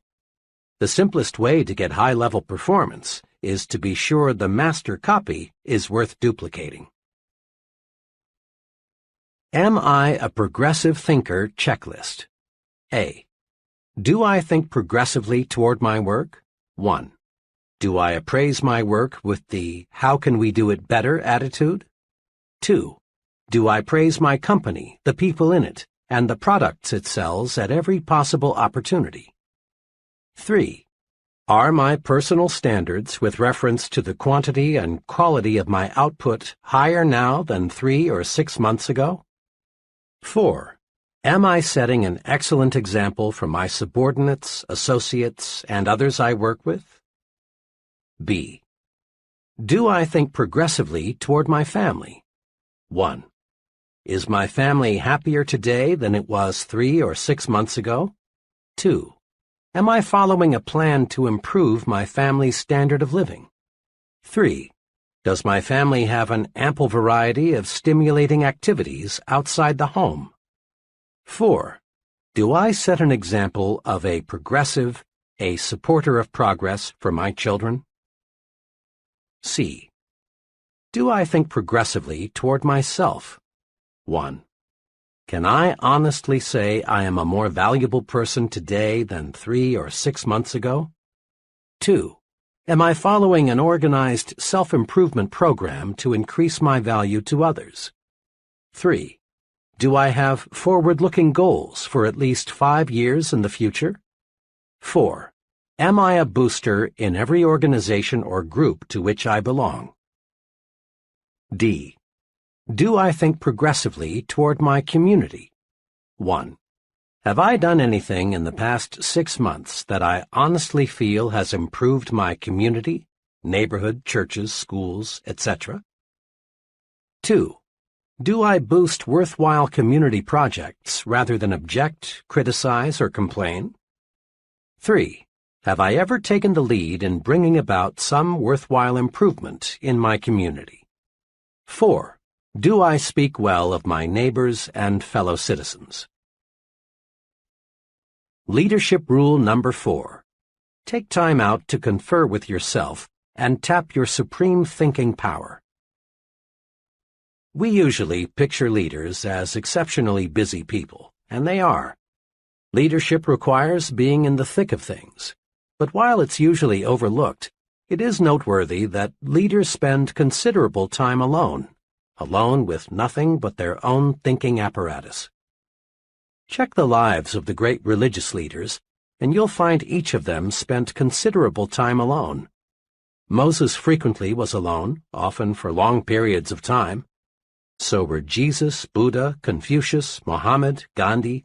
Every outstanding religious leader in history spent much time in solitude, away from the distractions of life. Political leaders, too, those who made lasting names in history for good or bad, gained insight through solitude. It is an interesting question whether Franklin D. Roosevelt could have developed his unusual leadership capacities had he not spent much time alone while recovering from his polio attack. Harry Truman spent much time as a boy and as an adult alone on a Missouri farm. Quite possibly, Hitler would never have achieved power had he not spent months in jail alone, where he had time to construct Mein Kampf, that brilliantly wicked plan for world conquest that sold the Germans in a blind moment. Many of the leaders of communism who proved to be so diplomatically skillful, Lenin, Stalin, Marx, and many others, spent time in jail, where they could, without distraction, plan their future moves. Leading universities require professors to lecture as few as 5 hours per week, so that the professor has time to think. Many outstanding business executives are surrounded all day by assistants, secretaries, telephones, and reports. but follow them around for 168 hours a week and 720 hours a month, and you discover they spent a surprising amount of time in uninterrupted thought. The point is this: the successful person in any field takes time out to confer with himself or herself. Leaders use solitude to put the pieces of a problem together, to work out solutions, to plan, and in one phrase, to do their super thinking. Many people fail to tap their creative leadership power because they confer with everybody and everything else but themselves. You know this kind of person well. He's the fellow who goes to great lengths not to be alone. He goes to extremes to surround himself with people. He can't stand being alone in his office, so he goes prowling to see other people. Seldom does he spend evenings alone. He feels a compelling need to talk with others every waking moment. He devours a huge diet of small talk and gossip. When this person is forced by circumstances to be physically alone, he finds ways to keep from being mentally alone. At times like these, he resorts to television, newspapers, radio, telephone, anything that will take over his thinking process for him. In effect, he says, "Here, Mr. TV, Mr. Newspaper, occupy my mind for me. I'm afraid to occupy it with my own thoughts." Mr. I Can't Stand to Be Alone shuns independent thought. He keeps his own mind blacked out. He is psychologically scared of his own thoughts.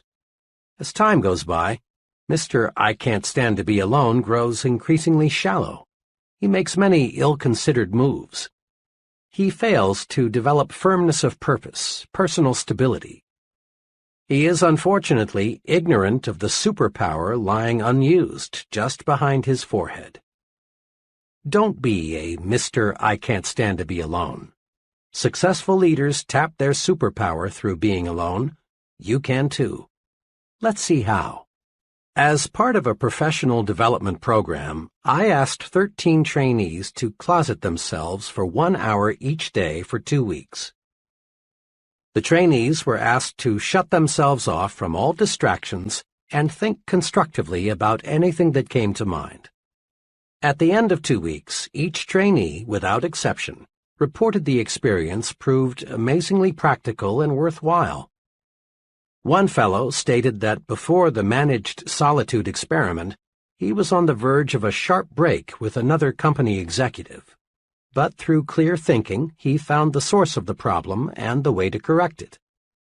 Others reported that they solved problems relating to such varied things as changing jobs, marriage difficulties, buying a home, and selecting a college for a teenage child. Each trainee enthusiastically reported that he had gained a much better understanding of himself, his strengths and weaknesses, than he had ever had before. The trainees also discovered something else that is tremendously significant. They discovered that decisions and observations made alone in managed solitude have an uncanny way of being 100% right. The trainees discovered that when the fog is lifted, the right choice becomes crystal clear. Managed solitude pays off. One day recently, an associate of mine reversed her stand completely on a troublesome issue. I was curious to know why she had switched her thinking, since the problem was very basic. Her answer went like this: "Well, I haven't been at all clear in my mind as to what we should do.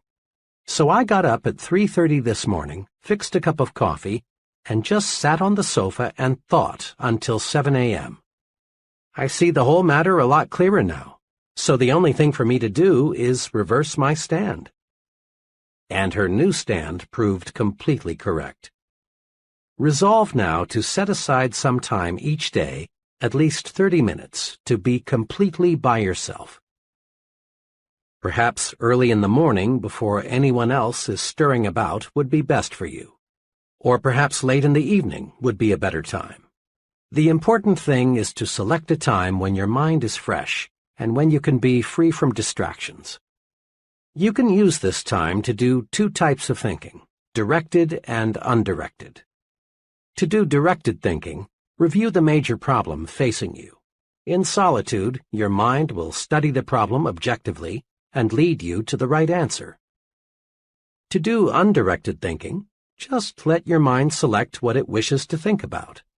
In moments like these, your subconscious mind taps your memory bank, which in turn feeds your conscious mind. Undirected thinking is very helpful in doing self-evaluation. It helps you get down to the very basic matters like, how can I do better? What should be my next move? Remember, the main job of the leader is thinking, and the best preparation for leadership is thinking. Spend some time in managed solitude every day and think yourself to success. Summary. To be a more effective leader, put these 4 leadership principles to work. 1. Trade minds with the people you want to influence. It's easy to get others to do what you want them to do if you'll see things through their eyes. Ask yourself this question before you act.